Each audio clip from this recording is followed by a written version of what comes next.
Chapter 1. Do you wish to go to northern Myanmar? As you desire, Su Yunan. Can't you aspire to something greater? This is financial management. Do you even comprehend what that means? The room reverberated with the woman's scornful cries. Su Yunan gazed at his girlfriend's open, so-called financial management app, bemused. Surely, no one could genuinely believe in such an obviously fraudulent scheme. Could they? Yet, it was evident that the woman was not jesting. His past experiences informed Su Yunan that she not only believed wholeheartedly, but would also resort to deceitful theatrics to drag friends and family into her schemes. She would go so far as to betray her partner for a house and elope, poisoning herself, and even plotting the murder of her husband. Brotherly mentioned that he revealed this exclusive financial app to us out of consideration for my reputation. All the stocks and funds here have been meticulously calculated through big data to ensure they will rise. Su Yunan, Fadnum. Wait, sister, have you ever considered why he would want to make money for you? Of course, it's due to my charm, Zhao Mingyan declared, lifting her chin with unwarranted pride, epitomizing the most superficial confidence.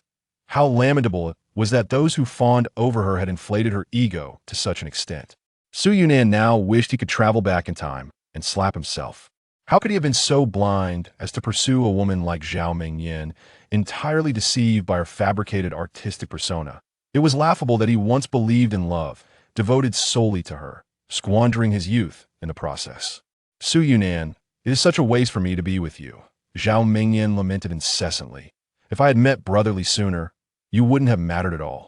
Look at you being so stingy, unwilling to invest even a few $100,000. Zhao Mingyan relentlessly provoked Su Yunan with her caustic remarks, attempting to instill a sense of urgency in him to gather money. Unfortunately, she was oblivious to the fact that Su Yunan's patience had long since been exhausted in his previous life, that it was his indulgence of her that had led to his utter ruin when the era of sublimation descended, leaving him with nothing, not even his own vitality. Ultimately, he had entered the cosmos as a mere pawn, and despite his utmost efforts, he was ultimately betrayed by her, his very being consumed by the vagabonds. In this new life, should he harbor even a shred of compassion for her, he would not deserve to be called a man. At that moment, Zhao Mingyan continued to prattle on about how exceptional Brotherly was, how prescient he was, and how adept he was at charming others. Su Yunan decisively interrupted. Fine, if Brotherly is so generous, why don't you go find him? This is where we part ways. Zhao Mingyan was momentarily stunned, unable to believe her ears. For all these years, Su Yunan had always treated her with the utmost care, as if she were a fragile deity, bending to her every whim. She had long known that his greatest fear was the prospect of breaking up. Su Yunan had already invested a significant portion of his youth and fortune into her surely. He could not bear the thought of losing that investment. Thus, she absolutely could not believe that Su Yunan would dare to speak to her in such a tone. To even suggest an end to their relationship was unthinkable. The unprecedented severity of his words momentarily unsettled Zhao Mingyan, causing her to reflect on whether she had perhaps overstepped her bounds.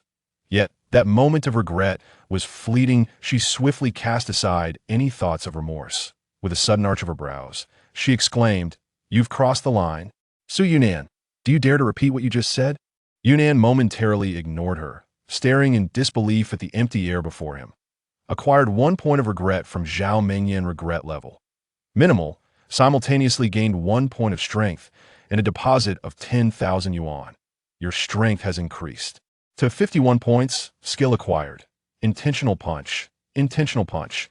To be used solely for self-defense in cases of domestic violence with surveillance. Forced use may result in financial ruin and imprisonment. Is this the gift of rebirth? It appears that inducing regret in others yields rewards.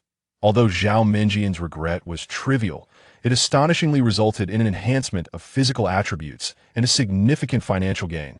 Moreover, the more agonizing the regret of the other party, the greater the reward for oneself. Su Yunan felt a sense of amusement.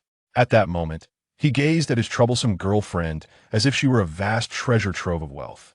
Zhao Mingyan, noticing his prolonged silence, mistakenly believed he was intimidated.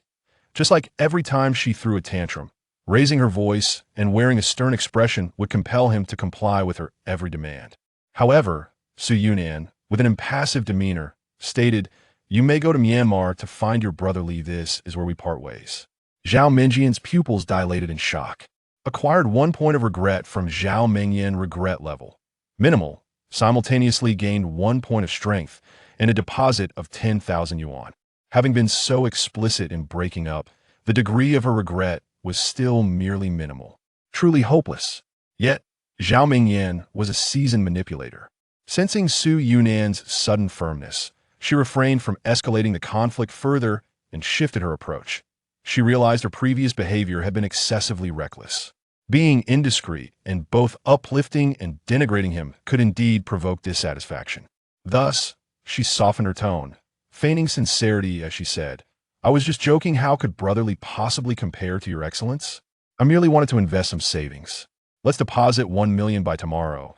It could double to 2 million. This is a once-in-a-lifetime opportunity. If we miss it, there won't be another chance. Surely you do not believe that fortune falls from the sky?" Su Yunan replied with an incredulous expression.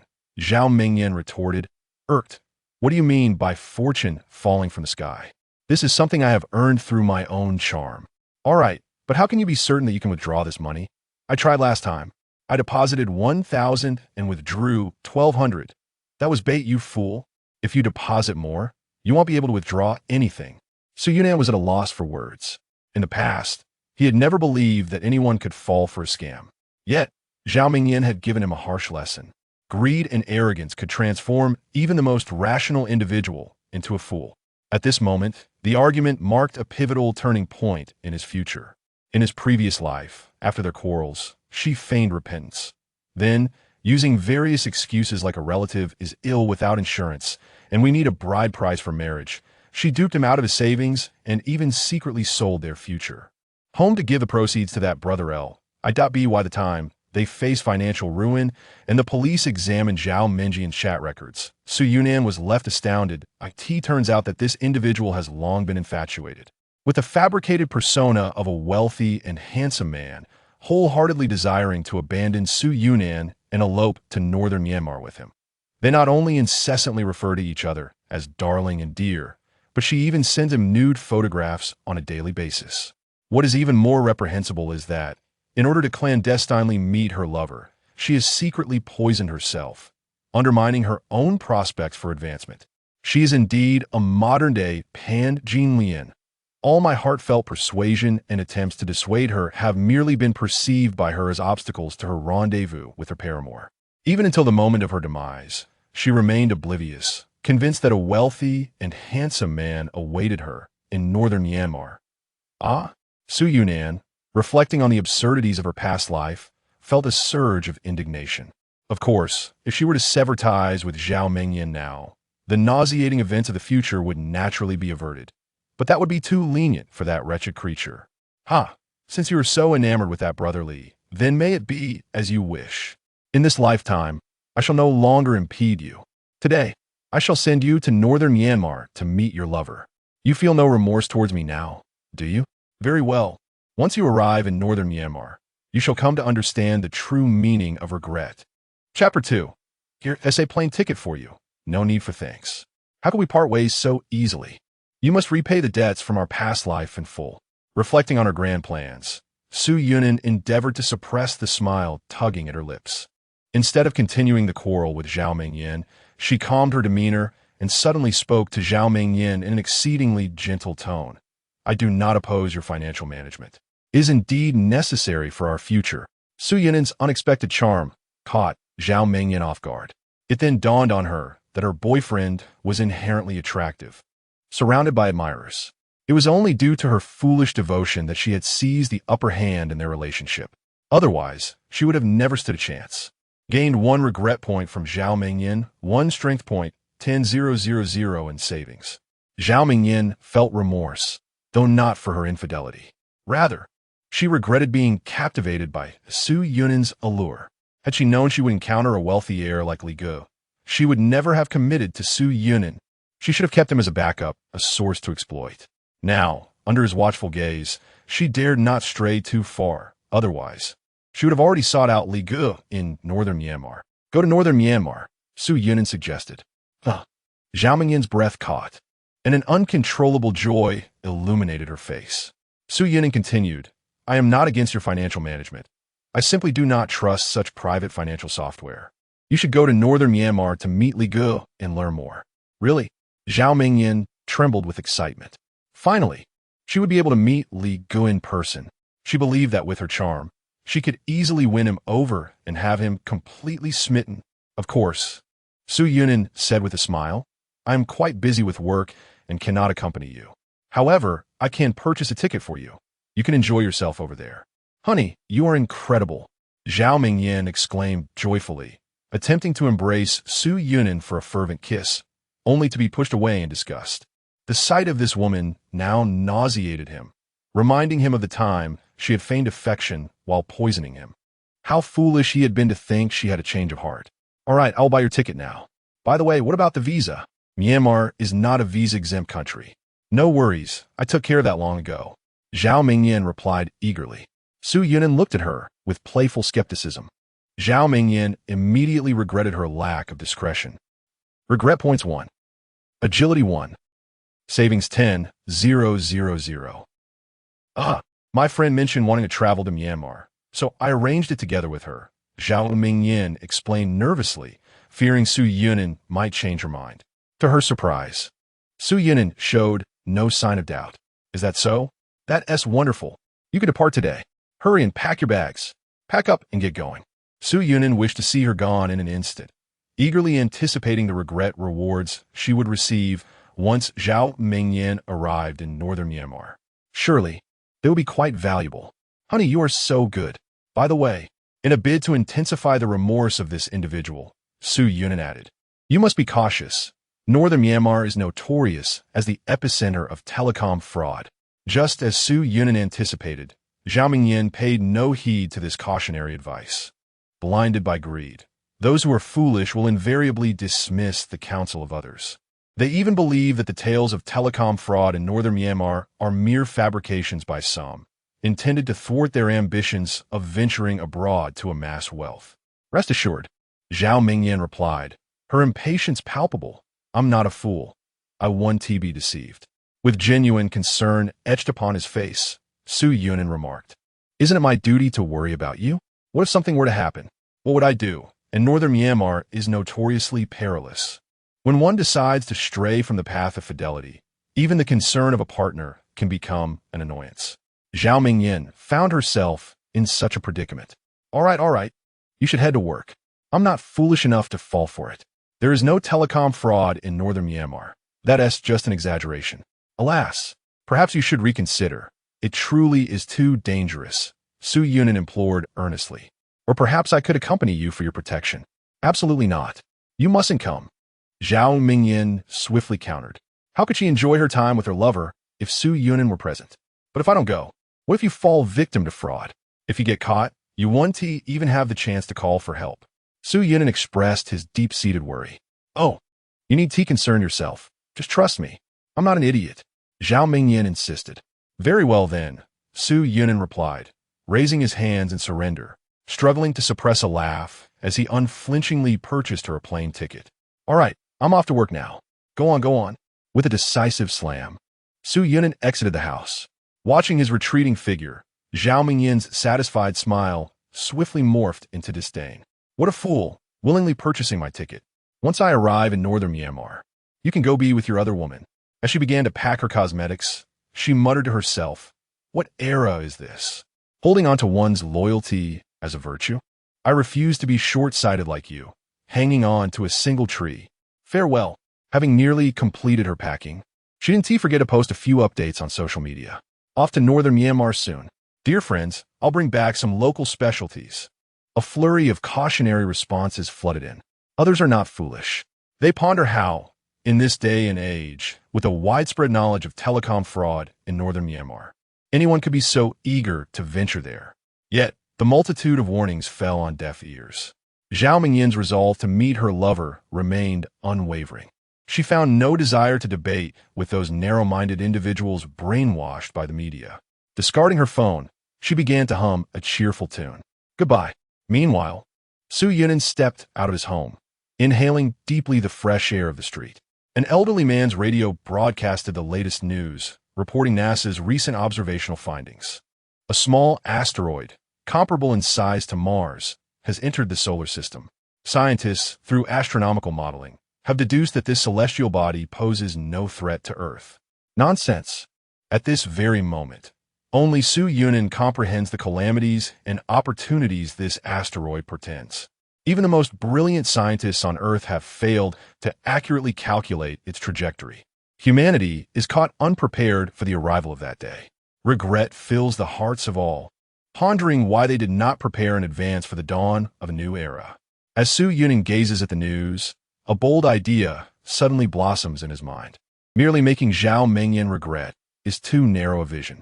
Since rewards come from inciting regret, why not induce the entire human race to share in this sentiment of regret? Chapter 3. No overtime pay? You shall regret it. Imagine, if one could foretell, under the scrutiny of the entire world, the impending disaster brought forth by an asteroid, to proclaim such a prophecy for all to hear. Yet, one would be branded as a madman, a pseudo-scientist, a purveyor of falsehoods, inevitably inciting the ire of the global populace. And when calamity descends, they shall gaze upon the vanishing life of Earth, reminiscing about the opportunities they once squandered in preparation. They shall recall that audacious individual who dared to voice their concerns. Oh, how magnificent am I! Su Yunin felt a surge of self-importance, his lips curving into a wide grin. Today is December 15th. The moment the asteroid intersects with Earth will be at midnight on February 10th, coinciding with the first day of the Lunar New Year. There are still 2 months remaining. When the Spring Festival Gala heralds the arrival of the new year, a new epoch shall arrive punctually. I have ample time to prepare for this event. If memory serves, a month hence, there shall be an astronomical summit with the theme The Impact of Asteroids on Human Life. This summit has invited 2 eminent astronomers, featuring a live broadcast that will attract significant attention within the astronomical community. If I can gain entry, I could seize the opportunity to express my thoughts before the cameras. Drawing upon the experiences of my past life, Su Yunin swiftly formulated an action plan in his mind. Lacking a scientific background, it would be challenging to become a guest speaker. However, that is of little concern. The venue for the summit is at the Upper City Planetarium. I could apply for a position as a staff member at the planetarium and, during the summit, discreetly make my way into the live broadcast area. At that moment, his phone rang. And go, the boss wants you to return to the company immediately. There's an issue in the programming department that needs resolution. Su Yunin pondered for a moment, thinking that this call was quite timely. All right, I'll be there shortly. He took a taxi to the company and stepped into the office floor. Upon seeing Su Yunin, the boss immediately called out, Xiao En, the client has suddenly made new demands. You need to address this quickly. However, Su Yunin had no intention of working overtime. He walked straight to his workstation, gathering his belongings while stating, Boss, you're aware that today is my day off, right? Alas, the old boss sighed, the company needs you. I only have 3 days off a year. It's a rare occasion for me to have a break. And you wish for me to return to work? The boss frowned, displaying his displeasure. Su Yunin, why are you being so talkative? Do you still want to keep your job? With a thud, Su Yunin slammed his hand on the table. I am doing the work of 3 people, receiving the wage of half a person, with no holidays throughout the year, and no overtime pay. How dare you reprimand me, you old pig? In that instant, the office fell into a profound silence. Everyone turned to Su Yunin with admiration in their eyes. What has happened to Ngo? Has he struck gold? Why is he so audacious today? Yet, Su Yunin truly spoke on behalf of the entire company, and his words left everyone feeling vindicated. Only the old boss could not maintain his composure. Su Yunin, I shall inform you that your willingness is irrelevant. There are plenty of others who would gladly accept the task. Very well, I shall resign, and you, dear boss, are hereby dismissed. Just in time, Su Yunin has also completed his packing. It soon became apparent to everyone that his return to the office was solely to gather his belongings, rather than to work overtime. Please, brethren, calm down. The department manager, in a state of urgency, hurried over to mediate. He then leaned in close to the boss's ear and whispered, Boss, several projects are entirely under Su Yunin's purview. If he leaves, numerous tasks will require reassignment, and the code will need to be rewritten by someone else. Should we fail to meet the deadlines, we will incur substantial penalties for breach of contract. Upon realizing the threat to his finances, the overweight boss felt a pang of regret. Su Yunin only had 3 days off a year, and he had the audacity to summon him during his precious time off. Everyone has their breaking point. Acquired 50 regret points from Chi Peng Fei, severity, minor, along with 50 points of strength and a savings boost of 500,000. Stunned by the sudden influx of rewards, Su Yunin found himself momentarily at a loss. Even the corpulent boss seemed to care for him more than that flirtatious Zhao Mingyan. Of course, Su Yunin understood that the true concern lay within the boss's wallet. Let it be, Su Yunin mused. For the sake of his own finances, the boss, Chi Peng Fei, swiftly donned a more amiable facade and spoke in a gentle tone. The company places pressure on you for your own growth. You youngsters should not focus solely on monetary gains. Spare me your platitudes. Do you truly believe the illusions you paint are appetizing? You, the boss, could no longer maintain his composure. Do you genuinely think you are irreplaceable in this company? No. I merely wish to reject your fabricated promises. Let us meet at the labor arbitration office. The phrase labor arbitration seemed to strike a nerve in the boss, who immediately erupted. Su Yunin, mark my words, if you dare step out that door, no company will ever hire you again. Is that so? Pray tell, when do you think the tax bureau will receive evidence of your tax evasion? The boss's expression shifted dramatically. You dare to defy me? Do not be foolish enough to think labor arbitration will aid you. I assure you, you shall receive not a single cent in compensation from me. Su Yunin chuckled, raising his phone to reveal the recording interface clearly displayed. Every detail of their heated exchange and the boss's threats had been captured in full. Then let us meet in court. The boss, now in a state of panic, shouted, "Come back. Security, quickly destroy his phone. I will cover any expenses." Acquired 120 regret points from Chi Peng Fei, severity, moderate, along with 120 agility points and a savings increase of 200,000. The boss now regretted his earlier indiscretions profoundly. Meanwhile, Su Yunin's smile widened. Boss, you are truly my lucky star. In just 5 minutes, you have contributed a staggering 7 million. My girlfriend does not cherish me as much as you do. However, at that moment, security personnel closed in on him. Su Yunin tucked his phone away and stretched his limbs. The boss had just generously bestowed upon him a remarkable 50 points of strength. Presently, his strength has soared to an impressive 102 points, more than double his original capacity. Although his physical condition was previously mediocre under such enhancement, his power now rivals that of a weightlifter. Coupled with the 120 points of agility he has just acquired, Su Yunin feels as light as a feather, effortlessly lifting weights as if they were mere feathers. Overwhelming a dozen security guards is a trivial matter. You would do well not to provoke me. He chuckled as he approached the guards, for if you do, you may find yourselves regretting it later. Chapter 4. A wave of sudden wealth. The security guard's baton swung towards Su Yunin with a force that seemed as harmless as an elderly lady practicing Tai Chi. Thus revealed the essence of agility. With one hand wielding his mobile phone to record the scene, he grasped the baton with the other, twisting it gently. A sharp crack resonated. The guard's forearm dislocated instantly, and with a cry of pain, he relinquished his grip on the baton to preserve evidence of his self-defense. Su Yunin continued to film with one hand while confronting his adversaries with the other. He stepped forward, his movements as graceful as a dragon gliding through water. I know an orthopedic surgeon who offers free treatment for dislocations just at the clinic in the Namlai community. Su Yunin discarded the baton and deftly incapacitated a second assailant with his bare hands. Amidst the cries of the guards, he shook his head, lamenting, "We are all workers. There is no need for such desperation. Stand down." Alas, the guards, with fierce expressions, showed no intention of yielding. Su Yunin was well aware that the rotund manager enjoyed placing his relatives in positions of authority. These guards were likely thugs he had appointed. Very well. Then, there was no alternative. Of the 7 guards, 2 had already been felled. 5 remained, and their target was his mobile phone. This time, they had learned from their earlier mistakes. Instead of rushing in recklessly, they surged forward as a united front. 1 secured his waist, 2 clutched his arms, 1 wrapped around his legs, while the last made a beeline for the phone. Goodness, Did they think him a mere plaything? With 4 burly guards clinging to him, even a bull would find it difficult to advance. Just as the baton seemed poised to strike his phone, Su Yunin raised his arm. What kind of creature is this? The office echoed with exclamations of disbelief as the 2 guards clinging to his arms were effortlessly hoisted skyward by Su Yunin's singular strength.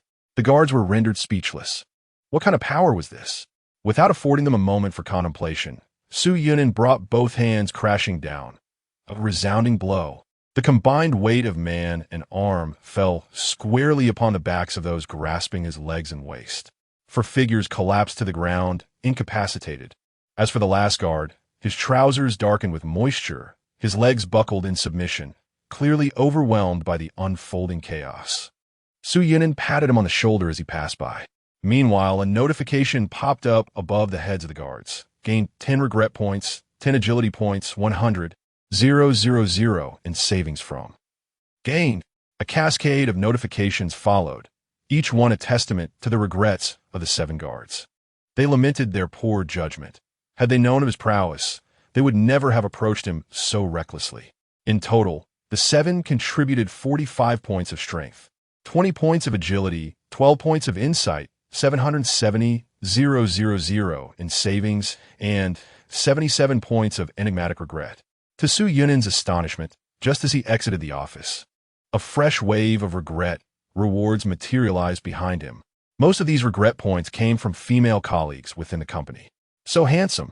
Why hadn't I discovered Brother An's true worth earlier? Xiao Lan, I remember you have Brother An's WeChat, right?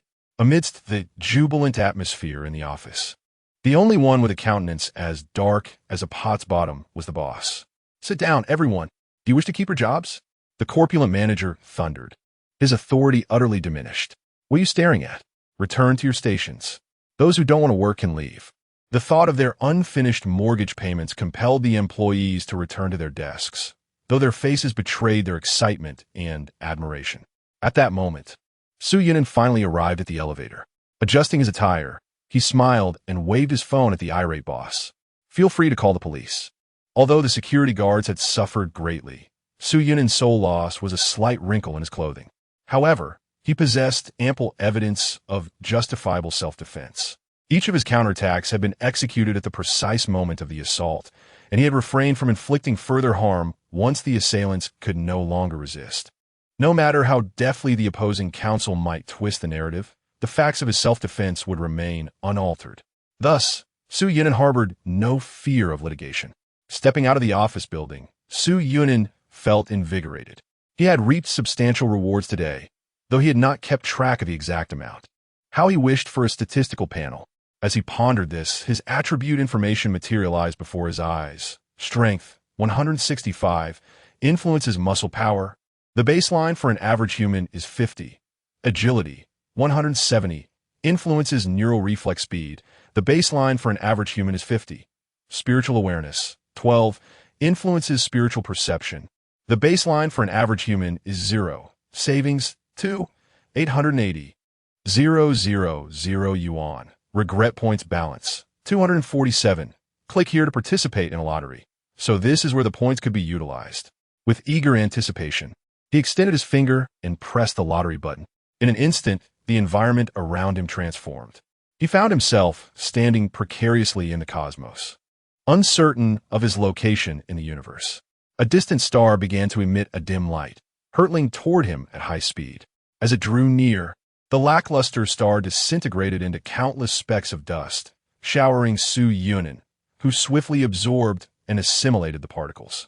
Consumed 100 regret points. You have drawn an R-level reward. Spiritual awareness 5. Is this all? 100 points for merely 5 points of spiritual awareness? Though the drop rate for spiritual awareness was notoriously low, having garnered only 12 points from so many individuals, this reward fell woefully short of Su Yunin's expectations. After all, with the grandeur of the cosmic setting and the star, he had anticipated far more than a mere 5 points.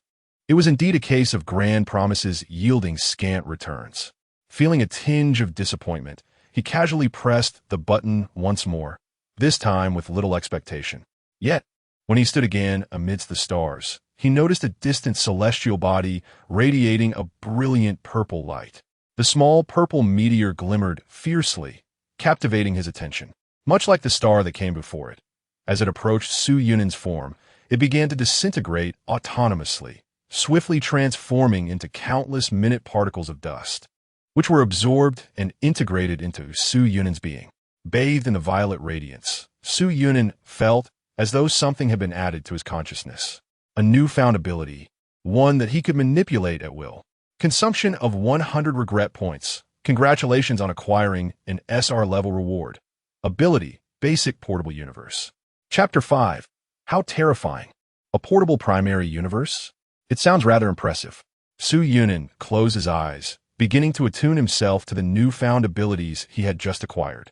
As he silently chanted the phrase, portable universe, the scenery before him shifted dramatically, transporting him to a place of extraordinary beauty. This location resembled a floating island, approximately 1 square kilometer in size, its edges bordered by an invisible wall of air.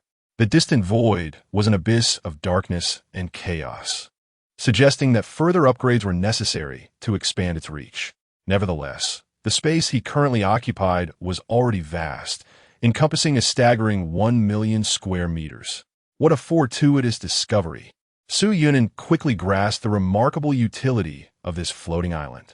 Following the arrival of the epoch, numerous plants would undergo mutations, transforming into rare treasures that could significantly enhance one's power, only to become extinct thereafter, causing their prices to soar to hundreds or even thousands of times their original value.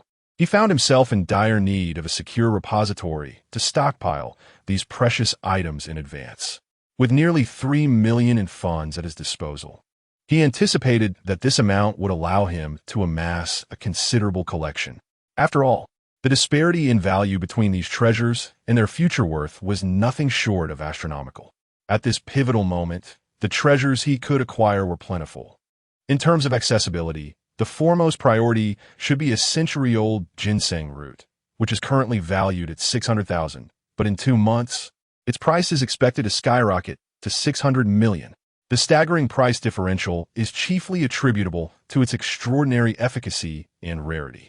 Presently, ginseng, regardless of its age, merely causes a nosebleed at best. However, the century-old variety is capable of dramatically enhancing one's abilities, akin to the miraculous elixirs found in martial arts novels. Moreover, this exclusive effect can only be achieved with ginseng that exceeds 100 years of age. Such century-old ginseng is exceedingly rare, with an annual yield of less than 6 kilograms, and it is predicted to face extinction due to environmental changes in the future. Therefore, it is imperative for him to monopolize all available century-old ginseng globally before the epoch's arrival. With the assistance of his regret points, this endeavor should not prove too challenging. Recently, a wealthy individual who amassed his fortune through fraud was apprehended. Prior to his arrest, he was an avid collector of aged ginseng. Most of the ginseng that would circulate in the future was obtained at a low price from this affluent collector. Tomorrow, the assets of this con artist will enter the auction phase, and he would be able to bid on them online. One can only imagine the emotions that will engulf the fraudster when he discovers that his hoarded ginseng has appreciated 100-fold, only to have been apprehended 2 months prior, forcing him to sell it all at a loss. He could potentially provide a significant boost to Su Yunin's upgrade points. With his plan firmly established, Su Yunin whistled his way home. Upon arrival, he found his room completely empty. Zhao Mingyan had already left, burdened with a large suitcase. She had tidied up her belongings meticulously, sparing Su Yunin the trouble of hiring a cleaning service to dispose of them. "Where have you gone? If you're hungry, grab a bite at the airport." He took out his phone and sent a message via WeChat, expressing his concern, even thoughtfully transferring 100 yuan. However, Zhao Mingyan had begun to grow impatient. She merely wished to sever ties with Su Yunin as swiftly as possible. Accepting the transfer, she refrained from replying even a single word. Yet, to her surprise, Su Yunin was not at all displeased. Instead, she clutched her phone and burst into laughter on her bed. The more indifferent Zhao became now, the more she would regret it later. When she found herself in northern Myanmar, shackled and enduring daily beatings, The sight of that WeChat message would surely evoke a rather amusing reaction, wouldn't it? Be mindful of your meals. Don't let yourself fall ill from hunger. Remember to message me once you arrive in northern Myanmar. Avoid secluded areas and refrain from following strangers. Be wary of scammers. Keep your phone's location services activated. It will facilitate my ability to report should anything happen. Are you listening, darling? Remember to contact me at the first sign of trouble. Su Yunin scoured the internet for a collection of cheesy lines, meticulously copying and pasting each one into the chat box. Understand, you're quite verbose. Please be quiet. Zhao Mingyan could no longer tolerate the incessant messages and finally responded, interrupting Su Yunin's barrage of corny expressions. Su Yunin stifled her laughter, stretching out languidly. Perhaps she would send her a dozen messages each day until all 10,000 of those cheesy lines were exhausted. A mere shark's heart would not suffice. A pig's heart would be required. Do take utmost care of your safety. Su Yunin reiterated. I know. I'm about to board the plane, so I'll be switching my phone to flight mode. Goodbye. Zhao Mingyan impatiently concluded the conversation. Su Yunin calculated the time. It was nearly time. Tonight she would board the flight, and by dawn, Zhao Mingyan would finally meet the object of her affection. As an ex, Su Yunin felt no jealousy. Rather, she was filled with anticipation for that moment. Who will be the next target? Lying on her bed, Su Yunin contemplated her next move. Suddenly, her phone rang, and an irritatingly flippant voice broke the silence. Brother Yun, long time no see. Shall we gather for a reunion? Chapter 6. Disbelief? Perfect. Upon hearing the voice on the other end of the line, Su Yunan revealed a smile as refreshing as a spring breeze. All right, where shall I go? I will arrive shortly. At the Vina International Hotel in the P&E private room. I've also invited our homeroom teacher. Many classmates are attending. So I was the last to learn about today's gathering? Su Yunan chuckled. Haha, I must have simply forgotten amidst all the busyness. There are so many of us in class. A cold smile crept across her face. It was likely that this fellow had organized the gathering without any intention of inviting her, only reaching out after being persuaded by the homeroom teacher or some classmates. Very well, I shall head over now. After ending the call, Su Yunan made no effort to change her attire or adorn herself. She simply stepped out the door. She summoned a ride and swiftly arrived at the venue. Upon entering the private room, she overheard her classmates taking turns to toast their homeroom teacher. Those who had fared well in life were particularly enthusiastic, eagerly standing to declare their current professions and incomes, as if reporting their accomplishments akin to presenting identification. Among them, the instigator of the gathering, Shui Ran, was the most exuberant. Thanks to our teacher's diligent guidance, I was able to gain admission to my dream university, and I have now been successfully recruited by Baichao Company with an annual salary of 500K. Everyone, let us raise a glass to Teacher Zhang. Cheers! Goodness, it becomes clear why there was a sudden desire to host a gathering. It was merely an opportunity to flaunt his job. Much like a fisherman who, having caught a big fish, cannot resist boasting about his catch to every passerby. Shui Ran must be feeling quite triumphant, eager for the entire world to know that his monthly salary exceeds 40,000. Although this salary may not compare favorably to the top-tier companies, it certainly places him among the elite within their class. Yunan, you arrived just in time. Shui Ran greeted her with a feigned smile. How have you been, my brother? I recall you were working at a small internet company, right? Not bad, just resigned. An awkward silence enveloped the room. Yet, Shui Ran, seemingly lacking emotional intelligence, continued to pry. What happened? Can't keep up with the pace of work? Let me see if you're wearing a wig. Oh, you're not bald. Clearly, you're not working hard as a programmer. Buck up, little brother. In response to Shui Ran's veiled barbs, Su Yunan smiled faintly. The end of the world is nigh. What use is money, then? The room fell silent for a moment before erupting in uproarious laughter. Anzi, you truly have a sense of humor. A bit of nuclear wastewater won't bring about the apocalypse, will it? All right, Ran. Anzi just lost his job. He is understandably in low spirits. Wishing for the world to end is quite reasonable, just don't provoke him further. All right. Anzi, take a seat. Please don't provoke him anymore. Finally, the homeroom teacher intervened, and the crowd managed to stifle their laughter. Yet, each of them bore a rosy hue to their faces. However, while they sought to let Su Yunan off the hook, She had no intention of letting them escape easily. It is not nuclear wastewater. It is an asteroid, the one named Jeer. Jeer. Students who seldom watch the news are perplexed. Meanwhile, some recall a certain news report. Are you referring to that Mars-sized rocky planet? Did not scientists assert that it poses no threat to Earth? Evidently, the scientists miscalculated. So, do you believe your calculations are accurate? Are you more competent than those scientists?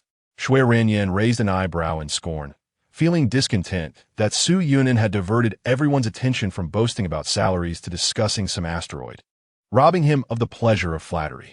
Yet, to everyone's astonishment, Su Yunin nodded affirmatively.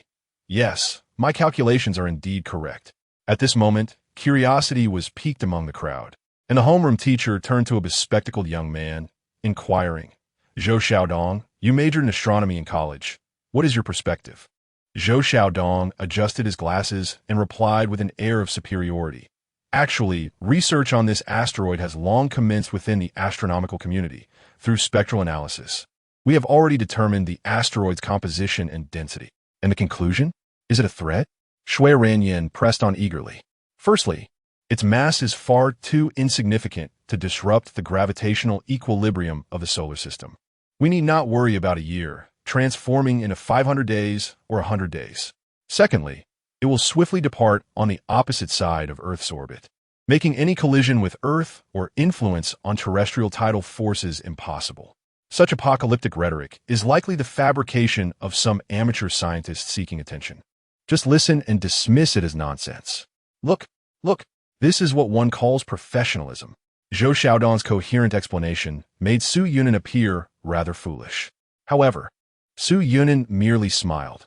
What if you have miscalculated its mass and density? Impossible. The calculations were performed by Professor Luo's team from the Chinese Academy of Sciences Astronomy Institute. Moreover, the results align perfectly with those of NASA's research team. Both have published their calculations and observational reports on the asteroid in Nature. Su Yunin countered.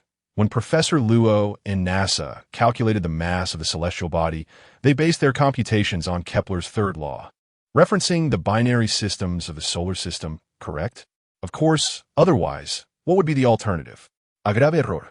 In reality, it has not been captured by the sun's gravity. The primary star it orbits, akin to the sun, is actually located in the central region of the Milky Way, the supermassive black hole known as the galactic center. This is impossible, Zhou Xiaodong categorically refuted, asserting that only sufficiently massive celestial bodies can orbit the galactic center without being captured by the gravity of other large bodies, and that asteroid's volume is merely that of Mars. No gravitational interference with other planets during its trajectory suggests it lacks the requisite mass to meet the conditions for orbiting the galactic center. Who says that to orbit the galactic center, one must possess substantial mass? What if its mass were zero? Zhou Xiaodong was initially taken aback, startled by this audacious hypothesis. He could not help but burst into laughter. Thus, it is clear that amateur science remains amateur science. How could such a substantial visible mass possibly possess zero mass? Moreover, if it were indeed massless, objects with zero mass would traverse at infinite velocity. Consequently, the celestial body should be moving at the speed of light. How do you reconcile its current velocity with that notion? Do you not perceive the contradiction in your own words? His laughter was unmistakable. Evidently, common sense dictates that such a colossal visible entity cannot be devoid of mass. Su Yunin joined in the laughter, albeit a sympathetic one. He refrained from further futile explanations, recognizing that no matter what he said at that moment, they would remain unconvinced. He had exerted every effort to persuade them.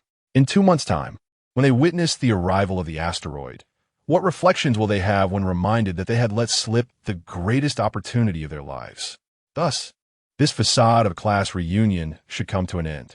However, Su Yunin would not depart in a disheartened manner, akin to a defeated hound. He promptly retrieved his phone and, in the presence of Shui Ran, scrolled through the client directory left by his former company. Soon enough, he identified his target and dialed the number. Hello, is this Bai Chao Pharmaceutical Company? On the other end of the line was none other than Shui, Ran's direct superior. Chapter 7. Do you really think I would give it to you? Upon hearing that it was his esteemed workplace, Shui Ran felt a surge of panic. Su Yunan, what are you doing? He feared that Su Yunan might disrupt things, potentially speaking ill of him to his superiors, jeopardizing his future. However, Su Yunan paid him no heed. How many ginseng over 100 years old does Baichao Company currently possess? I want them all. A moment of silence enveloped the other end of the line. Shui Ran burst into uncontrollable laughter, gasping for breath. No, I'm not trying to provoke you. Ansi, do you have any idea how much 100-year-old ginseng costs? Su Yunan remained unperturbed. After a brief inquiry, the voice on the other end replied earnestly, Sir, we have very few ginseng over 100 years old in stock, only 4. Would you like to come and inspect their quality? I don't care about the quality. Just confirm they're over 100 years old. Give me a total price, Su Yunan stated directly. Approximately 2,400,000, sir. Understood. Deliver them to Shanqing within 3 days. I will pick them up. Stop messing around, Anzi. Shui Ran reined his laughter and leaned closer to the phone, saying, Chinggu, it's me, the new recruit from last week, Shui Ran. Shui Ran? Yes. Chinggu, you remember me. I'm so touched. By the way, this caller is my classmate. I apologize, he has some mental issues. Please don't take it seriously. Su Yunan was becoming increasingly exasperated by Shui Ran's antics. With a swift kick, he sent Shui Ran tumbling back onto his chair. I'm making a purchase. What business is it of yours? Get lost. Shui Ran was momentarily taken aback. Ansi, don't be so ungrateful. I'm helping you. If the contract is signed and you can't afford it, you could end up in prison. Su Yunan, uninterested in further banter, directly inquired of the manager on the line, what is the deposit? Oh well, 2 of the ginseng are fine, but the other 2 are set to participate in an auction. If we send them to you now, we would incur a penalty for breach of contract due to risk of loss. Thus, the deposit might be higher. How does 800,000 sound? Come over to sign the contract. The location is the Peony Room at the Wiener International Hotel. Understood. I'll have my secretary draft the contract and be there within half an hour. Please be patient, sir. Yes. And remember to bring the certification for the age of these 4 ginseng. Understood. Su Yunan hung up the phone, leaving Shui Ran stunned. The people around quickly urged, Yunan, stop messing around. Shui Ran may be a bit overbearing, but you needn't jeopardize yourself for the sake of vanity. Hurry and call back to apologize. We don't need to act impulsively. Su Yunan, at a loss for words, replied, Why do you all have so much to say? I simply wanted to purchase a few radishes to make soup since I've caught a cold. I initially intended to share some with you. But if you don't want them, so be it. The surrounding crowd was left speechless. 60,000 for a single radish, is it? Shui Ran sat aside, sneering, Su Yunan, don't expect me to speak on your behalf later. Clinging to pride will only lead to your downfall. Mark my words. This time you will face serious consequences. Sighing, Su Yunan spread his hands and lamented, Ranner, why do you bite the hand that feeds you? Failing to recognize a kind heart? Look at your pallid complexion. You appear utterly drained. Of these 4 ginseng roots, 2 were purchased for you. What? Shui Ran found himself at a loss. For me? No. Surely not. Alas, dear Ranner, you have transformed into someone extraordinary, earning a fortune that surpasses 6/5 of a ginseng root annually. I presume these 2 roots would no longer hold any allure for you. Su Yunan's expression conveyed profound regret. Very well. If none of you desire them, I shall keep them for myself. Shui Ran's blood pressure surged. 600,000 each. 1 root exceeds my annual salary. Could he truly intend to gift them? Surely not. Desire welled within Shui Ran, yet pride rendered him speechless. Acquired 60 regret points from Shui Ran, along with 60 agility points and a savings of 600,000. Huh, this fool truly regrets it. Su Yunan maintained an air of sincerity and disappointment, leaning on the table and sobbing. I recently won the lottery and intended to share my joy by purchasing ginseng to bolster your health. Yet, to my dismay, you all seem to scorn me. What? This chap won the lottery? Heaven's eyes are blind. The surrounding classmates were nearly brought to tears with envy. How much did you win? Not much. Just a few tens of millions, he replied nonchalantly. Just a few tens of millions. How insufferable. At this moment, those sycophants who had fawned over Shui Ran realized his insignificance. While Shui Ran toiled diligently, Brother Yun had already reached the pinnacle, surveying the world below. Acquired 30 regret points from X-Dong. Acquired 20 regret points from X-Lay. Acquired 150 regret points from Meng Xiaoxue. Meng Xiaoxue? Oh, how it came rushing back. She had been rejected when confessing to him in middle school. At that time, she had been shy and unpopular. Surely, that individual was now regretting his decision in spades. Su Yunan reveled in the rapid enhancement of his physique, his savings soaring to over 5 million. Truly, my old classmates, you are such generous souls. Where else could one find such benevolent fools? Well, for ginseng roots may seem excessive, but I'm certainly capable of consuming them. As Su Yunan spoke, he gripped the edge of the table with one hand. Then, to the astonishment of all present, he effortlessly lifted the massive round table. The table remained steady, not a single plate or glass wobbling. Goodness, is this even human? What extraordinary physicality. Heaven forbid, if one were to seek him as a boyfriend right here and now. Setting the table down, Su Yunan beamed. I recently encountered a sage who claims that using century-old ginseng in medicine can significantly enhance one's vitality. I initially intended to prepare a portion for you all, but alas, you expressed your disdain. Very well, let it be. The crowd. Chapter 8.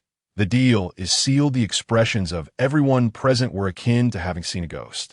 The arrival of Su Yunan had already shattered their preconceived notions. Although his words seemed somewhat deranged, his physique alone was enough to incite envy to the point of transformation. Meanwhile, amidst this delay, the representatives from Baijiao Company arrived at the restaurant in a flurry. Baijiao Herb Company specializes in the trade of medicinal herbs, despite its substantial size. A transaction amounting to over 2 million is still considered a significant deal. Furthermore, in recent years, the market for premium ginseng has been sluggish due to the widespread dissemination of scientific knowledge. These 4-century-old ginseng roots had been languishing in Baijiao's inventory for far too long, unable to find a buyer. Having fortuitously encountered someone like Su Yunan, Cheng Chun was determined not to let this lucrative opportunity slip away.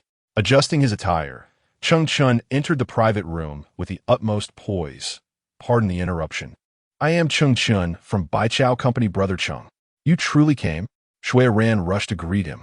Xiao Ran, where is the gentleman interested in purchasing the ginseng? It's him, Shui Ran responded, still slightly incredulous about Su Yunan's words. Although Su Yunan had just demonstrated an enviable physique, his previous proclamations about the impending apocalypse seemed rather foolish. Thus, the credibility of his subsequent claims was questionable. Brother Cheng, I'm certain he lacks the funds. Shui Ran whispered to Cheng Chun, this person is my classmate, and I am well aware of his family background. He cannot possibly produce over 2 million for the purchase of ginseng. Cheng Chun furrowed his brow. Sir, was it you who made the call? Indeed, Su Yunan replied languidly. Reclining in his chair, extending a hand, the appraisal certificate and the contract, please. Cheng Chun, momentarily perplexed, yet adhering to his professional ethics, did not dare to be neglectful and promptly retrieved a folder. Here are the appraisal certificate and the contract you requested. However, the original appraisal certificate is stored at our headquarters, so I can only provide a photocopy this time. You may examine the original upon delivery. Very well. Su Yunan nodded nonchalantly, glancing at the appraisal certificate. It was indeed a legitimate inspection report from a recognized institution, bearing the names of several senior researchers. Names Su Yunan remembered well, as these individuals had amassed fortunes overnight based on their appraisal skills. It should be accurate. Regardless, if it's incorrect, compensation will be provided. Using a fraudulent appraisal to deceive oneself is an illegal act. The contract stipulates a 10-fold compensation for any misrepresentation. Su Yunan remarked as he picked up a pen. After scanning the contract and confirming there were no hidden pitfalls, he swiftly inscribed his name. Thank you, sir. How shall we proceed with the payment of the 800,000 deposit? Please send me your company's account details. Certainly, sir. Su Yunan opened his mobile banking application and executed a few swift maneuvers. Cheng Chun received a phone call, nodded, and a smile of delight graced his face. The company has received your deposits, sir. We wish you a pleasant day, and we will contact you immediately once the 4 ginseng roots arrive in the city. Understood. Su Yunan nodded. At that moment, Shui Ran was completely petrified. Is he really buying it? 2,400,000. And he truly said he would buy it just like that. Goodness. This fellow must have hit the jackpot. So, do you have any other requests, sir? Indeed, I require a variety of medicinal herbs. I shall compile a list and send it to you, Su Yuanan responded. Understood. How may I contact you, sir? WeChat will suffice. Such a straightforward method of communication. Cheng Chun had expected Su Yuanan to delegate this to his secretary. However, it was of no concern to him. This gentleman had clearly demonstrated his financial prowess, and it simply indicated that a person of such caliber possesses a unique disposition. Cheng Chun quickly sent a friend request. The transaction concluded, and at that moment, Shui Ran, standing nearby, experienced a flash of inspiration, breaking into a smile. He suddenly realized he had witnessed this transaction in its entirety, and Su Yuanan was his classmate. Therefore, upon returning to the company, he could assert that it was through his introduction that Su Yuanan contacted Bai Chao Company to sell ginseng. At that point, his commission would undoubtedly be significant, a transaction amounting to 2,400,000. The commission could very well reach hundreds of thousands, and perhaps even a promotion and a raise. Just then, while Shui Ran was lost in his fantasies, Su Yuanan called out to Cheng Chun. Cheng Chun respectfully turned around. Is there anything else I can assist you with? I hope you understand. My purchasing decisions have nothing to do with that fool named Shui Ran. He has not only been sneering from the sidelines, but has also persistently attempted to obstruct the transaction. I trust you will properly educate your employee. Should I encounter him again, the subsequent transactions will be entirely voided, and I will seek to conduct business with Dongsheng Company instead. Shui Ran felt as though he had been struck by lightning. Gained 150 regret points from Shui Ran. Additionally, gained 150 strength and won 5 million in savings. Cheng Chen's heart sank. This gentleman was evidently a major client with significant transaction potential. He must not be driven to a competitor, a major client versus an inconsequential employee who had leveraged connections to gain entry. Cheng Chun was well aware of which was more important. Shui Ran, you need not come to work tomorrow. Shui Ran felt as if struck by thunder. Cheng, brother Cheng, what do you mean by that? Cheng Chun offered no explanation. As Su Yuanan departed, Cheng Chun followed closely behind, escorting him outside the hotel. Do you require transportation? Yes, please. I will take this opportunity to draft a procurement list for you. Cheng Chen's heart soared. It appeared he was about to receive a reward. Just moments after decisively dismissing Shui Ran, he felt quite pleased. Gained 300 regret points from Shui Ran, along with 1 recruitment crystal and 3 million in savings. Oh, something incredible has occurred. Chapter 9. Preemptive Adoption of the World's Best. It appears that when regretting points, there is a certain probability of replacing attribute rewards with items. Considering the marginal effect, the enhancement of attributes in the later stages will be minimal, while the improvement from items can be substantial. Thus, substituting for items seems to be advantageous. Recruitment crystals, one wonders what they are intended for. Uncertain of their effects, Su Yunan refrained from using them publicly. Instead, he patiently prepared a procurement list for Cheng Chun. So much. Upon seeing the procurement list, Cheng Chun felt a wave of anxiety wash over him. He had thought private procurement would entail only a modest demand. Yet, upon reviewing the list, he was astounded. The total transaction value rivaled that of a major pharmaceutical corporation. Moreover, the list comprised exclusively of high-end, rare goods aged over a century. You are overly excited. Su Yunan raised an eyebrow. This is merely 1/10. 1/10? Sir, are you serious? Do I appear to be jesting? Cheng Chun, overwhelmed, clutched his chest, fearing his heart might falter from the excitement. Su Yunan's ambitions were not grand. He understood the impossibility of monopolizing all medicinal materials. Thus, acquiring 99 sufficed. After all, one could only procure as much as possible. Very well, sir. I shall return to draft the procurement contract. Due to the vast quantity required, we will need to source materials from various cities, which will necessitate some time. I hope for your understanding. It's no trouble. There's no rush. The asteroid will grace Earth in 2 months. As long as the funds are sufficient, we can complete the procurement in half a month. Sir, we have arrived at your destination. At this moment, Su Yunnan also accompanied Chung Chun to the next planned location, Upper City Planetarium. Bidding farewell to the personnel from the medicinal company, Su Yunnan proceeded directly to the office area of the planetarium. I wish to apply for a position. Which position? As a guide, perhaps. Since everything in the future is intricately linked to that asteroid, people have been compelled to learn a great deal about astronomy. With Su Yunnan's reservoir of knowledge, serving as a guide should be more than adequate. A guide must frequently answer visitors' inquiries and possess a certain familiarity with the museum's equipment. Please attempt this test first. The HR manager handed Su Yunnan an examination paper. Su Yunnan swiftly completed it with ease. The accuracy was commendable. The manager nodded in appreciation. Aside from knowledge retention, the guide's demeanor is also of great significance. This aspect should pose no difficulty for you. Thus, welcome to Upper City Planetarium. The process unfolded more smoothly than anticipated. Report for your internship tomorrow. Once you have memorized the equipment and history of the museum, you will be able to officially join us. Very well. Su Yunnan felt a sense of satisfaction. He had successfully secured the position at the planetarium.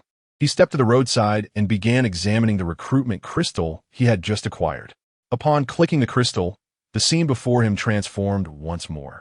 This time, he was not standing in the void of space, but within a picturesque forest, replete with clear waters and lush greenery. The crystal floated before Su Yunnan, radiating a resplendent, multicolored glow. Notice, the crystal is searching for nearby Awakened Lords. Awakened Lords? As Su Yunnan advanced, a shiver coursed through him, causing every hair on his body to stand on end. Could it be that he was encountering the fabled Awakened Lord from his memories? In the future, due to the unique energy emanating from the asteroid, not only herbs but also various birds, beasts, insects, and fish had undergone awakening. These awakened creatures were exceedingly rare, endowed with extraordinary talents, and their cultivation speed far surpassed that of humans. Among these beings, the most exceptional were known as the Awakened Lords. Unfortunately, most of these lords were not inclined towards humanity. They typically chose to reign over their territories, guarding their domains, and refraining from engaging in human conflicts. In his previous life, only a handful of fortunate individuals had the privilege of earning the favor of an Awakened Lord, fighting alongside them, and thus attaining unparalleled combat prowess. Revered by all factions, the thought of recruiting a crystal that could summon an Awakened Lord sent a thrill of excitement through Su Yunnan. The prospect of exchanging 300 strength points for such a boon seemed utterly invaluable. Scan complete. The current total number of awakened beings on Earth. 1. Those possessing the Lord's awakened talent. 1. The only one in the world. And already awakened? Goodness, the asteroid won't arrive for another 2 months. And it currently exerts almost no influence on Earth. How could monsters begin to awaken already? What extraordinary talent this heralded. Contract initiation. Transporting to the contract location. The scene before Su Yunnan flickered rapidly once more. Guided by the crystal, he arrived at the mouth of a cave, emanating a foul stench of decay. Entering the cave, the weak glow of the crystal offered a modicum of visibility, revealing the lifeless form of a fox. Flies swarmed around the deceased creature, which had evidently been dead for quite some time. Its abdomen was distended, illustrating a grotesque sight, while maggots crawled around its mouth and nose. Am I to contract this? Su Yunnan pondered, but something felt amiss. He closed his eyes, attuning his senses. With the enhancement of his 12-point spiritual awareness, his perception had transformed remarkably. Soon, he discerned a faint whimper emanating from within the cavern.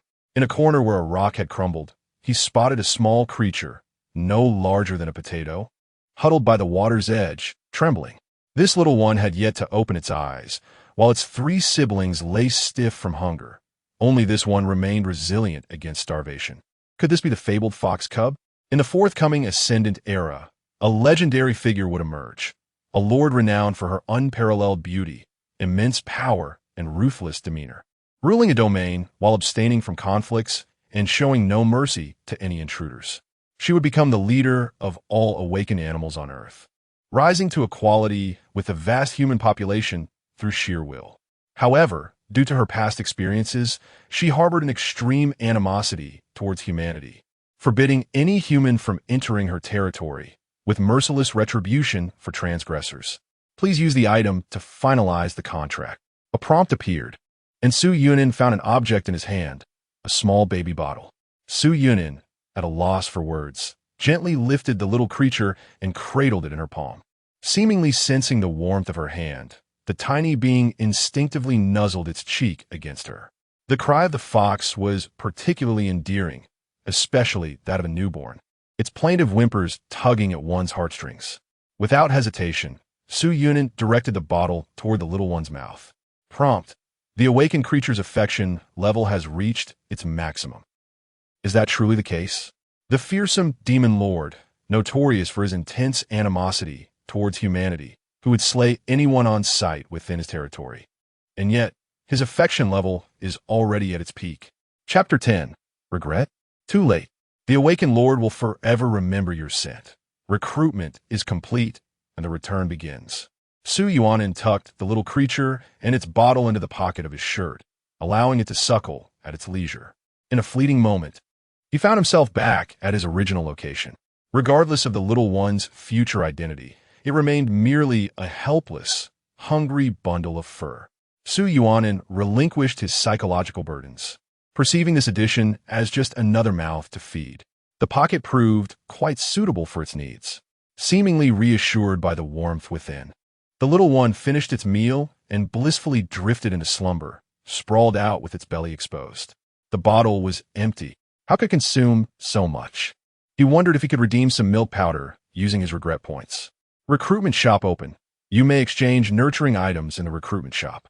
Current unlocked item: Supreme Spirit Nourishment Milk Powder. Applicable age: infancy. Dosage frequency: 3 bottles daily. Price: 10 regret points. Effect: significantly enhances spiritual aptitude. Su Yuanin sighed deeply. Why did he suddenly feel a paternal instinct? Sleep, sleep. Work awaits tomorrow. As dusk settled, he returned home and collapsed, tossing his shirt and the little creature beside him. Upon waking the next day, he discovered the little one had somehow wriggled out of his shirt and curled up next to his neck, nestled closely. Truly a clingy little being. Received 100 regret points from Zhao Mengyan, along with 100 spiritual points and 1,000,000 in savings. Here it comes. A promising start to the day, and this time the reward was the rarest of spiritual points. Su Yuanin was instantly wide awake. Yet, why only 100 points? He opened his phone and noticed several missed calls and over 10 unread messages on WeChat, all from Zhao Mengyan. Joyful anticipation bubbled within him. It seemed the drama was about to unfold. Su Yuanin opened WeChat to peruse the messages. Yuanin, do you have any money? Can you transfer me 500,000? I've already met with Brotherly. The investment software is fine. Transfer whatever you can. Hurry. Hurry up. What the hell are you doing? Quickly send me the money. Su Yuanin, why aren't you answering my calls? Quickly. If we wait too long, we won't make any money. Su Yuanin. Su Yuanin. Missed voice call. Missed voice call. Missed voice call. Su Yuanin, if you see this, please call me back immediately. It seemed they were nearly frantic on the other end. Su Yuanin, however, leisurely stretched and then took a bathroom break. He ordered some breakfast delivery, enjoying his meal while watching videos. He prepared a bottle of milk powder for the little one and played a game for a while. Only then did he open WeChat to reply to the messages. What is the matter, my dear? Why did you take so long to respond? I've already met with Brotherly. He said today is the last day for investments. Quickly transfer the money, whatever amount you have. Whatever amount I have. Su Yunan cast a glance at her savings balance. 4 million. Turning away, she thought it might be too shocking for you. But perhaps death would be a better alternative. With a faint smile, she calmly replied, All right, I will transfer the funds shortly. Please send me your bank account number. Received 50 regret points from Zhao Mengyan, along with 50 strength and 500,000 in savings. Feeling regret now? Realizing who truly cares for you? However, why is the amount so little? Has the warlord of the industrial park not yet exerted his influence? It seems he hasn't employed any tactics against her yet. Otherwise, she wouldn't have amassed such a small number of regret points. All right, transfer to this account XXX. Hurry up, love you. I'll handle it right away. Su Yunan glanced at the time. Having awakened early, she still had some time before work. Thus, she picked up her bank card, took her little fox companion, and set off for the bank to transfer the money. Of course, whether it would be received on the other end remained uncertain. 2 hours earlier, in northern Myanmar's Wa state, after a night of travel, having traversed nearly 2,000 kilometers by plane, Zhao Mingyan finally encountered her long-cherished Brother Li. Yet, she was puzzled. Why were there several burly men accompanying Brother Li? As soon as they entered the hotel, the imposing figures blocked the entrance. Meanwhile, Brother Li wore a peculiar smile as he led her into the room. At this moment, Zhao Mingyan finally had the opportunity to scrutinize Brother Li. However, just as with most online romances that culminate in reality, she was disappointed to discover this Brother Li bore no resemblance to the person in the photographs. The images depicted a sun-kissed, fair-skinned young man. Yet upon meeting him in person, he was not only greasy and overweight, but also severely balding, exuding an indescribable odor. Zhao Mingyan felt a wave of nausea. This was precisely why she had accumulated 100 regret points moments ago. Whereas the money, Brother Li immediately demanded upon meeting. Zhao Mingyan swallowed hard, recalling the burly men at the door. An ominous premonition began to surface. Fear gradually took root. Why the rush, Brother Li? Zhao Mingyan affected a sweet tone. Leaning closer, I traveled a great distance to see you. Is money all that matters to you? Despite the glaring disparity between Brother Li's appearance and the photos, Zhao Mingyan reminded herself of his affluent background. Mentally censoring the reality before her and imagining the handsome figure from the pictures seated across from her. Li Zhong, this so-called Brother Li, now looked at Zhao Mingyan with a wave of nausea. She found him repugnant, and he was no less disgusted by this woman. She had a boyfriend, yet was fooling around, easily duped by merely a few photos. Such fickleness and lack of morals made even Li Zhong consider her garbage. Nonetheless, for the sake of the money she held, or rather, the money belonging to her boyfriend, Li Zhong restrained his disdain, forcing a fake smile as he said, "It's not that I'm in a hurry. Rather, today is the deadline for our fund investment. If you don't transfer the money today, it will be too late. I'll call my boyfriend right away." It was this that resulted in the multitude of missed calls on Su Yunan's phone. Regrettably, Su Yunan had activated the Do Not Disturb mode while sleeping, rendering any attempts to awaken her futile, regardless of how relentlessly one might tap on the screen. Observing Zhao Mingyan's fruitless efforts to reach her for an extended period, Li Zhong's gaze grew somewhat frosty. There is nothing more to be done. Do not blame me for not having forewarned you. Wait, let me try again, Zhao Mingyan exclaimed, embarking on a frenzy of sending WeChat messages, leaving numerous voicemails, and even calling close friends and family in a desperate attempt to rouse Su Yunan. Unfortunately, with the Do Not Disturb mode in effect, none could succeed. After a flurry of anxious actions and a prolonged wait, it was not until 2 hours later that Su Yunan finally responded. Zhao Mingyan exhaled in relief. "I'm transferring it to you now," came Su Yunan's message. As Zhao Mingyan read it, she mused to herself that although her boyfriend lacked wealth, he was undeniably handsome and utterly devoted to her, prompting a surge of regret. After a brief interval, Su Yunan sent another message. It was a screenshot of his account balance, accompanied by the question, "Is this amount sufficient? Is that too little?" Zhao Mingyan was rendered speechless. Surely, she could not be mistaken. Were those indeed several zeros? 8 million. When had Su Yunan amassed such wealth? Could it be that he was a concealed wealthy heir? Regret points from Zhao Mingyan. 300 points. Simultaneously, gain power. 300 points. Account balance. 3 million. From this moment on, Zhao Mingyan was filled with genuine regret. Alas, it was too late. Chapter 11. The first day of a new job. Delightful. "I'm sorry, sir, but this card has been flagged as a high-risk user, suspected of being involved in overseas fraud. I cannot assist you with the transfer." The bank teller's response was impeccable, aligning perfectly with Su Yunan's intentions. He promptly shared the video he had just recorded with Zhao Mingyan. To protect the teller from potential retribution, Su Yunan had refrained from capturing her face in the footage. He then sent a message. "It's not that I refuse to help you. The bank has stated it's not possible. They are fraudsters. You should flee." Zhao Mingyan was left dumbfounded upon receiving the message. Fraud? Brother Li is a fraudster? How could that be? Brother Lee is a bona fide rich heir. She had seen those luxurious mansions and extravagant cars in photographs. The watch he wore was worth over $1 million. You must be mistaken. Brother Lee could never be a fraudster. Are you concocting excuses and trying to conspire against me? Noticing her disbelief, Su Yunin decided to mute the conversation. He simply stated, I need to get to work. You should call the police and go home immediately. He then closed WeChat, indifferent to the chaos on the other end. Zhao Mingyan swallowed hard, mechanically turning to face the smiling Li Zhong. At that moment, Li Zhong opened a plastic bag and skillfully retrieved a white handkerchief. Zhao Mingyan, unwilling to concede, forced a laugh. Brother Li, my boyfriend, that pathetic loser, said you're a fraudster. It's too hilarious, haha. Brother Li, what are you doing? Li, a pungent cloth was pressed against Zhao Mingyan's face. Before she could even utter a cry for help, she lost consciousness. Remember the sun outside. Li Zhong's mocking voice echoed in Zhao Mingyan's ears. For you shall never see it again. At this juncture, Zhao Mingyan was oblivious to the fact that her hellish existence in northern Myanmar was only just beginning. Acquired 500 points of regret from Zhao Mingyan, simultaneously gaining 500 strength and a deposit of 5 million. Today was yet another day filled with abundance. Su Yunin strolled out of the bank, relishing the gentle sunlight of early winter. In his pocket, his little companion poked its head out. Its tiny front paws raised in a stretch, the man and the fox synchronously indulging in a languid yawn. It had been a long time since either had slept so soundly. Of course, Su Yunin felt similarly.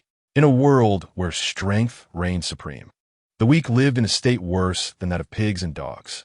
Moreover, his body had been poisoned by Zhao Mingyan, enduring excruciating pain day and night, rendering him unable to find peace.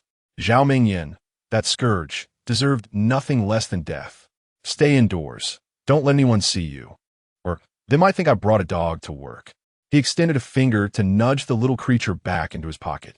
It would be unfavorable if the supervisor noticed, potentially jeopardizing his plans for accruing points.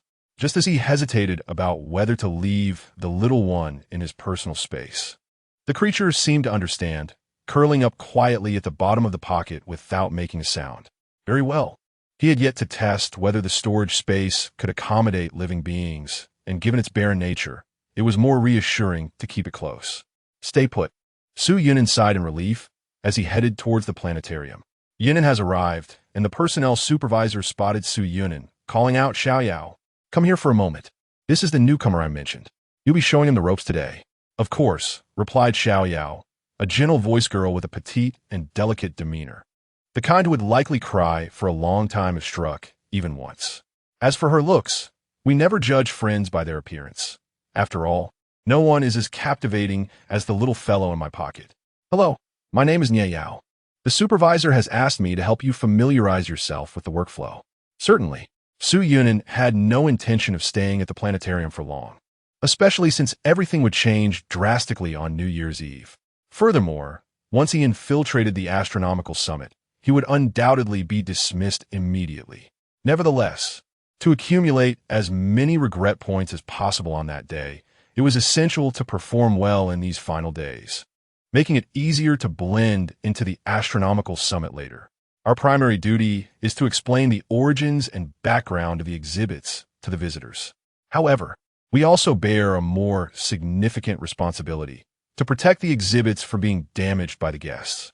As they spoke, the doors of the planetarium swung open. A group of elementary school students, adorned with red scarves, entered, trailed by their parents. It appeared to be a school-organized field trip. As the rowdy children rushed in, the once quiet planetarium erupted into a cacophony of noise, their boisterous screams causing Su Yunin's eardrums to throb painfully. He began to regret his decision to apply for the job. Perhaps it would have been better to come a few days later, though by then the museum might not be hiring anymore. Never mind, he thought. He would endure it for the greater plan. Nye Yao was undoubtedly an excellent instructor, providing insight into the work while also offering Su Yunin tips and precautions. However, she appeared so gentle that even the mischievous children began to disregard her authority. Children, please do not climb on the exhibits. Come down immediately. It's too high up there. It's dangerous. At some point, a small child had stealthily climbed to the top of the space shuttle model. To make matters worse, the child attempted to lift the cockpit lid to crawl inside. Their parents, rather than intervening, laughed and encouraged, "Sweetheart, get in there so Mommy can take a picture." Nia Yao turned pale with fright. She was not accustomed to managing child visitors, and her mind was blank in the face of such a situation. The male guide responsible for the children had already left due to exhaustion. Su Yunin had taken over that position, but as a newcomer, Nia Yao doubted he could handle such a complex conflict. Despite her reservations, she instinctively looked towards Su Yunin, only to find him wearing a bright, radiant smile, already raising his phone and pressing the shutter button. Regret points served on a silver platter should never be wasted. Chapter 12. Dealing with mischievous children requires firmness, ladies and gentlemen. It is imperative that you comprehend a crucial fact. Your rambunctious child is currently scaling an exhibit valued at 4 million, surrounded by barriers and signs indicating it is a restricted area. Yet, you have actively assisted the child in breaching these boundaries. Should your child fall and suffer fatal injuries, the museum shall bear no responsibility. Hence, I implore you not to engage in futile disputes. How dare you speak so callously? What do you mean by falling to death? My son could never be so foolish. The parents of the mischievous child immediately darkened in countenance. The model of the space shuttle, designed with a smooth finish, renders it exceedingly slippery and prone to accidents. For the well-being of your child and the protection of your finances, it will be prudent for you to persuade him to descend promptly. I shall not allow him to come down. What will you do about it? The father of the child sneered. We purchased tickets. The mother chimed in sharply. We are the gods. You, as a mere servant, should cater to our needs. Sighing deeply, Su Yunin acknowledged the futility of the situation. The ultimatum had been issued, and the path taken was of their own choosing. Moreover, the audacity displayed by these two individuals in front of the camera, with no acknowledgement of wrongdoing, was astonishing, since the parents choose inaction and deliberately contribute to societal chaos. They cannot lament when society intervenes for the sake of education. With narrowed eyes, Su Yunin summoned an unseen force that manifested in his mind, extending outward. This power, sensed earlier that morning, was acquired upon surpassing a threshold of 100 in mental acuity. It allowed him to release an intangible force from his consciousness to interact with the physical world, albeit with minimal strength, akin to a gentle pat on the shoulder. However, misfortune has a way of befalling the wicked. Before Su Yunin could act, the mischievous child slipped on his own accord. At that moment, the child was striking the cockpit of the aircraft model with his phone, causing cracks to form. Just as he prepared to shift his stance to break the cockpit open entirely, he unexpectedly lost his footing and fell out of balance. A piercing scream erupted from the child as he tumbled from the side of the model, his body rolling toward the ground, headfirst. A resounding thud echoed throughout the bustling exhibition hall. Blood pooled from the child's head, creating a small crimson puddle beneath him. The child's parents stood momentarily in shock. Then, a more harrowing scream erupted from the mother. The father dashed into the exhibition area to assess the situation. Fortunately, the child was still breathing. Yet, this was a relief for Su Yunin. Otherwise, he might have faced the loss of his job. Confronted by the dazed parents, Su Yunin raised his hands in a gesture of indifference, feigning innocence as he remarked, "Did I not warn you in advance? You have gained 40 regret points from Luron, as well as 40 strength points and a deposit of 400,000. Regrettably, I have acquired 30 points of regret from Long Tao, along with 30 points of agility and a savings of 300,000. Is this truly the extent of their remorse? It is no surprise that the parents of such unruly children do not perceive their own faults. It appears that a firmer approach is necessary. You too should head to the hospital. As for the compensation regarding the damaged model aircraft, we shall discuss it once the child's condition stabilizes. For now, return home and await the court summons in peace." Upon hearing about the financial compensation, the couple was genuinely taken aback. Upon receiving 100 points of regret from Luron, along with 100 points of strength and a savings of 1,000,000, and subsequently acquiring 88 points of agility and 880,000 in savings. The mother of the unruly child began to argue vehemently. Do you have no conscience? My child has been injured in such a manner, and you still dare to demand compensation from us. Indeed, it is clearly the fault of your planetarium. How can you place the blame on us, ordinary citizens? This is utterly unjust. We implore you to take our side. The couple knelt in anguish, attempting to seize the narrative, which inadvertently garnered sympathy from a group of oblivious parents. As the crowd grew increasingly agitated, directing their ire towards the planetarium staff, Nieyao trembled in fear. Yet, driven by a sense of responsibility, she stepped forward to shield Su Yunin, tremblingly admonishing, "It is you who disregarded our warnings and insisted on climbing the exhibits. We pleaded with you for quite some time, yet you not only ignored us, but also damaged the displays." With hands on her hips, the unruly mother disregarded her nearly lifeless child and immediately adopted a confrontational stance. "It is your lax supervision that is to blame. Otherwise, how could my child have gotten inside? Now you are attempting to evade responsibility by shifting the blame onto us ordinary citizens. This is outrageous." Nieyao, still inexperienced and only 2 years out of university, found herself momentarily speechless in the face of such audacity. However, Su Yunin, having encountered countless shameless individuals in his previous life, remained composed. He firmly grasped Nieyao's shoulder and gently pulled her aside. Raising his phone, he connected it to his Bluetooth speaker and played a recording that reverberated throughout the exhibition area. The model of the space shuttle has been designed for realism, with a slick surface that makes it prone to slips and falls. For the sake of your child's safety and your own financial well-being, it would be prudent to have him come down immediately. His tone was sincere and calm, clearly indicating that he had already fulfilled his duty to warn them. "I refuse to let him come down. What can you do about it?" came the voice of the child's father. "We paid for our tickets," exclaimed the child's mother. "We are gods. You, as a mere servant, should cater to our needs." In an instant, the expressions of those around turned toward the unruly parents with disapproval. Initially sympathetic due to their own parental status, they instinctively sided with the child.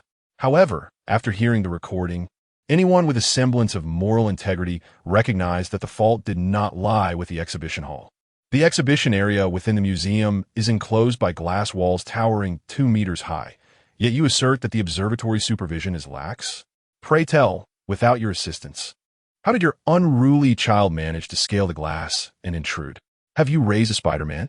The expressions of the 2 individuals darkened significantly. Indeed, it was they who facilitated the child's breach of the barrier. Although Su Yunin's phone failed to capture that fleeting moment, the museum surveillance undoubtedly recorded it. Should a thorough investigation be conducted, the responsibility would rest squarely upon them. The observatory bears no culpability whatsoever. Acquired 110 points, strength 110, savings of 1 million. Acquired 120 points, essence of strength, savings of 2 million. Essence of strength? Something else has been obtained. Chapter 13. How could a beautiful girl poop? As the siren of the ambulance echoed in, the commotion swiftly subsided. The bear-like parents, realizing they had no support and that onlookers were recording videos to condemn their unruly child, reluctantly covered their faces and departed in shame. "Well done, young man," the human resources supervisor remarked, patting Su Yunin on the shoulder. "You remained composed in the face of adversity, articulating your thoughts clearly without retreating. I truly admire your demeanor." "You're too kind," Su Yunin replied modestly. "Keep up the good work. I have high hopes for you. You may be overly optimistic." He responded with a smile as he returned to his duties. Fortunately, the job was rather relaxed, and soon enough, it was time for a break. During lunch, he eagerly made his way to the beef noodle shop outside, ordering a bowl of beef noodles while pondering over the newly acquired item. He had just obtained a power condensation pill, yet was still uncertain of its purpose. With a flick of his mind, he summoned the item. Power condensation pill, used to surpass the physical limits of a mortal body. Upon consumption, it enables one to exceed their current power threshold. Glancing at his attribute interface, he noted, strength, effective value, 500, limit reached, total value 1050, effective upon breakthrough. Agility, 450 spirit, 112. Now he understood. His recent focus had heavily favored strength, causing it to reach its maximum. It appeared that, without a breakthrough, the mortal physical limit was a mere tenfold of the base value, which amounted to 500 points. However, Su Yunin felt content. After all, the day of his descent had yet to arrive, and he had not even embarked on earnest cultivation. He swallowed the power condensation pill in one gulp, instantly feeling an explosive surge of strength. Testing his newfound power, he inadvertently crushed the rim of the bowl into porcelain dust. Apologizing silently to the shop owner, he ordered 2 additional servings of beef as compensation. Naturally, while satisfying his own hunger, he did not forget to procure a bottle of milk for the little fox. By the way, does this creature even need to relieve itself? Su Yunin discreetly poked the little one's rear end. It felt dry. Perhaps beautiful girls do not need to poop. Just as this thought crossed his mind, a warm sensation spread across his chest. Boss, please pack the remaining 2 servings for takeaway. I want to be dining here, he said hurriedly. It seemed he would need to tuck a diaper into his pocket next time. Rushing home, he changed his clothes, washed his hands, and took a moment to clean the little creature as well. Next time, make sure to use the litter box. Su Yunin exclaimed angrily, pointing at the freshly purchased litter box and litter. The little one tilted its head, looking as if it understood. Its eyes were still closed, and it burrowed into the litter, sniffing curiously. Finally, it seemed to grasp Su Yunin's intent. It opened its mouth and took a large mouthful of litter. That's not food. Spit it out. Quickly, spit it out. Su Yunin hurriedly grabbed the little one by its hind legs, shaking it vigorously. After a considerable effort, the little creature sat in the litter, looking utterly wronged and mewing pathetically. Sighing in exasperation, he lamented, "Caring for a pet is such a hassle. Perhaps I should just stew it instead. It is unthinkable. She is the future empress, a figure of immense potential, and I have painstakingly cultivated her affection to its fullest. Oh, wretched system. Is there any method to make her comprehend human speech? Ah, yes, the lottery." Glancing at my substantial balance of 1412 regret points, a glimmer of hope ignited within me. Your balance supports a tenfold draw with a guaranteed high-tier, blue, reward. Shall we proceed with the tenfold draw? A guarantee, you say? Naturally, I shall opt for the tenfold. However, I soon found myself regretting this decision. Alas, the tenfold draw is undoubtedly the grandest trap in this realm. While a guarantee indeed exists, receiving nothing but the guaranteed item feels exceedingly unfair. 9 dim, lifeless stars collided with my being, transforming into 40 agility points and 50 strength points. The final blue orb morphed into 2 droplets, resembling pearls, suspended before me. Congratulations! You have successfully acquired the communication droplets, elementary level. Upon use, they enable any creature to achieve a rudimentary understanding of your thoughts. Although the outcome lacked any high rarity rewards, I had managed to obtain something useful, perfectly addressing my immediate predicament. Acceptable indeed. Utilizing the communication droplets, elementary level, I directed them towards myself and the little one. I silently issued the command. The 2 droplets soared towards our foreheads, permeating and merging with us. Remember, do not relieve yourself in my pocket next time. I reiterated, if your stomach is uncomfortable, you may nudge me, and I shall escort you to the restroom. The little one remained bewildered, emitting only soft whimpers, seemingly grasping nothing. I sighed in resignation, accepting that I had to assume it understood. 3 more chances to draw. I turned my gaze toward the lottery button. I hesitated, pondering whether to save up for another tenfold draw. It felt as though that tenfold was somewhat deceptive. Is it merely a matter of luck? Perhaps I should try a single draw? My finger hesitated, gently hovering above the button. A brilliant golden light surged forth, dazzling my vision. If I ever attempt a tenfold draw again, I shall consider myself a fool. Chapter 14. Attempting to extort me? Go ahead, I welcome more. Su Yunin gazed upon the remarkable treasure he had just acquired. Automatic cultivation method, legendary, golden quality. Its effects were strikingly straightforward. Continuous automatic cultivation enhancement. Automatic cultivation effect has been activated. Current environmental spiritual essence concentration, 0.0000012. Cultivation method and operation, none. Settlement efficiency, 0. 1 spiritual awareness per hour. Well, it seems this item has arrived prematurely. The day of descent has not yet come, and the spiritual essence concentration on Earth is far too low. Although automatic cultivation is a miraculous skill, it proves to be of little utility at present. Detected that the surrounding spiritual essence concentration is excessively low. The actual enhancement derived from the reward value is significantly diminished, far below the expected caliber of golden quality. An additional compensation gift will be drawn. Is it truly possible to do this? How generous! Gift extraction completed. You have successfully obtained Heavenly Appraisal Technique Beginner. Heavenly Appraisal Technique Beginner. By focusing your gaze upon an object, you can reveal its detailed information, capable of appraising items of beginner-level potential and below. Su Yunan experimentally directed his gaze toward a vase in the room. This vase had cost Zhao Mengyan several thousand. Claimed to be a Qing dynasty glass vase, worthy of being a family heirloom. Upright glass vase produced by Upper City Glass Manufacturing Factory. Production date, 2013. Main component, silicon dioxide. Secondary components. Market valuation, 5 yuan. Is this all? A market valuation of 5 yuan? Zhao Mingyan demanded 8,000 from me for this? Truly, it is all a scheme. Absurd. Thankfully, that troublemaker has been sent away. Not bad, not bad. With this technique, I can venture to the antique market and perhaps uncover some hidden treasures. It seems that misfortune has borne unexpected fortune. At least I have been granted a second chance. An opportunity to evade future pitfalls. As the lunch break was nearing its conclusion, Su Yunan stepped out to return to the planetarium. To his surprise, he encountered an uninvited guest. Su Yunan, have you lost your mind? You're abandoning a job with an 8,000 monthly salary to be a guide at the planetarium? Su Yunan paused, taken aback by the remark. This appraisal technique can even evaluate living individuals? Name, Zhao Yuanchai. Social relationships concerning you. Elder sister, Zhao Mengyan.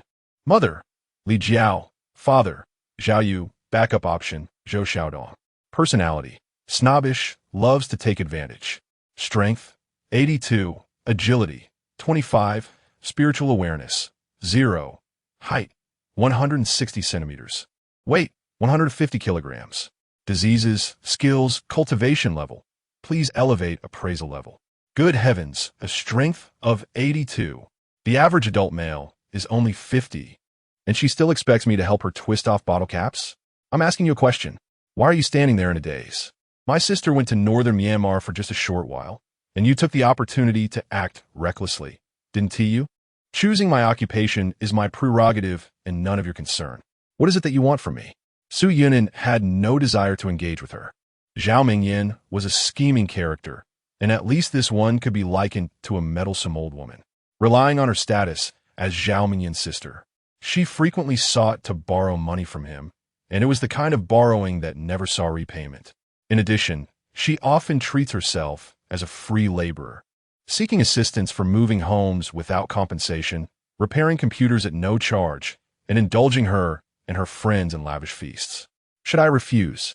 She resorts to wailing and causing a scene at Zhao Mingyan's place, even going so far as to malign me to her parents, claiming that this brother-in-law is no good. Seizing the opportunity, her parents then raise the bride price exorbitantly. It can only be said that the Zhao family is truly exceptional. Of course, this concerns me. You are to join our family, and your income is inextricably linked to my sister's happiness. Naturally, I must keep a watchful eye on you. Su Yunan has grown accustomed to this family's outlandish reasoning and is no longer enraged. He merely finds it absurd. Join the family? Does your family even have the right to use such a term? Zhao Yuanchai furrowed her thick brows. What do you mean by unworthy? My parents have already discussed with my sister that when you two marry, the children will bear our family name, and the house must be in my sister's name. Su Yunan laughed. So, I'm the last to be informed of this matter? What is the deal? If you disagree, then stop bothering my sister. Fine, I'll call off the engagement. I knew you didn't have the guts. A single sentence made Zhao Yuanchai's CPU smoke. What is happening? Is this brother-in-law, who is so devoted, being usurped? Isn't he the one most afraid of separating from Zhao Mingyan? Surely, he must have just imagined that. It has to be a hallucination.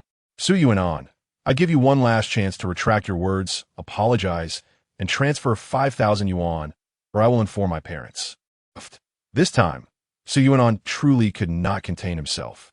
Ever since the daytime encounter with unruly children, he had developed the habit of recording encounters with despicable individuals. This instance was no different. Without hesitation, he saved the audio evidence. Then, as the first step, he promptly transferred 5,000 yuan to Zhao Yuanchai. Consider yourself fortunate. Zhao Yuanchai, filled with self-satisfaction, pressed the payment button, thinking this tactic never fails. Just as she completed the transaction, Su Yuan dialed a number. 110, hello. I wish to report an extortion case. Yes, 5,000 yuan. The act is completed. The money has been transferred. The crime has occurred. Can it be filed now? A 3-year sentence? Very well. Zhao Yuanchai was left in a state of shock. Chapter 15. Either serve time or beg me. Arriving at the station in a police car, Su Yuan presented the recorded evidence to the officers, simultaneously reclaiming the 5,000 yuan extorted from him by Zhao Yuanchai. He felt remarkably refreshed. After completing the case documentation, he leisurely waved goodbye to Zhao Yuanchai, remarking, just stay put in the detention room. And by the way, eat a bit less. We wouldn't want you to go bankrupt. Zhao Yuanchai, enraged and humiliated, retorted, how dare you lock me up? I'll tell you this, you're finished. I'm calling my sister right now. Suit yourself, Su Yuan replied nonchalantly. At this moment, Zhao Yuanchai truly began to panic. Individuals like Su Yuan were hard to come by. Her family was counting on extracting a substantial betrothal gift from him. If she spoiled that, her family would surely punish her severely. Despite her inner turmoil, Zhao Yuanchai refused to concede defeat verbally. Do you think you're someone special? I'll have you know my sister has suitors aplenty. We certainly don't need a mediocre man like you. Apologize now, and you might still have a chance. Otherwise, well, you'll regret it. Without turning back, Su Yuan simply waved his hand dismissively. Rest assured, I shall visit your family tonight to cancel our engagement. The mere mention of the engagement cancellation sent Zhao Yuanchai into a state of fear, primarily dreading a beating at home. Moreover, being confined in the detention center was truly unbearable. You have gained 50 regret points from Zhao Yuanchai, along with 50 agility and 500 in savings. A mere 50 points. It was evident that this family possessed no sense of guilt, their moral compass having long drifted into oblivion. Such a scourge deserved to be sent far away. Dismissing the thought, Su Yuan resolved to find some decent company to cleanse his eyes. Spending too much time around such individuals could lead to nightmares. Whistling, he returned to the observatory, leaving Zhao Yuanchai behind in the detention center. Let me out. I haven't committed any crime. It was just a joke. P.S. My brother-in-law. Zhao Yuanchai cried out in panic from behind the iron bars. Regrettably, officers were accustomed to dealing with individuals like her. An impatient guard rapped on the bars, quiet down. Extorting 5,000 yuan is a criminal offense. If you're lucky, you might be out in a year or two. If not, you could face 3 years. Zhao Yuanchai's mind reeled. It was only at that moment that she grasped the gravity of her situation. Impossible. How could it be this serious? It was just 5,000 yuan. Besides, didn't I return it to him? And that was my brother-in-law. We were merely joking. First of all, you confirmed the receipt of that 5,000 yuan, which indicates the crime of extortion has been committed, an accomplished crime. The guard explained patiently. Moreover, the money you returned was not voluntary. It was coerced by the police after you were caught in the act. In an instant, Zhao Yuanchai understood.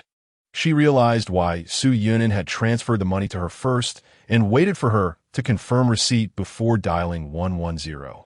This was quite the trap indeed. The penalties for completed crimes and attempted crimes are vastly different. In the case of an attempt, one might merely face criticism and education before being released, whereas a completed crime entails genuine imprisonment. Su Yuan, you scoundrel, are you playing dirty? Zhao Yuanchai trembled with rage. Silence. It seems you have not grasped the gravity of your own mistakes. It was you who engaged in extortion, yet you dare to blame others? I believe a maximum sentence of 3 years would be lenient. Upon hearing the guard's words, Zhao Yuanchai felt utterly deflated. With clenched teeth, she protested. But he is my brother-in-law. We were merely joking. The officer raised an eyebrow. Whether it was a joke or not is not for you to decide. It requires your brother-in-law's acknowledgement that it was a jest. Otherwise, you are guilty of extortion. Why should he have the final say? He is the victim. If you wish to avoid prison, you must seek his forgiveness, for your fate now rests in his hands. Zhao Yuanchai sat in the detention area, mouth agape, unable to utter a word. Seek out Su Yunan to beg him for mercy. She would rather die than stoop to such a level. I want to make a call. Let me call. This is outrageous. Enraged, Zhao Yuanchai dialed a number. First, she tried reaching Zhao Mengyan, but there was no answer. Reluctantly, she called home, rapidly shedding her aggressive demeanor to adopt a tone of profound grievance. Weeping as she said, "Mother, that scoundrel Su Yunan has ruined me." Meanwhile, Su Yunan remained indifferent to Zhao Yuanchai's turmoil, as he was fully prepared for the unfolding events. Su Yunan, the parents of those two mischievous children have lodged a complaint against you. Nie Yao came to deliver the news, but you need not worry. The director has already reviewed the surveillance footage, and you handled the situation admirably. You should expect a bonus this month. Su Yunan smiled and nodded, not particularly concerned. He did not require that meager salary. This job was merely a stepping stone into the summit. However, one thing perplexed him. How did Zhao Yuanchai learn of his employment at the planetarium? It wasn't until he spotted a figure outside that the pieces fell into place. Zhou Xiaodong. The individual ignored him, pretending not to see Su Yunan, and hurried away. All now made sense. When Zhao Yuanchai was perusing his profile, she must have noticed that Zhou Xiaodong was his backup. Moreover, Zhou Xiaodong was also his classmate, the very researcher with whom he had debated the threat of asteroids at their last reunion. He recognized Su Yunan and informed Zhao Yuanchai, which was quite reasonable. Indeed, the second and third floors of the planetarium are dedicated to research. It appears Zhou Xiaodong works there. How intriguing. It seems he could catch up with this old classmate whenever he wished. Upon returning to his post, Su Yunan continued to follow Nie Yao, absorbing the lecture. Working at the planetarium could be rather leisurely. By the afternoon, there were hardly any visitors, allowing him to brazenly scroll through his phone until the end of his shift. Yunan, wait. Just as he was about to step out of the planetarium, a timid voice called out to him. Turning around, he saw Nie Yao. I would like to treat you to a meal as a token of my gratitude for rescuing me today. Nie Yao shyly lowered her head. Immediately, a series of meaningful glances were cast in her direction. Among the celestial observatory, Nie Yao was undoubtedly the most beloved. Although she did not possess striking beauty or an alluring figure, her petite charm, sweet voice, and, most importantly, her cultured demeanor and empathetic nature rendered her the object of admiration for the bachelors within the venue.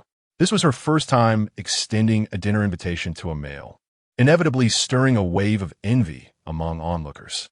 Su Yunan waved his hand dismissively. Another time, I have matters to attend to this evening. What matters? Nie Yao inquired anxiously in a hushed tone. Su Yunan smiled faintly, an annulment. Chapter 16. If you want to withdraw, then withdraw as anticipated, just after work. The parents of the two scheming sisters called. Su Yunan, was it you who sent Yuanchai in? The voice of dogmother, Li Jiao, was frigid. Yes. Why? Su Yunan chuckled. Didn't she have the courage to tell you herself? Extortion. Does this trivial matter warrant sending Yuanchai to prison? Are you out of your mind? Extortion is no trivial matter. Moreover, I possess evidence proving this is not her first offense, with the total amount exceeding 100,000. You want to imprison Yuanchai for a mere 100,000? Have you lost your senses? No. 3 years is for 5,000. 100,000 will not be so brief. Then, how long is it? Li Jiao's voice trembled. Rest assured, I will actively provide evidence to ensure the judge imposes a severe sentence, at least 8 years. You and your husband will not escape either. Li Jiao was left speechless by the filial piety. Just as she appeared on the verge of hysteria, dog father, Zhao Yu, answered the phone. Xiao, I believe this matter can still be negotiated. We are all family. Why must it be so distant? Family? Would you address family with threats like transfer 5,000 to me, or I will? Is this what you consider family? Zhao Yu frowned, intending to say more. But Li Jiao snatched the phone from him. I tell you, Su Yunnan, hurry to the detention center and bring Yuan Cha back and sign the reconciliation document. Otherwise, you will never see Zhao Mengyan again. Oh, such a delightful turn of events. Su Yunnan chuckled, for he had no desire to see that person again anyway. Well, not exactly. If all goes well, he would likely encounter her again. Once he becomes sufficiently powerful, he would dismantle the criminal dens in northern Myanmar and rescue her like a deity descending from the heavens. Then, inadvertently, he might cast her into another den. Frugality is a virtue. Even refuse should be repurposed until it is utterly reduced to dust. Indeed, he was quite virtuous. On the other end of the line, Li Jiao was momentarily at a loss for words.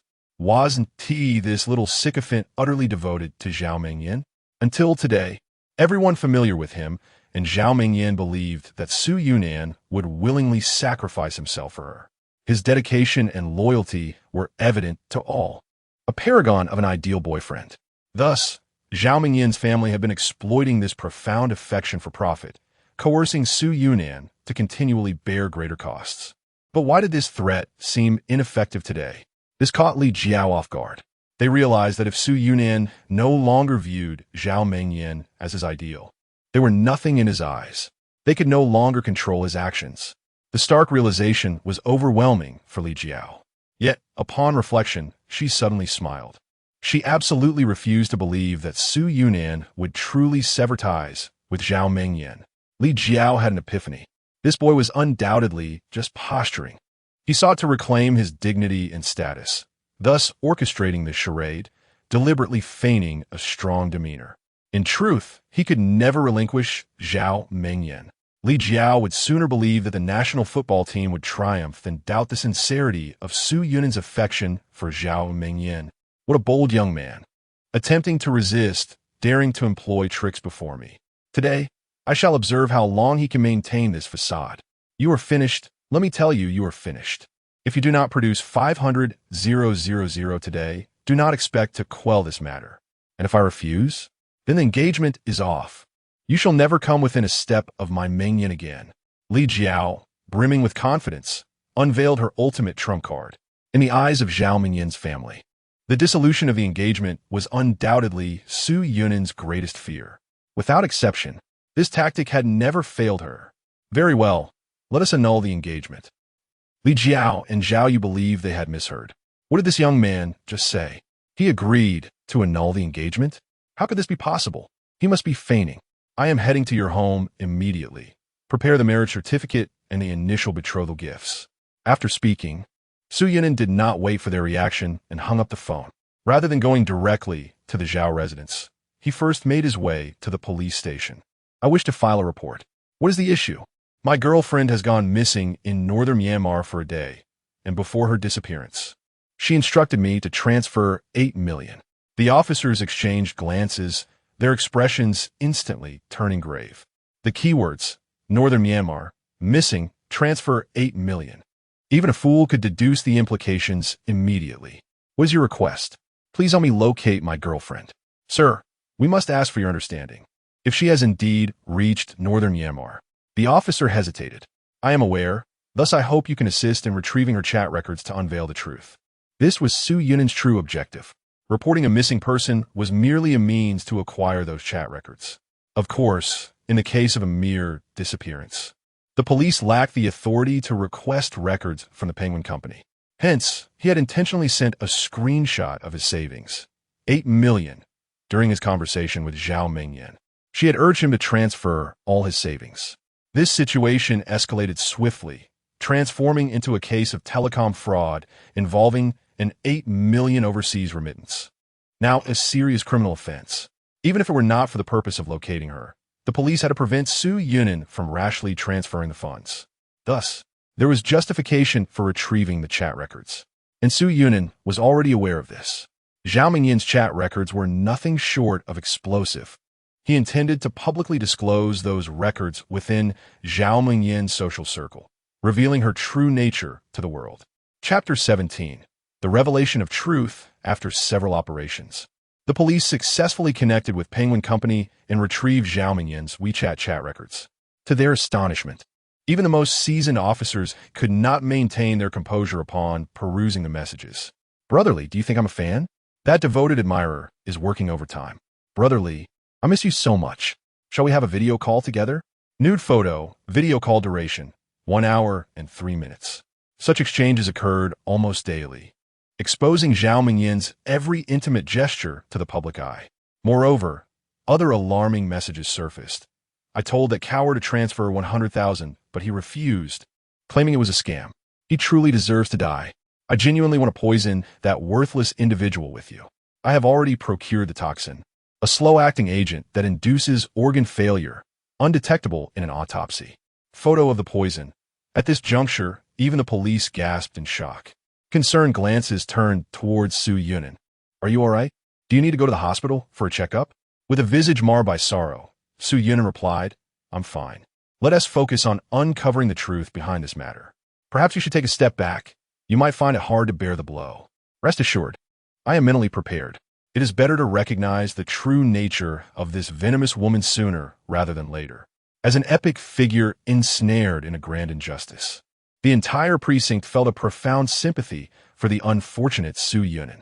Prior to examining Zhao Mingyin and Brother Li's correspondence, they had first scrutinized the messages exchanged between Su Yunan and Zhao Mingyin. Su Yunan had been nothing short of diligent, whether celebrating birthdays or holidays. He meticulously tended to Zhao Mingyin's material and emotional needs. Moreover, Zhao Mingyin, who was unemployed, spent her days indulging in leisure and pleasure. Meanwhile, Su Yunan bore the weight of work-related stress, returning home each day utterly exhausted, only to be berated by Zhao Mingyin for his lack of ambition and the perceived inadequacy of his gifts. Damn it, he is so handsome. At that moment, all the female officers in the precinct silently shouted in frustration at the injustice of it all. How could such a perfect boyfriend fall prey to a woman like Zhao Mingyin? Young female officers gathered around, offering gentle words of consolation, even brewing coffee and presenting their own desserts to Su Yunan. Thank you, but I'm fine. Su Yunan trembled, consumed by anguish, gripping his shirt tightly over his heart to stifle the urge to laugh. As the investigation progressed and more chat records came to light, all of Zhao Mingyin's sordid schemes were laid bare. Brotherly, I can't take it anymore. This year, for Valentine's Day, he only gifted me a handbag worth 20,000. How could such a poor wretch possibly deserve me? I want to elope with you. Brotherly, even the scammer, Brotherly, seemed at a loss for words, unable to respond for a considerable time. After 5 minutes, he finally replied, Indeed, you deserve better. Come to Myanmar and meet me. I will introduce you to the upper echelons of society. Brotherly, just wait a moment. I cannot appear as a mere decoration without anything to my name.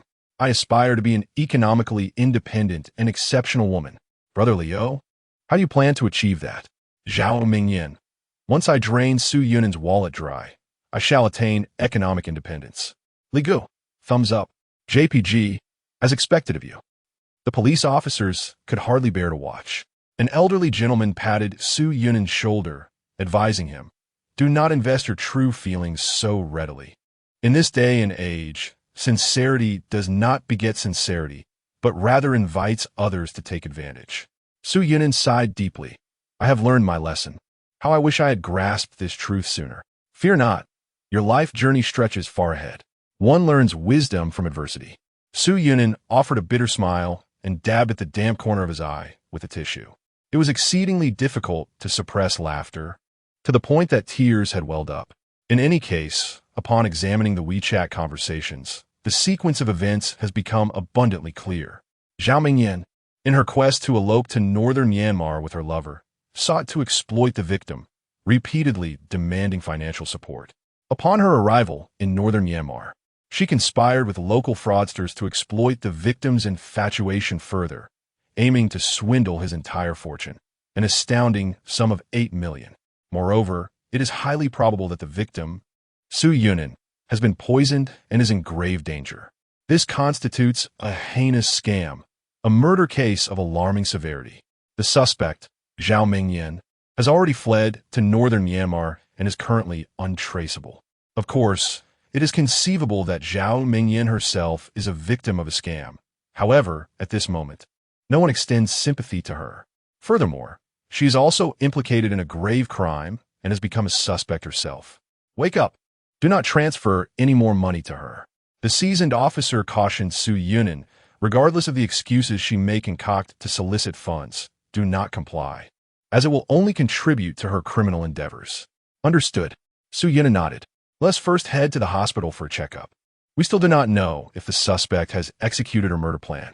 Considering she has already fled to northern Myanmar, it is highly likely that you have fallen victim. To the hospital, then. All right, I will support you. Let me assist. Everyone, stand aside. Allow me through. Several female officers volunteered to escort Su Yunin to the hospital. Yet, Su Yunin, with a wary gaze, recoiled as if shocked, firmly refusing their help. He resembled a frightened bird, now afflicted with severe misandry. That treacherous woman deserves her fate. The onlookers thought to themselves. By the way, may I obtain a copy of the chat records? I intend to file for an annulment, and it should serve as evidence of infidelity post-engagement in court. As the victim of the incident, it is entirely reasonable for Su Yunin to preserve evidence for his lawsuit, and thus he swiftly acquired what he sought. After receiving the evidence, he held his forehead, swaying weakly. What is the matter? Are you unwell? I'm Fine. Su Yunin sidestepped the supportive hands and, amidst the sympathetic gazes of the crowd, staggered out of the police station. His silhouette evoked a profound sense of desolation. Chapter 18. Awaiting exposure upon departing the police station. Su Yunan made his way directly to Zhao Mingyin's residence. Astonishingly, upon hearing Su Yunan's request for the return of the betrothal gifts, the parents of Zhao Mingyin audaciously refused to open the door, leaving Su Yunan, who had traveled a considerable distance to annul the engagement, facing a cold reception. Calm down for a moment, my dear. Let us wait until Mingyin returns. What sort of prowess is it to bully two elderly folks? The father implored. With a nonchalant demeanor, Su Yunan replied, it would be prudent for you to tear up the marriage certificate today. Otherwise, should this matter escalate to court, I fear your reputation will have nowhere to hide. Are you still a man? It is only natural for a man to spend money on a woman. Are you so shameless as to want back the betrothal gifts? The mother shrieked in hysteria. Having long grown accustomed to the absurdity of this family, Su Yunan remained unfazed, responding with calmness. Firstly, both men and women are independent beings. It is not inherently justified for one to spend on the other. Women possess the capability to stand on their own. They do not need to rely on the charity of others. The pressures that men bear are never lesser than those faced by any gender. Su Yunan continued. Secondly, my request to annul the engagement is backed by valid reasons, which I can present if you choose to open the door. If you prefer not to see them, rest assured, my lawyer will present them in court, and you might find yourselves regretting this decision. You still have the audacity to pursue legal action? Very well. If you dare to take this to court, I shall ensure that everyone witnesses your miserly character. To even demand the return of the betrothal gifts. How shameless. Are you certain? I not only intend to reveal your true nature to everyone within Mingyin's circle, but I shall also engage journalists and live streamers to broadcast to the entire world just how petty you are. Unable to contain her laughter any longer, Su Yunan had stifled herself for too long at the police station, and now the absurdity of the situation overwhelmed her. The mindset of certain individuals was simply too preposterous. They never considered self-sufficiency as a fundamental requirement of humanity, believing instead that they were entitled to live as perpetual infants from birth, trapped within their echo chambers.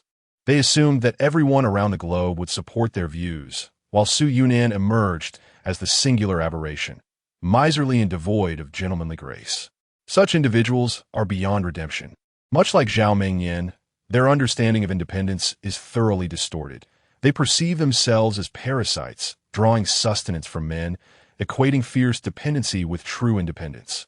In contrast, truly exceptional women, those who safeguard their families, fight valiantly on the battlefield, or diligently advance societal progress through research, along with every industrious, self-sufficient woman who thrives independently, find their honor sullied by the actions of these parasites. Eradicating these pests is a matter of justice. In that case, prepare to receive a court summons, Su Yunan declared with a smile. Do remember to bring your journalists and internet personalities to publicize my supposed disgrace. I eagerly await it. Zhao Yu, the father of the dog, is employed at an MCN company, overseeing projects related to internet celebrities and commerce, holding a significant managerial position. The influencer accounts under his management boast a staggering follower count exceeding 30 million. Li Jiao, the mother of the dog, mentioned exposing Su Yuanin, presumably to exploit this connection. As expected, once Su Yuanin departed, the irate mother directed her fury toward Zhao Yu. You must handle this matter.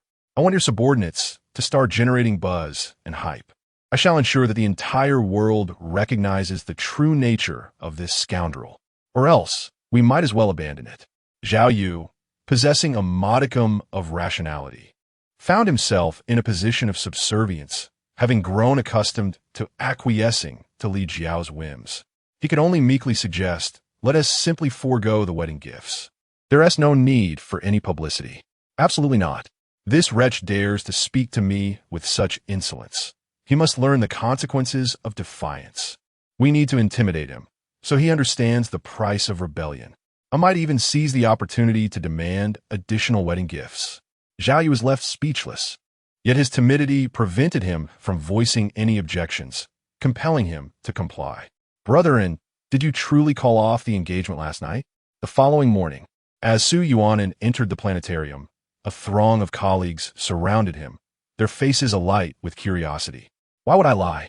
Su Yuanin raised an eyebrow, contemplating the familiarity of his colleagues, indicative of a pleasant work environment.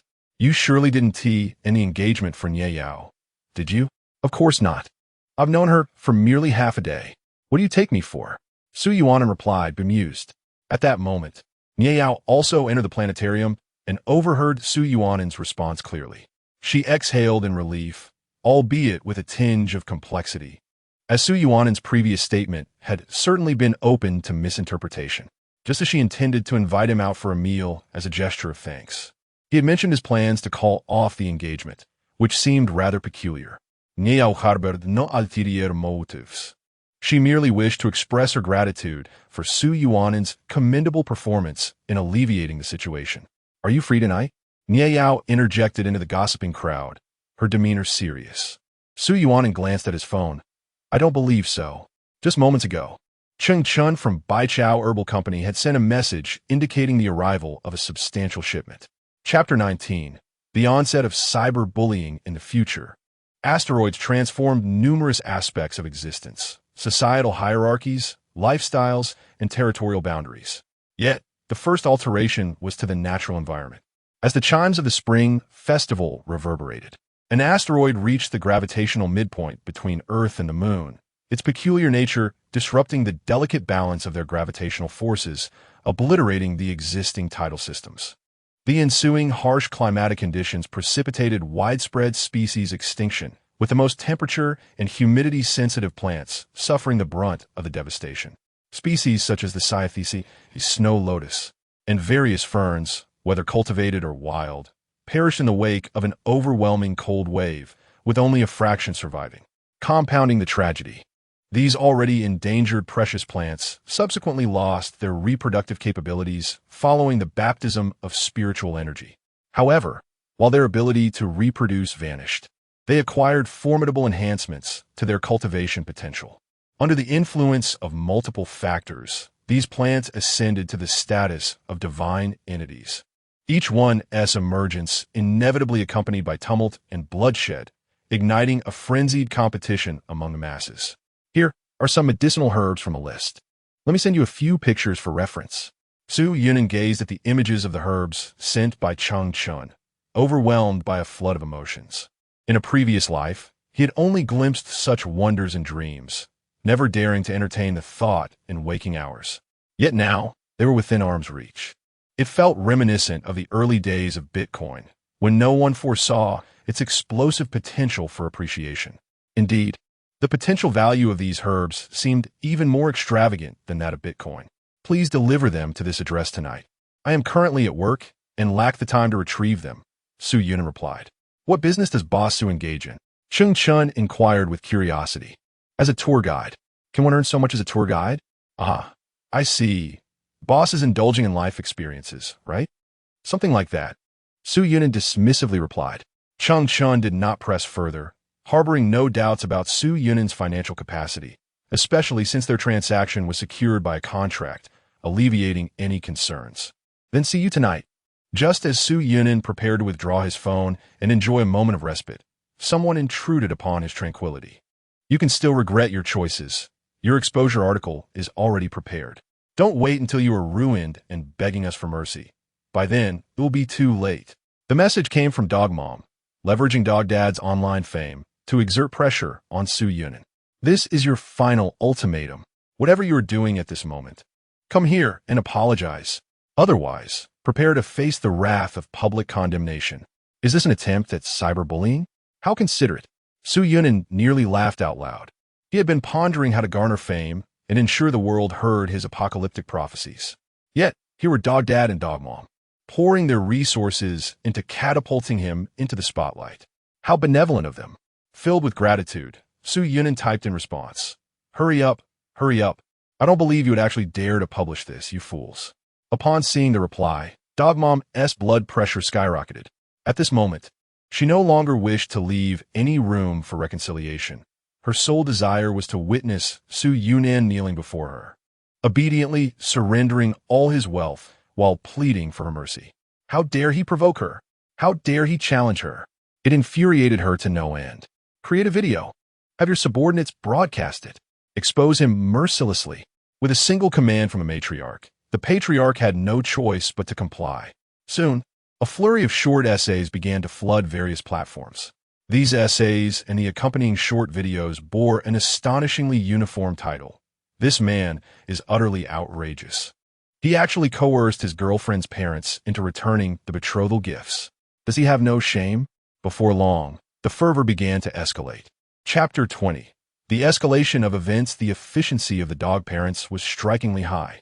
Around midday, Su Yunin became aware of the first murmurs regarding his predicament. The gentleman in the video. How does he bear such an uncanny resemblance to the commentator over there? The initial observer was a visitor disinterested in the planetarium, merely fulfilling the duty of accompanying his wife and child. He sat idly, scrolling through Douyin, when he stumbled upon something intriguing. Does anyone understand? Today, I unexpectedly encountered a truly despicable man, a classic opening line. The visitor showed no interest in the ensuing discourse, but the subsequent photograph made him halt in his tracks. The individual in the image appeared strikingly familiar. His handsome visage had left a lasting impression. That tour guide. That despicable man actually threatened his girlfriend's parents to return the betrothal gifts while she was away. Look at the plea for help video my sister sent.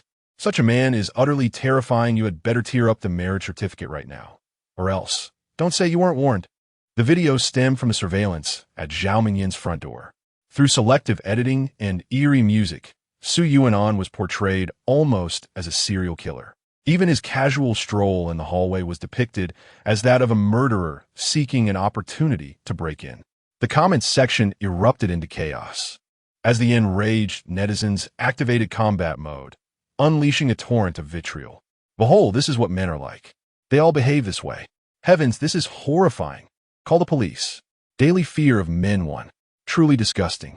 Why do such abhorrent beings exist in this world? Such emotionally charged videos invariably incite rapid fervor among internet users. And soon hundreds of comments flooded beneath the video. Only a handful question the narrative, stating the video appears edited, potentially misleading. Let us refrain from forming conclusions until the complete footage is released. Yet, within less than half a minute, he was besieged by the relentless army of outraged commenters. Shut up. You were just trying to defend the scoundrel. The video is crystal clear. You're still trying to excuse him? Clearly, he is a dangerous, violent individual. Thank goodness the elderly didn't tee open the door. The consequences would have been dire. Such a person ought to be apprehended immediately. He clearly exhibits violent tendencies, posing a threat to society. It will be too late once he commits murder. The few rational voices were swiftly drowned out in a deluge of disdain, forcing some commenters to delete their remarks to salvage their reputations. The absence of dissenting opinions allowed the frenzied netizens to advance unchecked. This kind of person should be doxxed. He deserves to be dealt with swiftly. He has already been identified. His name is Su Yuanan, a graduate of, previously employed at an internet company in Chongqing, and has recently resigned to become a commentator at the Chongqing Planetarium. Such dangerous individuals are surprisingly allowed to work at the Upper City Planetarium. I recall it is a place frequented by children, isn't it? The Upper City Planetarium? Our school was just planning a visit there. Now, how could we possibly have the courage to go? I work at the hospital and admitted a child yesterday who is still in the ICU. Even if he survives, he may be left in a vegetative state. It is rumored that this child was sent from the Upper City Planetarium. My goodness, how terrifying. Why hasn't the planetarium dismissed him yet? Is there anyone who knows the management of the planetarium? Fellow friends, let's take action against this menace.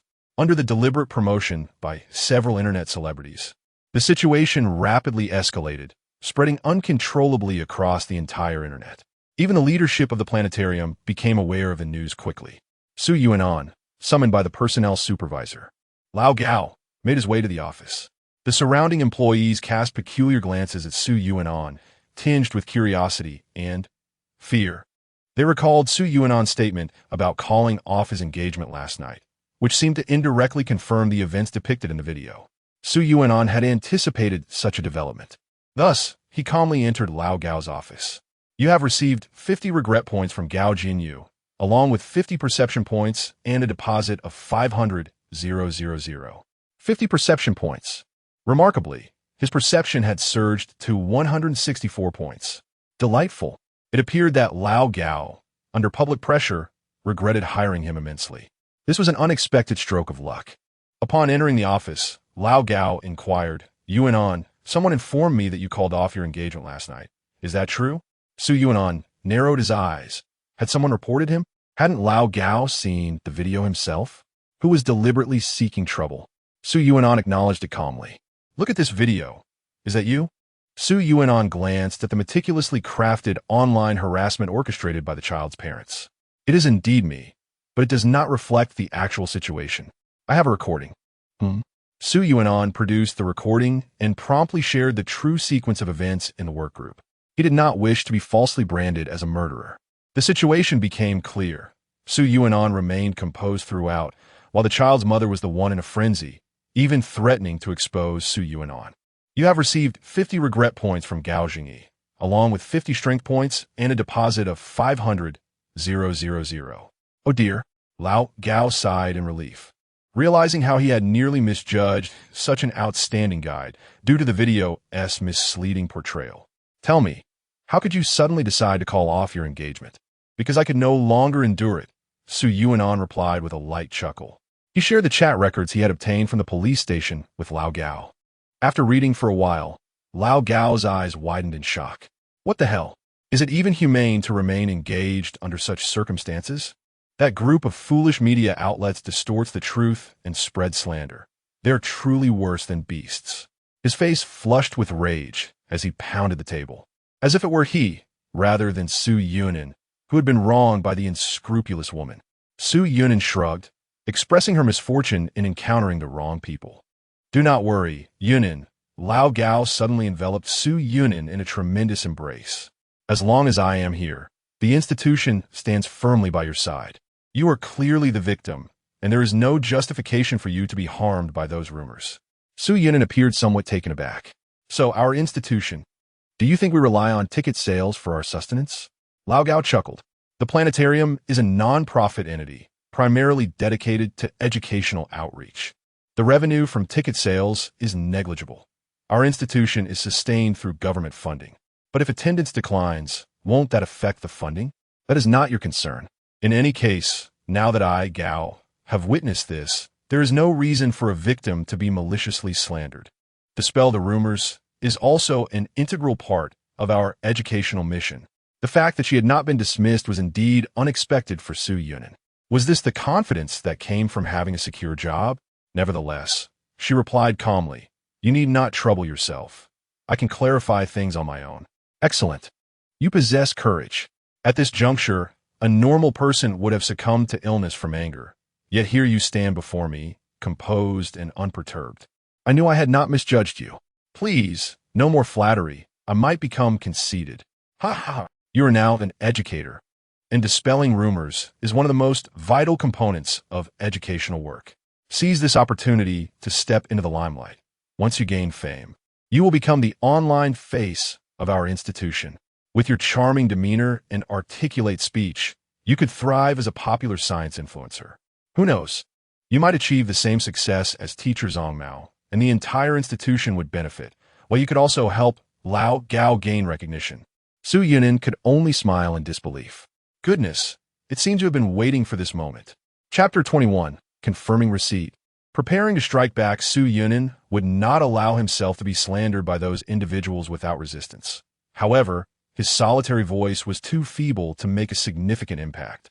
Thus, he awaited the opportune moment. There exists a phenomenon in communication theory known as the 7-day rule. Typically, an event's resonance in the online realm reaches its conclusion within a span of 7 days, with the first 24 hours designated as the incubation period. Relevant news must proliferate during this interval, and the most potent catalyst for dissemination is the fervor of outrage. This explains why the writings of pugilists swiftly garner substantial attention. Between the 24 to 48-hour mark, various media outlets begin to follow up, releasing further detailed information. This is also the period of the most rapid escalation in interest, with the majority of netizens encountering the trending topics during this phase. It is at this juncture that the event reaches its zenith, with emotions of anger peaking. Both proponents and opponents possess their utmost vigor at this time, each side yearning for the involved parties to intervene and bring resolution to the matter. Thus, the moment for action will present itself then. Therefore, there is no need for haste now. Rather, it would be prudent to let the flames smolder a bit longer. Yunin, Lao Gao has granted you a week's leave to lay low. Thank you. But is it customary to have time off right after starting? Is the atmosphere at the museum so relaxed?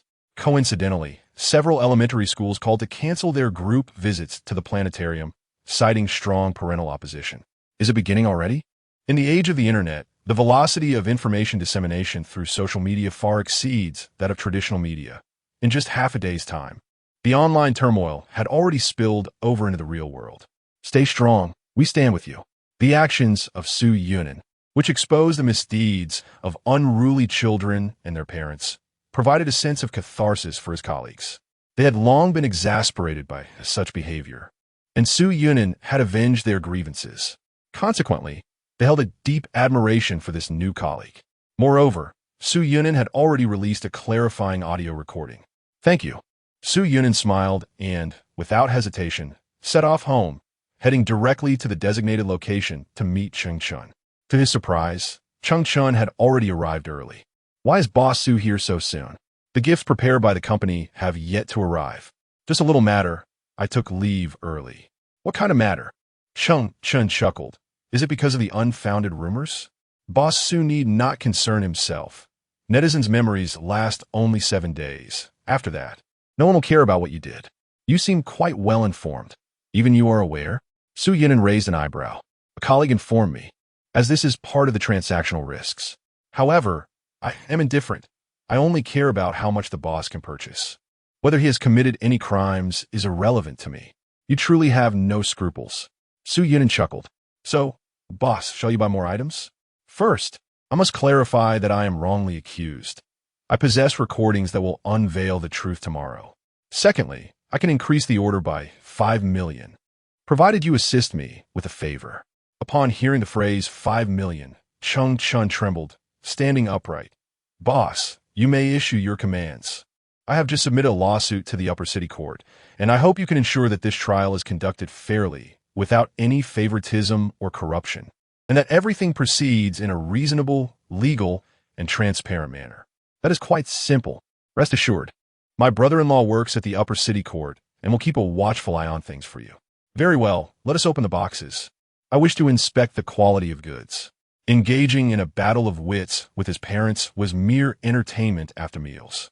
Stockpiling resources in preparation for the new era was the matter of true significance. Su Yunin opened each box, inspecting the contents one by one, and felt quite satisfied with the results. Excellent. This initial transaction has confirmed the sincerity of your Baichao company. Shortly, I will draft a new list for you to continue procuring on my behalf. Boss, may I take the liberty to ask what you intend to do with so many herbs? Ching Chun found himself perplexed. Logically, if Su Yunin were the proprietor of a pharmaceutical company, such matters could simply be left to the procurement staff. If he himself were the purchaser, why not disclose his corporate identity? Could it be that he intended to exploit the information gap to embezzle the price difference from the procurement funds? Surely the company would not be so foolish as to refrain from dispatching a supervisor. Merely for personal use, Su Yunin replied candidly. Cheng Chun gazed at the 4-century-old ginseng roots, 3 boxes of cultivated snow lotus, and 2 large trucks filled with various precious herbs, lost in thought. To replenish one's vitality in such a manner, one must wonder how many beauties reside in Boss Su's harem. Very well, let us unload the goods in this warehouse. Future shipments should also be directed here. Su Yunin had rented this suburban warehouse specifically for receiving goods, and he had already instructed that all surveillance cameras within be dismantled. Once all the items were unloaded, Su Yunin closed the warehouse door, standing alone within. With a swift motion, he bent down, his fingertips gliding over each herb as he silently activated his personal miniature world. All the herbs he had touched were swiftly absorbed, appearing intact within his private realm. Many of the herbs remained in a fresh state, having been packaged with their pots, adding a touch of greenery to the small world. Finally, it was no longer a barren, desolate expanse. Within this miniature world, oxygen and carbon dioxide coexisted, complete with an atmosphere. The distant stars provided illumination, ensuring the survival of the plants. It was nothing short of a perfect private garden. One could only wonder if the flora concealed here would be able to escape the impending cataclysm on the day of reckoning. If they could survive, perhaps they would thrive sustainably in the future, and he would be able to indulge without restraint. Having secured all the herbs, Su Yunin departed the herbal garden with satisfaction. Glancing at the time, he noted that it had been over 12 hours since the morning when his father had released his company's press statement. After a restful night, he would be ready to retaliate the following morning. Upon returning home, Su Yunin hummed a cheerful tune as he began editing the video he intended to release, not forgetting to first ensure his little companion was well fed. The future empress, having indulged in a hearty meal, became quite spirited, playfully climbing up and down Su Yunin, her little tongue licking and exploring, as if she regarded his body as a playground. Then, to his dismay, she urinated. "What on earth? Didn't I buy you litter? Why are you still doing this on me? And didn't we establish a mutual understanding?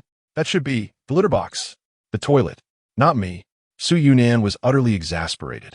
He could bear it no longer, stripped off his clothes, and tossed them into the washing machine, then promptly searched online for solutions to the issue of fox urinating indiscriminately. Soon, he discovered the answer. Animals may mark their territory or significant people and objects by leaving their scent to prevent loss or encroachment by others of their kind. Chapter 22, Delightful. Su Yunin relinquished her efforts. The difficulty in communication could not be obstructed when this fellow matured. She would undoubtedly be treated to a thorough display of his past misdeeds.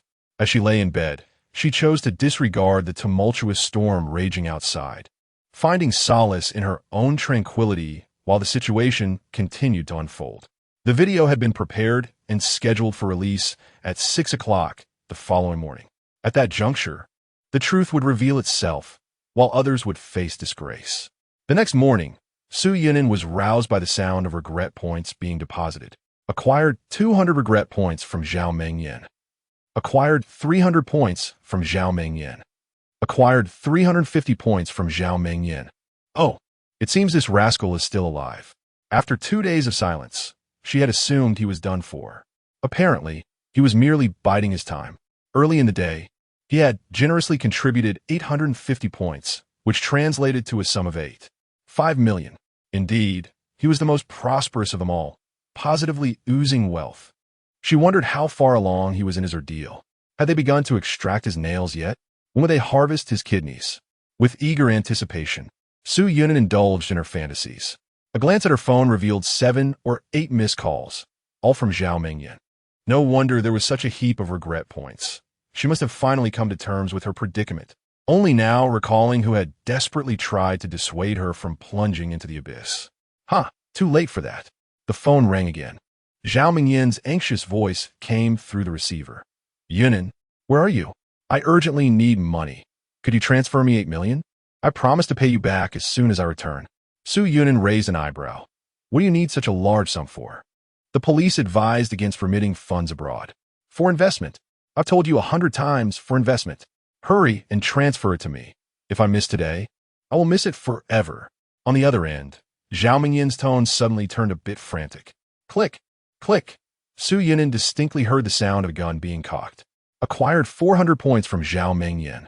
How amusing. It turns out she was being pressured at gunpoint. Su Yunan opened the door to retrieve the lavish breakfast she had ordered the night before and settled in front of her computer, initiating the latest season of Rick Morty, savoring her meal as she watched. Only then did she leisurely respond to Zhao Mingyin. The police cautioned me to be wary of telecom fraud. How can I be certain you are Zhao Mingyin and not merely an AI-generated voice? It's a phone call. This is my phone number. Phones can be cloned. In this day and age, one must be vigilant against myriad scams. I can message you on WeChat. I can initiate a video call. Very well. Go ahead and call.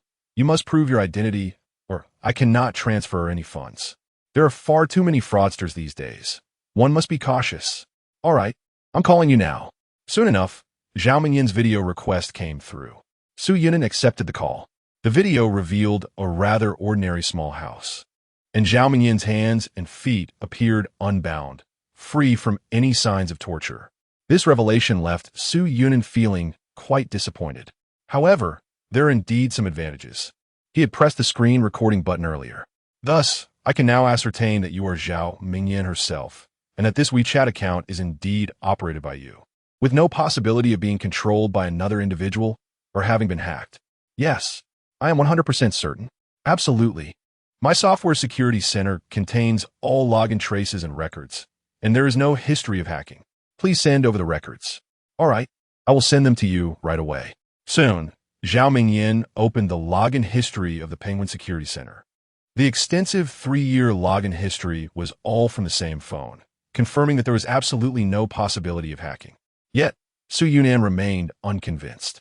I must further verify that your phone is in your possession and has not been lent to anyone else, lest it be compromised by a virus or similar, resulting in messages being sent in your stead. Are you done yet? How can I prove that? Proving this is your responsibility. In any case, you must first establish this fact before I can consider transferring the funds to you. Otherwise, I can only regard you as a telecommunication scam. You. Zhao Mingyin gritted her teeth in frustration. I cannot provide specific proof of these matters, but I assure you, this WeChat account is solely used by me. I have never lent my phone to anyone, nor could anyone send messages from my phone. In other words, for the past 3 years, it is impossible for anyone to have used your phone daily to send messages from your account, correct? Of course, if that were the case, I would have certainly noticed it. Why are you even asking this? All right, the above affirmation is your own admission.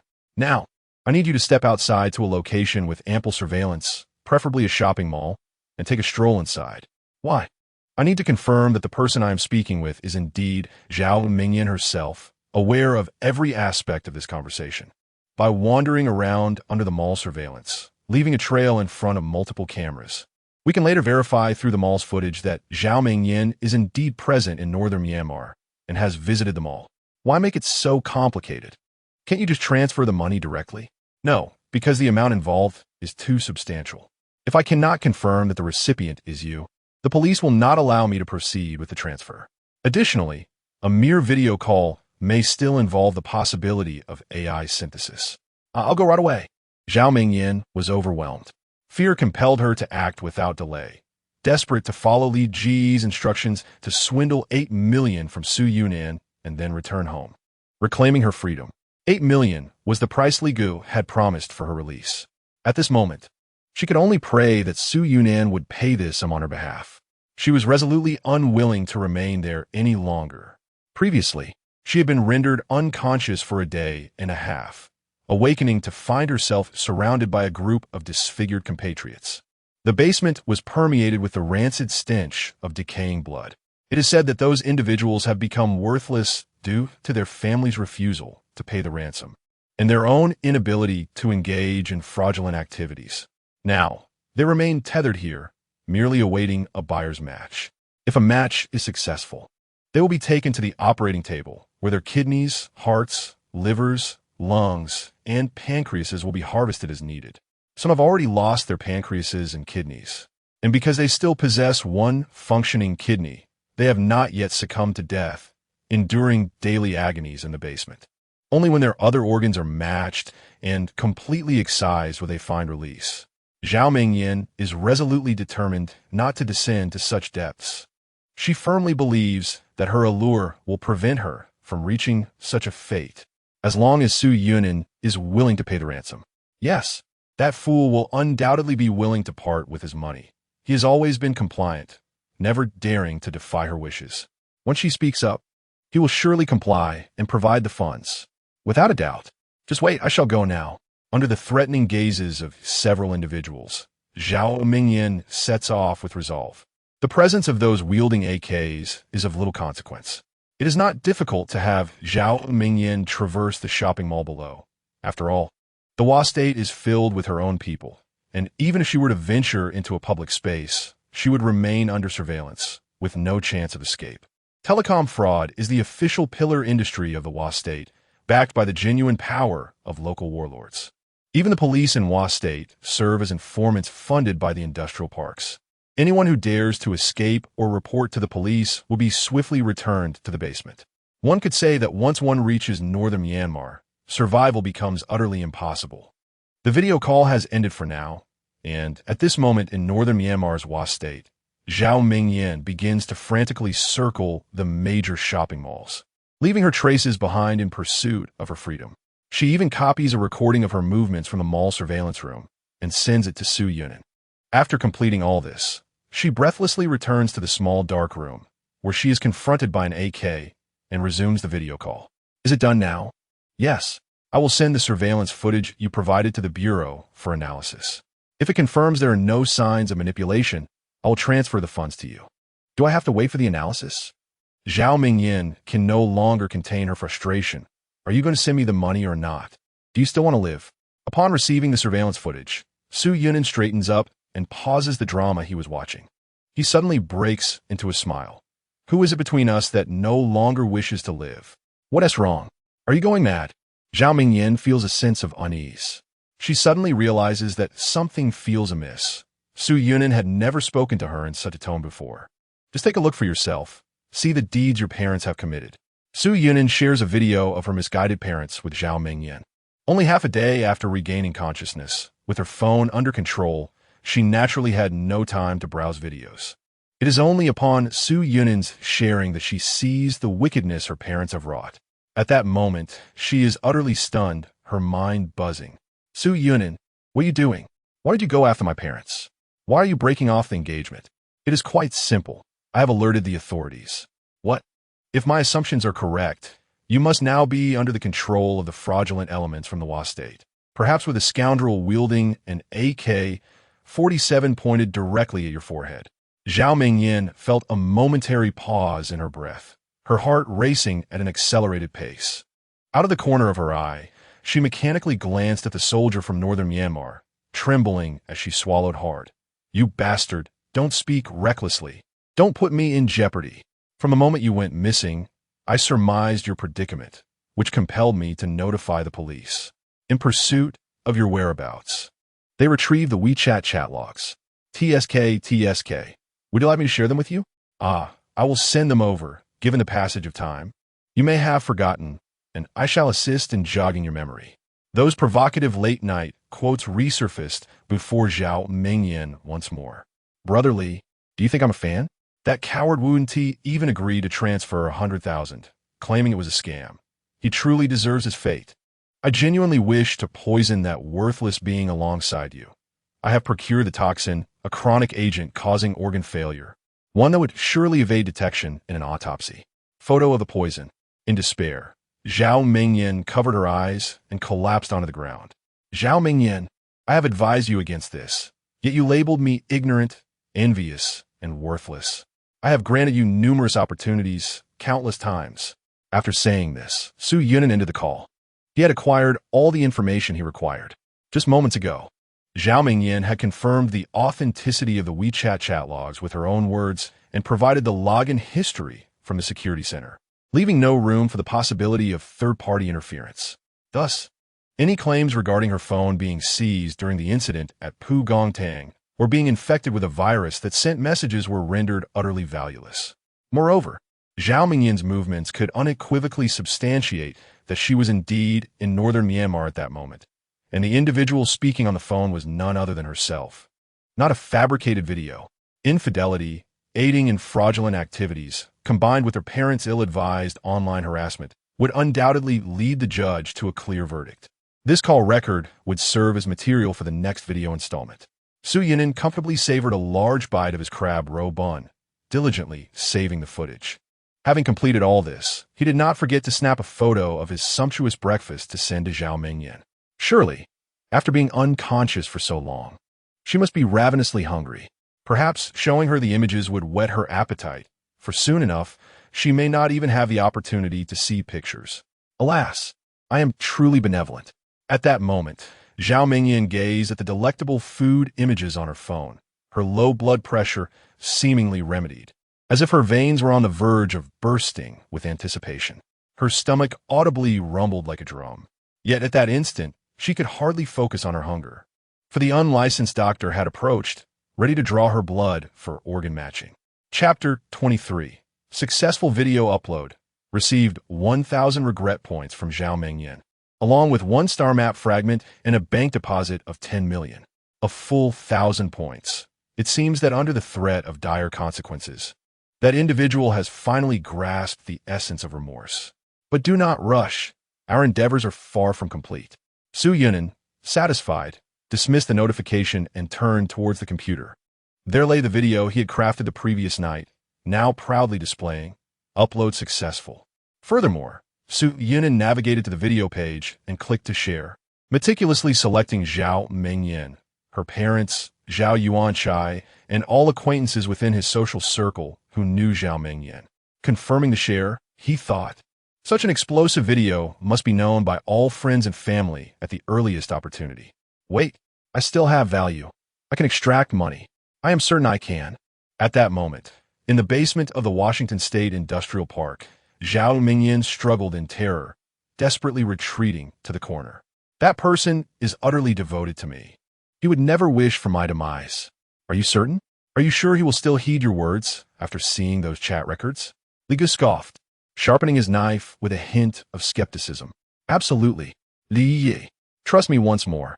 I can definitely secure the money. It is merely a trivial matter of infidelity. We shall reconcile. He fears my anger. Once I lose my temper, he will comply. I am curious. Is he your pet? What? Or have you entered into some sort of magical contract with him? You know, like in novels, where the slave must unconditionally obey their master after signing. Zhao Mingyan chuckled awkwardly. Li Gu, you truly have a knack for humor. Well, since there is none, tell me, why would he listen to you? Of course, it is because he cares for me. He loves me. That fool is hopelessly infatuated. He is simply too naive. Are you certain he still cares for you now? Of course. He is merely upset. Oh, it is all my parents' fault. Those 2 stubborn old fools insist on online bullying him. If it were not for them, he would calm down by now. It infuriates me. I must call my parents. Amidst the speechless gazes of the surrounding henchmen, Zhao Mingyan dialed her parents' number. At that moment, her parents were busy celebrating with champagne. Once their daughter returns, she will undoubtedly be pleased with our masterful plan. Her mother, brimming with pride, held up the red wine purchased with the betrothal gifts, exclaiming how ingenious they were in taming the dog. They were truly geniuses. Indeed, her father chimed in sycophantically. A disobedient son-in-law must be firmly reprimanded to understand his place. Seeking to join our family while still possessing a strong will. Today, I shall crush that will entirely. Indeed, her father continued to echo. Just as her mother was about to deliver another toast, the phone rang unexpectedly. To their astonishment, it was their precious cash cow, who had been out of contact for several days. The mother hastily answered the phone, and as soon as she connected, a tirade ensued. Where have you been?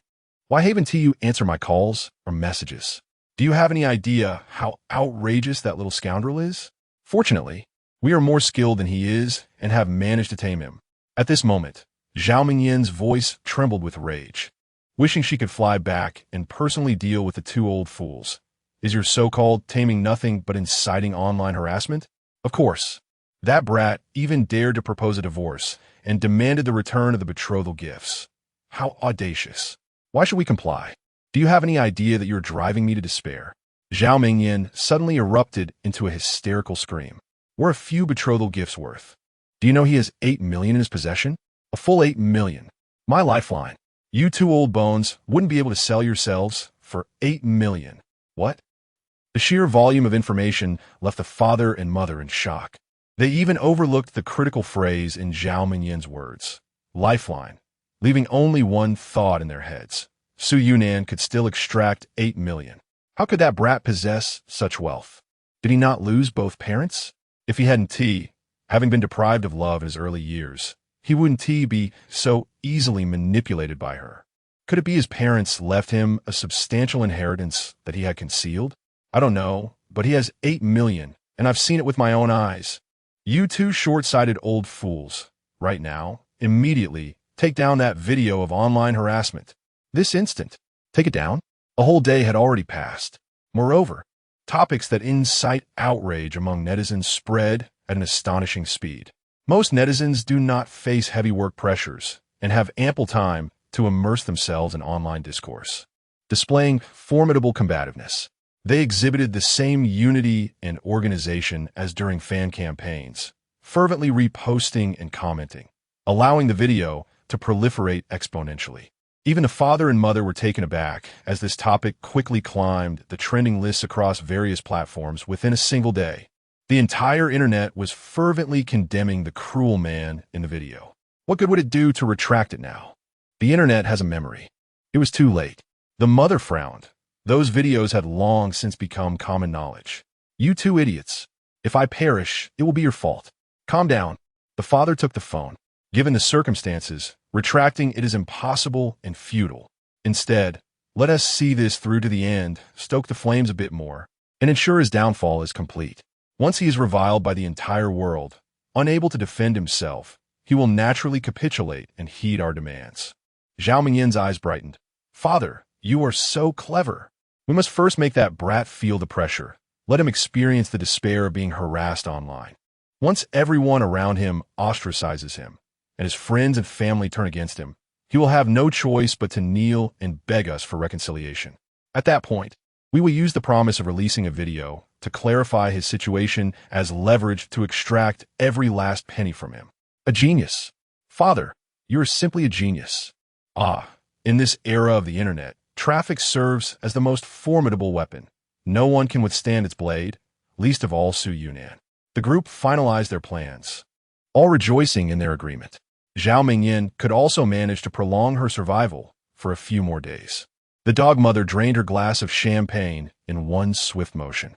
At that moment, a notification simultaneously popped up on the phones of the entire dog family. Su Yunan has shared a video with you. Chapter 24. If one is unwanted, let the dogs have it. A few people activated the video. In the frame, Su Yunan appeared composed and unflustered, exhibiting no signs of distress from online harassment. Hello, everyone. I am Su Yunan, the male protagonist of the engagement cancellation incident. I believe many of you have come across videos about me in the past few days. Without fully understanding the circumstances, some have taken to vehemently criticizing me. Here, I will present a detailed account of events and police evidence, which promises to be even more sensational than what you have previously encountered. Let us begin with a light appetizer to amuse everyone. This is the catalyst for my resolute decision to call off my engagement with my fiancée, Zhao Mingyan. What followed were the chat records. Su Yunan spared no detail from Zhao Mingyan's explosive remarks. Whether it was her late-night infidelity, the invitation to engage in explicit conversations with the wealthy Li Guo, or her disparaging comments about Su Yunan, labeling his financial support as behavior of a sycophant. He documented everything, including evidence of her attempts to poison her fiancé and screenshots of the substances involved. At that moment, viewers, engrossed by the chat logs, felt a surge of fervor. Such scandalous revelations were indeed worthy of being labeled as top-tier sensational news. If the WeChat chat logs were authentic, the woman portrayed therein could only be described as a quintessential example of treachery, undoubtedly a modern-day Pan Jinlian. From Zhao Mingyin's messages, it was evident that the unsuspecting man, besieged by infidelity, was a diligent and devoted youth, not to mention remarkably handsome. How could such messages even exist? Zhao Mingyin's father stared vacantly at her statements in the chat logs, incredulous that she would dare to fabricate such evidence. He was indignant, vowing to sue for defamation. He could not accept that these were Zhao Mingyin's genuine words. In his eyes, she was the epitome of a model student, the utmost paragon of virtue, while Su Yuanan was merely a foolish swine trampling upon his precious cabbage. However, her mother trembled, understanding her daughter far better than her husband. With a quivering voice, she inquired, "Mingyin, what is the meaning of this chat record?" Zhao Mingyin stuttered, her mind a tumult of confusion, utterly devoid of rationality. This is not me. These are all fabrications by Su Yuanan." She adamantly refused to acknowledge the truth. She could not admit to it, lest it solidify her identity as a modern-day Pan Jinlian. Yes, she would assert that the evidence was fabricated by Su Yuanan. This way, there remained a glimmer of hope for redemption. That wretched boy had pushed her too far. How had she not recognized his malevolence before? Her father seethed with rage, declaring that he would not allow Su Yuanan to tarnish their family's reputation. "I will not let this go." "Yes, Dad, please help me clarify this. Just say that these chat records are false.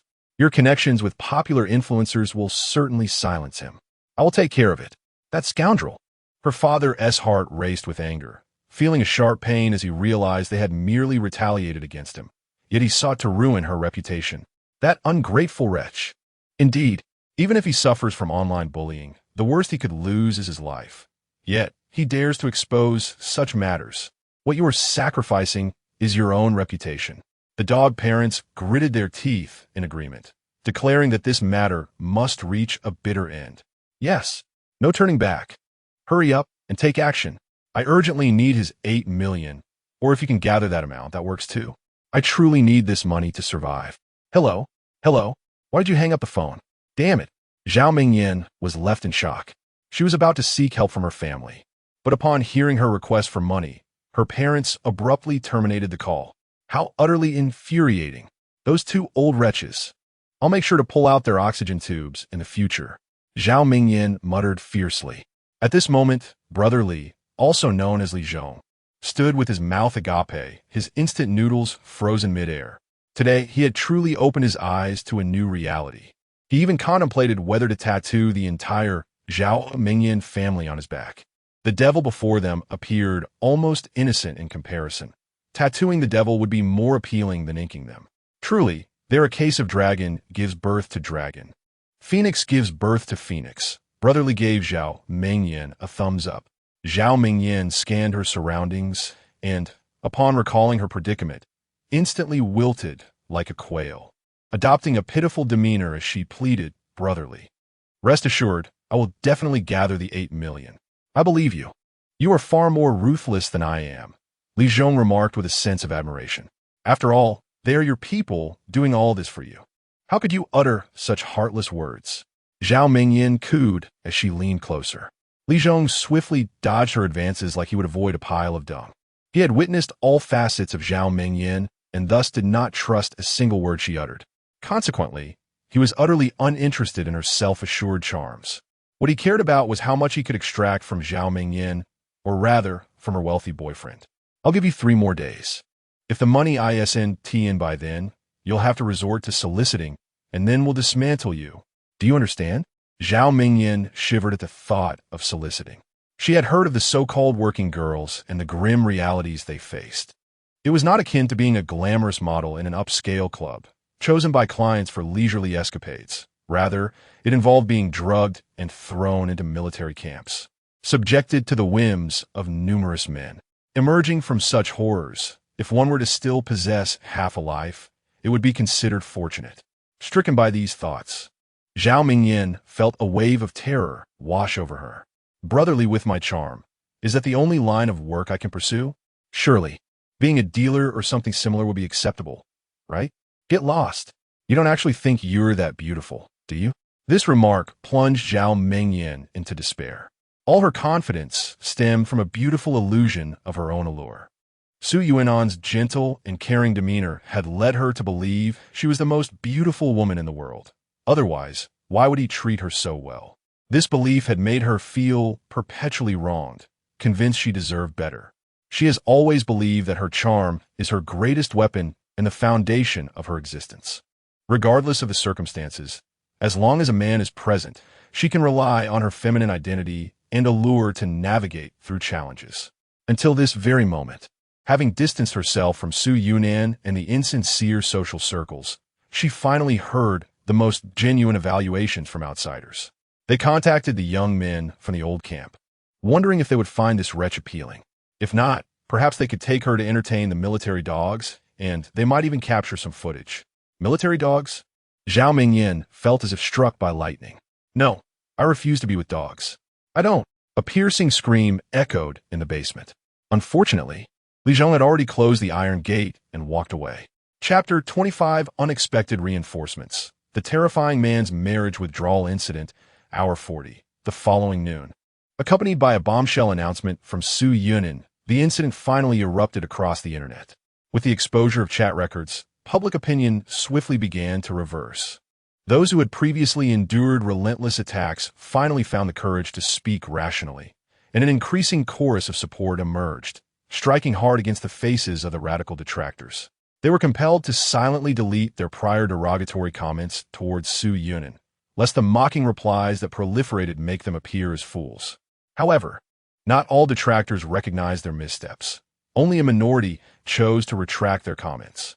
The majority remained obstinately unwilling to acknowledge their errors, escalating their offensive with renewed vigor. Who can prove the authenticity of his chat records? Don't forget, he is the perverse murderer who blocked the door of two elderly people. How can you believe his one-sided narrative? Absurd. These chat records must be fabricated.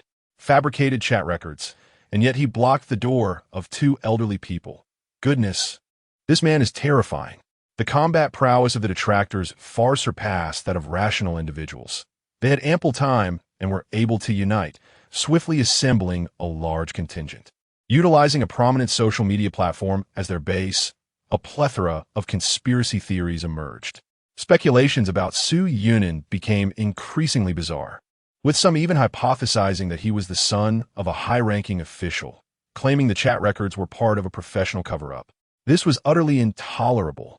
Nia exclaimed in indignation. As a colleague and senior of Su Yunan, despite having been turned down for dinner invitations twice, she felt no dissatisfaction. Rather, she found herself defending him. As a fellow user of the same social media platform, she stood in stark opposition to the unfounded conjectures and defamation.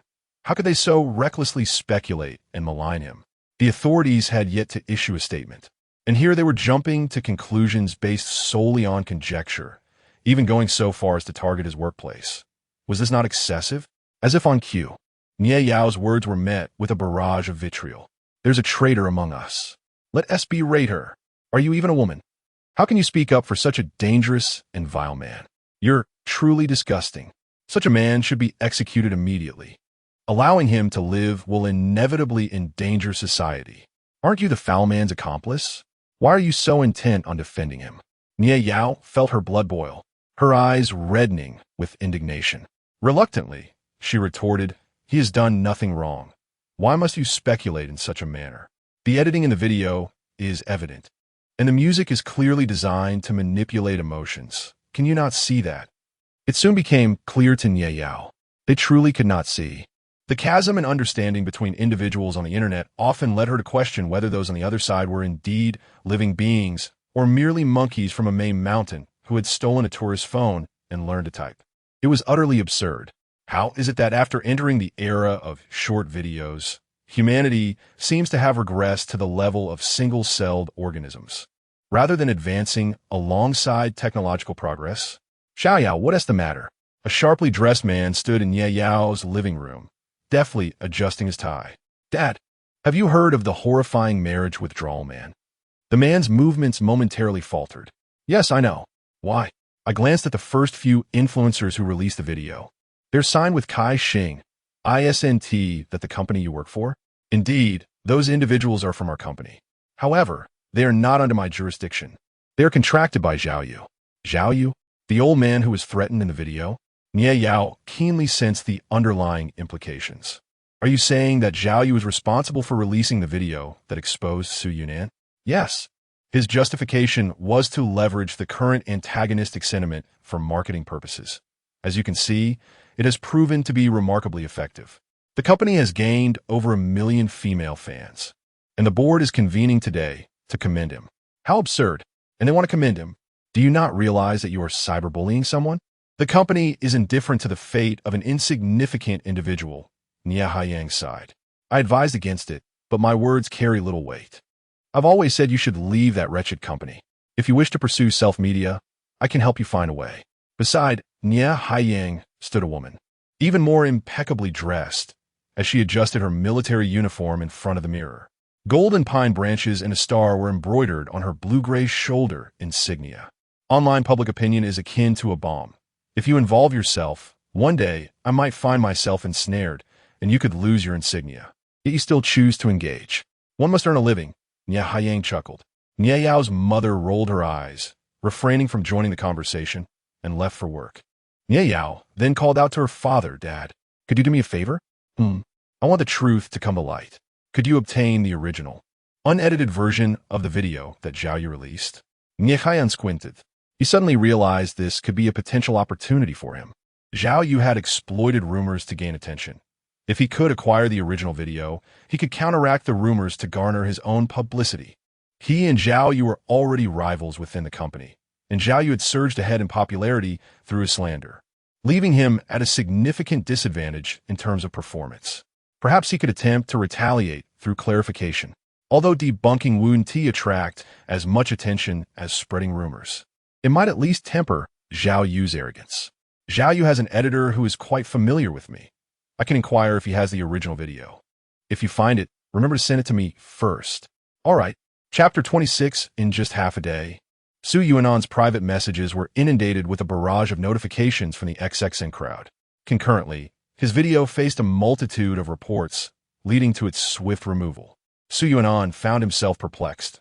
Why were the videos slandering him untouched by complaints, while his clarifying video was swiftly silenced? Fortunately, the internet possesses a memory of its own. At that moment, various self-media outlets had preserved his video and were sharing it widely. Influential bloggers and prominent figures sensed the opportune moment and began to analyze the chat logs and video editing techniques. This sudden surge of online attention, propelled by the arrival of these influencers, finally reached its zenith. Although Su Yuanan's video was deleted, countless individuals flocked to find his account. Seizing the opportunity, Su Yuanan announced, tonight at 8 o'clock, I will be live streaming about the living habits of intelligent life forms in the Lania Chaos Supercluster, Virgo Cluster, Milky Way Galaxy, Orion Arm, Gould Belt, and the Oort Cloud, excluding the third planet of the solar system. As anticipated, the comments flooded in, filled with confusion. It seems our brother has finally cracked under the pressure. What a shame, he was such a handsome guy. Those vile women deserve their fate.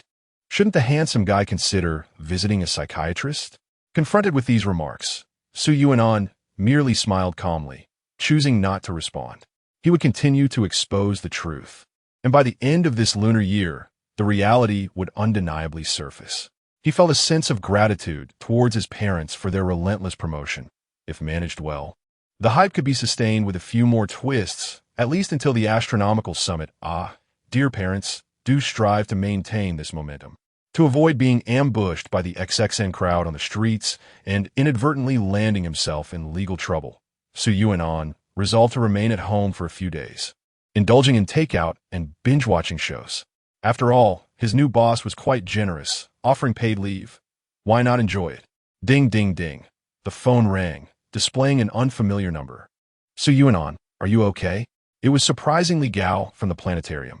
I'm doing well, just enjoying some takeout and watching shows, and later tonight, I'll be live streaming some astronomical education. Life couldn't be better. You need to rush the educational content. It can wait until your matters are settled. Don't put too much pressure on yourself and risk your health. The staff at the planetarium assumed Su Yuanan was merely putting on a brave face to escape reality. After all, this unfortunate young man had recently endured betrayal from his girlfriend and subsequent online harassment from her unscrupulous parents. Most with lesser resilience might have resorted to drastic measures to clear their name. Fortunately, Su Yuanan had cleverly retained ample evidence. Otherwise, he would have been left without a defense. I'm truly fine. However, I might inject some personal commentary into the evening stream, so do not be surprised. Injecting personal commentary is only natural. Who could remain composed in the face of such turmoil? Gao mistakenly assumed Su Yuanan was referring to defending himself.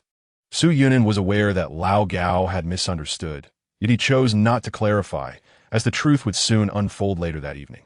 He hoped that his meticulous colleagues at the planetarium would refrain from blacklisting him. By the way, Uncle Gao, I have heard that our planetarium is set to host an astronomical summit. Is that correct? How many days until then? You're quite well informed it's soon. The scheduled date is next week. Might I secure a position as an audience member? If it is possible to attend legally. Su Yunan wished to avoid any forced entry, as the repercussions of such an action could lead to incarceration. Well, that is not entirely within my control. Lao Gao expressed a look of concern, yet he could not bear to refuse such a pitiful soul before him. So he gritted his teeth and said, I will do my utmost to secure you an audience spot. Thank you very much. Su Yunan felt a wave of satisfaction. Then you should rest well. We shall not disturb you further.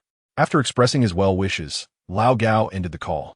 Su Yunan finally found the opportunity to organize the spoils he had acquired earlier. It appeared that Zhao Mingyan had amassed a considerable amount of points this morning, including a grand prize of 1,000 points. Among the award was a unique reward, a fragment of a star map. Su Yunan accepted the reward and examined the star map fragment held delicately in his palm. It was a three-dimensional crystal, within which glimmered scattered golden sands. These sands were arranged irregularly, yet they orbited around a central, larger grain of sand in a systematic manner. A star map. These sands represent the trajectories of planetary movements. The larger grains signify stars, while the smaller ones denote planets. Su Yunan quickly grasped the observational method for the star map fragment. Amidst the sands, one blue grain stood out conspicuously. Within the crystal, an arrow pointed toward the blue grain, accompanied by an illustration of a treasure chest. It seemed to indicate that there was something of significance, a treasure location that the fragments sought to convey. Now, let me discern who you are, little blue one. By analyzing the arrangement and trajectories of the planets, he could identify the coordinates of the star system depicted in the star map.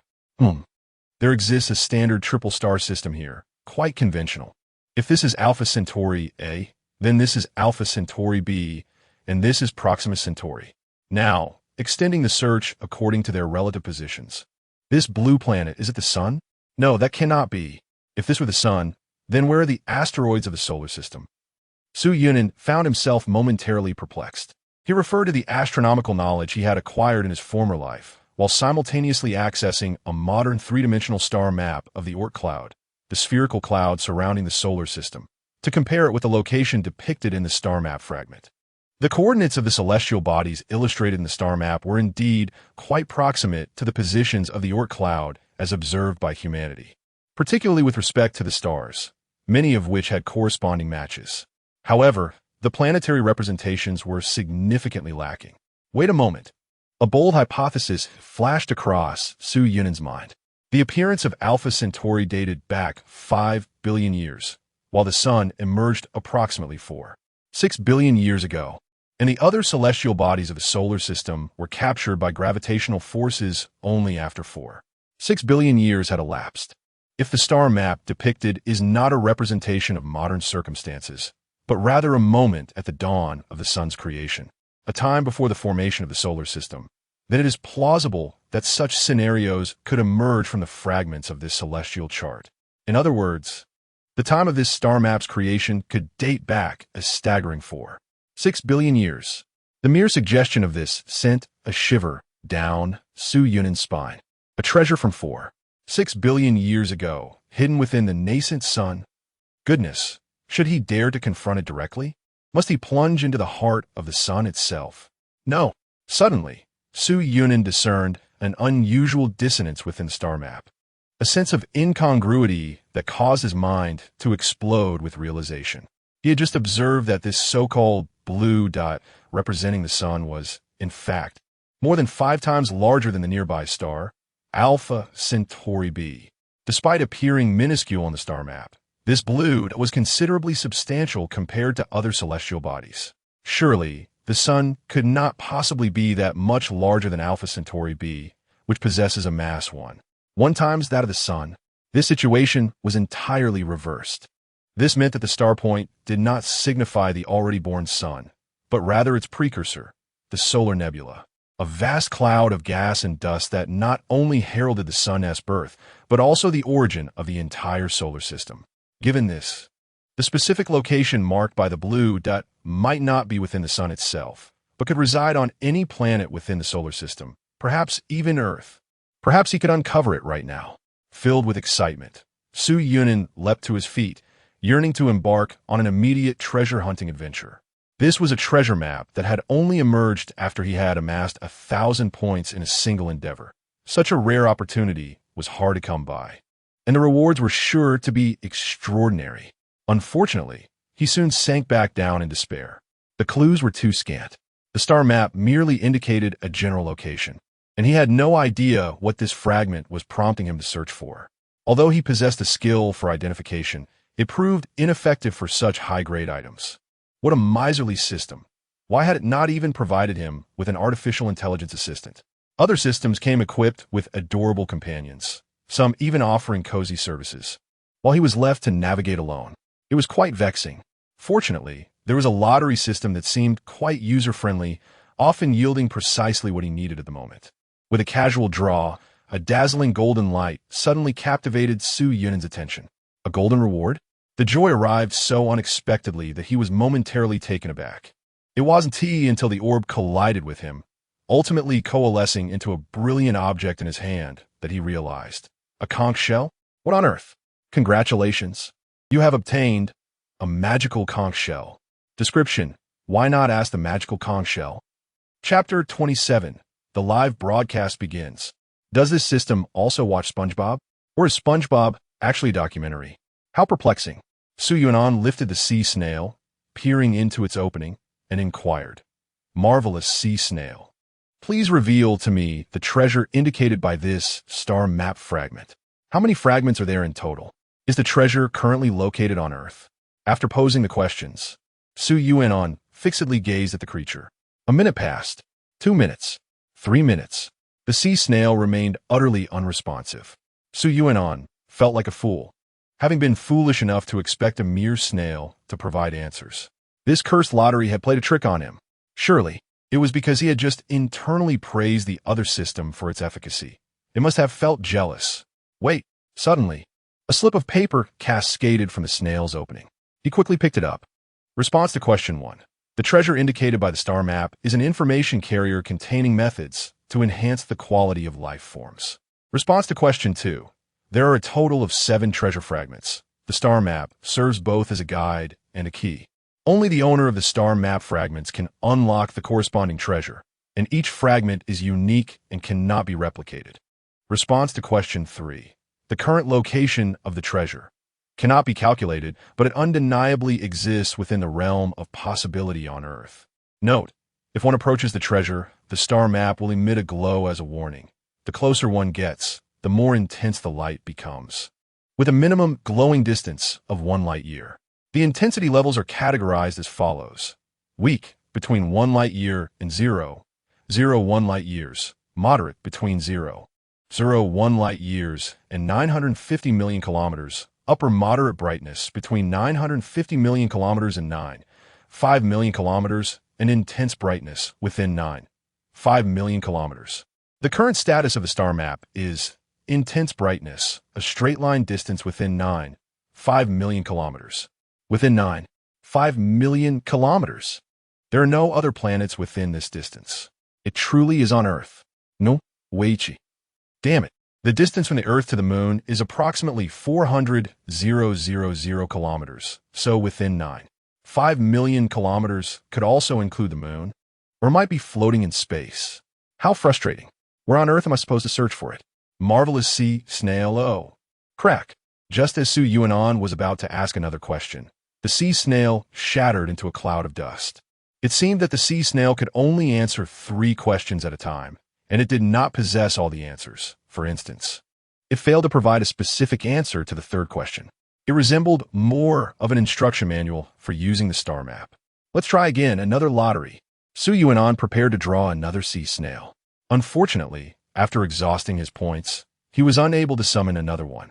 However, he did manage to draw a considerable amount of spiritual insight, which had significantly increased to 400 points. His perception range had also expanded to 40 meters. Within this radius, he could sense even the slightest rustle of leaves or whisper of wind, all under his control. Moreover, he had just obtained 2 strength breakthrough crystals and 3 agility breakthrough crystals. At this moment, both strength and agility have reached a maximum of 1,500 points, a staggering 30 times the strength of an ordinary human.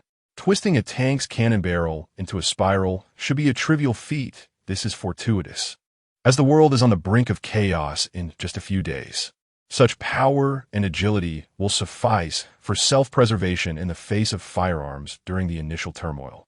However, my understanding of the star map remains incomplete, leaving me with a sense of restlessness.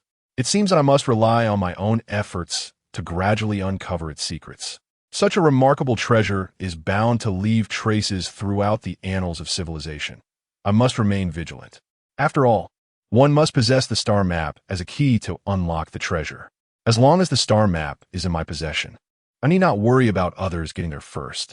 Putting away the star map, Su Yunan resumed watching dramas. It was noon. Should I order another lunch delivery? Burp. I find myself rather full. The breakfast was quite lavish. Never mind, it matters little. If I cannot finish it, I can simply store it in my personal realm for preservation. During the recent lottery, I even won an expansion area for my personal realm. This area is in a state of suspended time, allowing all objects placed within to remain in their initial condition, and it is spacious enough for perfect preservation. After all, once the New Year's Eve passes, these delicacies will be hard to come by again. I must stockpile enough to last a lifetime. With this thought, Su Yunan decided against ordering takeout and instead called various restaurants to arrange a banquet, requesting them to deliver everything to the warehouse in bulk. Throughout the day, Su Yunan paid no attention to the comment section of the frying pan or the public discourse online. Instead, he calmly reclined in the warehouse, engrossed in dramas. He could easily guess how scathing the online slander against him had become. Surely, his critics were concocting fresh insults. Yet, Su Yunan was utterly unconcerned. He had once witnessed humanity teetering on the brink of extinction and had seen powerful individuals reshape the world. Those who gaze at the stars need not be troubled by trifles. So let them hurl their insults. Otherwise, who would boost their scores? After idling until dusk, Su Yunan leisurely returned home. Ascending to the rooftop, he activated a live stream. With a faint smile, he directed the camera towards the sky. All right, as promised, I will now introduce you to the wonders you will encounter in the future. Take notes. It will prove invaluable. Valuable? I think you might be quite sick. The barrage of comments read, expressing confusion. What on earth is this person broadcasting for? Aren't they supposed to clarify their relationship issues? He had been described by some as a terrifying murderer, ignoring the flood of questions in the comments. Su Yunan continued with his explanation. Let us begin with the recent discoveries regarding Titan, Saturn's moon. Titan is a satellite entirely enveloped in ice, with surface temperatures plummeting to minus 198 degrees Celsius. Yet, beneath its icy exterior lies liquid water. Through the interplay of this liquid water and geothermal activity, Titan has birthed a unique 6-legged life form, which we refer to as the subterranean corpse eater. Chapter 28. Utter nonsense. Observe closely. This man has lost his mind. After being subjected to online harassment, he has begun to ramble incoherently, even claiming that there are ghouls on Europa. This fellow is truly unfortunate. The impact of online bullying is devastating. Su Yuanan's remarks were exceedingly bizarre, compelling all viewers in the live stream to question his mental state. At that moment, The audience couldn't help but wonder, could he truly be mentally unwell? Is it possible that he has been driven to become the monstrous killer depicted in the video? To adapt to Europa's unique environment, the subterranean ghouls have evolved characteristics that allow them to withstand extreme temperatures and move swiftly through water and soil. This is precisely what makes them so terrifying. They can conceal themselves in the earth, much like a bobbit worm, and launch sudden attacks on unsuspecting creatures. Su Yuanan continued to speak to himself. These soils could be beaches, marshes, or the small woods of a coastal park, or salt flats in the Gobi Desert. What nonsense! Are you writing a novel? Is this your way of promoting your story's setting? It does sound rather frightening, though somewhat cliché. Such monsters have been overused in literature. Haven't they? Why are you sharing your absurd tale?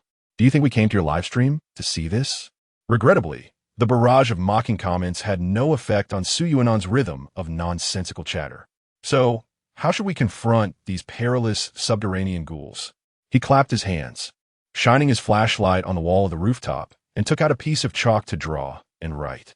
Observant viewers may have noticed, indeed, all the locations I just mentioned are in proximity to saline pools. Due to the high salinity of the subterranean ocean on Europa, the ghouls thrive in saline environments and lack the evolutionary capacity to adapt to freshwater.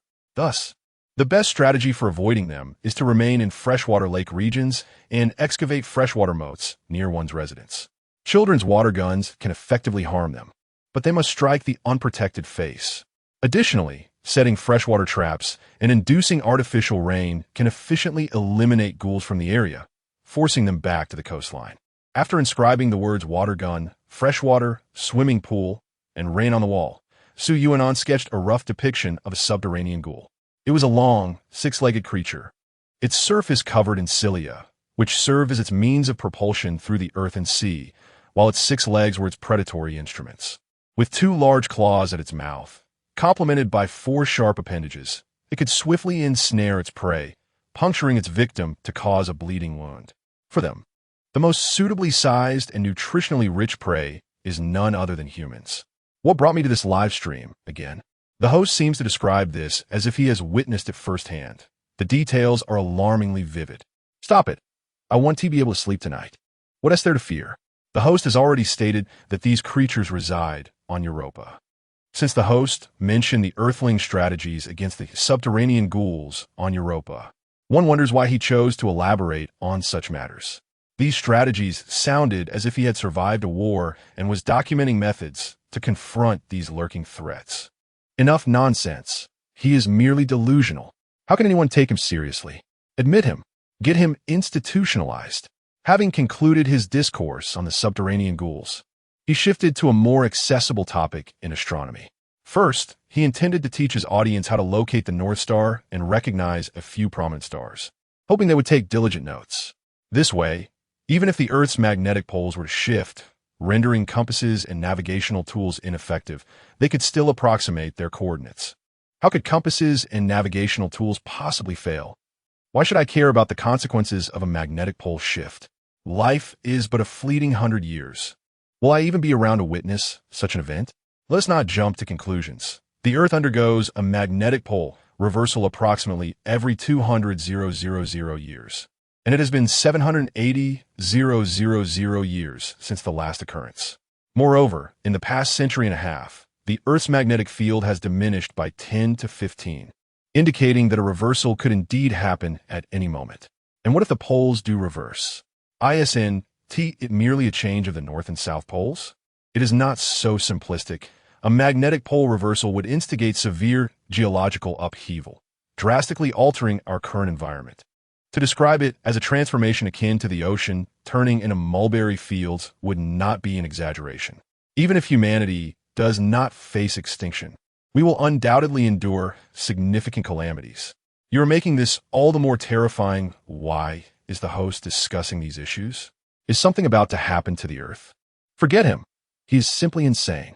Su Yuan continued his explanation, speaking for 2 hours until fatigue set in, prompting him to pause. That is all for today. Tomorrow, we shall explore a less frightening subject, a friendly fungus. Class dismissed. What? Is it over? What about what we wanted to see? Clarification. Let us connect. provides solid evidence. After being criticized so harshly, do you not wish to defend yourself? Aren't you at all angry or concerned? Unbelievable. What a character. Suyuan ended the broadcast without a care for the barrage of complaints flooding the screen. Although the vitriolic remarks from the audience held no weight for him, he would not allow such disparagement to go unchallenged. He simply preferred not to respond when engaged in serious matters. Such trivialities could be addressed with occasional evidence shared online. Those with discernment would understand the truth, while those lacking reason would remain obstinate regardless of explanation. Suyuan calmly concluded the broadcast. Little did he know that his nonchalant demeanor, coupled with his alarming assertions from that evening, would propel the topic's popularity to unprecedented heights. Methods to combat subterranean ghouls. If the magnetic poles were to reverse, where would we go? These seemingly absurd topics soared into the top 10 trending searches across various platforms. It even caught the attention of several renowned science communicators. Witnessing the rampant spread of misinformation, these communicators could no longer remain idle. In this era, how dare these scoundrels concoct such outrageous rumors? They incite panic, leaving us, the fact-checkers, to bear the burden. There are no ghouls on Europa. I must address this in my upcoming video. Just as the weary director Cat was about to drift into slumber, he reluctantly rose from his bed to begin editing the latest episode of his viral biology assessment series. Chapter 29, Gratitude for the Sustained Enthusiasm of Friends in the Dead of Night. Lao Gao called. What nonsense are you spouting over there? I understand you're feeling down, but popular science is a serious endeavor. You cannot spread rumors under the guise of education. What rumors have I spread? Such as the ghouls of Enceladus and the impending reversal of Earth's magnetic poles. You could discern that these were mere fabrications? Quite impressive. Suyunan, fine astonishment. Of course, even a 3-year-old wouldn't believe such drivel. Indeed, even toddlers recognize the absurdity of such claims. How can one label it as rumor-mongering? There exists a group of individuals who claim to hail from the M78 nebula. Would you consider that to be spreading falsehoods? Lao Gao was momentarily speechless. Moreover, while elucidating the supposed ghouls of Enceladus, I also detailed the moon's natural environment and the potential for life. When discussing magnetic pole shifts, I explained their relationship with solar activity and methods for identifying certain prominent celestial bodies. The exaggerated notion of ghouls left a lasting impression. Everyone is aware that such absurdities cannot exist. Yet, while they were astonished and berating me, they inadvertently absorbed genuine knowledge. Remembering the stark contrast between Enceladus's surface and internal temperatures, as well as recognizing the brightest star in the sky, Venus, also known as the morning star. Isn't this what popular science is all about? Lao Gao was left dumbfounded. Wait, can popular science truly utilize rumors as a vehicle for education? My goodness, that's brilliant. The speed at which sensationalists spread rumors far surpasses that of debunking them. This indeed serves a scientific purpose. But you underestimate the variability of humanity. What if someone takes your fabrications seriously? What if someone genuinely believes in the existence of ghouls and decides to relocate inland? Then that would be splendid. Huh? Well, after all, there's rarely a scenario in this world that offers a perfect solution, is there? If it piques people's interest in the cosmos, even if it's sparked by rumors, it ultimately fosters a greater pool of aerospace talent. Wouldn't you agree? What? What twisted logic? Lao Gao was furious and attempted to refute, only to realize that there was indeed some merit to his words. In this day and age, who truly pays attention to earnest popular science? Even the immensely popular science communicator, teacher Tsang Mao, relies on wit and humor, coupled with captivating tales of the bizarre, to draw in an audience. If one were to dive straight into a plethora of technical jargon, it would cease to be popular science. It would merely be a research seminar. Popular science must engage the general public first, igniting their interest before proceeding to deeper explorations. At the very least, Su Yunan's method of using rumors as a means of popular science was remarkably successful. At this moment, it was trending in the top 10. Conventional popular science could never achieve such high engagement. It would have long been relegated to a dusty corner of obscurity. Indeed, I may have been too harsh. The world is filled with slander aimed at you. Yet instead of defending yourself through live broadcasts, You choose to harness this precious attention to advance scientific education, propelling the field of astronomy forward significantly. What defines a sage? This is it. In this moment, in Lao Gao's eyes, Su Yunin radiates brilliance from head to toe. Well, I don't consider myself that noble. After all, I have nothing to do during holidays. I shall continue tomorrow. You've worked hard, my boy. Take care of your health, and don't let the negativity online affect you. Lao Gao tacitly approved of Su Yunin's approach of utilizing rumors to enhance the dissemination of scientific knowledge. Eventually, people will come to realize that there is no light in this world. M78 lacks Ultraman, and no one shall save the Earth. By the way, Lao Gao added, I have secured your spot in the audience for the Astronomy Summit next week. Thank you. All right, let's end our conversation here. It's late. Take care. Goodbye. Su Yunin felt a sense of satisfaction. Today was fruitful. He successfully leveraged the prevailing attention to spread his predictions. When the lurking ghoul ultimately emerges, he will reap a substantial harvest of regret points. Furthermore, Lao Gao brought good news, having obtained legitimate entry to the Astronomy Summit. There, he could significantly boost his visibility. However, after that, he might not be far from imprisonment.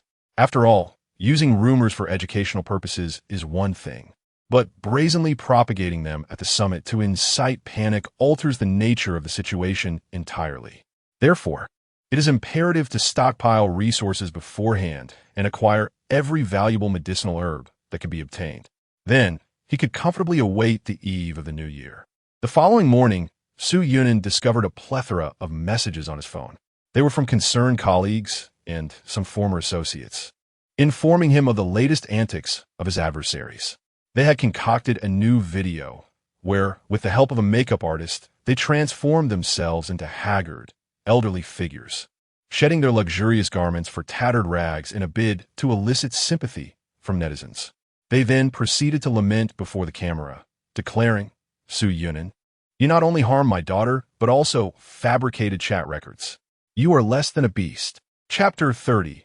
The official intervention. Su Yunin summarized the recent video released by the elderly couple, which primarily conveyed three main ideas. 1. The chat records are fabricated. 2.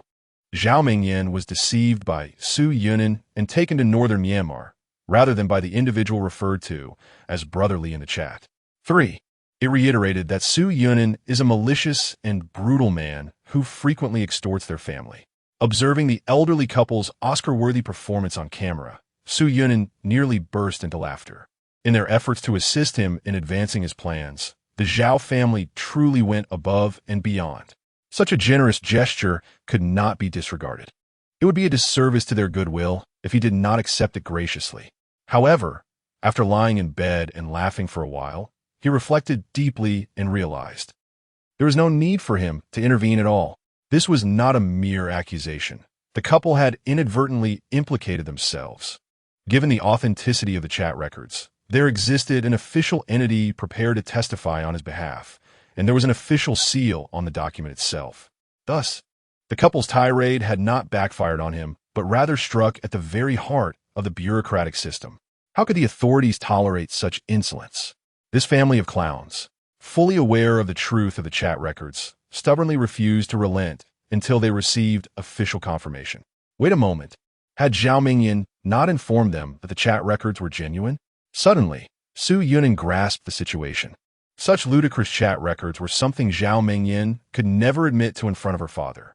Moreover, she had no alternative but to insist that the chat records were false. It was her only escape. The father was doomed. This time, it was truly the end. Zhao Mingyan had indeed escalated the situation to an unprecedented level of parental betrayal. The couple's first video was merely maliciously edited, at most inciting emotional responses. However, the second video was a blatant distortion of the truth, rife with slander. While emotional manipulation might evade criminal charges, defamation was a serious offense. Furthermore, this incident had garnered widespread public attention, inciting intense opposition and creating a profoundly negative impact. It seemed that this family was destined to reunite behind bars. Having pieced together the intricacies of the situation, Su Yunin swiftly seized the opportunity to go live, not bothering to wait until evening. In the face of overwhelming skepticism and the arrogant criticisms from various viewers, he remained entirely unfazed. Clearing his throat, he declared, "Today, we shall discuss a species of amicable fungi that can survive in a vacuum." The barrage of comments erupted in lamentation. Who desired to hear about that? Who cared about fungi? They had come to witness the spectacle. No one was interested in his fanciful musings. They wanted to see him weep, rage, and respond in utter despair. Flee if you must, but you cannot escape forever, scoundrel. What you have done constitutes human trafficking and defamation. Prepare yourself for imprisonment. Viewers, fueled by the morning's video from the couple, flooded into Su Yunin's live stream, eager to unleash their fervent outcry. Su Yunin did not appoint any super administrators, nor did he ban anyone. He simply watched with satisfaction as the popularity of the live broadcast soared and continued. Remember the characteristics of this fungus. Its spores possess potent insect-repelling properties that can fend off most pests, even those towering at 20 meters. The host is rambling again. 20 meters tall. Who exactly is the pest? Evading reality is futile. I suspect the police are already on their way. Everyone, pay attention. The poor elderly couple has begun their own live stream. Let us rush over and donate to them. Those two old folks have started live streaming to raise money? How amusing. At such a critical juncture, this could turn into quite a spectacle. As expected, while the so-called dog dad and dog mom were live streaming, an unforeseen incident occurred that they could never have anticipated. My daughter is so pitiful. She is about to be deceived by a scoundrel and have her reputation ruined. How could she be so unfortunate? Dog mom cried in front of the camera. This tactic proved effective, as many unsuspecting viewers chose to reward them generously, even contributing sums in the thousands. This left dog dad and dog mom feeling quite pleased. Just as they struggled to maintain their composure to avoid any fallout from the substantial donations, a knock echoed at the door. "Open up. Who is it?" The Urban Public Security Bureau.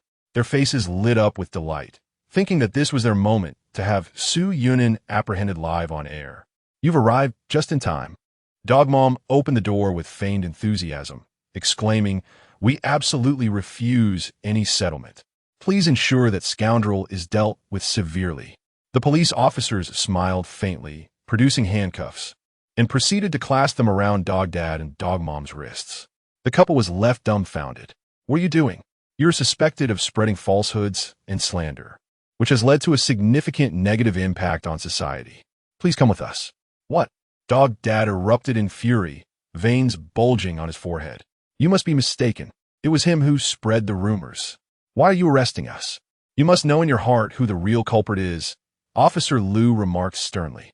"Here, you two have not only engaged in maliciously edited online harassment, but have also defamed the judicial authorities. I advise you to cooperate." "This cannot be. How is this possible?" Dog dad, still in disbelief, clung to the notion that the chat records were fabricated, insisting, "You are colluding with that scoundrel to forge those records. Our Xiaoyan would never say such things. We have evidence. You have no evidence whatsoever. Help. Everyone in the live stream, please help. Su Yunin has connections and is conspiring with the police to arrest us. Is there no justice left in this world?" Dog dad and dog mom began to wail dramatically into the camera, attempting to pressure the attending officers. Recognizing that the live broadcast was ongoing and realizing that if not handled properly, this situation could escalate into a greater crisis of public trust, Officer Liu made a decisive choice. This is the surveillance footage from the time Su Yunin reported the case at our bureau. He earnestly requested us to retrieve the chat records while searching for Zhao Mengyan. The internal surveillance captured the entire process. The father, in a daze, stared at the footage, his mind reverberating. The surveillance clearly documented Su Yunin's visit to report the case, his phone call to the Penguin Company, and the entire process of negotiating to obtain the chat records. Officer Liu also presented the evidence video in front of the camera, broadcasting it to the live stream. In an instant, the live room fell into silence. Everyone in our bureau could attest to the authenticity of those chat records, while you have slandered the judicial authorities, undermining our judicial integrity. Simultaneously, you subjected the parties involved to heinously malicious online violence. No, we did not perpetrate online violence. We merely disclosed the facts. Still quibbling, Officer Liu, unable to endure any longer, produced a second piece of evidence. It was the latest video released by Caixin Company, an unedited version of the surveillance footage outside the home of the dog parents. In the original version, Su Yunin appeared perfectly normal, devoid of the murderous aura depicted in the edited version. Your malicious editing has distorted the truth of the matter, constituting the crime of defamation.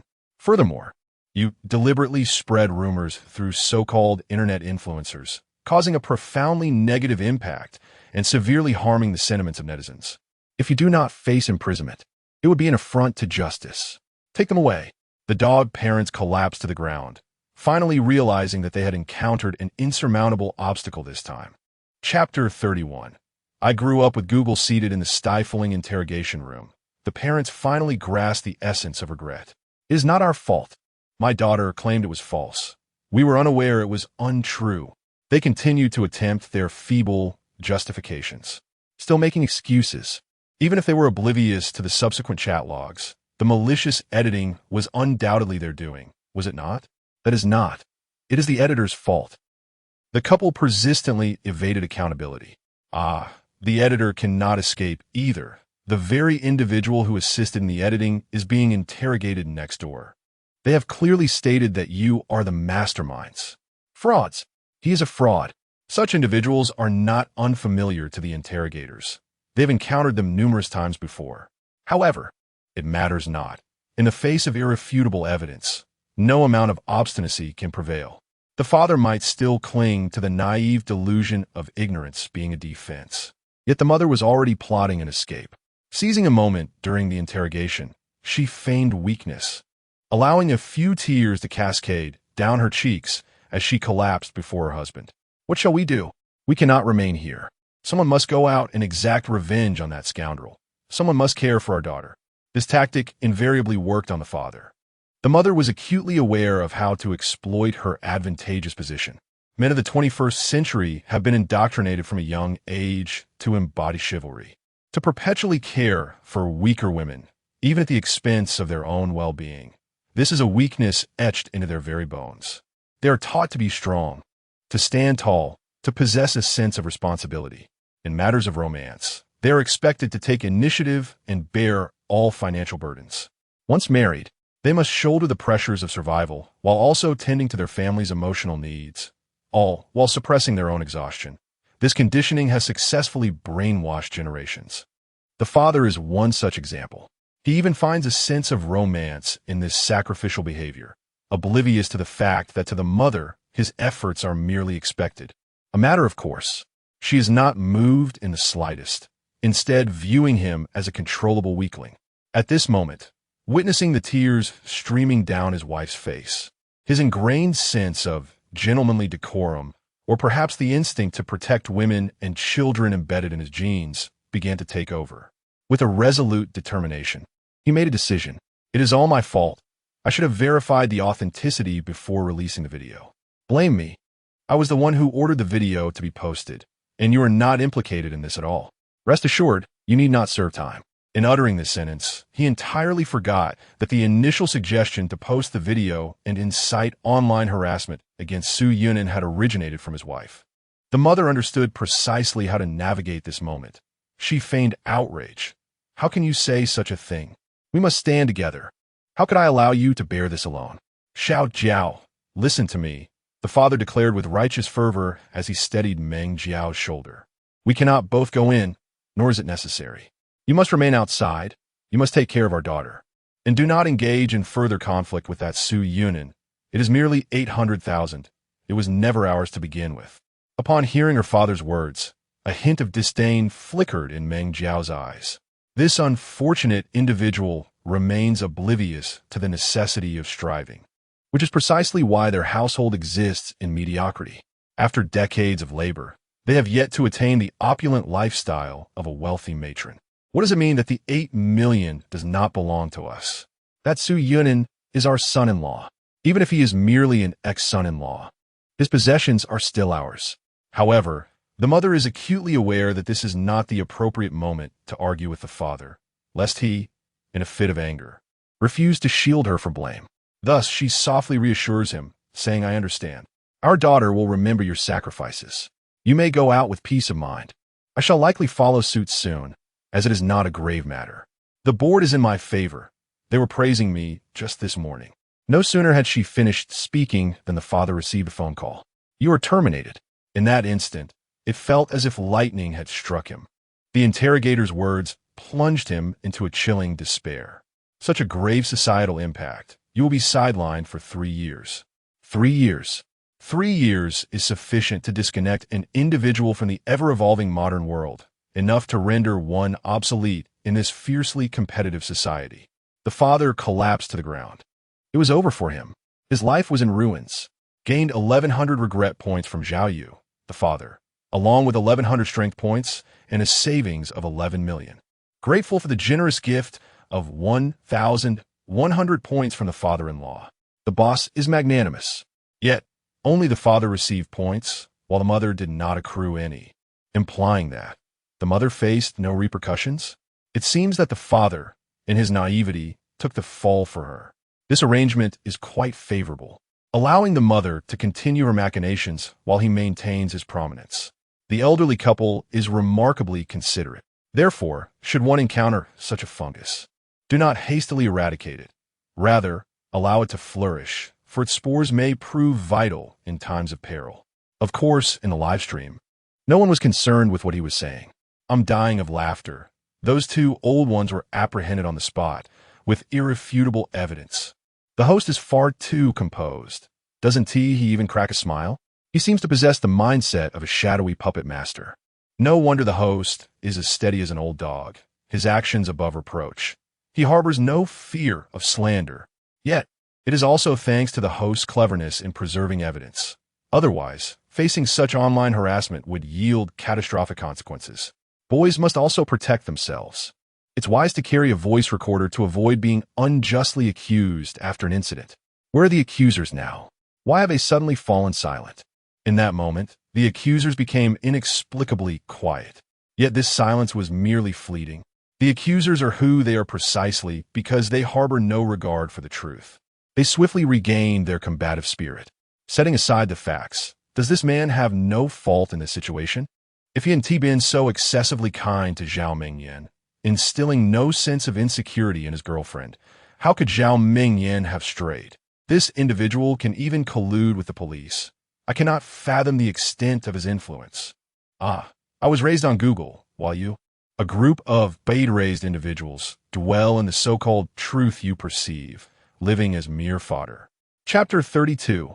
XXN's Ground Assault. Place the items here, Su Yunan instructed, gesturing towards the warehouse. Recently, the trucks entering and exiting the warehouse had become increasingly diverse, delivering everything from medicine to vegetables, water, and even various large machinery. Among the deliveries, there had even been several off-road vehicles, snowmobiles, and lifeboats. This remarkable influx was largely thanks to the efforts of Dog Dad and Dog Mom. After contributing over 1,000 points, Dog Dad's generosity allowed Su Yunan to toss them into the prize pool, from which she drew an upgrade crystal for her personal universe. Her personal universe advanced from the beginner to the intermediate level, expanding its spatial capacity 100-fold, now reaching an astonishing 100 square kilometers. If this trend of upgrades continued, Su Yunan surmised that she might one day be able to package the entire Earth for relocation. With a complete 100 square kilometers at her disposal, she could not only store all the essential supplies for survival in a post-apocalyptic world, but could even fit an aircraft carrier within. In the event of encountering an insurmountable adversary, hurling an aircraft carrier at them could very well ensure victory. This immense personal universe offered incredible opportunities for maneuverability. Furthermore, she needed to consider basic energy sources such as gasoline and batteries, as well as materials for mental entertainment. Speaking of which, she inquired, "Is this number 17, Upper City Old Street?" "Yes. We were instructed to leave the goods here by a Mr. Su." "I am he. Please hand them over." The driver wore an unusual expression, his gaze towards Su Yunan tinged with a hint of admiration. As a professional courier specializing in adult products, he had encountered a myriad of peculiar clients. But this was the first time he had seen someone purchase several hundred silicone dolls in one go. Was this an endeavor to establish a silicone harem? Or perhaps a shop? Yet, considering the dolls were purchased at retail prices, there appeared to be no profit margin for resale. Could it be a doll nightclub? Su Yunan maintained her composure, calmly observing the driver as he unloaded all the dolls. Thank you. The next batch should also be delivered here. Is there more to come? Yes, take as many as you have. The driver didn't inquire further, simply giving a thumbs up before silently returning to his vehicle. Su Yunan loved it, headhunt, gathering the array of enchanting dolls into her personal universe. Though seemingly embarrassing, these items would prove invaluable in the future. When discussing materials for mental entertainment, one cannot overlook a high-value commodity that would hold significant importance in the future: silicone dolls. In a world where resources are scarce and suspicion reigns, engaging in real human intimacy carries immense risks. Both parties, vulnerable and exposed, face the possibility of unforeseen dangers or sudden betrayals, making resistance exceedingly difficult. Thus, realistic dolls have emerged as a crucial solution to this need. After all, one need never worry about a paper figure plotting against them. Moreover, due to advancements in modern technology, these lifelike dolls are incredibly realistic, even serving a purpose in combat situations, though not in the heat of battle. Rather, they can be utilized as decoys to draw enemy fire. Return and inform your employer that I require as many of these quality dolls as available. Su Yuanan instructed the driver. The driver pondered, suspecting that Su Yuanan intended to establish a lavish enterprise with these dolls. He felt a sudden dryness in his throat and timidly inquired, "Boss, might there be a discount at that time? This is the first time I have encountered such a variety." "What discount? Huh? Are you not planning to open an experiential store?" "An experiential store? Haha, indeed. It shall open on the first day of the Lunar New Year. Wishing the boss prosperous business. I appreciate your kind words." After collecting the day's batch of supplies, Su Yuanan headed straight home. However, upon arriving at the entrance of his community, he sensed an unusual atmosphere. When did his neighborhood become so lively? "Ladies and gentlemen, look closely. This is the scoundrel," a loud voice exclaimed, followed by a muttered curse. "Damn it. How does he manage to be so handsome?" The roadsides were inexplicably crowded with people, both men and women, or rather, admirers and detractors. It seemed his residential address had been leaked. It was evident that the meddling mother was behind this. Su Yuanan chose to ignore these imbeciles, striding forward with his head held high and in silence. Alas, a muscular man, as formidable as a tower, obstructed his path. The man flexed his arm muscles, causing the veins beneath his skin to protrude grotesquely. "Little trash, I see you only dare to bully the elderly and women. Do you have the courage to face me in a duel? Get out of the way. I have no time." "Huh, coward, now you're afraid? You bully the weak and fear the strong." The man had only uttered half his sentence when Su Yuanan seized him by the throat, silencing him abruptly. To his horror, he realized his feet were no longer touching the ground. This slender youth before him had effortlessly lifted him with one hand. He weighed 230 pounds. I said, "I have no time." Chapter 33. Scaling heights with a casual flick, he cast aside the troublesome brute as if discarding refuse.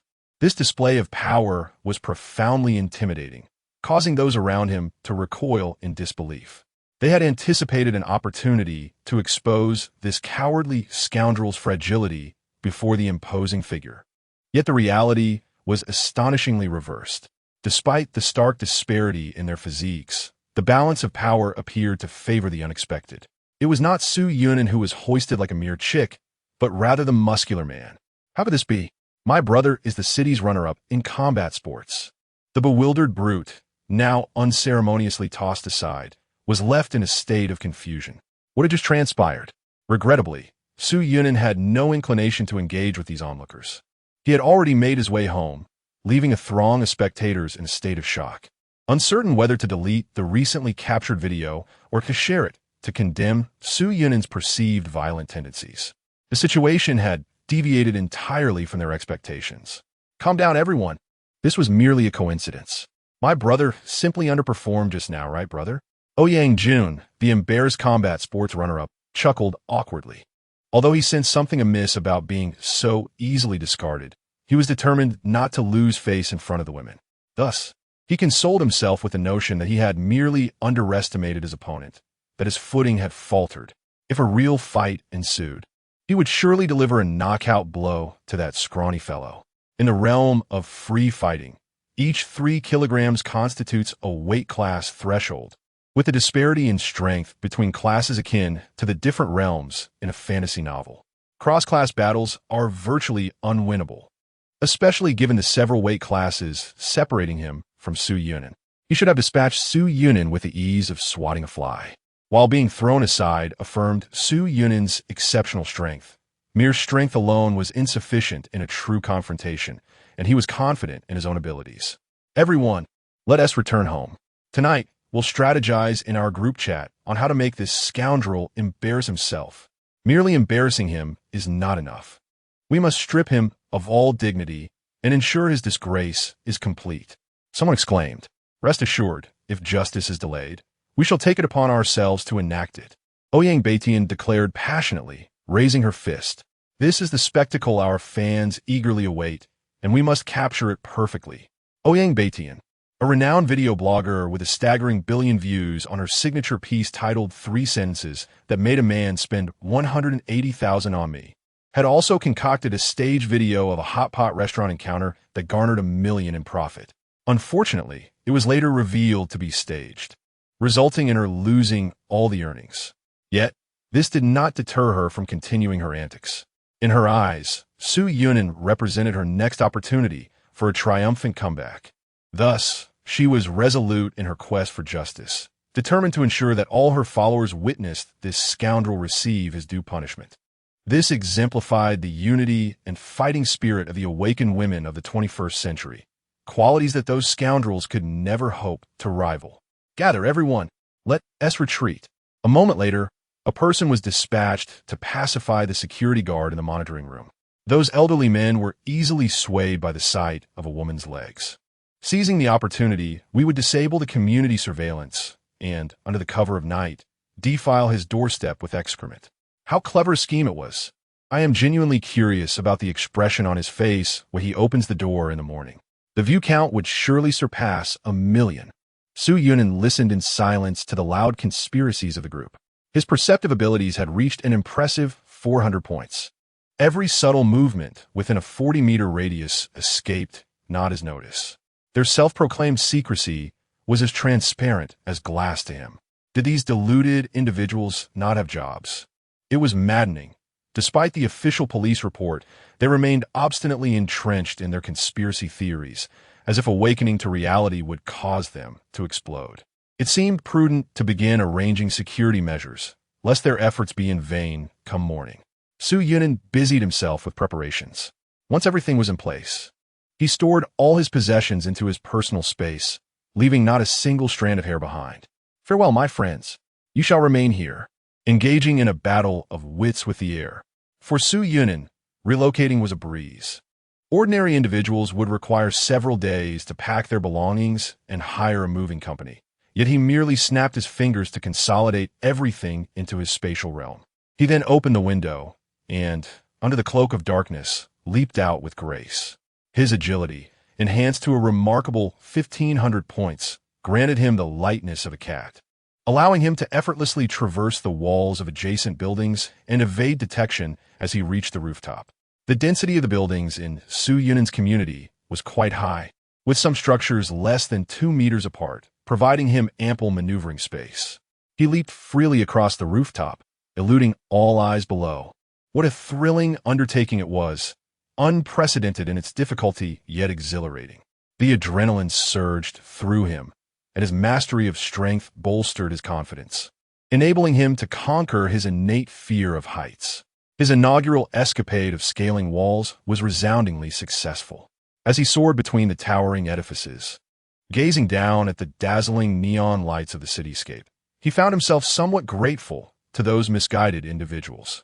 Were it not for their disruption, he likely would not have engaged in such daring feats before the impending descent.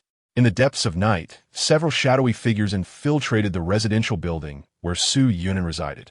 They carried buckets, which emitted an unmistakable stench.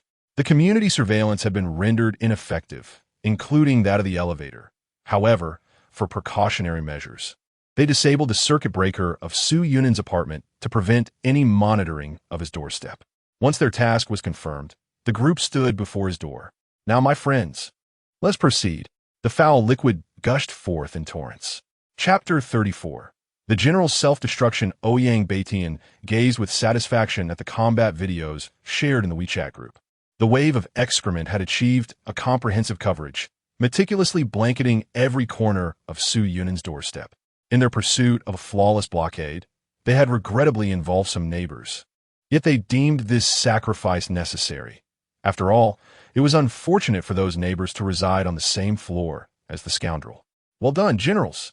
The instigators of this fecal assault were reverently referred to as generals within the group. Once again, we have made the scoundrel pay the price, safeguarding the rights of our comrades. Future histories will undoubtedly record our contributions. But let's ensure we left no traces behind, shall we? Confirm. I can hardly wait to see the scoundrel's expression. I wonder if he is live streaming right now. Let us check it out. With that thought, Ouyang Baitian opened Su Yunin's livestream. Due to a several-minute delay, she fortuitously tuned in at a thrilling moment. The prominent figures in the group were fervently assaulting Su Yunin's doorstep with foul liquid. She paused, bewildered. Did I open the wrong video? Why does this stream show several individuals vigorously dousing something with a stench? The clarity of the footage was striking, capturing the general's defining features, which even masks could not conceal. I must have opened the wrong video. No, that cannot be the case. After confirming that it was indeed Su Yunin's live stream, Ouyang Baitian swallowed hard in disbelief. If those were not merely recordings stored on her phone, but were indeed broadcasted from Su Yunin's channel, it implied something grave. Her phone slipped from her grasp and shattered upon impact, the screen darkening into oblivion. This is that scoundrel's live stream? Soon, others began to notice the anomaly. What the hell? Why are our images appearing in the scoundrel's live stream? Good grief. Is there a camera installed at the entrance? No. We had cut off the power to his residence. To avoid mistakes, I turned off the power for the entire floor.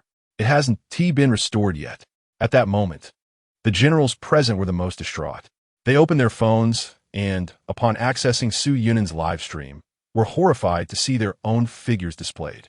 Many subscribers to Su Yunin's channel, upon receiving notifications, had immediately tuned in, resulting in a surge of viewers. The barrage of comments filled the screen. What on earth is this? Dousing someone's doorstep with excrement? How barbaric! What kind of people are these? The generals' minds were overwhelmed, their thoughts in disarray. The rudimentary faculties within their skulls seemed to short-circuit, and some of the utterly befuddled generals even approached the filthy door. Some attempted to locate the camera's position in the live stream to prevent further exposure of their identities. The individual diligently rummaged through the filth for an extended period, guided by the perspective of a live broadcast, ultimately discovering a camera partially buried beneath the grime. Suppressing the urge to retch, he extracted it and crushed it beneath his foot. Yet in an instant, the image flickered and shifted to another viewpoint. The pinhole cameras installed at Su Yunin's doorstep were not limited in number to ensure the complete capture of the perpetrator's features. He had deliberately set up a multitude of cameras, strategically positioned in the dim corners of the corridor. Some were concealed in the ceiling, entirely out of reach for the generals. They were now utterly shattered. Unable to destroy the cameras, they resolved to ruin Su Yunin instead. In a fit of madness, one rushed to the door, violently pounding on it while shouting, "Come out! You beast! Face me!" This blunder exposed not only their identities, but also their vocal characteristics. A general, still clinging to a shred of sanity, realized the urgency of fleeing, and without a second thought, abandoned her companions. Alas, it was far too late. Su Yunin, observing from a distance, promptly alerted the authorities, and the night shift officers from the nearby precinct arrived with remarkable speed, cornering the generals. However, the foul stench emanating from them deterred the officers from approaching. It was akin to a mop steeped in excrement. If they were to roll in a dung pit, it would be as if a deity had descended. There was no resolution, absolutely no resolution. Don't move. Ugh. Do not compel us to resort to force. Yet, the generals had already succumbed to madness, thrashing about wildly, even attempting to shove their hands into the officers' mouths. The officers, left with no choice, were forced to deploy their tasers. The powerful current incapacitated one general, who collapsed onto the slick corridor floor, convulsing uncontrollably. This is utterly revolting. I can't bear it. The officers were on the brink of collapse themselves, even resorting to expletives on the live stream. Yet, in that moment, every viewer empathized with the sentiment. Who could endure such a scene? Why? Why? The general responsible for cutting the power was in hysterics, as Su Yunan's cameras continued to operate, making her the scapegoat. It's all your fault. You idiot. I shouldn't have brought you along. The remaining generals directed their ire towards the one who had pulled the switch. I don't understand. I clearly cut the power. I did cut the power. You cannot blame me. The power-cutting general retorted vehemently. The officers could no longer restrain themselves and shouted in fury. Do you not know there exists a thing called a backup battery? The generals fell silent. Come with me to the station. Confess who the mastermind is. Do not compel me to use the taser again, unless you wish to roll around here like her. Under the threat of the taser, the generals finally ceased their struggles. They then resorted to the most potent tactic of version T0, crying, adopting an expression of innocent vulnerability. Unfortunately, the stench emanating from them rendered any appeal for sympathy utterly ineffective. Enough of this nonsense. Move. Officer Liu bellowed in exasperation. Soon, dawn broke, and all the generals were brought to justice, forcibly cleansed with high-pressure water guns as they awaited their judgment. This incident swiftly ascended to trending topics. Su Yunan's doorstep was besmirched with excrement. All perpetrators were apprehended. Naturally, this trending topic was interpreted by the public as the terrifying man's doorstep was sullied. The brave warriors were captured.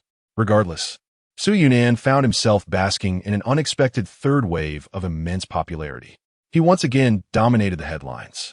Meanwhile, the mastermind behind the entire affair, Ouyang Baitian, was gripped by fear, unable to sleep through the night. She dreaded that the generals might reveal her identity as the orchestrator. Fortunately, the generals did not betray her. However, she could not merely hide and feign ignorance. Otherwise, the others in the group would no longer acknowledge her leadership. Gritting her teeth, Ouyang Baitian began to type. We must seek revenge. Sisters, we must avenge the generals. Chapter 35, Utter Madness. Ouyang Baitian has long been entrenched in the Korean Meghalaya Forum, a bastion for extreme ideologies. The denizens of this forum derive amusement from openly molesting young boys, glorifying warfare, due to the significant male casualties, and clandestinely filming men in changing rooms to publicly humiliate them. To Ouyang Baitian, this forum represents a beacon of progress and serves as a precursor to Donghuang's future. The methods of male persecution discussed therein guide her actions in daily life. She and her comrades, whom she refers to as generals, believe they are fighting for rights and upholding justice. At this moment, she sent a message to her primary backup. Darling, some unfortunate events have transpired recently, and I find myself in a rather somber mood. The recipient has transferred 888 yuan to you. Ouyang Baitian contentedly accepts the transfer, replying, Thank you. Though I did not desire your money, my spirits seem to have lifted slightly. She then messages her secondary backup. Soon, another substantial sum arrives. She adeptly utilizes the cash cows from her friend list to amass her funds for justice, boasting about the receipts in the group chat and receiving a chorus of admiration. Well done. These fools are merely meant to finance our endeavors. With this funding, we shall avenge our generals. Let us send a few to lie in wait at the doorstep of that scoundrel, Ouyang Baitian declares. I refuse to believe he can remain cooped up indefinitely without food or drink.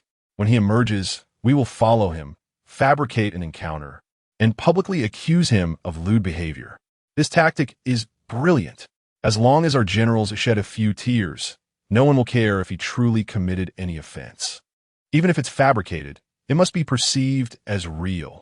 Should surveillance inadvertently capture the incident, we can merely claim a misunderstanding, leaving us unscathed legally. And if there is no surveillance, he will be utterly disgraced. If we stage several such incidents and generate a flurry of news reports, no one will believe his innocence, only that he is a habitual offender. How astute, truly ingenious. Having devised her plan, Ouyang Baitian dispatches her associates to surveil Su Yunan's residence. Meanwhile, Su Yunan reclines comfortably in a five-star platinum hotel in Upper City, enjoying a leisurely breakfast of fox delicacies. He has stockpiled nearly all available medicinal herbs, even purchasing all the high-grade elixirs at the auction. I have secured over 50% of the world's appreciating medicinal resources. The remainder will be acquired gradually from individual sellers. No need for haste. I have temporarily stored 300 tons of fresh water, planning a trip to Hangzhou to see if I can directly access Westlake. Various batteries, generators, fossil fuels, and lithium ore have been accumulated, though funds are limited, necessitating further efforts. Gain 100 regret points from Dong Zhuozhua. Gained 120 regret points from Li Jiaquan. Gained. Last night, 4 generals were captured, collectively contributing 500 regret points to my tally. Just as I lamented the lack of funds, fortune smiled upon us. My gratitude goes to the generals. Let's continue to strive. With the downfall of that insidious father, a new wave of strength has unexpectedly emerged, a family that truly serves as our lucky star. Speaking of which, where is Zhao Mingyan? Has she not yet suffered her due punishment today? As the saying goes, speak of the devil, and he shall appear. Just as I recalled that vile source of all misfortune, my phone buzzed with a message, an invitation to a video call from Zhao Mingyan. Su Yuan, what do you truly desire? Are you intent on driving my entire family to despair? A predictable outburst. One might assume that with the arrest of her father and mother, she has lost all leverage and is now utterly cornered. She is in a state of panic. Yet, Su Yuan merely retorted, "What have I done?" Zhao Mingyan found herself momentarily speechless. Upon reflection, it was clear that the online outcry stemmed from her parents' actions. They had chosen to slander and malign Su Yuan, ultimately leading to their own downfall. Those incriminating chat records were a result of her own obstinacy in coming to Myanmar, which led to her being scammed and arrested, prompting Su Yuan to report it and thus expose the truth. With events having escalated to this point, what exactly has Su Yuan done? No way. Naturally, Zhao Mingyan could not accept such reasoning. She would never admit to any fault of her own. Therefore, it must surely be Su Yuan's fault. If you had simply given me 8 million, if you hadn't gone to my parents' home to call off the engagement, if you could have been more understanding of me, none of this would have happened. Su Yuan, it's all your fault. You are driving my entire family to ruin. Su Yuan bore the expression of an elderly passenger on the subway, engrossed in their phone. This was quite unbearable. You must take responsibility for our family's well-being. Today, we are all suffering because of you. You refuse to give me even 8 million.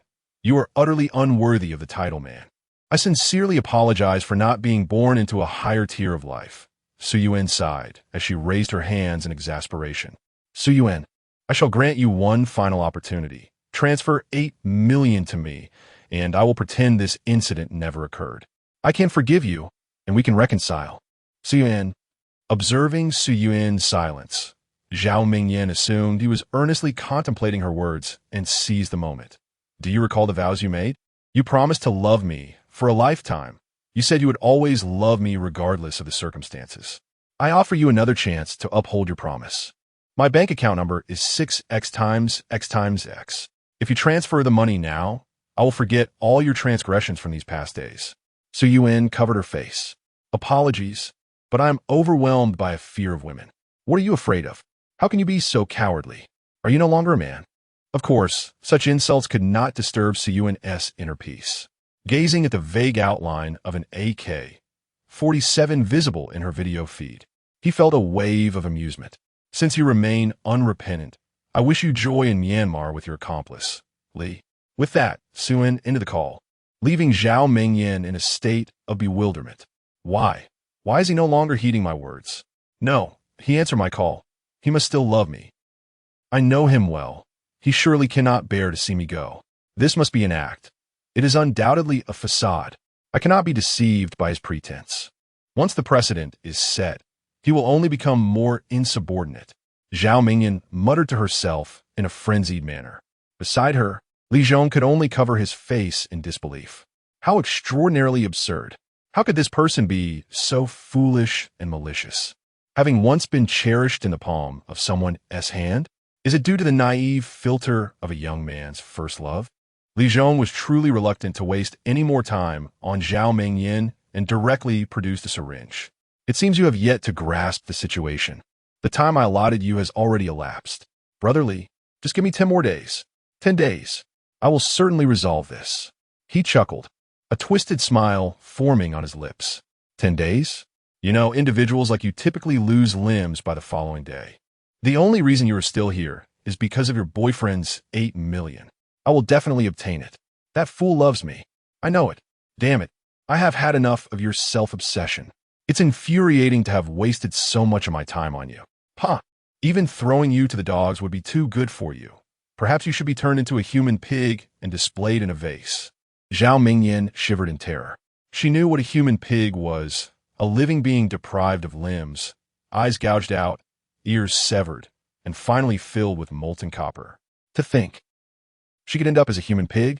Realizing the horrifying reality that awaited her, she suddenly regained a glimmer of clarity. The instinct for survival drove her to frantically grab her phone, incessantly messaging Su Yunin, repeatedly sending video calls.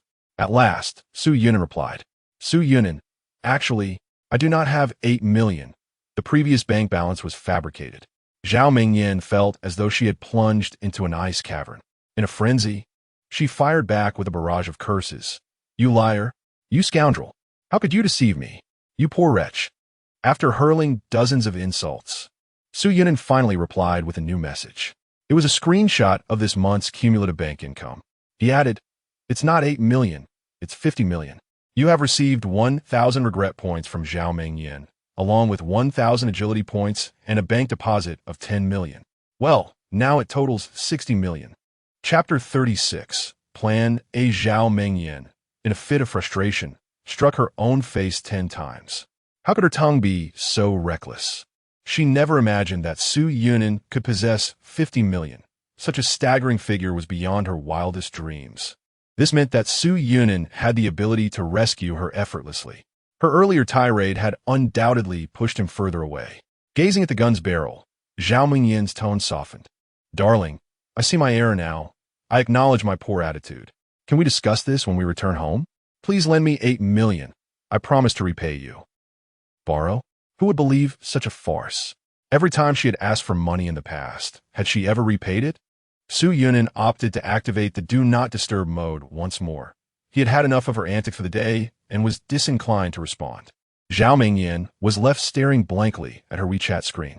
In a daze, her fingers scrolled upwards, unwittingly landing on their conversations from before her journey to Myanmar.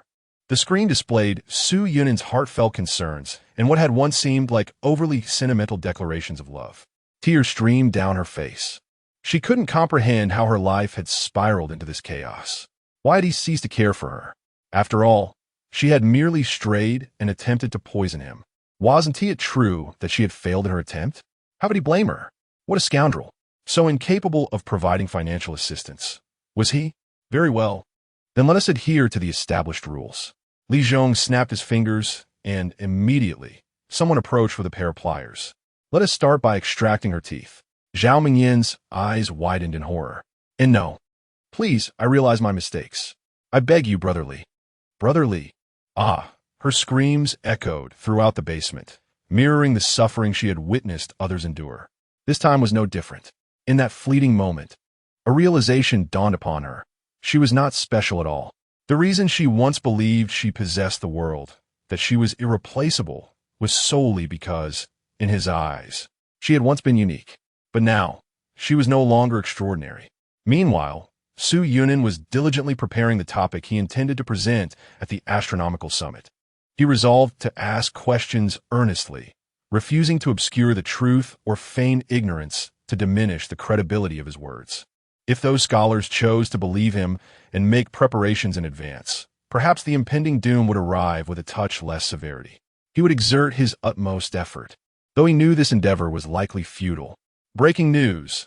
Last night, a Starlink satellite fell in Chukotka, Russia, destroying a residential home. SpaceX has demanded the return of the fallen satellite debris, while Russia has requested compensation for the economic losses caused by the satellite's descent. Reports indicate that this incident has resulted in at least 3 fatalities and 2 serious injuries. It has begun. The influence of the asteroid has already reached Earth, with its erratic gravitational pull disrupting the operation of orbiting satellites. It won't be long before satellite crashes become increasingly frequent. Until everything crashes to the ground, SpaceX, in an effort to stabilize its stock prices, asserts that the recent downfall was instigated by a clandestine satellite launch by Russia. Since Russia has not disclosed the orbital trajectory of its satellite, a collision occurred with the Starlink satellites. This was neither a natural disaster nor a technical failure on the part of SpaceX. Consequently, the company has denied any compensation for Russia's economic losses. This maneuver successfully preserved SpaceX's stock value, but simultaneously deprived humanity of a singular opportunity to detect the gravitational anomalies of an asteroid. Those involved in the company were subsequently branded as transgressors of civilization, captured by the extremist organization known as the Ark on the 12th year of the apocalypse, and publicly executed. This act garnered substantial global support for the Ark, enabling it to emerge as one of the most formidable armed forces in subsequent history. Regaining his composure, Su Yuanan glanced at the time and commenced today's nonsensical live broadcast. Greetings, everyone. Yesterday, we discussed a benevolent fungus that can be utilized to evade insect adversaries, along with methods for its identification and application. Today, we shall explore the potential changes to our world should the moon become gravitationally locked in the Western Hemisphere. Oh my goodness. We want to hear about the dung incident at your doorstep. Brother, I implore you, face reality, truly. No one is interested in your absurd musings. To begin, if the moon were to be perpetually secured in the Western Hemisphere, the oceans of Earth would lose their tides, with all seawater being drawn towards the Western Hemisphere due to gravitational forces, fundamentally altering the current oceanic landscape.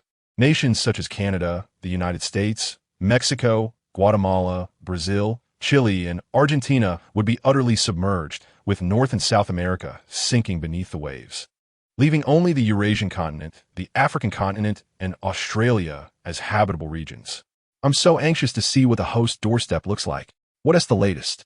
It seems the host has attracted the attention of extremists. Is there any danger to their life? Furthermore, with the oceans locked by gravity, water resources would be concentrated in the Western Hemisphere. The central regions of the Eastern Hemisphere would descend into desolation, effectively dividing the Earth into 3 distinct parts. One part ocean, another part the arid heart of the Eastern Hemisphere, and finally, a ring-like area where humanity congregates and vegetation flourishes. This growth belt would lie between 20 degrees west longitude and 160 degrees east longitude, encircling the globe along the coastline, where sufficient moisture would sustain plant life. Doesn't that sound somewhat intriguing? Intriguing my foot. It's utterly terrifying. I do not wish to witness such a world. Do you think it's possible that the host is indeed a great prophet, and that a scenario of the moon being fixed above the Western Hemisphere could truly occur? Absolutely impossible. You must understand that the Earth rotates. If the moon were to be anchored above the Western Hemisphere, it would mean that the time it takes for the moon to complete an orbit around the Earth would have to match the time the Earth takes to complete a rotation, which would require the moon to accelerate 30 times faster. This would transform a month into a single day. The pace at which the moon would have been cast away from the Earth's gravitational pull was indeed remarkable. To Su Yunan's surprise, the live stream began to engage in a serious discussion on this topic. Unfortunately, such discourse was fleeting, quickly drowned out by a barrage of insults and demands for Su Yunan to venture outside for filming. Well, in that case, I shall take a stroll. Having been cooped up indoors all day, Su Yunan felt a bit stifled and was ready to seek fresh air at the rooftop bar of the hotel. Upon hearing that Su Yunan was about to step out, the generals who had been lurking near Su Yunan's former residence instantly perked up. Ouyang Baitian promptly issued a combat readiness announcement in the group. All generals, be advised. The target is about to appear. Execute Plan A immediately. Chapter 37. The commencement of the plan at this moment. Ouyang Baitian felt a thrill of excitement. The thought of Su Yunan confronting the horrendous stench awaiting him outside the door filled her with a sense of dark pleasure. Although the generals had been apprehended, their mission had still been accomplished, and the objective of repulsing Su Yunin had been realized. Once he opened the door and traversed that filthy corridor, he would be utterly overwhelmed by the terrifying miasma that would marinate him in its foulness. That stench, much like his very essence, was an intrinsic part of him, forever uncleanable. Click! In the live stream, Su Yunin opened the door. Beyond it lay a corridor illuminated by warm, bright light, where orderly rooms lined the brown walls, exuding an understated elegance. The corridor, while not pristine, was certainly tidy and refreshing to behold. So quickly cleaned up? The comment puzzled. Fool! Clearly, the host wasn't home. Ouyang Baitian felt as if struck by lightning. Su Yunin was not home? How could that be?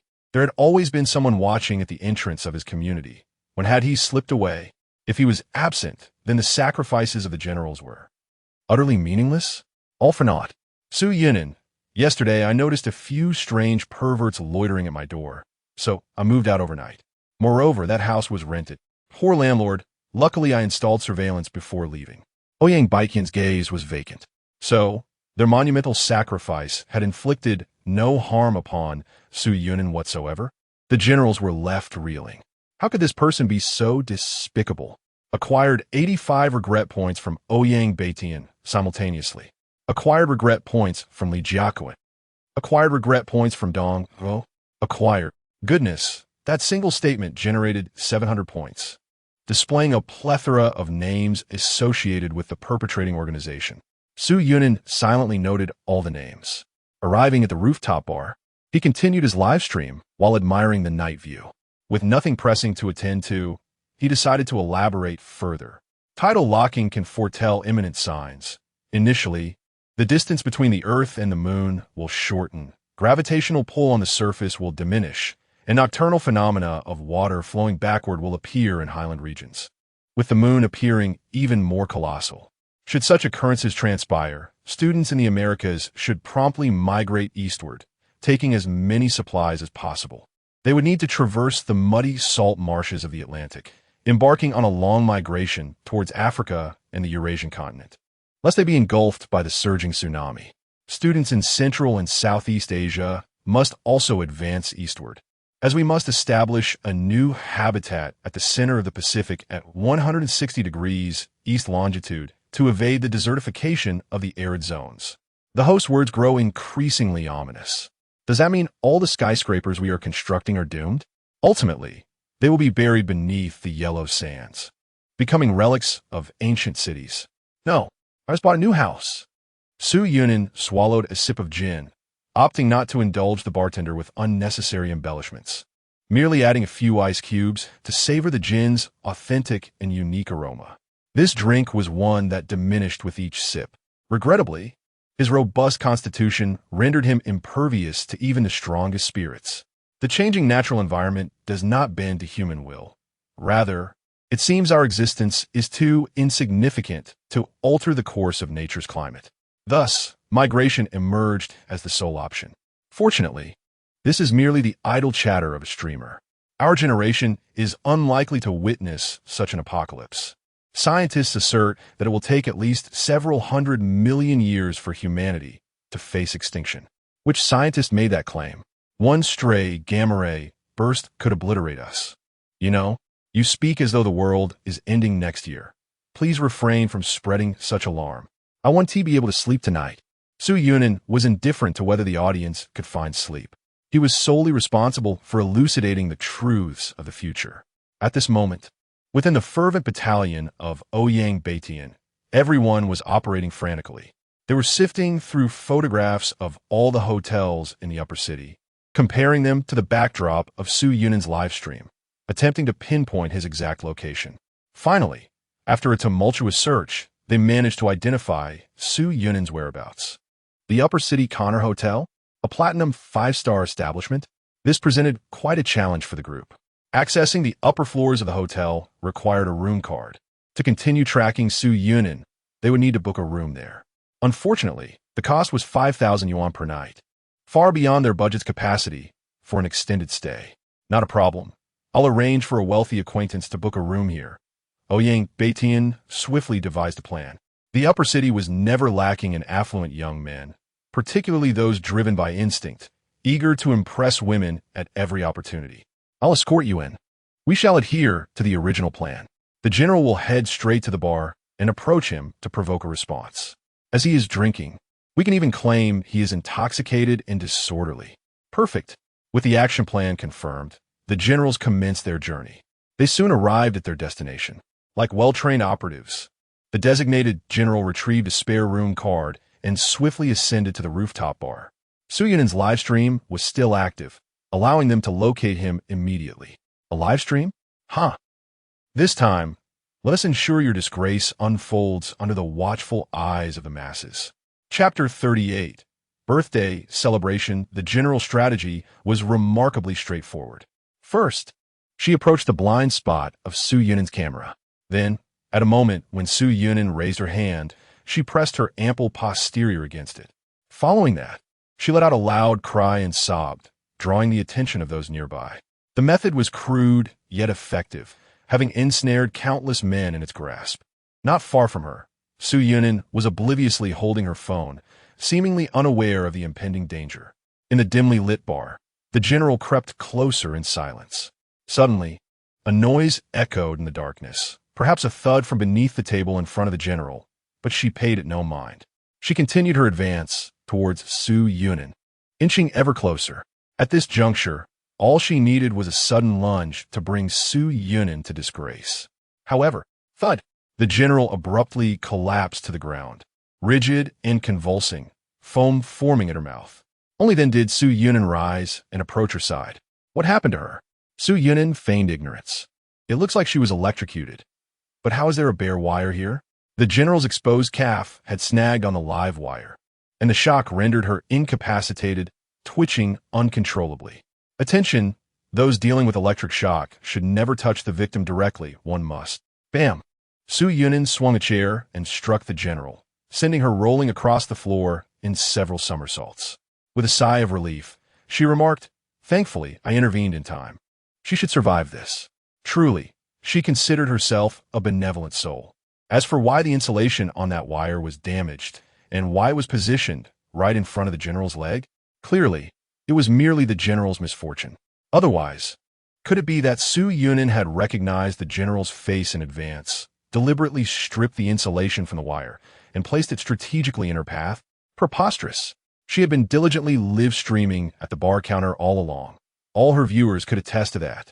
Telekinetic manipulation? What telekinesis? She was unfamiliar with such things. Hello. Is this 120? At the top floor bar of the Upper City Connor Hotel, someone has been electrocuted. Su Yunen even kindly called for an ambulance. Unexpectedly, such a situation arose. She hoped the young lady would pull through. With a gentle sigh to her audience, she concluded, "Well, this will be all for today's broadcast. See you all tomorrow." Su Yunen ended the live stream. It appeared that those extreme individuals had already discovered her location and commenced their offensive. Alas, cyberbullying is truly harmful. She had no enmity with these people, yet the malicious rumors spread by her so-called dog parents had thrust her in a conflict with some peculiar factions. It seemed she needed to find a reasonable person to clear her vision. "Su Yunen, are you all right?" Just as she was contemplating finding a rational individual, one appeared unexpectedly. Su Yunen had not anticipated encountering a colleague here. Sister Yao? This was the Upper City's premier hotel, if Nye Yao was present. It suggested she was more than just a tour guide. During a gathering at the banquet hall, my grandmother was being honored for her birthday. Nye Yao shrugged her shoulders. Having completed her speech, and found herself at a loss for conversation with the elders, so she decided to wander around instead. "Nye Yao, your grandmother is calling for you." Who is this? What a coincidence. A man extended his hand towards Su Yunen, who shook it briefly, receiving a business card in return. Ning Haiyang, operations supervisor at Saixing Company. Ning Haiyang. That name rings a bell, though I can't quite place it at the moment. However, Saixing? I'm quite familiar with that name. Isn't that the company where Zhao Yu, the father of that wretched dog, works? Su Yunen had previously wondered why the editor under Zhao Yu had suddenly faltered, leaking unedited raw footage to the authorities. It seemed plausible that this individual was orchestrating matters from behind the scenes. I apologize for Zhao Yu's mistakes, but his personal actions do not reflect our entire company. Ning Haiyang said with a smile. I have also been following your live streams and videos. Your handling of each situation is quite admirable, calm and composed in the face of adversity. I hope we may have the opportunity to collaborate in the future. Ning Haiyang remembered Su Yunin's composure and nonchalance during the online harassment, as if he had survived life and death trials. In his view, only those who had faced the specter of death could remain unflustered in such dire circumstances. He was not entirely incorrect in this assumption. However, it was not solely a test of mortality. Collaboration? That sounds great. If you could help share a few of my videos. I mean the recordings of my recent live streams concerning the necrobiotic creatures, parasitic fungi, and gravitational locking. Mr. Su, are you considering a shift to become a science fiction storyteller? Indeed, haha, a part-time science communicator. Brilliant. Ning Haiyang expressed high praise for Su Yunin's approach of intertwining popular rumors with scientific discourse. I will have my company assist in sharing your work. Consider it a small gesture of compensation. I understand it is still far from sufficient. It's nothing. I wasn't injured. What is there to compensate for? I'll come out on top. Ning Haiyang chose not to dwell on previous matters, believing that such an online harassment storm could not leave a person entirely unscathed. Su Yunin must have suppressed his pain and forced a smile, which only deepened Ning Haiyang's admiration, leading him to wish that this young man were his employee. Niao, go find your grandmother. She has something special for you. We shall continue our conversation later. Okay. After bidding farewell to the father and daughter, Su Yunin stifled a yawn. Just as he was about to retreat to his room for some rest, a flash of memory from a past life flickered through his mind. Wait a moment. Ning Haiyang? Could he possibly be in a previous life, after the moon had stationed itself over the Western Hemisphere? Humanity embarked on a grand and arduous migration. This migration fostered the exchange of power among various regions, leading to the formation of many large organizations. Among them was one led by a severely disabled former Air Force female general, whose organization possessed formidable cohesion and combat prowess. Named Shinho, it belonged to the faction of Lawful Neutral, assisting many displaced individuals during the migration. The female general has a husband named Nia Haiyang, who possesses but a single eye. It is said that they once had a daughter, yet tragically, she passed away a month prior to the day of her arrival, at a banquet held in celebration of their elder's longevity. Chapter 39. The killing intent. The target's relatives have returned to the banquet hall, preparing for action. At the moment Nia Haiyang stepped back into the hall, a hotel waiter discreetly pressed the intercom by his ear. Acknowledged, I will immediately proceed to the shooting point.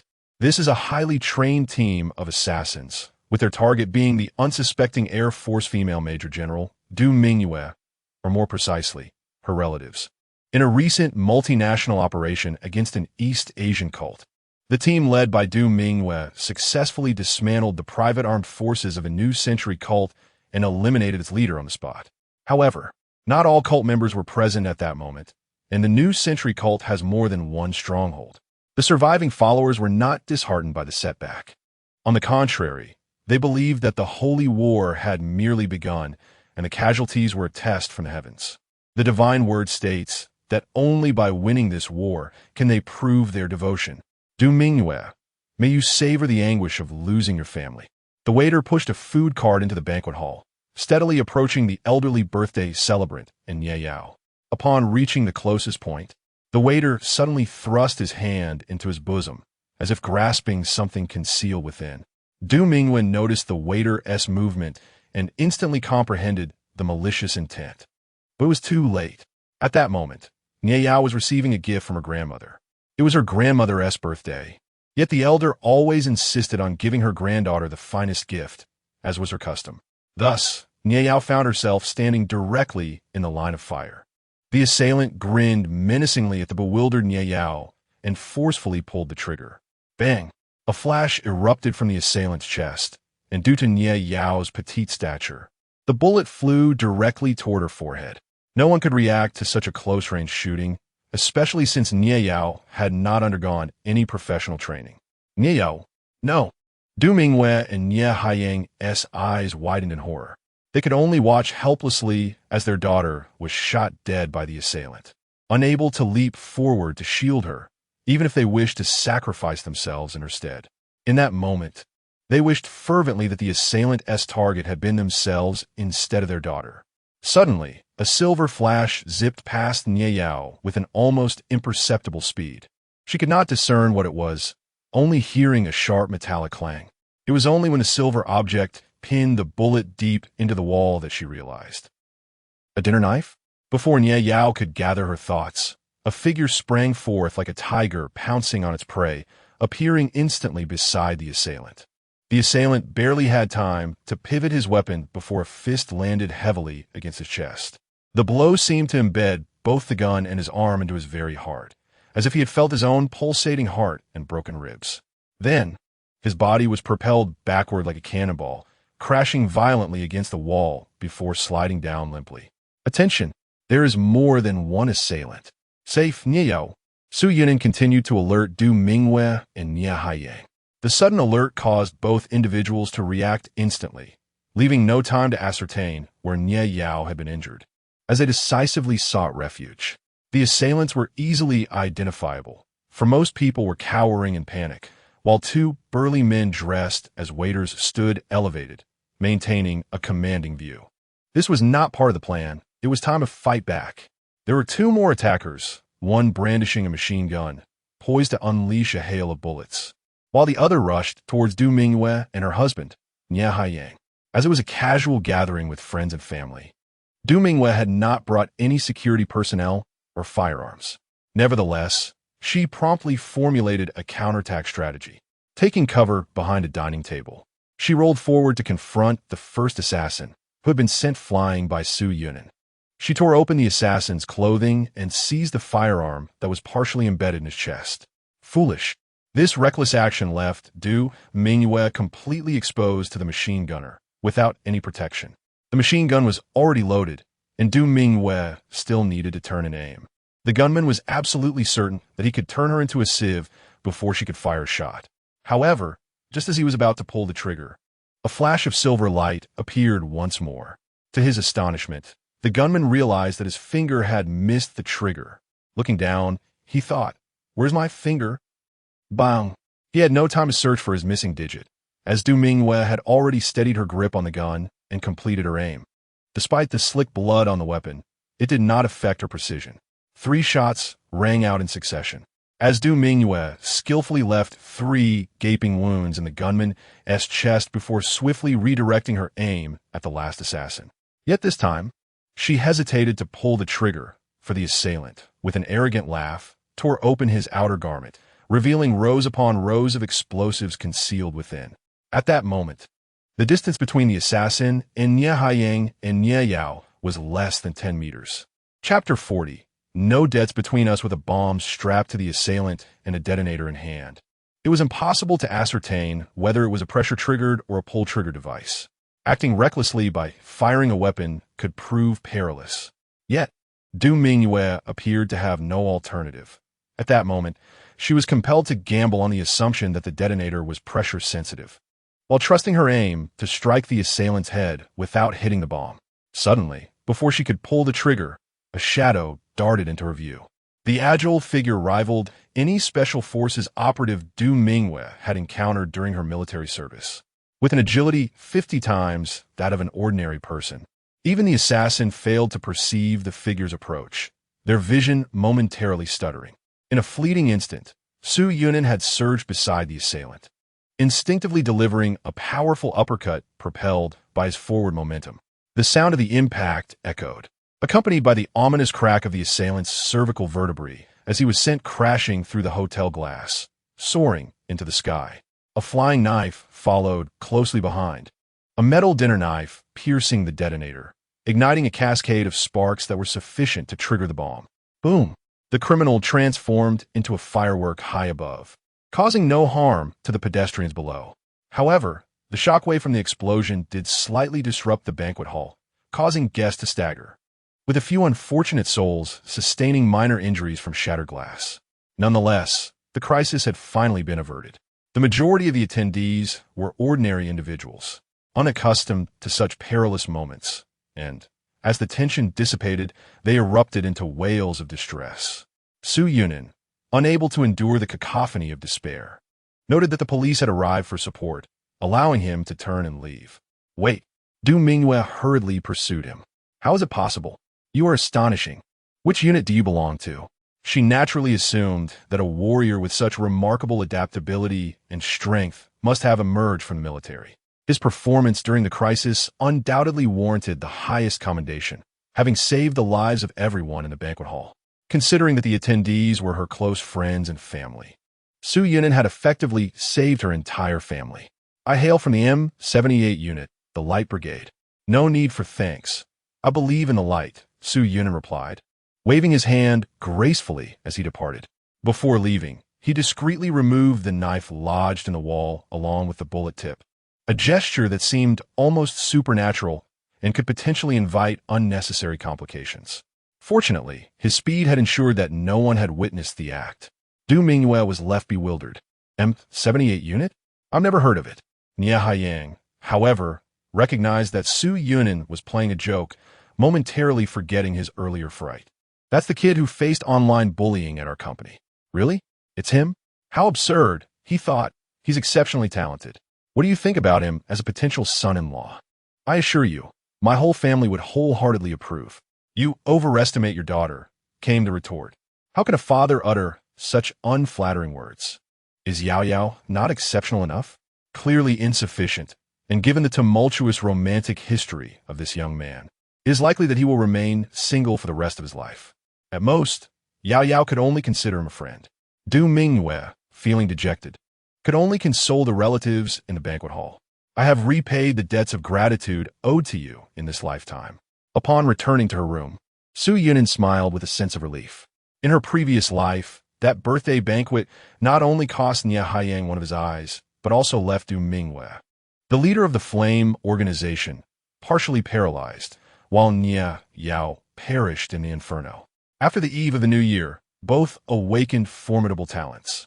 Had it not been for the severe old injuries limiting Nie Haiyang and Du Mingyue's development, they might even have ascended to the ranks of the world's most powerful beings. Unfortunately, disaster struck, and the anguish of losing a daughter became an unshakable torment for both. Ultimately, they chose to end their suffering through suicide one fateful night. During the Great Migration, Su Yunin had also benefited from the Flame's grace, which granted her a few extra days of life. Thus, she always felt a deep regret for their tragic end. Now, at last, this regret has been addressed, and in the future, when encountering the Flame again, no one owes anything to anyone. Sigh. Tomorrow, I shall collect the last batch of goods in preparation for the Astral Summit. Su Yunin extended her index finger to gently stroke the little fox's head. The meteorite draws ever closer. It is time for the little creature to awaken, is it not? Chapter 41. The formal witness as time flowed during the live broadcast, it was soon the eve of the astronomical summit.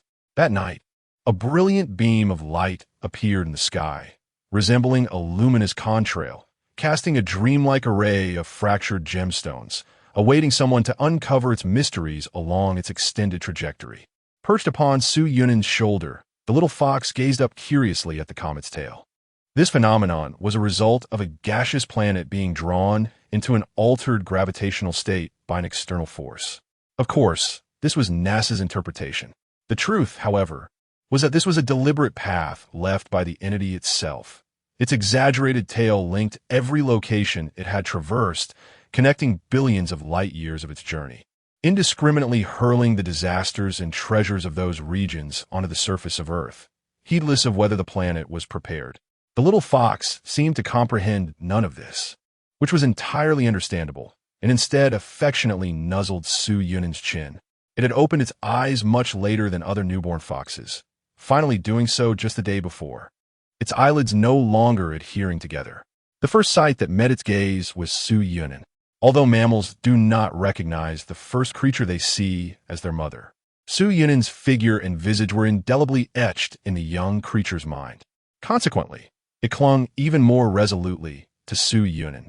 Unwilling to part from him by even a step, it appeared that even in confinement, the little fox must accompany him. Acquired 500 regret points from Zhao Mengyan, along with the portable micro-universe expansion crystal, living area, and a deposit of 5 million. Oh, is it time to collect the monthly card again?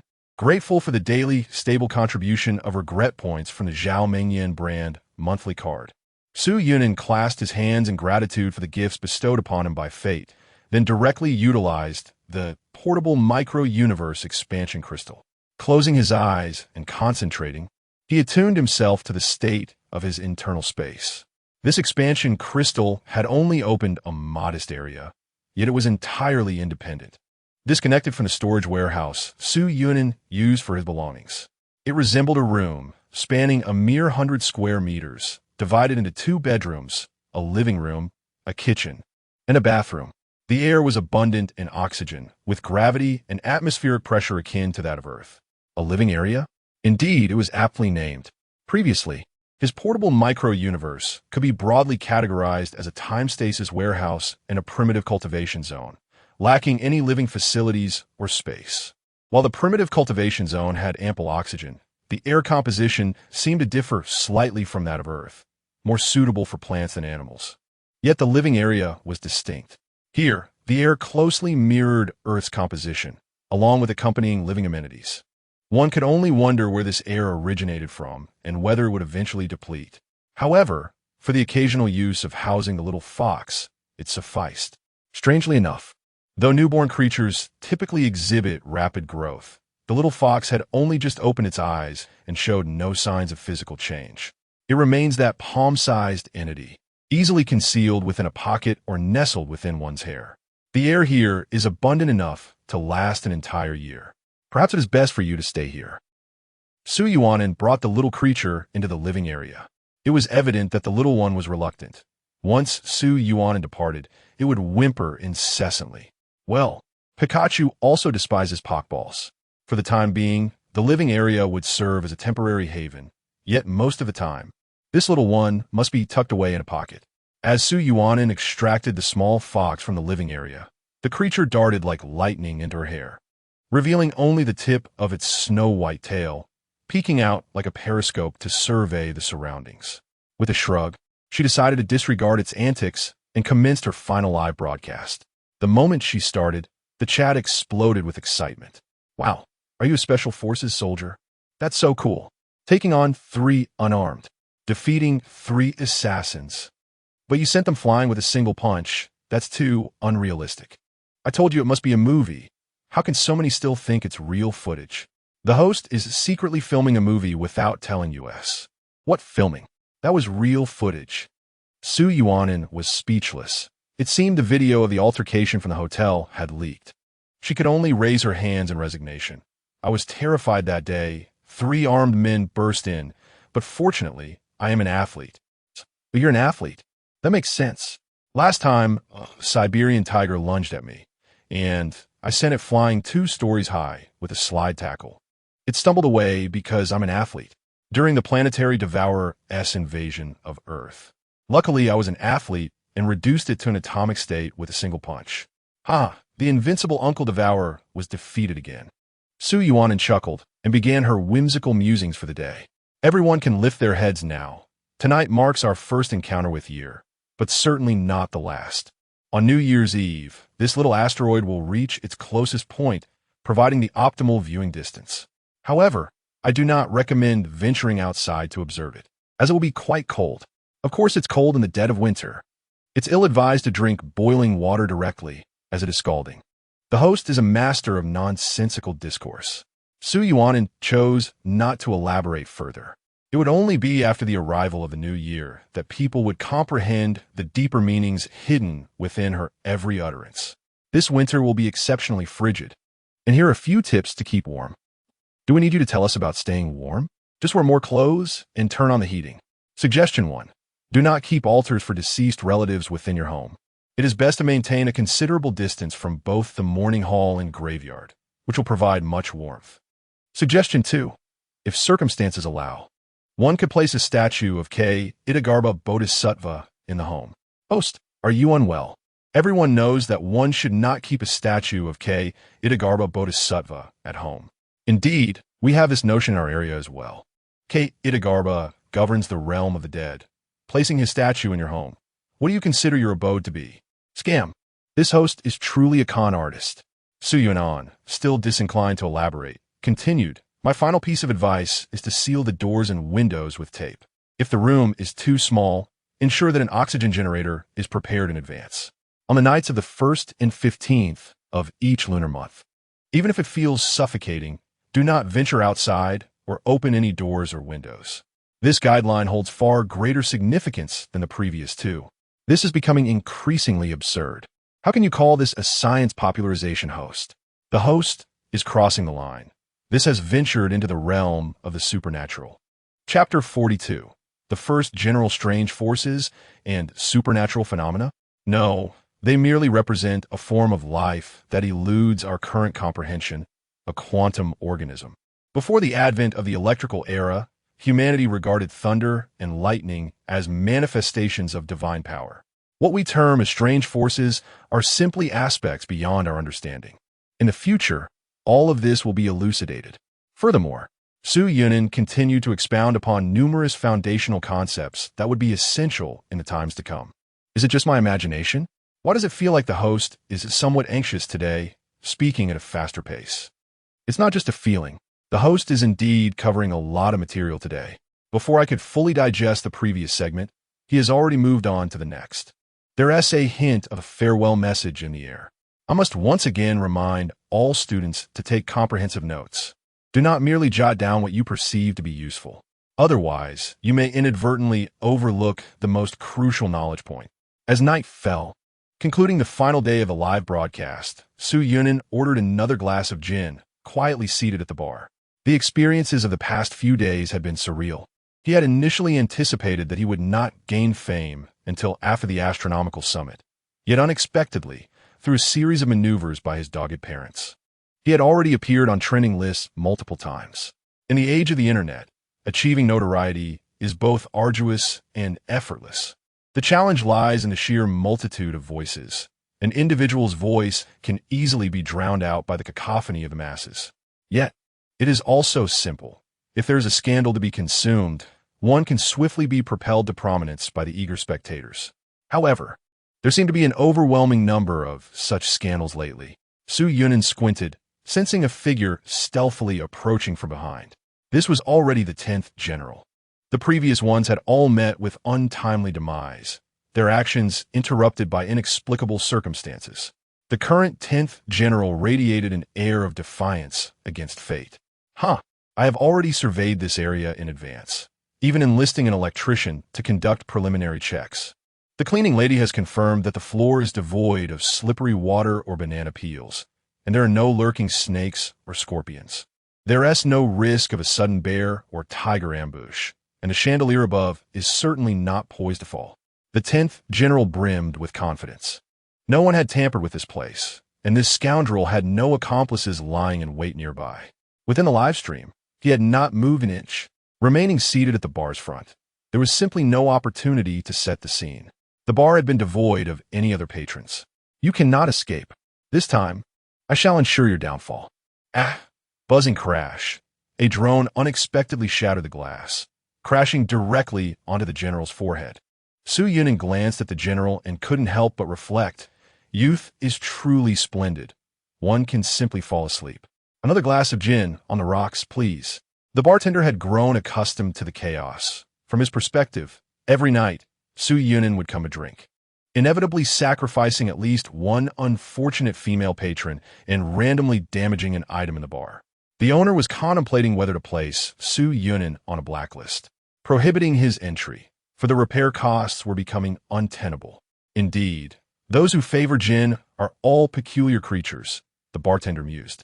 In the distance, Ouyang Baitian, who had orchestrated this failed endeavor, appeared almost deranged. She grasped her hair into a disheveled mess. Her eyes, filled with resentment, were shadowed by dark circles. As an active member of the Meghalaya Forum, she had amassed countless experiences in ruining the lives of men. She even devised a scheme that ensnared a primary school teacher in a scandalous debacle, leading to his utter disgrace.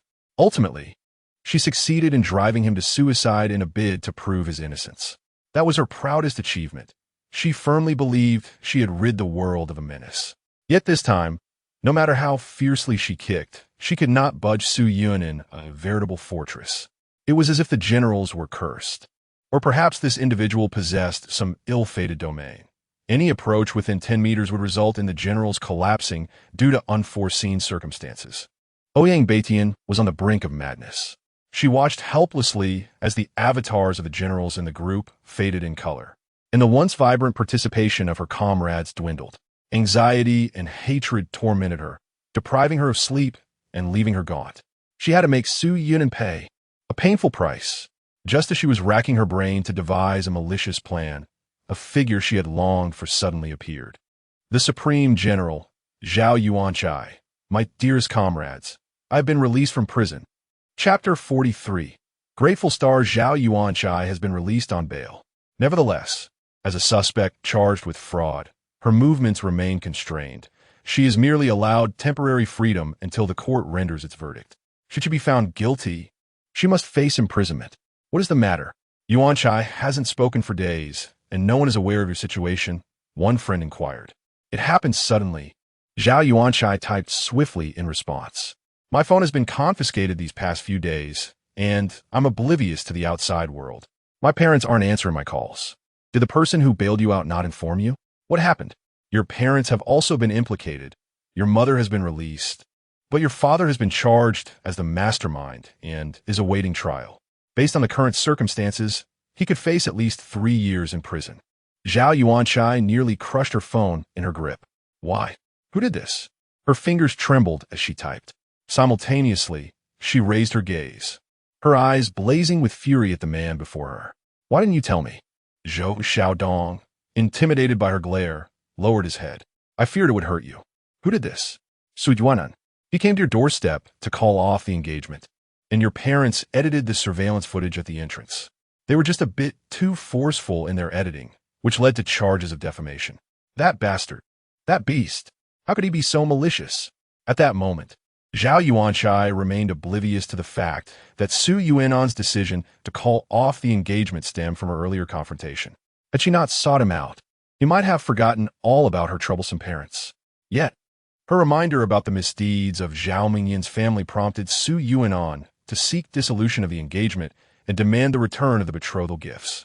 Logically, her parents were imprisoned due to her own actions, further exacerbated by their own misdeeds.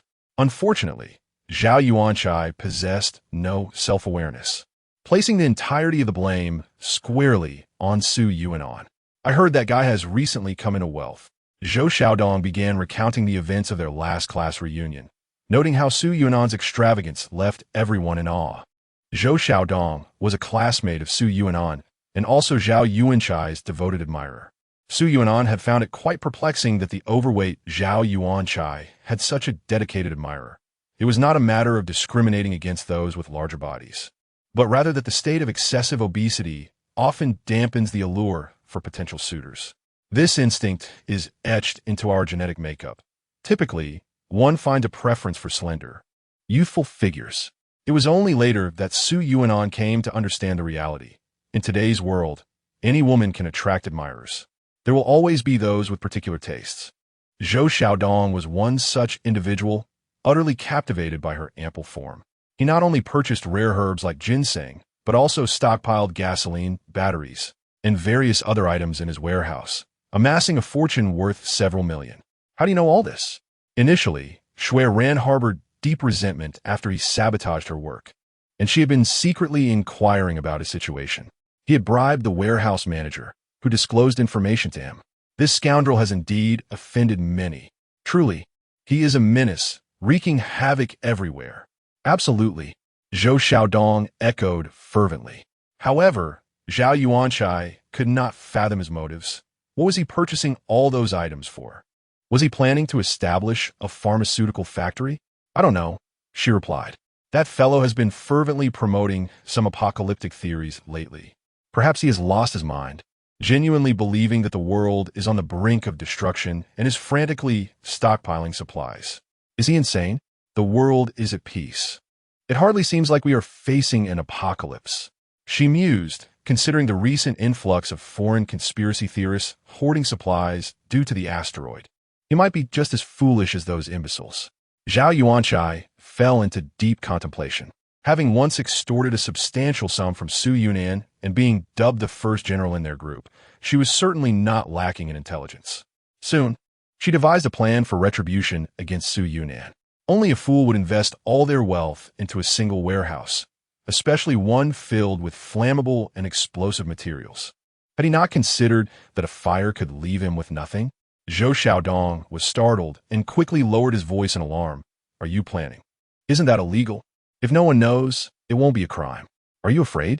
Alas, I misjudged you. I thought you were different from other men. I'm not. Men fear being deemed ineffective. Zhou Xiaodong hastily defended himself. I am merely concerned for you. Seeing him fall into her trap, Zhao Yuanchai commenced her performance.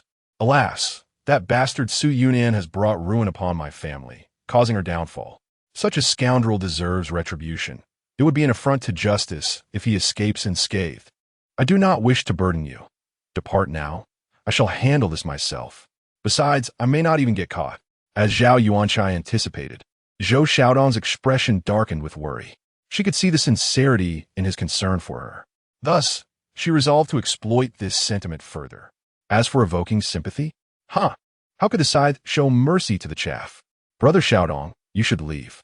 I have truly enjoyed knowing you in this lifetime, and it is regrettable that I may never see you again. However, someone must impose justice upon that heartless scoundrel. If heaven will not punish him, then let me take it upon myself. Even if it costs me my life, I shall ensure that this menace pays the price. At that moment, Zhao Yuanchai radiated a glow of righteousness. Zhou Xiaodong was momentarily mesmerized, thinking how noble and courageous she was. For the sake of her family, to eliminate a threat, she was willing to risk everything. Her spirit was as beautiful as her exterior. Zhou Xiaodong felt a surge of passion. I will go. Yuanchai, you stay here and wait. I will take care of it. But how can that be? Brother Xiaodong, this is my mission. No, foolish girl. I cannot allow you to leap into the fire. Such matters are for men to handle. I will go. Zhao Yuanchai struggled to suppress the smile tugging at her lips. It is advisable to manage men with a domineering disposition, for fortunately, the world is replete with such simple-minded fools. Thus, she continued her charade, forcing out a few tears as she sobbed. Xiaodong, I cannot allow you to go. This is undeniably my responsibility. Rest assured, you should simply return home and wait for me. Zhou Xiaodong smiled confidently and added, Moreover, you mentioned that there is no certainty I will be caught. Once I complete this task, I shall retreat to Myanmar for a while. Worry not, I will be fine. Xiaodong, all right. Just return home and await my triumphant news. But do not stray too far. Zhou Xiaodong strode forth with the poise of a valiant hero. Zhao Yuanchai wept for a moment, but upon noticing Zhou Xiaodong's distance, she calmly wiped her tears and resumed playing on her phone. Dear friends, prepare to witness my performance. Su Yunnan is doomed. Very well, unload here. This is the final batch of goods ordered by Su Yunnan. He did not limit himself to the Baichao Herbal Company. After depleting their inventory, he contacted other herbal suppliers. Now, he monopolized over 90% of century-old ginseng, over 70% of cultivated snow lotus, and a significant portion of various rare herbs. With everything in order, he closed the warehouse door and meticulously inspected each cargo box. In an instant, the warehouse was left with only empty boxes.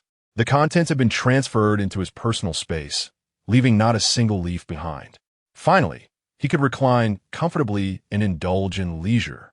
The supplies within his storage were sufficient to sustain him for centuries, ensuring that wherever he went, he could savor the finest delicacies, pristine fresh water, and an abundance of entertainment. Even on the moon, he could guarantee comfort akin to home, indulging in his whims. Now, all that remained was a fortress as solid as a rock to serve as his base of operations. However, the fortress was already on the agenda. Once tomorrow passed, a special vehicle would be dispatched, guarded by a dozen trained armed personnel, to escort him to that most secure stronghold. Everything was proceeding according to plan. Little did Su Yunnan anticipate that a substantial surprise awaited him that very night. In the dead of night, Su Yunnan was roused by a phone call. Boss Su. The voice on the other end stammered, There has been an incident. What happened? The warehouse has been burned down. Su Yunnan was momentarily taken aback. then nearly burst into laughter. He had purchased extensive insurance long ago. The rental agreement for the warehouse included the insurance premium as a mandatory payment. At that moment, the warehouse contained nothing but charred remnants. Everything inside was reduced to ashes, making it nearly unrecognizable. Was he not at a complete loss? Possibly set to receive a substantial compensation payout? Su Yuanan swore to the heavens that he had no intention of committing insurance fraud. Yet this compensation had been thrust upon him, leaving him with no recourse. Which fortunate star has orchestrated this? He wondered aloud. What about the items inside? The entire warehouse has been reduced to ashes, leaving nothing behind. Who is so heartless? Su Yunan exclaimed in anger, questioning the security of the warehouse, wondering how, despite the multitude of cameras, someone was able to commit arson. The loss of property warranted his ire. Remaining too calm in such a situation would be inexplicable. That scoundrel bribed the guard. The guard had no idea he was letting in an arsonist. I'm truly sorry, Mr. Su. Both the perpetrator and the guard have been apprehended. The police are here as well. Would you like to meet them? Yes, I must meet them. I need to see which fortunate soul it is. The summit commenced. Zhou Xiaodong. Su Yunan regarded the disheveled arsonist before him with astonishment. Having previously identified Zhao Yuanchai, he was already aware that Zhou Xiaodong was the uniquely tasteless individual known as Fei Yangyang. However, he never anticipated that he would go to such lengths for Zhao Yuanchai. You have nothing left. Scoundrel, I have avenged Yuanchai. Zhou Xiaodong's expression was fervent as he contemptuously gazed at Su Yunan. Su Yunan stroked his chin, rendering Zhou Xiaodong speechless with a single remark. Are you aware of something called insurance? The compensation amount exceeds the original value of the warehouse. Thank you. Zhou Xiaodong's mind went blank. Even more unbearable was Su Yunan's next statement. Did Zhao Yuanchai inform you that the intentional arson case involving tens of millions in assets is grave enough to warrant a mere peanut sentence? Thus, she would never accompany you, nor would she ever acknowledge you as the mastermind. You will descend into hell all alone. Surprised? Thrilled? Execution. No, this cannot be. You must be lying to me. I merely set a small fire. The fervor on Zhou Xiaodong's face faded, replaced by terror. He had always believed that, even if he were caught for arson, he would receive only a few years' sentence, and upon his release, he would reunite with Zhao Yuanchai, earning her gratitude and affection. In his imagined narrative, having sacrificed so much for her would surely move her to tears, leading her to wait for him faithfully. Little did he realize he had moved no one but himself, and now he would bear the weight of this regret to his grave. Brother, you are pursuing a graduate degree, yet remain so legally ignorant? Su Yunan remarked, speechless. Zhou Xiaodong lowered his head in shame. The police officer beside him delivered words that felt like a death sentence. In your situation, it is highly probable you will receive a peanut sentence, unless... Unless what? Zhou Xiaodong raised his head in hopeful anticipation. Unless you can redeem yourself by revealing the true mastermind and providing evidence of their criminal activities. Zhou Xiaodong found himself in a battle between conflicting thoughts. He clung to the delusion of self-sacrifice for his beloved, believing his feelings would surely be moving. There was no salvation. Su Yunan stretched lazily and yawned. Thank you all for your hard work. I have important matters to attend to tomorrow, so I must return to rest. The insurance company is currently conducting on-site inspections, but regardless of whether compensation is granted, Su Yuanan remains indifferent. After all, he has already procured everything he needs, and any additional items would be beyond the capacity of his personal universe. Insurance claims require several months of assessment, and by then, that sum of money would be of little consequence. In truth, he owes a debt of gratitude for this devastating fire. He patted Zhou Xiaodong on the shoulder, his expression laden with meaning. In reality, even if Zhou Xiaodong had not ignited the flames, he had contemplated doing so himself. With so many individuals aware of his stockpiling, if word spread, he could easily become a target for collective scrutiny. Thus, incinerating the evidence would obliterate any traces, ensuring that no one would direct their intentions towards him. Therefore, regardless of the perspective one takes, this fire is, indeed, a fortuitous occurrence for him. One potential hazard has been resolved. Gratitude fills his heart. In summary, He is profoundly grateful. Grateful to Zhao Mengyan and her family, each of whom are truly benevolent souls. Without their plans, everything would not have proceeded so smoothly. Gratitude. Received 600 regret points from Zhou Xiaodong, along with 600 strength points and a deposit of 6 million. The Upper City Astronomical Center was established in 2001, with the Upper City Celestial Data Analysis Center located above it. Thus, the summit was aptly chosen to be held here. Initially, the Astronomical Summit intended to invite 2 Nobel laureates, one notable for significant contributions to gravitational waves in 2017, and the other for releasing the first image of a black hole in 2020. Unfortunately, both had prior commitments and were unable to attend. Although some of the most renowned figures in the industry were absent, the attendees at the Upper City Astronomical Center still included eminent authorities, among them Gan Chongji, the discoverer and namer of the asteroid Nian. This was sufficient to capture the heightened interest of global astronomy enthusiasts, especially those concerned with the asteroid. The primary objective of this summit is to analyze the impact of the asteroid Nian on humanity. As this marks the first time in history that humans have had such close proximity to another asteroid. 6 months prior, various nations had dispatched probes to analyze the gaseous composition of the asteroid, and it is anticipated that results will now be shared at the summit. Do not speak recklessly once you enter, Lao Gao warned anxiously, casting a sharp glance at Su Yuanan. He had leveraged numerous connections to secure a seat for Su Yuanan. Should he spread falsehoods before the live cameras, the repercussions would fall squarely on him. Brother Gao, Su Yuanan said, producing a pre-prepared reward and slipping it into Lao Gao's hands. Do not open this box until New Year's Eve, and be sure not to lose it. What is this? Are you trying to bribe me? Lao Gao zipli, visibili dit split. This is no bribe. Simply heed my advice. Save it for New Year's Eve, and I assure you, you will not regret it. Do you think you are Zhuge Liang, concocting clever strategies? Lao Gao grumbled, but reluctantly accepted the gift, secretly contemplating that if it contained something of great value, he would return it to Su Yuanan after the festivities. Without merit, one should not expect rewards. He believed the ticket was a gift for Su Yunan, thus he sought no compensation.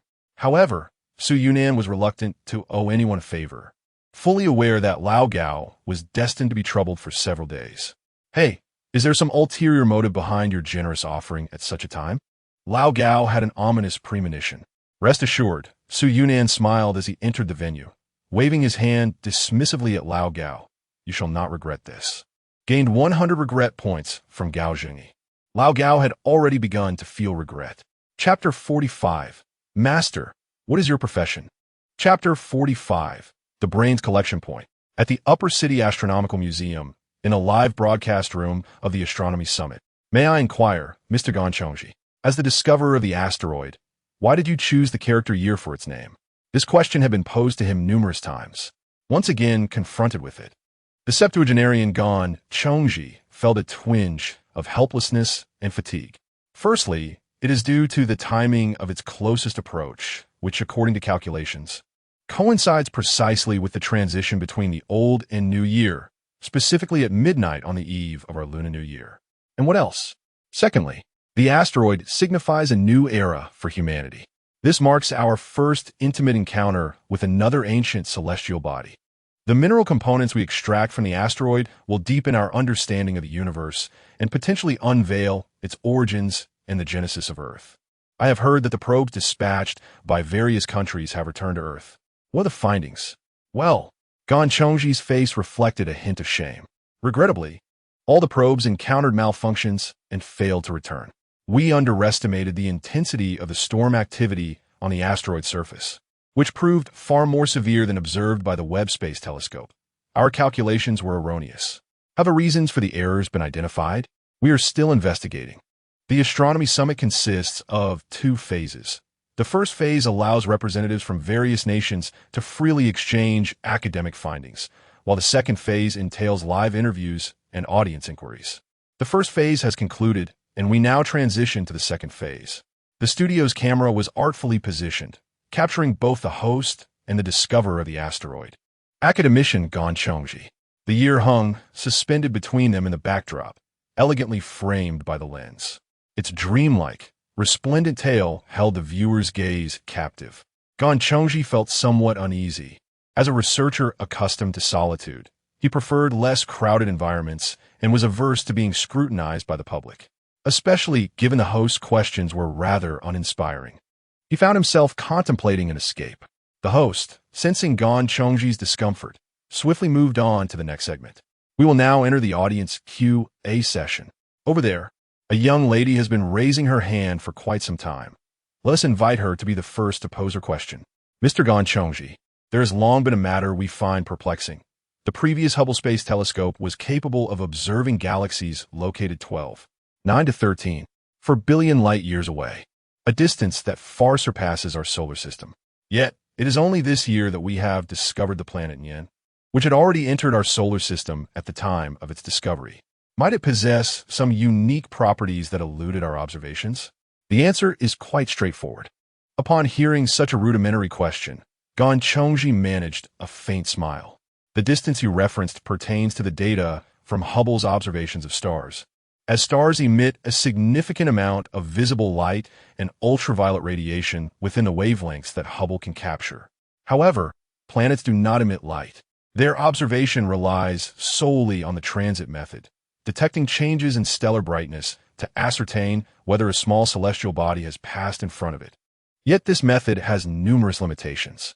The latest James Webb Space Telescope, however, can collect light across a broader spectrum, greatly enhancing its observational capabilities beyond those of Hubble. It was only after the ascent of the Webb Space Telescope that humanity gained the ability to directly observe distant planets, and it is in this manner that Yen was discovered. Thank you for clarifying this matter. With the answer in hand, the audience member returned to their seat in satisfaction.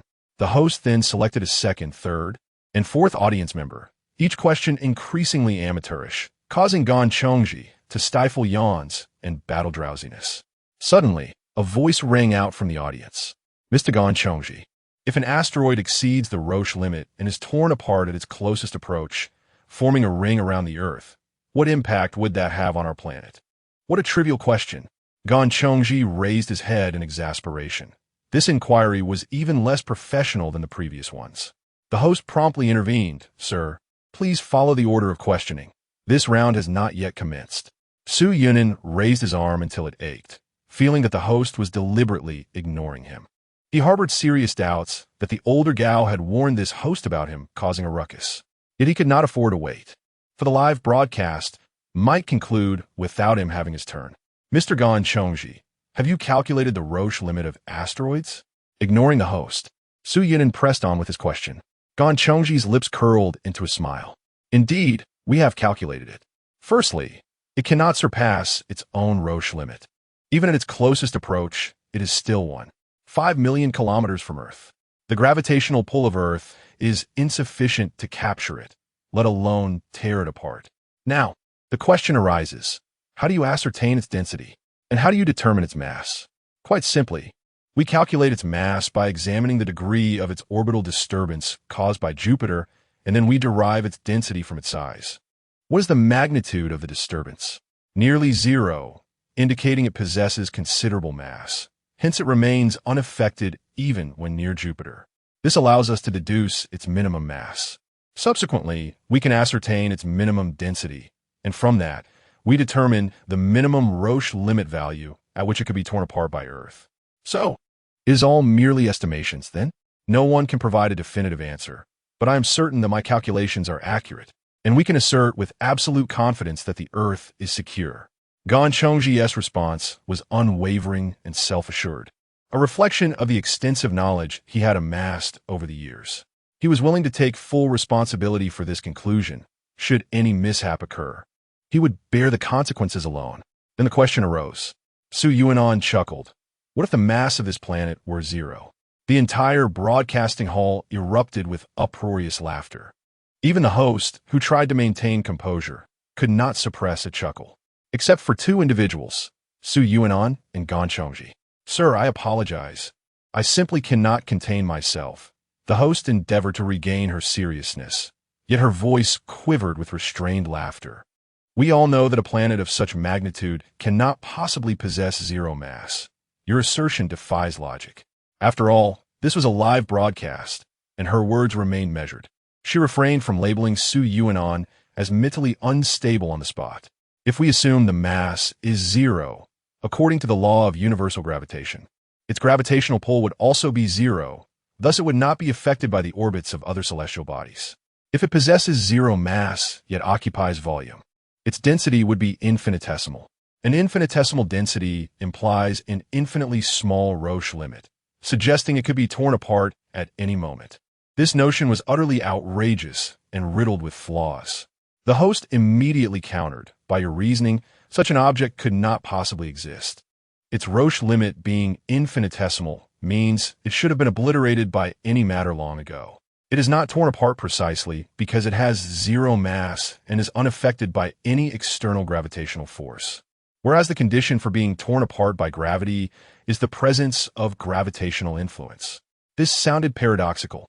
Not only did it defy common sense, but it also contradicted classical mechanics, even veering into the realm of absurdity. Sir, your question seems to transcend the boundaries of astronomy, the host gently cautioned. We are an astronomical forum. Please refrain from asking irrelevant questions that disrupt the order. Just as she finished speaking, Gan Chongji abruptly raised his head. Amid the cacophony of laughter, he felt an unexpected surge of energy invigorating his once drowsy mind, instantly captivated by this outrageous possibility. He relished those bizarrely mad inquiries. Even if they appeared foolish, many groundbreaking discoveries stemmed from the audacious questioning of established norms. People once struggled to accept the notion that there is no deity in this world. Of course, while he appreciated such unconventional thoughts, science is a rigorous discipline. And Gan Chongji felt compelled to address the contradictions in Su Yuanan's statement. Rising to his feet, his gaze piercing, he retorted, even if it were unaffected by gravitational forces, would it not be susceptible to collisions with meteoroids during its flight? With a density of zero, it should disperse at the slightest touch. Furthermore, with zero mass, all its quantum entities would scatter in all directions at an infinite speed. Such a phenomenon should not exist. Academician, one cannot approach a group of quantum entities, particularly an assemblage of infinitesimal particles, through the lens of classical mechanics. These particles are so diminutive that they are virtually non-existent. Thus, they cannot collide with any tangible matter. As you have aptly stated, they do not exist. Therefore, we ought to exclude them from our considerations. Gan Chongji seemed to have conclusively ended this debate with a single remark. However, Su Yunan merely smiled faintly and remarked, "The detectors did not crash, did they?" Gan Chongji's eyes widened in astonishment. "There is absolutely no such occurrence. Do not spread baseless rumors." His expression abruptly shifted to one of gravitas. The fact that the detectors had not crashed was the most closely guarded secret among global space agencies. Indeed, the assertion that all detectors had crashed was utterly nonsensical. During the recent summit, representatives from various nations uniformly declared that the detectors had met with disaster. At that moment, Gan Chongji comprehended that the phenomenon was not confined to his own agency. In truth, the detectors had safely reached their intended destination, only to have all present horrified to discover the asteroid was missing. It was as if they had intruded upon a vivid 3D projection prior to their descent. They beheld the magnificent celestial body, yet upon landing, they encountered nothingness. The detectors had traversed through, failing to make contact with any material substance. The space agency is currently investigating the cause of this failure, with preliminary speculations pointing towards gravitational lensing leading to erroneous coordinate positioning. Gravitational lensing distorts the trajectory of light, creating a mirage-like phenomenon in space, causing the spacecraft to veer off course. But where did he come to know this? Gan Chongji's gaze turned grave. This information is of utmost confidentiality, a matter of critical importance to any nation. Yet he disclosed it during a global broadcast. What could his intention be? Is he a spy for another nation, probing into Donghuang's exploratory progress and sowing discord? However, Su Yunan chose not to linger on this topic and suddenly pivoted to seemingly unrelated matters. In 1952, the Palomar Observatory detected 3 peculiar stars, which vanished simultaneously within the span of an hour, and the reason for their disappearance remains elusive to this day. The life cycle of a star typically spans billions of years. Thus, an hour is but a fleeting moment in the grand timeline of a star's existence. Consequently, the simultaneous disappearance of three closely situated stars within an hour is a profoundly unsettling phenomenon. This suggests that they were likely influenced by a common external force, leading them to extinguish simultaneously. The events of 1952 may have been due to the illusory images produced by gravitational lensing, Gan Chongji explained, asserting that it was merely a single star whose light was distorted, resulting in its refraction into three. We merely happened to observe the conclusion of a star's life. But what if that were not the case? What do you think? Gan Chongji intuited. Su Yunin pointed towards the brilliant planet outside the window, trailing a dreamy tail. Gan Chongji smiled slightly.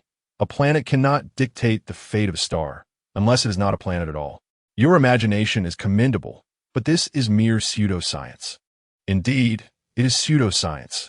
Even if Gan Chongji were to calculate the answer in the future, no one would believe him until those three missing stars were cast into the solar system. Yet you are well aware of the messages returned by the probes. You know they are not gravitational lenses. Su Yunin calmly gazed into Gan Chongji's eyes, stating that you wish to know what it would bring to Earth. And he could tell you it would bring only regret. There is still time to prepare, to find its true location. The Nien monster fears firecrackers, which cannot kill Nien, but can ensure our safety for a year. Gan Chongji chuckled. I did not take a break on New Year's Eve, and firecrackers are prohibited within the third ring. Gan Chongji understood what Su Yunin referred to as firecrackers, but he had to feign ignorance. He absolutely could not admit in public that the probe had failed. That would incite too much suspicion and panic. The camera shifted away from Su Yunin, and the live broadcast no longer focused on him. Without the protection of the camera, Su Yunin realized they were about to act, for the truth he had spoken regarding the probe had crossed a red line. Immediately cease your slanderous actions and come with us. Several police officers approached, grasping for Su Yunin's arms. Su Yunin smiled apologetically at the two. My apologies. With a swift motion, he shook off the attacking officers and leaped from the audience straight onto the live broadcast stage. The host screamed in terror. Yet, Su Yunin had no intention of harming her. He simply stood before Gan Chongji. Tonight, 3 artificial satellites will crash, landing in Arizona, Mumbai, and London. 2 of them are SpaceX Starlink satellites, and 1 is a telecommunications satellite. You should request more detailed data from SpaceX and reapply for the use of the Webb telescope to locate its true position. Do not skimp on firecrackers. You're insane. Gan Chongji retreated in panic. I have no authority, but you are different. You are the discoverer. Your words carry weight. Help! Security! Police! Gan Chongji shouted as he fled. Suddenly, Zizisti, his body tingled, and Su Yunin casually flicked the wire from his taser. The police stood dumbfounded. Can a taser be withstood? What kind of monster is this? In desperation, another 7 or 8 electric probes struck Su Yunin. He staggered slightly, but remained resolute, slowly advancing towards Gan Chongji. Having never experienced such a scene, Gan Chongji believed that foreign spies were coming to assassinate him, trembling as he cowered in the corner. The camera last captured Su Yunin, whose body was ensnared with an abundance of wires, resembling a porcupine. He felt a slight numbness in his legs and knelt on one knee. Yet his gaze remained fiercely fixed upon Gan Chongji's eyes. Remember my words, and those lessons. Only then did the police dare to approach. Handcuff him, disconnect the wires from the taser, and escort him to the next destination. This was the most formidable fortress in Su Yunin's plan.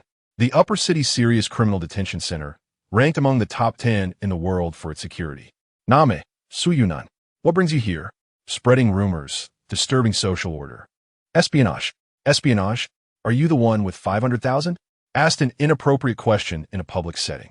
TSK, please provide a reliable contact for your family, as well as any past medical history. No family, no illness.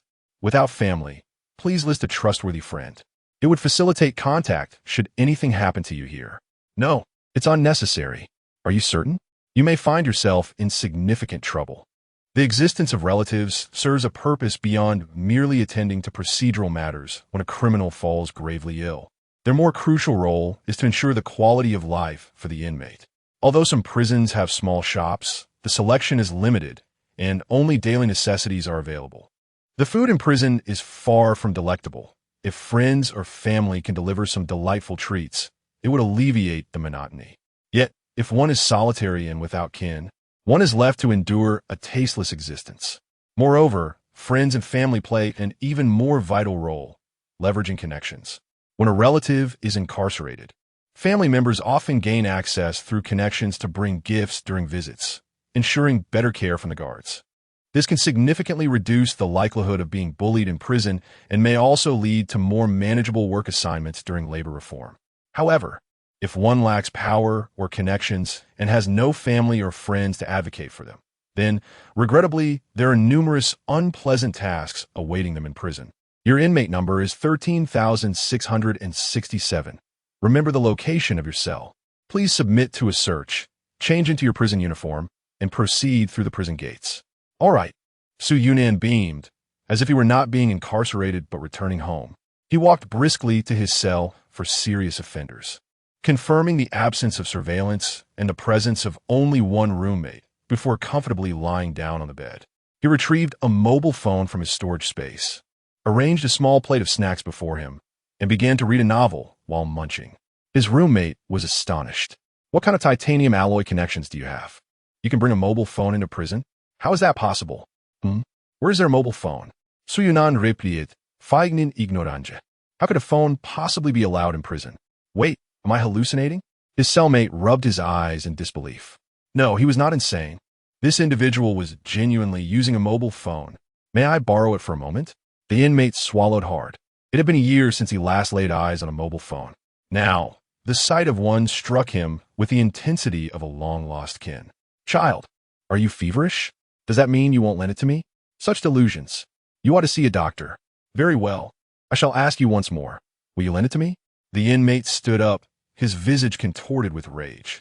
If you refuse, I shall report you. And neither of us will have the privilege to use it. Go ahead and report, Su Yunan replied nonchalantly. Guard! Guard! This fellow has smuggled a phone in. Enough of your shouting. This lad has just been searched. How could he possibly possess a phone? There is. Look at him wait, what? The inmate was utterly confused. At that moment, Su Yunan had no mobile phone in hand. The plate and snacks he had previously held against his chest had vanished. He concealed it. Quick, search him. I swear I speak the truth.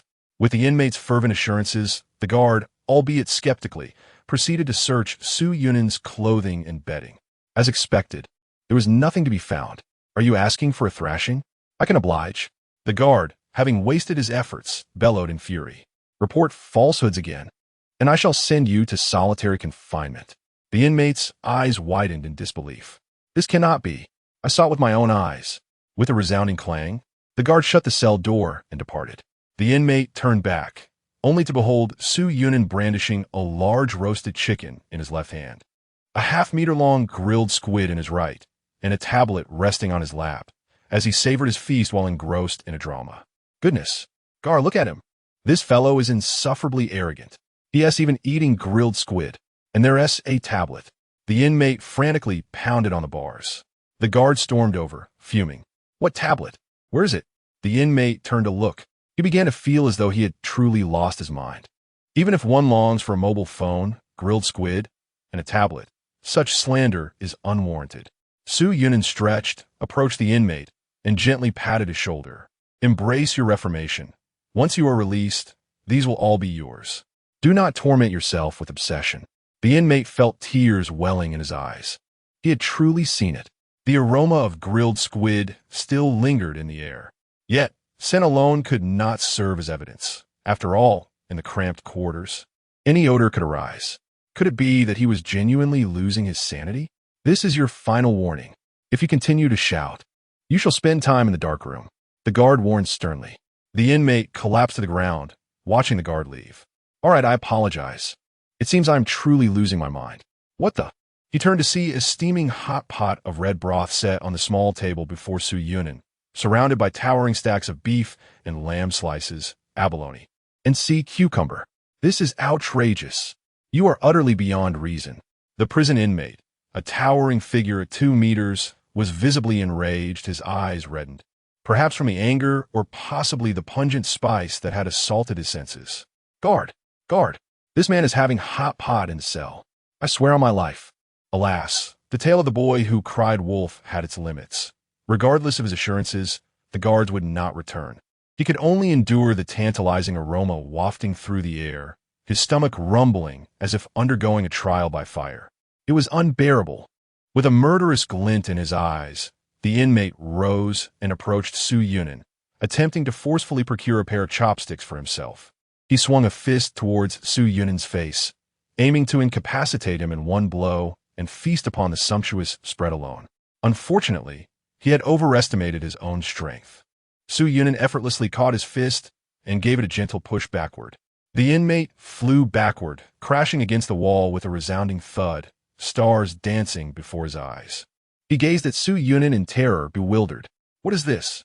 Is science a myth? Is this truly the strength of a mere human? Am I hallucinating so severely that I have conjured a truck from thin air?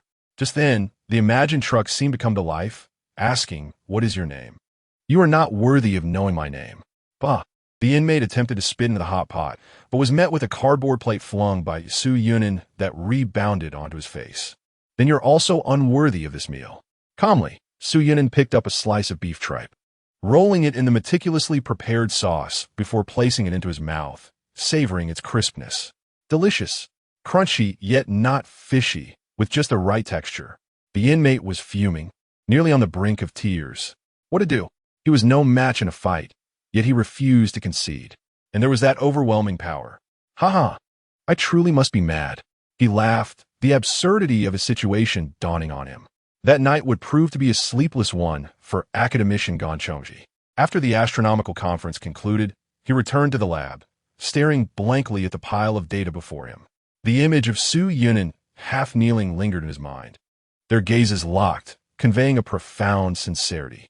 He found himself grappling with an unsettling hypothesis, that Su Yunan's final act of kneeling was not merely a reaction to the taser-esque shock. If he had chosen to withstand it, he could have endured even more.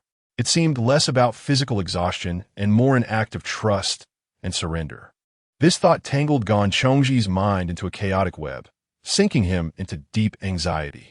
If what Su Yunan said were true then, the implications were too dire to contemplate. He recalled the man's claim that 3 satellites would fall that night. No, he could not believe it. It was impossible for 3 satellites to descend on the same day. Restlessly, Ganchongji paced the lab. Suddenly, the computer emitted a series of alarming beeps. Unidentified object detected entering the atmosphere, expected to crash near Mumbai. 48. At the end of his rope, Su Yunan trends as the top search across all platforms. Su Yunan has lost his mind. Although Su Yunan is not a major celebrity, his recent antics have garnered him a level of exposure rivaling that of A-list stars. His name has practically become a household phrase. Consequently, his performance at yesterday's summit ignited a firestorm across the internet. I thought that guy was joking during the live stream. I never imagined he was serious. That's terrifying. Could he be a cultist? Rest assured, the authorities have dispelled the rumors. The asteroid poses no danger. Last night, teacher Tsamao uploaded a video debunking the claims. There's no way that ghouls exist, and he condemned that guy for deliberately inciting fear, which is even more heinous than those marketing accounts promoting water monkeys. But what about that probe? What really happened? Did it crash, or did they fail to locate the asteroid? It crashed. All the national astronomical agencies have issued statements to clarify, so you can relax. That was merely a publicity-seeking clown. Last night, Su Yunan's actions created a significant stir. A man barged into the Astronomical Summit's live studio and fervently promoted conspiracy theories, only to be arrested on the spot. Truly a once-in-a-lifetime spectacle. All prominent science communicators seized the opportunity to highlight this incident, turning Su Yunan's behavior into a globally recognized annual headline. This asteroid has truly unearthed all sorts of bizarre entities. Just days ago, that cult called New Century was exploiting the asteroid, claiming the apocalypse was imminent and that only by becoming a disciple could one attain salvation. Those who foster fear and disrupt social order deserve severe punishment. Exactly. I was so frightened I couldn't sleep a wink, just waiting for those 3 satellites to crash down. Did they fall? No. I waited all night, and there was no news of any satellites crashing. That confirms it. This person is utterly deranged. Lao Gao and Nye Yao exchanged grim looks as they read the comments online. The vitriol was excessive. And that little rascal, despite repeatedly advising him to refrain from causing trouble, he refused to listen. Gao Jingyi, filled with rage, smashed his thermos. Nye Yao sighed in resignation.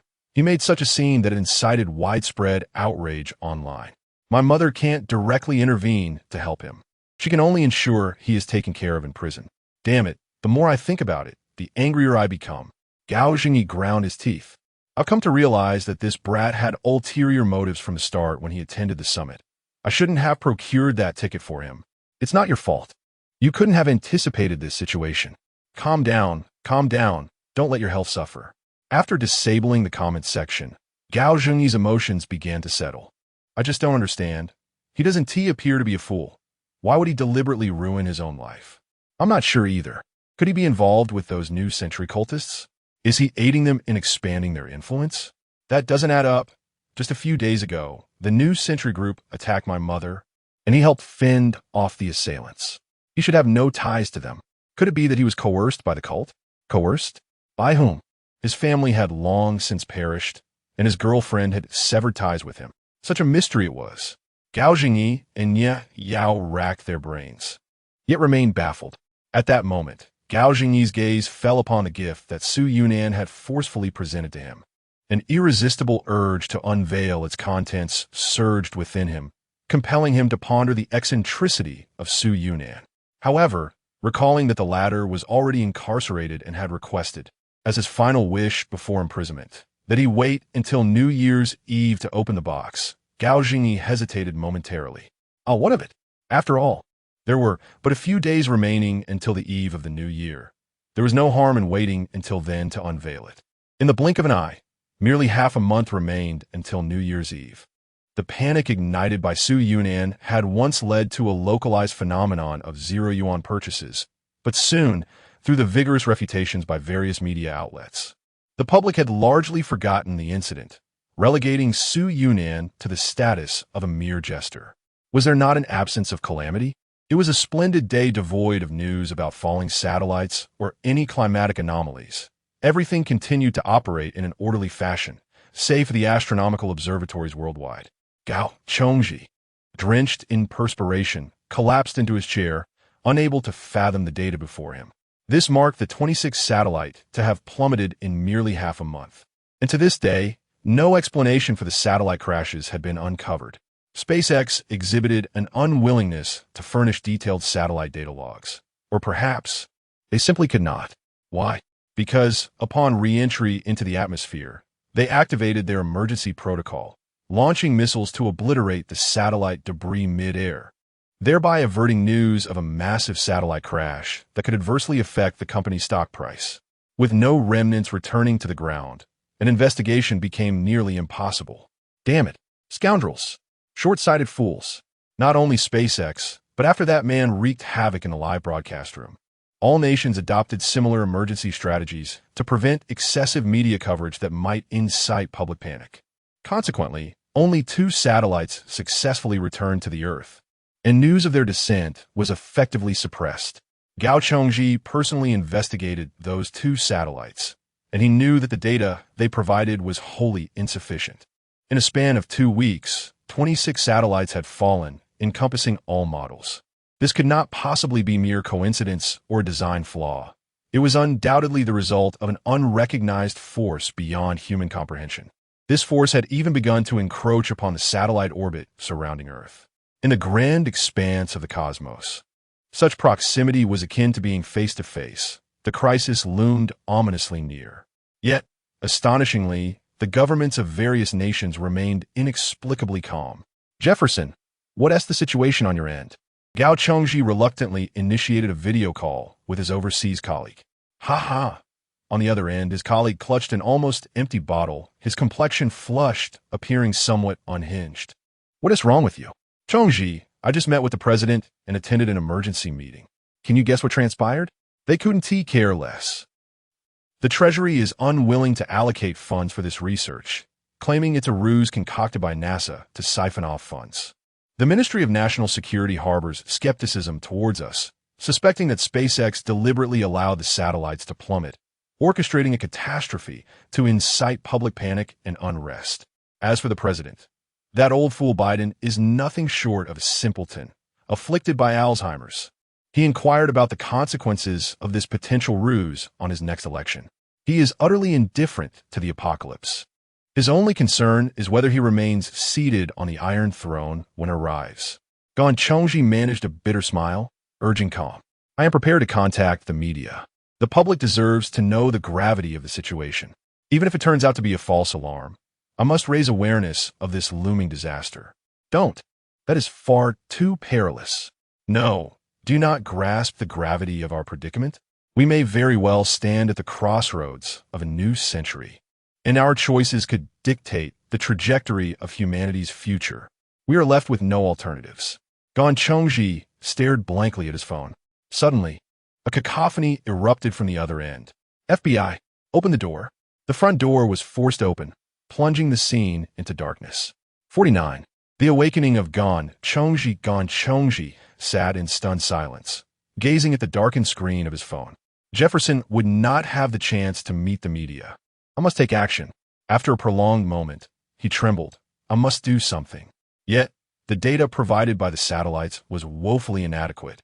He could not derive any meaningful conclusions or present compelling evidence to persuade global leaders to take action. The satellites fell as anticipated, everything unfolding precisely as that man had foreseen. That man. Gan Chongji sprang to his feet. Where is Su Yunin? He is incarcerated in the high-security prison in the upper city, facing charges of espionage. Under normal procedures, a request must be submitted to the prison, and approval could take at least half a month. His assistant murmured, "We cannot afford to wait half a month." Gan Chongji erupted in a fit of rage, pointing at the sky. In just half a month, the year will reach its closest proximity. Yet we remain oblivious to its true nature, its composition, and the genuine Roche limit. None of us know what will transpire. The only individual likely to possess such knowledge is Su Yunin. As an academician, you should not have to wait the full half month. I demand to see him now. In the high-security prison of the upper city, a series of contented belches echoed through the cell, causing Chun Dali to clasp his ears in agony. Chun Dali could hardly endure. Madness had already claimed him. What was it but a form of schizophrenia? Yet how could fate be so cruel?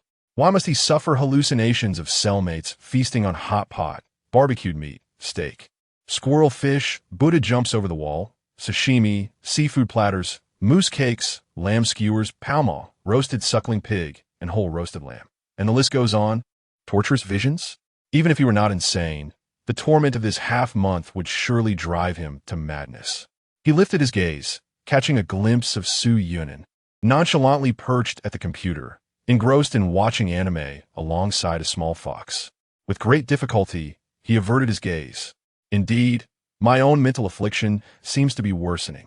Inmate 13,667. Su Yuanin, step forward. Oh, here we are again. Putting away the computer, the little fox nestled into his collar as Su Yuanin followed the prison guard to the interrogation room. For several days now, he's been subjected to routine questioning, always revolving around the same inquiries. How did you know the satellite would fall? Su Yuanin's response remained unchanged in my dreams. Who sent you? What is your purpose?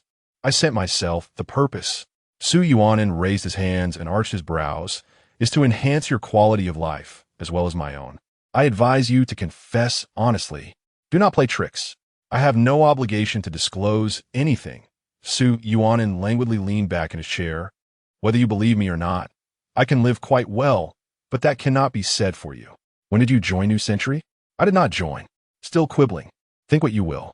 In any case, Su Yuanin exhibited an attitude of indifference, impervious to the interrogation, leaving the interrogators utterly fruitless in their efforts. He had no relatives, no weaknesses, and his life history revealed no anomalies. For the past fortnight, their investigation had made no progress whatsoever. He appeared entirely unrepentant for the solitude of the prison. In fact, he seemed to have gained a bit of weight. Absurd. Just as today's interrogation was proceeding as unfruitfully as ever and was about to conclude, a figure pushed aside the interrogator and took a seat across from Su Yuanin. This piqued Su Yuanin's interest. At last, the esteemed scholar remembers us. We have scrutinized your background. You have never systematically studied astronomy, nor have you worked in any astronomical research institution. How then should I believe your conclusions? Gan Chongji regarded Su Yuanin with a serious gaze. Su Yuanin shook his head.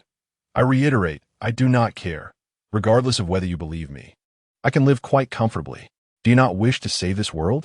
Why would you prefer to endure the scorn of the entire world, imprisoning yourself? I do not. No, that's incorrect. Gan Chongji refuted immediately. You have been laying the groundwork for over a month, positioning yourself as the center of public attention, and have even secured access to the astronomical summit. You are doing everything in your power to disseminate information. You are wholeheartedly striving to salvage the future. Think what you will. Su Yuanin remained indifferent to his public image. For one who has faced death and survived the depths of despair, the judgment of the world holds no sway. I can help you escape, Gan Chongji stated. The 3 satellites you predicted have all fallen. If you are willing to provide more data to assist me in proving the anomalies of the year, you can clear your name. You need not suffer here, and you could become a hero to all humanity. A hero? Huh. Su Yuanin regarded the elderly man with sympathy. You are the hero, but what is the cost of becoming one? Due to the inability to detect the peril posed by the asteroid during the initial stages of its arrival, the overwhelming guilt transformed Gan Chongji into a mad scientist after the Day of Reckoning. Following years of painstaking research, he finally discerned the catastrophic patterns of the asteroid, calculating the timing, location, and type of each impending event. In his final analysis, he predicted that 3 celestial bodies would descend upon the solar system, and Earth would become ensnared in a terrifying quadruple system, reminiscent of the ancient times before the mythical archer each shot down 9 suns, enduring an unending scorching until someone could extinguish the sun. He immediately announced his prophecy, only to be condemned as an alarmist and cast into a volcano, executed publicly.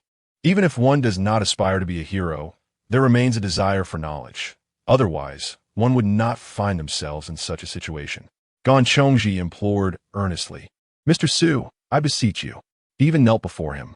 No, I cannot bear this, and I would have told you regardless. You did not ask earlier. Su Yuanin retorted, perplexed. If you wish to know something, why not simply inquire?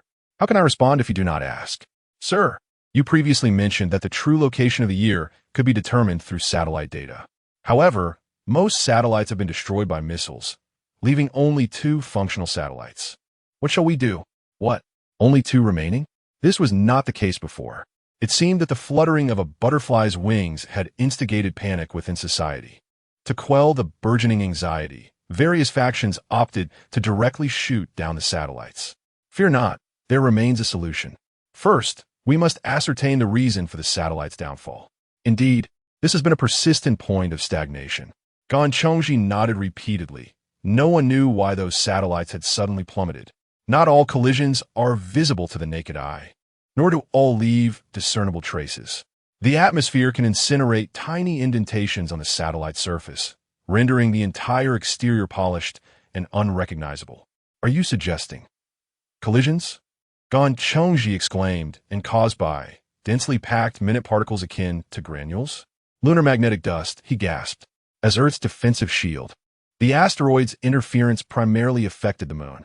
The moon became electromagnetized, causing some magnetic dust from its surface to launch towards Earth at speeds exceeding 15 kilometers per second, reaching the Earth's atmosphere within a mere 6 hours. This is utterly preposterous. Su Yuanin's words would sound like sheer nonsense to any scientist, had he not foretold the satellite's demise. Gan Chongji would surely deem him a lunatic. At this juncture, one should be able to detect a substantial amount of lunar dust in Earth's atmosphere, and this dust remains in a highly magnetic state. Such magnetism would react to the asteroid's trajectory. By measuring the concentration of lunar dust in the air and eliminating interference from Earth's magnetic poles, the area of highest concentration would reveal the true location of the asteroid. By further comparing the gradient of concentration decay in the surroundings, One could delineate an angle to ascertain the distance to Earth. Then, fire the firecrackers and conduct a flawless aerial explosion at an altitude of 100 kilometers above the asteroid. The magnetic anomalies caused by the explosion could delay the asteroid's trajectory. Damn it, Chongji trembled all over. This was utterly insane. He must have lost his mind to seek help from this individual, placing his faith in such a reckless scheme. He was wagering his entire career, no, his entire life. Yet, he was undeniably deranged, with no way to turn back. I will proceed to perform the calculations. If your theory holds true, I will promptly announce the findings and request action. Let us go. 14 days later, on New Year's Eve, only 16 hours remained until the day of reckoning. Name, Chongji. What offense brought you here? Spreading rumors, disturbing social order, espionage. Oh, aren't you the renowned scientist who discovered jeer? How did you end up here? TSK, please fill in your family's contact information and medical history. Chongji bowed his head, numbly completing the form. Undergo your reformation properly and return to the right path. Do you hear me? Now go. Take the esteemed scientist to his cell. At this moment, Chongji appeared as withered as a dead tree. Hello. As he passed by Su Yunin's cell, Su Yunin greeted him. Chongji looked towards Su Yunin and suddenly broke down in tears. I'm sorry. He collapsed to the ground in guilt. I'm sorry. I have failed. They simply do not believe me. Even though I have calculated everything, no one believes me. Not a single soul. It's not a big deal. Su Yunin picked at his teeth. Misfortune may turn to fortune. Your arrival here is not necessarily a bad thing. But the jeer, and us, our future. You cannot bear that weight, nor can I. No one can. Chongji was taken away. Su Yunin appeared unfazed, continuing to lie down and play on his phone. Tonight is New Year's Eve. I wonder what theme the last spring festival gala in human history will preach about. Let us make dumplings. Inmates are allowed to celebrate New Year's Eve, as they will have a holiday starting from this day until the 3rd or 5th day of the new year. It is certainly more comfortable than the life of beasts outside. On New Year's Eve, inmates, under the supervision of the guards, can paste couplets and make dumplings. During the day, there are various performances, somewhat akin to a company annual meeting or a school gathering. Family members can also visit the prison during the new year to share a reunion meal. Dad, Mom. One by one, the inmates left their cells, embracing their families and heading to the dining hall. Even his cellmate Chindali was kissing his girlfriend. Well, he won this round just a little. The rich ambience of the new year wafted through the prison, likely a blend of the aroma of meat filling from the steamer and the clamor of voices. Su Yunin had detested these sounds as a child, finding them unbearably noisy. Now, he gazed at the sumptuous Manchuhan banquet before him, yet found himself momentarily unable to lift his chopsticks. The little fox, however, sprang into action. Its diminutive form darted between the dishes, its nose delicately sniffing each culinary creation, sometimes furrowing its brow, at other times nodding in approval. Eventually, it arrived at the dish it deemed most delectable, grasping the plate with its tiny mouth and dragging it triumphantly to Su Yunin. Yep, this is delightful. Precisely this. Its expression seemed to convey such sentiment. Su Yunin couldn't help but chuckle. What you find appealing may not necessarily please me. The little fox had been weaned and was now ready to indulge in other foods. Su Yunin playfully tied a napkin around its neck. You eat on your own. Yep. All right, I shall also partake. The duo, one person and one fox, sat across from each other over the banquet. This dish does appear to be quite exquisite. Fortunately, they had purchased in abundance, sufficient to indulge until satiation. Happy New Year! Just as they were relishing their New Year's Eve feast, a staggering figure approached, despondently taking a seat before Su Yunin. Sorry. Sorry for what? I have betrayed your trust. Chongji covered his face, weeping bitterly. Su Yunin waved his hand dismissively, offering him a pair of chopsticks. Do not be disheartened. After all, I never trusted you to begin with. This matter could not be resolved by anyone. It was best to adopt a relaxed attitude and simply enjoy a hearty meal. Chongji was also spending the new year alone. This scientist, who had discovered an asteroid and named it, now found himself shunned by all. His wife and daughter were utterly disillusioned with him. especially after he had willingly forsaken all his standing in academia, shattering his reputation, and even raving incoherently in public. It is curious, indeed. When a man is engrossed in his career, his partner may lament his neglect of home. Yet when a man loses his career, he becomes devoid of worth in the eyes of his beloved. Thus, the art of reincarnation is indeed a skill. To hell with love. Su Yunin clinked glasses with Gan Chongji. Although Gan Chongji had abstained from alcohol all his life, he downed the drink in one go. Night fell. In February, the city descends into darkness by 5:30, and the remnants of the year once again became starkly apparent as dusk enveloped them. I have located it. Gan Chongji slammed his fist on the table. I have clearly found it. Its true position lies on the far side of the moon, mere steps away from us. Yet they refuse to act. Of course, nuclear weapons are not intended for saving the world. The memories of a past life had long since enlightened Su Yunin. The likelihood of uniting the entire world is even lower than the chance of being the reincarnation of Qin Shi Huang. They claimed that since it was my proposal, we should bear all expenses for the nuclear arsenal. What sort of years of cerebral hemorrhage could yield such words? I suspect they accuse you of exploiting nations, attempting to monopolize the minerals of the asteroid. Damn it, the Earth is on the brink of collapse. The Earth is nearly gone, yet they continue to harbor suspicions, still suspecting. The carnivorous are contemptible, lacking foresight. This saying remains timeless. Beasts, bastards, short-sighted fools, all of them worthless. Ah, indeed. Su Yunin merely smiled as he poured the wine, indifferent to everything else. We live our lives as we choose. Can we still live? Gan Chongji's face bore a sorrowful expression. Rest assured, you won't perish. An object of zero quality cannot obliterate the Earth entirely. The impact will accumulate gradually, and reaching the age of 80 should pose no issue. What kind of impact? Gantong's on it. What kind of impact? Well, we shall find out tonight, one Tiwi. Gan Chongji's demeanor grew serious. In that case, I cannot indulge in alcohol. I must remain sober this evening. Su Yunin, swirling his glass, signaled his indifference. The little fox attempted to clink glasses with Su Yunin, only to have the cup mercilessly snatched away, receiving a light tap on the head. You're too young to drink. The little one, feeling wronged, scurried off to nibble on the tablecloth. Your prison life seems rather comfortable. You even have pets? Gantong's he remarqued astonished. Not pets, Su Yunin replied earnestly. Now, can you share a hint? What do you think will transpire tonight? Have you watched my live streams? Su Yunin countered. Are you referring to those fantastical recordings? Most have been banned and are no longer available on major platforms. They are nearly impossible to find. Su Yunin spoke without pretense.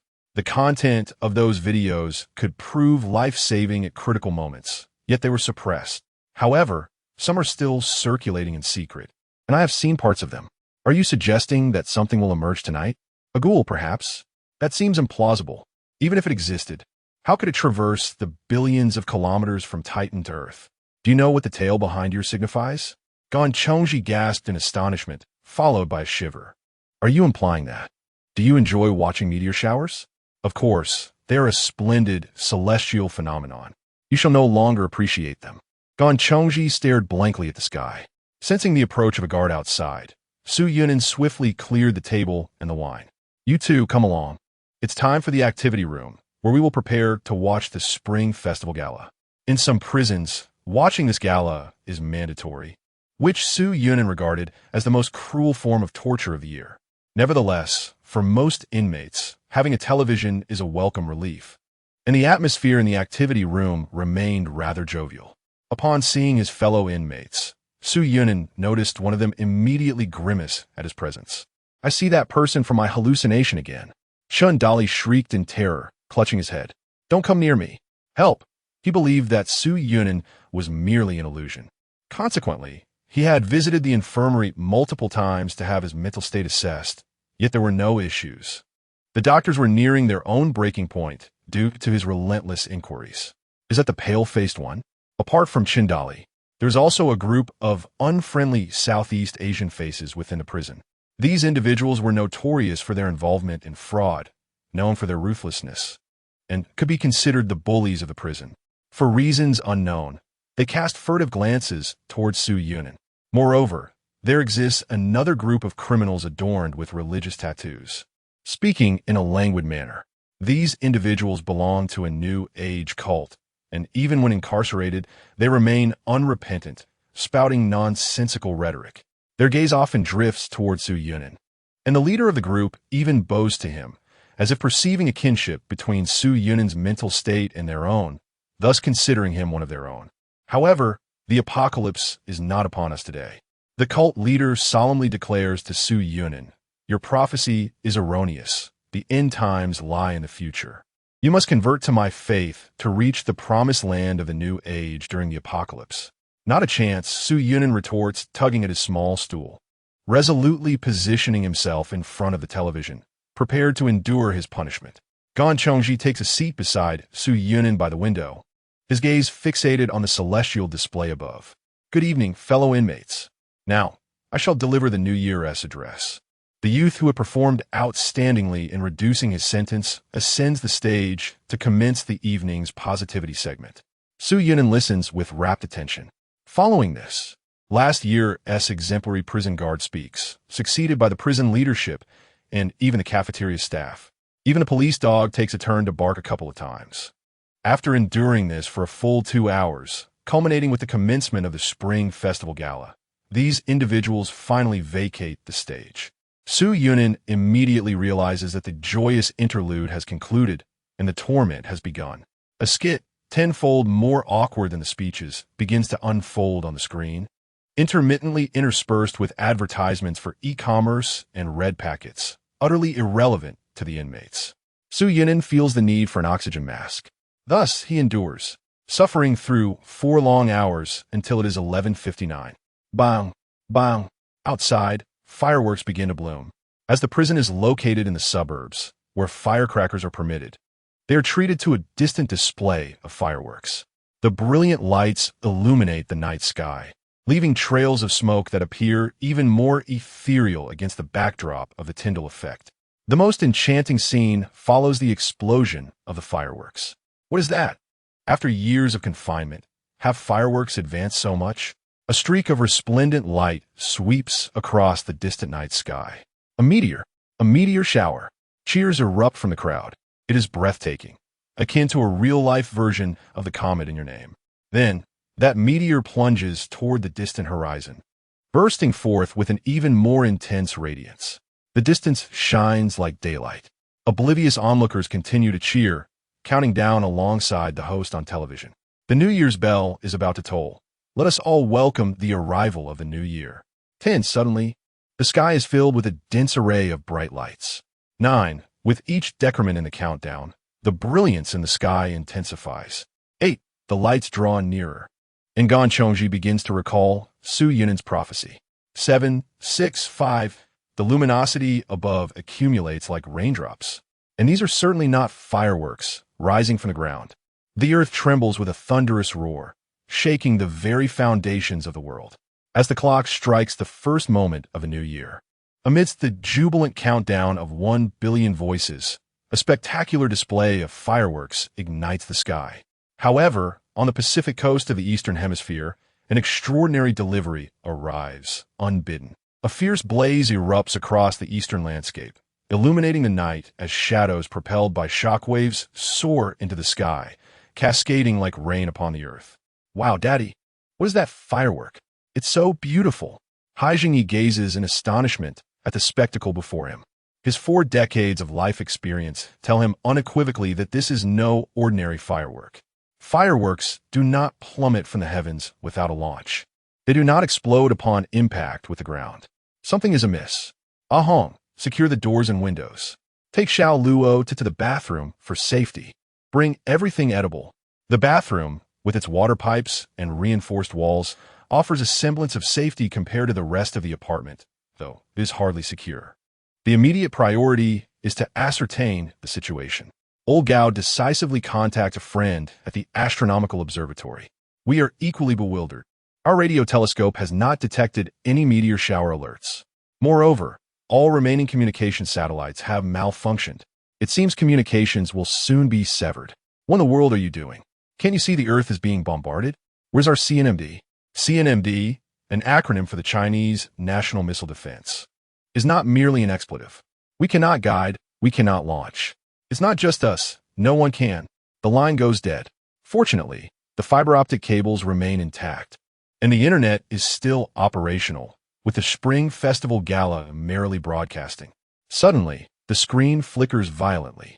A fireball crashes into the CCTV broadcasting building, striking the Spring Festival Gala set with surgical precision.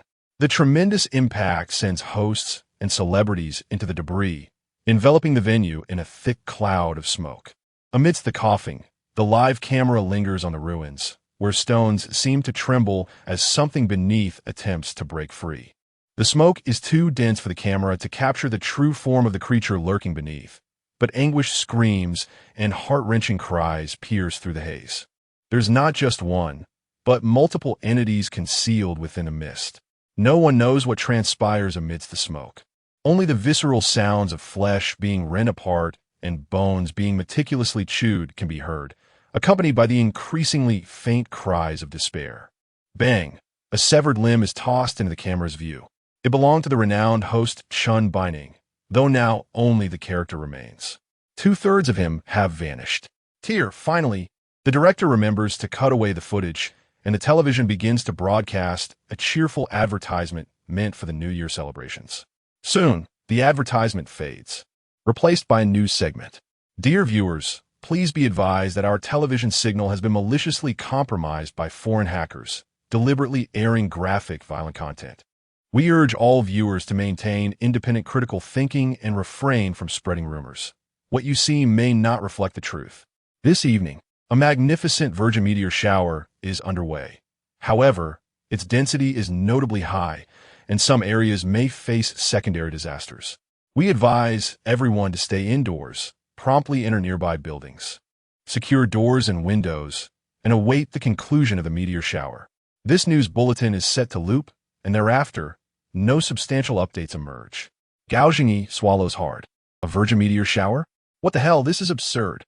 The exclamation is laden with frustration, just as he prepares to step outside to assess the situation.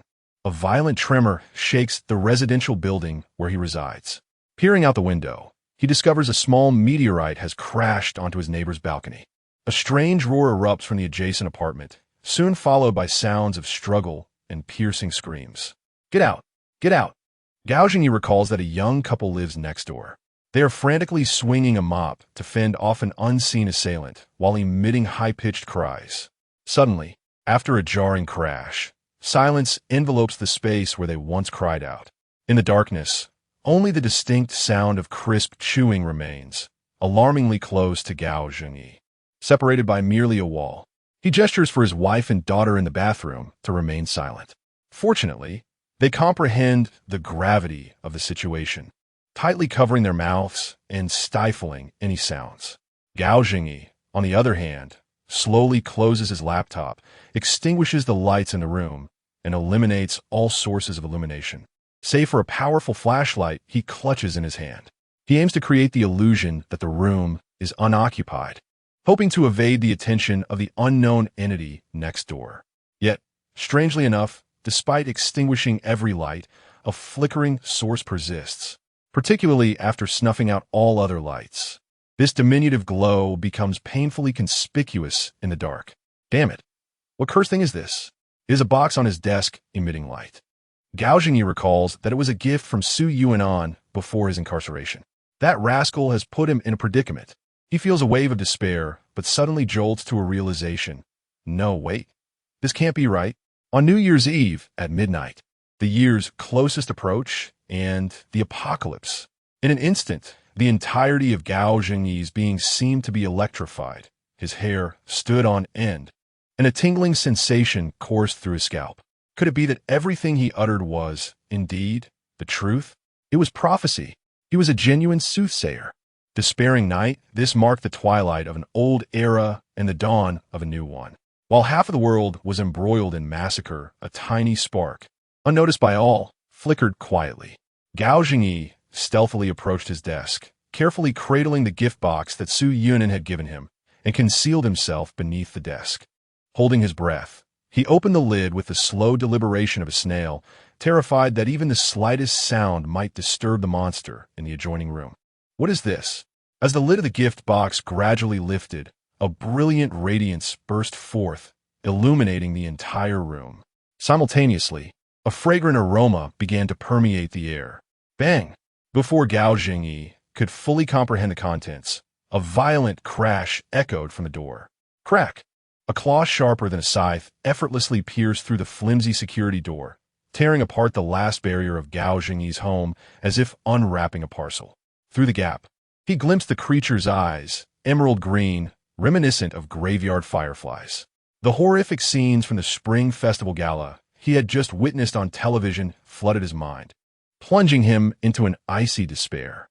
Fear rendered him paralyzed, his body rigid and immovable. Crack! The monster seemed to laugh.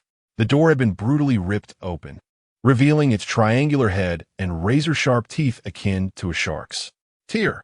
The frail security door could not withstand such overwhelming force, succumbing entirely.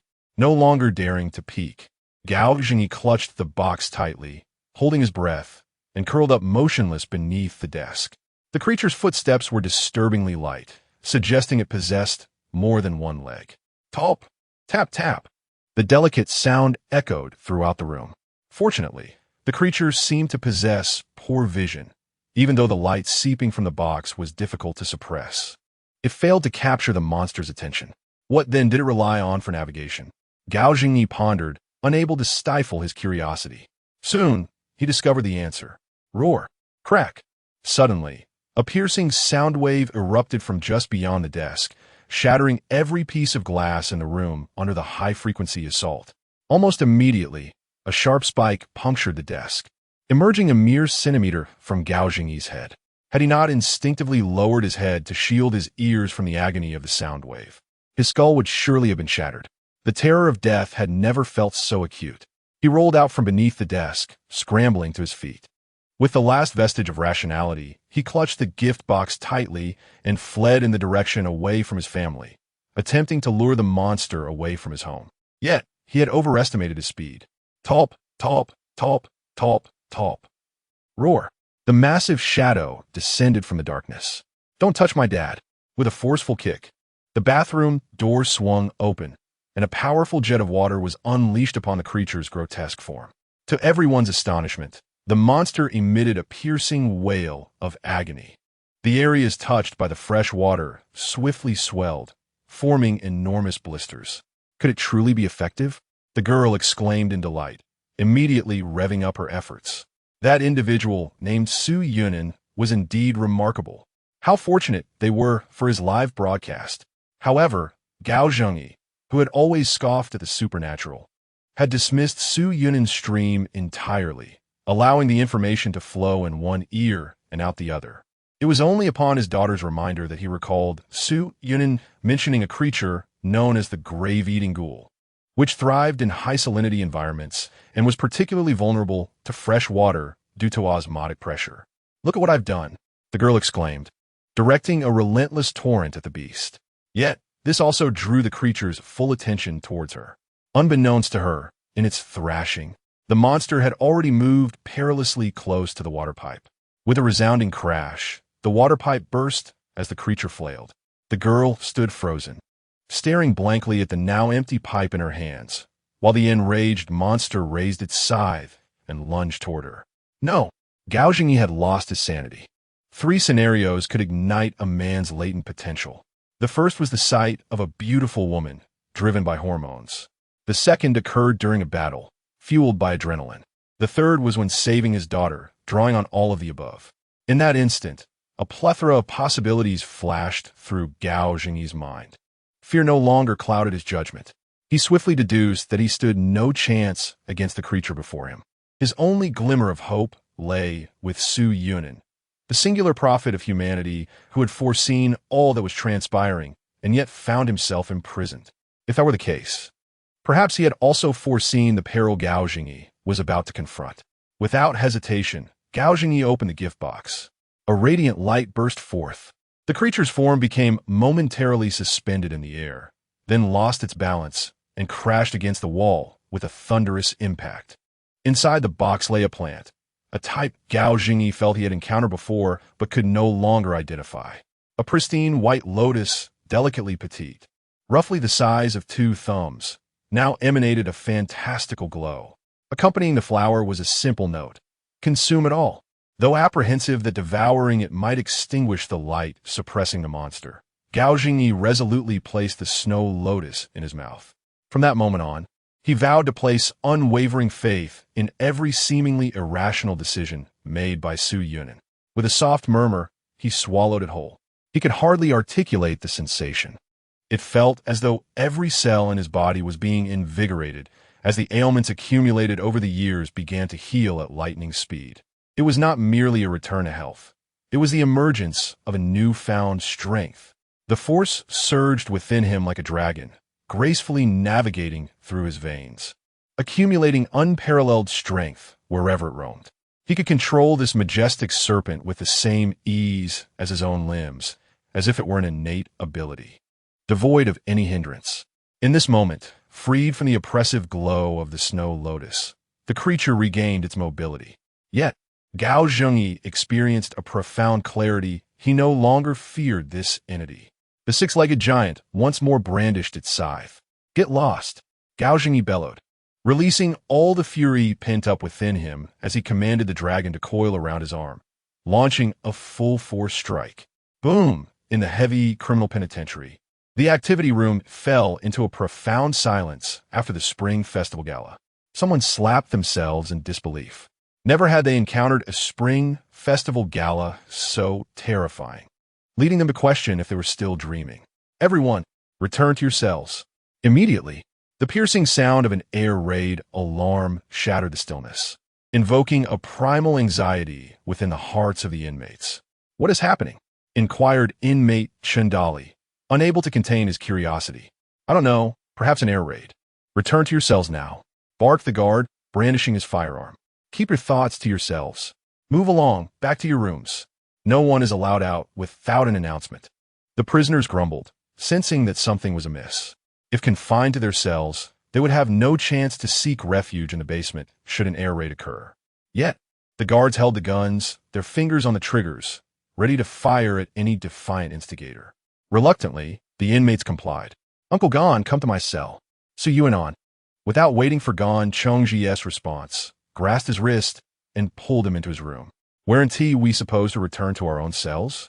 Gon Chongji felt a surge of anxiety, fearing he might be shot for disobeying the guards. Better to face the bullets than return. Trust me, he had long since placed his trust in Su Yuan. It was that trust that had cost him his once proud career, his family, and ultimately everything, leading him to don the prison garb and become neighbors with Su Yuan. He was willing to trust once more. Fortunately, the guards were preoccupied. Gunfire echoed from the prison walls. What were they shooting at? Never mind. Help me seal the windows. Su Yuan pulled out a roll of tape. Roommate Chindali had also returned, his expression one of bewilderment as he noticed the unexpected third occupant in the room, feeling that this old man seemed somewhat familiar. You've entered the wrong room, he warned, glaring suspiciously at Gon Chongji. It's merely your imagination, Su Yuan asserted earnestly. After a moment's contemplation, Chundali smiled broadly, thinking, what the hell, I'm already crazy anyway, let us roll with it. Hurry, help me seal the windows. Su Yuan kicked the tape towards Gon Chongji. Why? Because tonight is the first night of the new moon. What of the first day of the lunar month? Gon Chongji was perplexed. Had you forgotten? Each time the 1st and 15th days of the month arrive, it becomes exceedingly cold. No sooner had the words left his lips than a humanoid figure plummeted from the window, crashing to the ground with a resounding shatter. Regret washed over. Yet it was too late. The impact of the fall scattered the remnants far and wide, fragments flying onto the windowsill before Su Yuan and Gon Chongji. What is this? Gon Chongji staggered back in terror. What lay before them was no ordinary debris. Those shards were unmistakably various human organs. Among them were fingers, strands of scalp-holding hair, and even a segment of a hardened bathing tool. I warned you it would be cold. Su Yuan sealed the bar door with a titanium alloy plate, ensuring that no air could circulate between the indoors and outdoors. He then positioned a statue of Ksitigarbha Bodhisattva at the center of the room. It was done. Now, let us cherish the remaining moments we have with the internet. The ghoul would scour for corpses at night, retreating underground by day, causing significant damage to the underground optical cables in certain areas. All mobile communication bases were interlinked via these underground cables, forming an intricate web that enveloped the Earth's shallow soil. Once the cables were severed, the communication bases became isolated islands, severing the internet's connectivity. As for satellite signals, what signals could remain if the satellites had fallen? Gan Chongji gazed outside, a mix of fear and curiosity in his eyes. Outside, gunfire erupted violently, with prison watchtowers spewing forth concentrated tongues of flame as soldiers unleashed their heavy machine guns, repelling whatever lay beyond the prison walls in relentless waves. What exactly were they firing upon? Driven by the innate curiosity of a scientist, Gan Chongji yearned to rush outside and witness the unfolding chaos. Look, Su Yunan illuminated his phone. The censorship of major short video platforms had essentially collapsed or fled. But before their demise, they had executed a significant act, removing all video review requirements, allowing everyone to publish their videos without oversight. Thus, the stark reality of this world's brutality was laid bare before all. That is not a meteor. I repeat, that is not a meteor. If a fireball falls near you, do not hesitate. Flee immediately. Head towards areas where no fireballs have landed. The majority of the footage captured the final moments of life. Opening Doe B. The screen was filled with scenes of life and death parting ways. When had the civilized modern man ever witnessed such a cruel purgatorial tableau?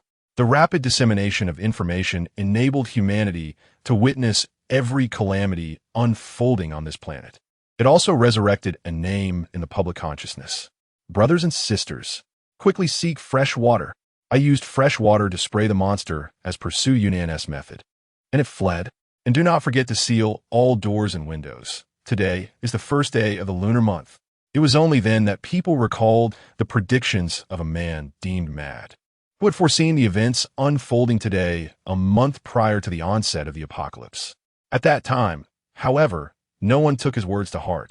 Instead, he was branded a delusional menace to society and confined to prison. The videos of Su Yunan have vanished. His account has also been suspended. Is there a kind-hearted soul who has saved his live stream recordings? I beseech you for Su Yunan's live stream. I would trade a house in the upper city for it. I implore for a backup of the recording. I would offer my very self in exchange. Su Yunan's silencing was so thorough that it seemed as if he had never existed on the internet. All traces of his existence were meticulously erased, and major communication platforms implemented AI recognition systems that would immediately obscure any videos or images containing his words, name, or likeness, rendering them unviewable. The channels of dissemination were severely restricted, and even cloud storage for videos faced a 404 error. Even more alarming, this suppression was not merely a domestic decision. Half a month before the asteroid's arrival, scientists began pressuring the government and leading tech companies to take measures against the impending threat.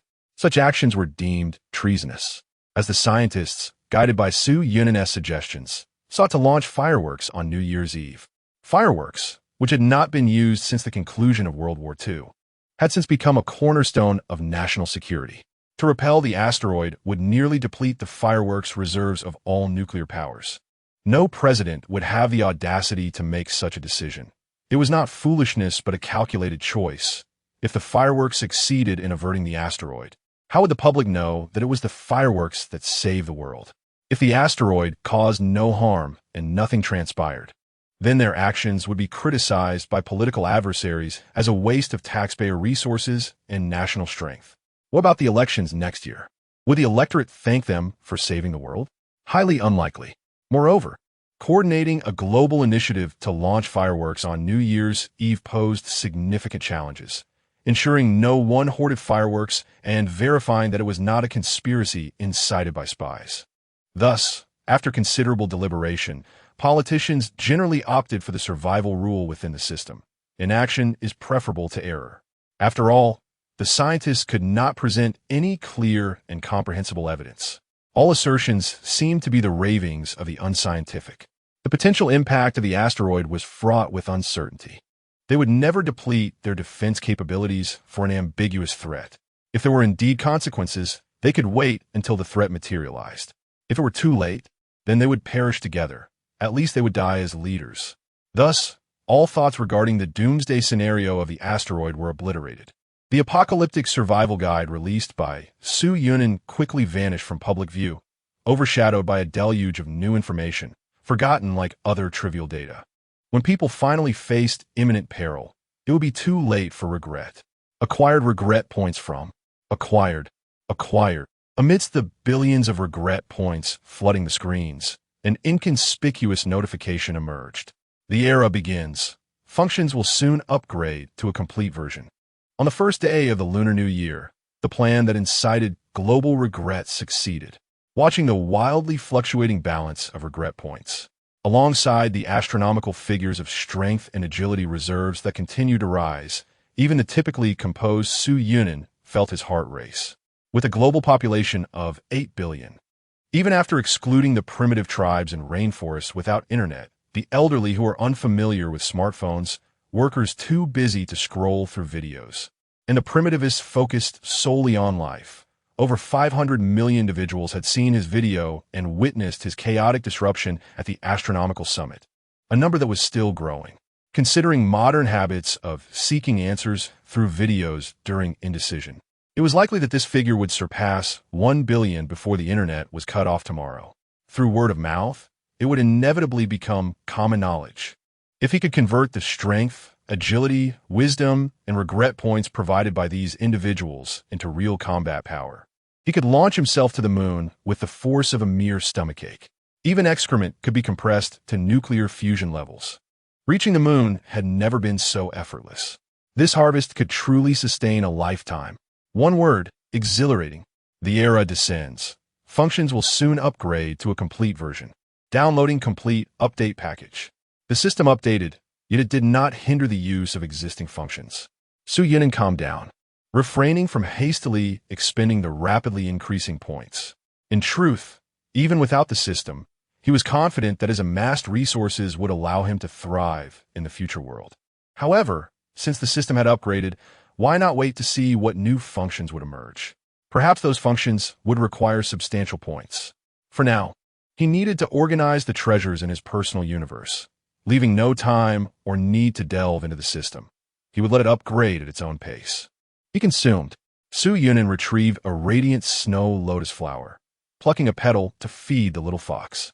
He casually swallowed the remaining majority, akin to nibbling on a cucumber. The snow lotus flower was used to refine the body, significantly purging the metabolic impurities of carbon-based life forms, while also repairing gene defects that arose during replication, enhancing the body's affinity for spiritual energy and restoring its infant-like growth potential. This effect would manifest most evidently after the day of arrival, resulting in awakened abilities and enhanced talents. A previously unparalleled sense of comfort enveloped Su Yunin, prompting a heartfelt reflection. Such indulgence was once reserved for a select few super-rich and powerful individuals in his past life. Yet now he found himself hoarding an entire warehouse of it. The experience of consuming snow lotus was unexpectedly delightful, surpassing even the pleasures of self-reward. But what of the little fox? Shouldn't it be transforming by now? Su Yunin's gaze fixated on the tiny creature nestled within his palm. It emitted soft, plaintive whines, nuzzling against his hand with an air of bliss, wriggling like a worm. Transform, he commanded, but received no response. Perhaps it had not eaten enough? Never mind. Such things cannot be rushed, especially since it had only been born 2 months ago. Su Yunin tucked the little creature and a whole snow lotus flower back into his pocket, allowing it to roll about freely. He would wait until he fully digested the current flower before consuming another. The snow lotus served as the most exquisite foundational refining material, and with half a ton at his disposal, he was blessed with an unprecedented head start, deserving of an effort to perfect his foundation as much as possible. There was no need to hasten toward the next step. The gunfire outside continued, though it was evidently less intense than at the outset. Fortunately, the morning star in the east had begun to shimmer. From February to September each year, the morning star would appear around dawn, heralding the arrival of daybreak. Yet, the darkness before dawn was often the most profound. Outside, The shattered phone of the prison guard suddenly lit up, inexplicably unlocking its screen. There was no one nearby to operate it, yet the phone began to play the classic finale tune from the Spring Festival Gala, Unforgettable Tonight. As the melodious strains filled the air, frost flowers formed upon the window pane. It is worth noting that the upper city, situated in a subtropical region, never experienced frost on its windows. The song, repeating in a continuous loop, grew increasingly eerie, the notes distorting and fading, each iteration more somber than the last. If songs could exhibit the uncanny valley effect, this would undoubtedly be its current manifestation. Suddenly, a knocking sound reverberated on the window. Who is it? Gan Chongji inquired, his voice trembling with fear. Chongji, open the door. Come and bow to your grandmother for the new year. I've prepared a generous red envelope for you. The first day of the Lunar New Year is a momentous occasion for paying respects.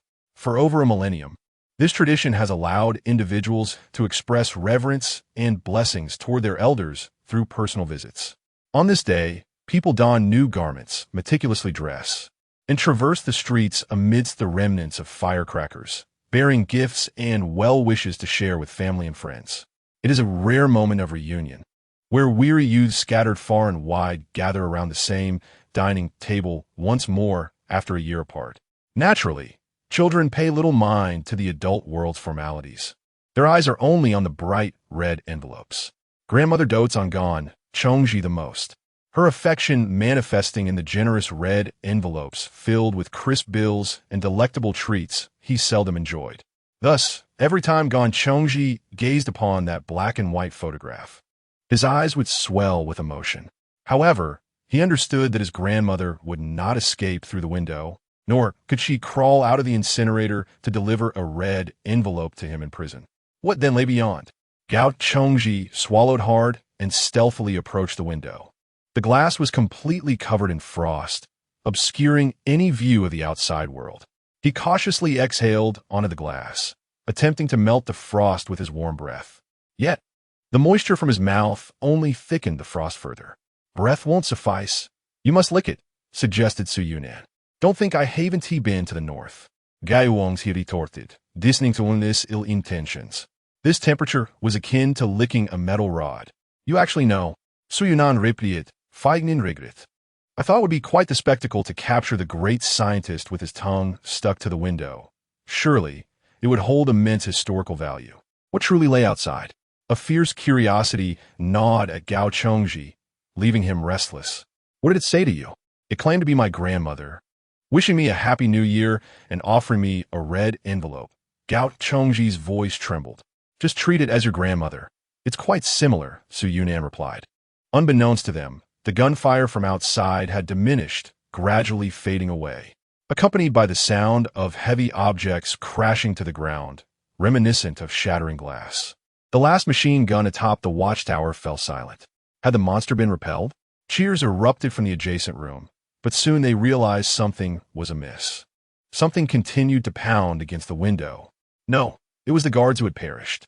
Despite knowing that the guards were all dead and that no one could stop their escape, the prisoners harbored no thoughts of breaking free. Who would dare venture outside now? The damn door has a crack. It's over. The door to the prison dormitory was not entirely sealed, leaving a narrow gap. This allowed the cold air to slowly seep into the dormitory. Wherever the cold air spread, everything fell into stillness. Sharp ice spikes began to form on the walls, advancing inch by inch with the intent to devour the entire corridor. As if the heavens conspired against them, the ventilation shaft in the ceiling, which had not been blocked in time, also began to exude a chilling draft. Cover the gaps with blankets. Whatever you do, don't leave your rooms, blared the loudspeaker from guards. The prisoners hastily took action. Unfortunately, the blankets could only offer limited insulation, and a trickle of cold air still infiltrated the dormitory. The prisoners could only huddle as far back as possible, retreating to the corners farthest from the door and windows. It was so cold. Each prisoner in every room curled up together for warmth, with those of higher status nestled deeper within, while the lower-ranked ones remained on the periphery. The unfortunate souls on the outer layer were already freezing. The excruciating pain and chill radiating from their bodies made them acutely aware of their impending demise. Screams pierced through the walls from one room to another, agonizing and heart-wrenching. The instinct to survive drove them to push desperately into the center of the group, yet soon, they would come to regret this instinct for survival. A gentle dawn light flickered outside the window. In that fleeting moment when the first light of day broke through, the encroaching icicles ceased their advance. At that instant, the sun emerged as the supreme savior in the hearts of the survivors, its radiant beams sweeping rapidly across the landscape, bestowing an exquisite warmth. Humanity had never realized how endearing this celestial body truly was. Daylight has arrived. Ha ha ha, daylight has come. Though the mechanics of it all remained a mystery, the majority of those in the prison dormitory erupted in jubilant cheers and laughter. Except for the unfortunate souls who had been partially frozen, they were better off succumbing entirely, for although they had not perished, much of their bodies lay in a state of rapid decay, destined to endure a prolonged agony before their inevitable demise. Regardless, that invisible terror had temporarily receded. The air still bore a lingering chill, yet it was negligible compared to the frigid torment that had preceded it. The light spread generously, and the icicles lining the corridor began to melt slowly. Were we safe? Gan Chongji asked incredulously. Safe, my foot. You are merely a figment of my imagination. Chun Dali, lounging carelessly on his bed, wore a nonchalant expression, dismissing the notion of hallucinations with a wave. Indeed, for the moment, safety had graced us. Su Yinan opened his phone, and, as anticipated, the network signal had vanished. The nearby base stations had likely all succumbed to failure. What shall we do next? Gan Chongji felt a sense of disorientation. It depends on whether you wish to stay put or attempt an escape. Those creatures only emerge at night, not during the day. While speaking, Su Yinan produced a rather antiquated radio receiver. After adjusting the frequency, a voice emerged. Citizens are advised to remain indoors and orderly collect ration supplies. Please do not act recklessly. Such were the meaningless platitudes that no one heeded. The zero-cost acquisition was set to commence at dawn. Not act recklessly? Would one rather starve? Su Yinan longed for a report on the disaster. By now, the media could no longer conceal the truth, particularly the radio stations, which had become the last lifeline connecting the world. Thus, they refrained from further futile obfuscation. It is unfortunate to meet you under such circumstances. Today's morning news centers on a singular theme, apocalypse. The host wasted no time with scripted remarks, each word flowing spontaneously. Last night, we endured a nightmarish calamity. The earth has become a hunting ground for some monstrous entity. We no longer stand at the pinnacle of the food chain. Instead, we are the prey. Regions are still tallying casualties. Reports indicate that most attacks occurred in coastal cities, while inland areas suffered comparatively little damage, merely affected by the cold wave. According to the host's observations this morning, the death toll in the southeastern coastal region exceeded 30 overnight. It is evident that this time, the situation we face is far more grave than in 2020. But please, do not panic. Remain composed. As long as order is maintained and civilization endures, we shall confront any adversity that arises. Please, everyone, halt your visits and gatherings. Stockpile provisions sensibly. Hiss. Indeed, circumstance. You may consider your roommate as an emergency food source. A cacophony erupted from the radio. What are you saying? How did you get in? He. Survive, my friends. Survive by any means necessary. This is the trial of the new god. We are all denizens of a new century. The new century has arrived. Open the door. You bastard inside. Open the studio door. Hee-aha. Today is the first day of the new year, and the host wishes everyone a happy new year amidst unrest. A crackling noise followed, and the radio connection severed. Returning home, Su Yinan realized he had missed the disaster report, but caught the news of the new century cult seizing the radio station. He chose to disregard the information about the outside world. At last, he had returned to this familiar era. Hiss, the noxious stench of decaying flesh, mingled with the foul odor of intestines, was overpowering. Peering out of the window, he saw the ground stained crimson by the melted remains, the pungent scent wafting through the air. Even the most nefarious criminals had never encountered such a scene. They leaned against the walls, retching uncontrollably, intensifying the olfactory assault. GNCHNGZH covered his nose with his clothing, deciding to seize the moment and escape the prison. "I am worried about my family," he stated. "Wouldn't you change by going back?" Su Yunin's words struck him like a blow. Nonetheless, he shook his head. "For my peace of mind. Goodbye." Coincidentally, Su Yunin was also preparing to relocate. The cramped prison dormitory was ill-suited for long-term residence, so he planned to move to his intended destination. That place was the most opulent area within the prison, a formidable stronghold designed from inception to withstand inmate riots, constructed according to the specifications of a final refuge. It was none other than the warden's office. The room was fortified with military-grade, bulletproof glass on all sides, the walls reinforced with steel skeletons, and the door was a half-meter thick chromium alloy. It was more than sufficient to withstand any situation that might arise during the initial onslaught.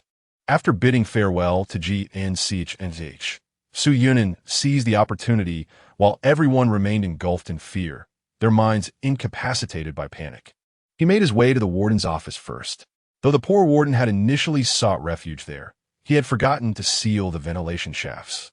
Consequently, only 7 or 8 rigid corpses remained in the room. Su Yunin utilized his psychic abilities to remotely activate the electric door button. As the door swung open, he entered and scavenged the weapons from the bodies, stowing them in his personal space. He then began to tidy up the scene, dragging the corpses outside one by one. Once the cleanup was completed, he prepared to close the door. Suddenly, a group of individuals rushed around the corner of the staircase, their gazes locking onto Su Yunin's location. As he was about to press the button to close the door, they shouted in terror to stop him. Su Yunin waved at them with a faint smile. No waiting. With a gentle press of his finger, the door slammed shut. "Damn, bastard!" The leading individuals unleashed a torrent of obscenities in Southeast Asian languages that outsiders could not comprehend. It was Su Yunin, that beast. Among them, one man from Donghuang, visibly enraged, stomped his feet. This man was Zhou Xiaodong, incarcerated for arson, a crime of particularly grave nature, and thus confined in the high-security prison of Upper City. Once imprisoned, his delicate and tender physique quickly transformed him into a darling among certain inmates. Particularly, a group of Southeast Asian cyber fraudsters took a particular liking to him, visiting Zhou Xiaodong's cell with alarming frequency. This group of fraudsters was no ordinary band. They had made headlines not long before their descent into prison, as Donghuang had seized the opportunity amid chaotic international circumstances to launch a significant crackdown on cybercriminals, capturing several notorious leaders and confining them within Upper City Prison. The most notorious among them was El Ko Chong, the head of one of the 3 prominent warlord families in northern Myanmar, who controlled the entire underground economy of Kokon. In the Cambodian black market, the value of a heart is 119,000, a liver 157,000, a kidney 200,000, eyes 525, scalp 607, skull and teeth 200, shoulders 500, and coronary arteries 525. If you earn enough of this money from me, you could buy back your life. This was his most frequent admonition to the newcomers. To him, life bore little weight, merely a procession of walking dollar bills. Now, he contemplated how many dollars Zhou Xiaodong could fetch. "Open the door, brother. I have something splendid to show you. The one who burned down your warehouse." El Ko Chong dispatched his underlings to knock, while he himself embraced Zhou Xiaodong from a distance. However, the door was too thick, rendering their voices nearly inaudible within. They could not ascertain whether Su Yunin heard them. "Open the door," they shouted anxiously. They had learned of the warden's office through acquaintances within the prison. If more individuals arrived, they would no longer be able to monopolize the room. Regrettably, there was no response from within. "Damn! Damn! Damn!" The group anxiously kicked and battered the door. "Open the door. If you don't, I'll chop you up." Su Yunin, calm and composed, observed the foolish monkeys through the surveillance monitor. After their frantic kicking wore them out, he finally picked up the intercom. "Haven't you eaten? Damn! Were they being mocked?" The group's blood pressure surged in indignation. How dare he be so contemptuous? Several of the underlings, unwilling to relent, resumed their assault on the door, pummeling it until their bodies grew weak. Just as they were about to rest, Su Yunin picked up the intercom once more.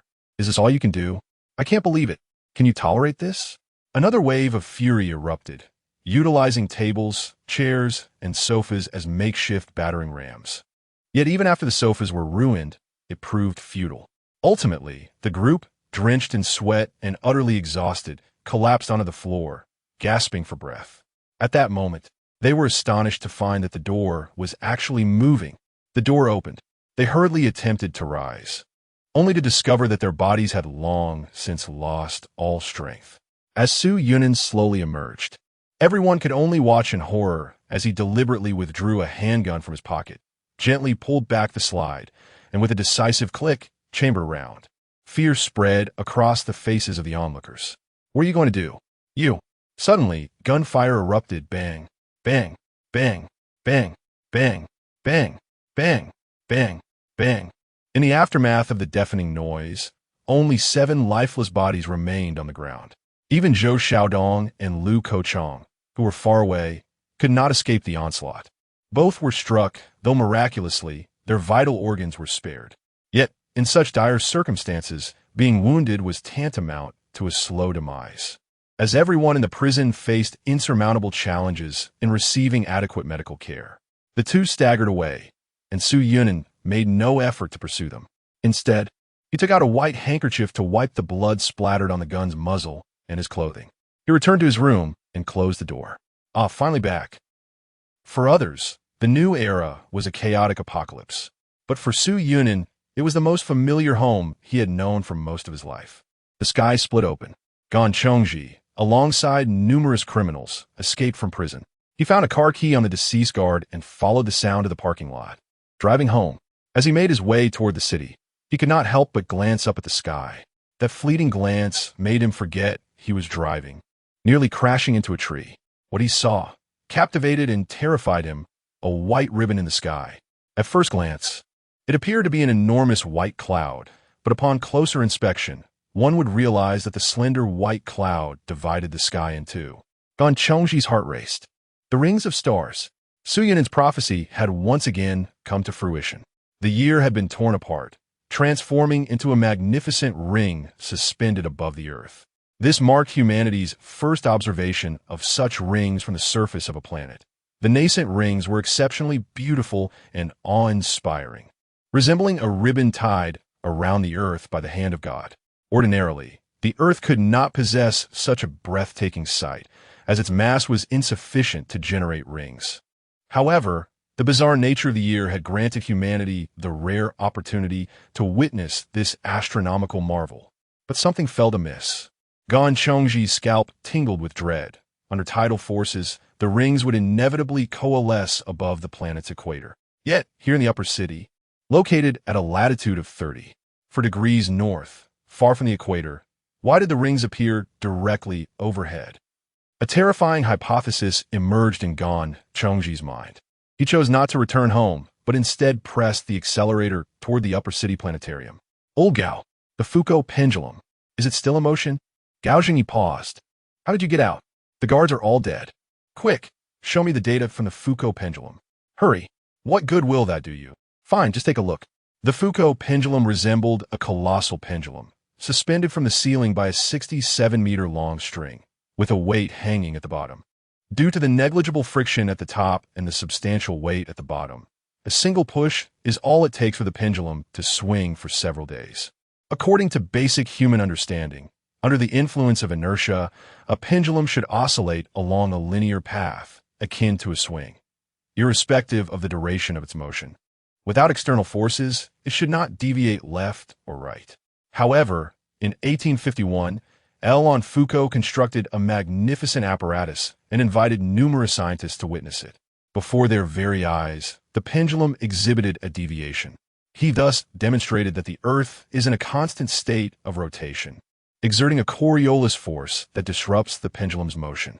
Situated at approximately 34 degrees north latitude, the Foucault pendulum completes a full rotation in about 47 hours, returning to its original starting point. It is not difficult to comprehend that this duration decreases as latitude increases, as the angular velocity is greater at higher latitudes. reaching exactly 24 hours at the South Pole. In a state of alarm, Gan Chongji gazed at the data recorder beside the pendulum. A small recording device was installed adjacent to the pendulum to monitor its swinging behavior. At that moment, Gan Chongji was reviewing the swinging records from the previous night. To his astonishment, the speed of the pendulum's rotation was visibly slowing. It had been 55 hours since the last swing commenced. Yet the pendulum had yet to complete a full rotation back to its original point. This far exceeded the previous cycle of 47 hours. This implies Gao Zhengyi swallowed hard, incredulously asking, has the latitude of the upper city decreased? It is likely more than just a simple decrease. Gan Chongji pointed to the data on the recorder. Look, the degree of deviation of the Foucault pendulum has returned to zero. This occurrence can only happen in one place. The equator. Gao Zhengyi exclaimed. Do you realize what you're saying? You're suggesting that the Earth's magnetic poles and rotation direction have shifted a full 30 degrees. Do you comprehend the magnitude of the geological disasters this could entail? We have already witnessed the madness. It's time to accept reality. Gao Zhengyi fell silent, glancing at his own hands. Indeed, the madness we experienced last night leaves one to wonder what else could possibly occur. Curse it, the young man was right. Perhaps he truly is a time traveler from the future, or a prophet foreseeing the future. Gao Zhengyi sighed deeply. Even if he were a prophet, it wouldn't save us from this damned fate. Gan Chongji felt the weight of despair. It was already too late. The year had transformed into a ring of stars, and any attempts to set off fireworks would only lead to our own demise. As for the deviation of the geomagnetic poles, communication was entirely severed. We were utterly incapable of taking any measures. Gao Zhengyi placed a reassuring hand on Gan Chongji's shoulder. Take it easy. You've done your best. Done my best. Huh. Gan Chongji forced a bitter smile. Facing this old friend, he could no longer contain the emotions he had suppressed for so long. I refuse to accept this. Gan Chongji cried out in anguish. Why? Why? It's as if it was programmed. It passed by billions of celestial bodies without stopping, yet it chose Earth as its final destination. Why? Perhaps there exists a treasure on Earth that it seeks. We are well aware of it. We foresaw everything in advance. We could have changed it. Those lives need not have been lost. Gan Chongji recalled the devastation along the return journey. The upper city, once one of the most flourishing international metropolises, a symbol of youth and progress, now lay in tatters. Along the streets, ordinary people wept, clutching the dismembered remains of their loved ones. Most were mere laborers who had come here to pursue their dreams, unanchored, yearning for a brighter future. Yet that future lay shattered. They too had perished. Why? His voice cracked from crying. His tears began to redden. Why indeed? A simple scholar struggles to comprehend the world's complexities. No matter how intelligent one may be, some matters remain beyond understanding. Gao Zhengyi embraced him, gently patting his old friend's back in comfort. We are human. We possess the agency to alter the world, and you have already embarked on that path. Yet, as mere mortals, we must accept the limitations of our abilities. You need not bear the weight of guilt for this. I despise myself. I do not understand. Old Gan. Gao Zhengyi's voice boomed. This is not your first failure in life. Do not allow it to shatter you. If I do not crumble, what then can I do? What else is left for me? Gan Chongji felt utterly drained of strength. What can be salvaged? You can always salvage. Remember how you almost failed in university and faced expulsion. Yet, you persevered and ultimately succeeded. Gan Chongji fell silent. The two embraced in wordless solidarity. Just then, an awkward voice emerged from the entrance of the planetarium. Are we arriving at an inopportune moment? Du Mingyue and Ye Haiyang, the couple, averted their gazes in embarrassment. Their embrace was undeniably too exuberant. Nye Yaovei, eager to incite mischief, promptly took out her phone to capture the moment. Director Gao, for 50 cents, I shall acquire the witness to your friendship. No negotiations. Gao Zhengyi, bemused, replied, What brings you here? Du Mingyue, with a serious demeanor, adjusted the insignia of a major general on her shoulder and saluted. We are here to find Su Yunan. 60. Update complete. Looking for Su Yunan? Gan Chongji chuckled in disbelief. You must be in the wrong place, having personally sent him to prison, and now you come feigning ignorance? Due to recent experiences, Gan Chongji harbored resentment towards those in positions of authority. Du Mingwe sighed softly. Believe me, I have tried. However, as a commoner, I tread cautiously in that quagmire. The matters he is entangled in are so sensitive that all I could do was spare him from hard labor. But you are a major general. A major general means little, Du Mingwe scoffed. I cannot even count the powerful figures above me. I lack the qualifications even to attend discussions on matters of this magnitude. Gan Chongji had to concede that Du Mingwe spoke a truth. He wiped his eyes and temporarily shifted the topic aside. After the collapse of the upper city prison, I had thought that Su Yuanan would escape and come here. Did he not break out? Du m'as-tu inquiété? No. I asked him if he wanted to leave, but he chose to stay.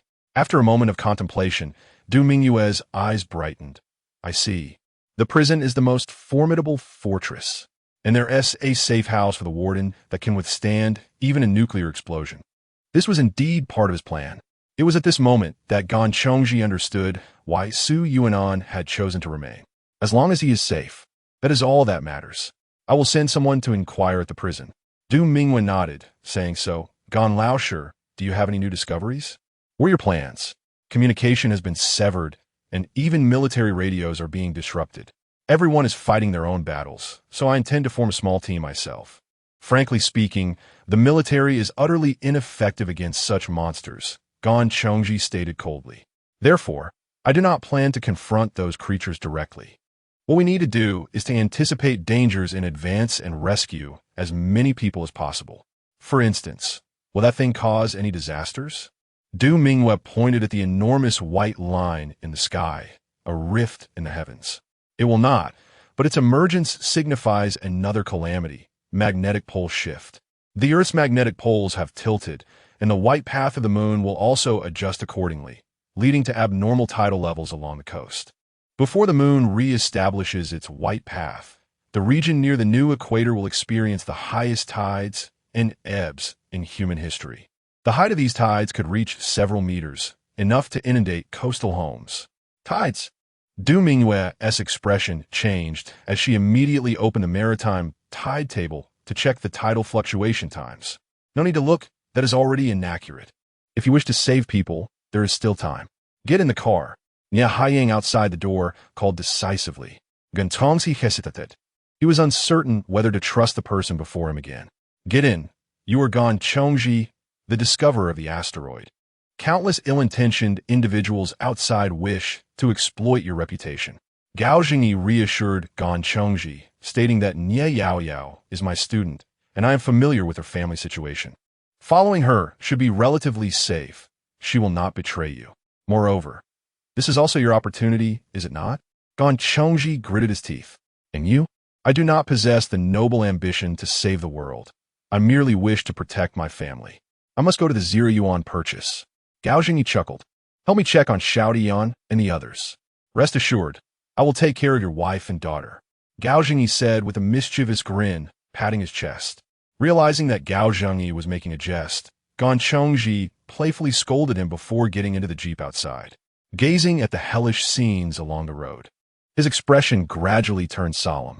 Perhaps it is indeed possible to reclaim what has been lost. In the future, this phase will be referred to as the era of headless flies. No one knows what to do or what the future holds.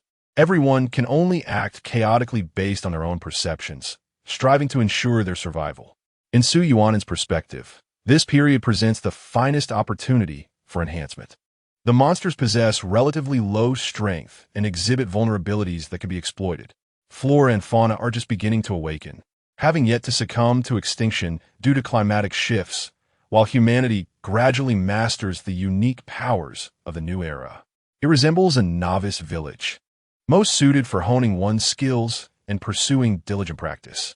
Following the conclusion of the chaotic era, the age of migration will commence, a truly perilous epoch. All individuals will be compelled to migrate eastward, facing a scarcity of fresh water along the way, and must traverse salt-laden marshes formed by receding seas, where lurking ghoul-like creatures abound. During the full and new moons, shelter will be non-existent, leaving them vulnerable to the elements and cold. It is no exaggeration to state that 90% of humanity perishes along the path of migration. By secluding himself within a safe house, Su Yuanan diligently prepares for the impending migration. It is a time fraught with danger, yet abundant with opportunities. For one who harbors a profound fear of death, Su Yuanan is determined not to overlook any chance to elevate himself. Function download complete. New program update successful. Oh, Su Yuanan gazes at the notification box before him. Excessive regret points acquired recently through the same source detected. An additional new reward has been unlocked. 1. User interface optimized. After the update, regret points obtained through the Doomsday Prophecy will now accumulate regular regret value, alongside attributes such as strength, agility, and intelligence, as well as rewards in the currency used during the current epoch. These rewards will no longer prompt pop-up notifications and can be viewed in the back end to avoid visual interference. 2. Post-update. Regret points obtained via methods other than the Doomsday Prophecy will yield additional regret crystals, which can be exchanged for special items and used for limited pool lotteries. 3. This week's limited pool. Identification technique level 2, capable of identifying awakened objects, revealing their quality and characteristics. 4. Further update content may be discovered at your discretion. Discover on my own? Su Yuanan scoffs, finding this feature rather inhumane. Am I to believe that by mentally uttering the sequence up, down, left, right, Alibaba, I can unlock 30 lives? Cheat code successfully applied. Up, down, left, right, Alibaba, hidden shop unlocked. Su Yuanan what? Charge. Incredible. Merely a fleeting thought indeed unlocked the feature. Su Yuanan opens the newly revealed hidden shop to browse its offerings.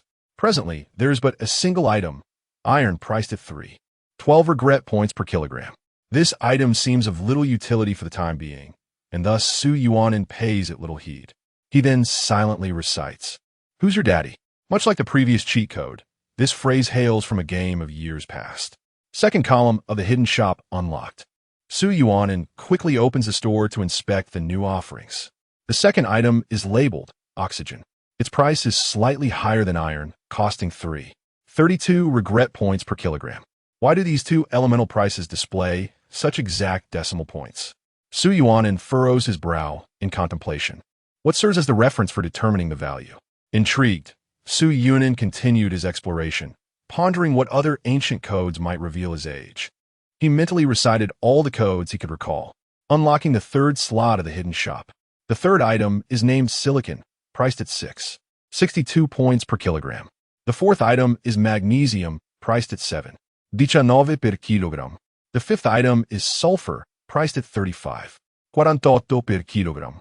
Su Yuanan wished to further delve into the codes stored in his memory, yet it seemed not all codes were of use. Despite racking his brain, he had only managed to unlock 5. He feared that upon fully unlocking, it might yield the entire periodic table of elements. But what lies beyond the periodic table? Su Yuanan felt a tinge of curiosity. He believed the knowledge housed within this shop surpassed current human science. Could unlocking it unveil a mysterious world beyond the periodic table? Goodness, who could have imagined that the unlocking method required using those game codes? How could an ordinary person know all of them? It appeared he would need to interrogate a fortunate gaming influencer. He sighed.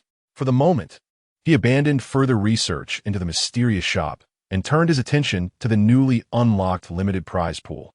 The reward in this pool was level 2 appraisal technique, which would be immensely beneficial to his current self. To be honest, with so many herbs purchased in advance, Su Yuanan was unsure of their specific effects and uses, only aware that they would be quite valuable later on. In his past life, such items were beyond his reach. Even imagining them felt like a delusion of grandeur. Thus, the appraisal technique was essential to provide a guide for using these herbs.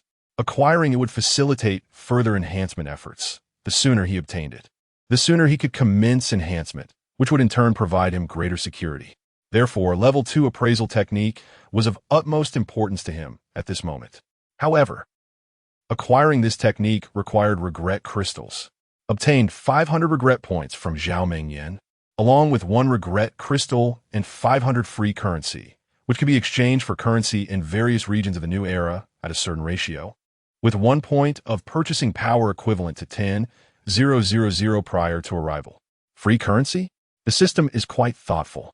In Zhao Mengyan, with her substantial subscription, truly delivers value. It's been 2 months. She is still in C. I've never encountered such a high cost-performance ratio for continuous returns. Grateful for Miss Zhao's generous contribution of regret crystals, it was the perfect opportunity to try the new pool. He opened the new limited pool and clicked to draw. A meager blue light swept across his vision. Obtained agility breakthrough crystal 1. Well, he didn't draw what he hoped for. But this pool even included a guaranteed physical breakthrough crystal as hard currency, which is quite good. His reserves of agility and strength had already exceeded the limits of his attribute bar, and he was in dire need of a large quantity of such crystals to convert them into combat power. This was just right.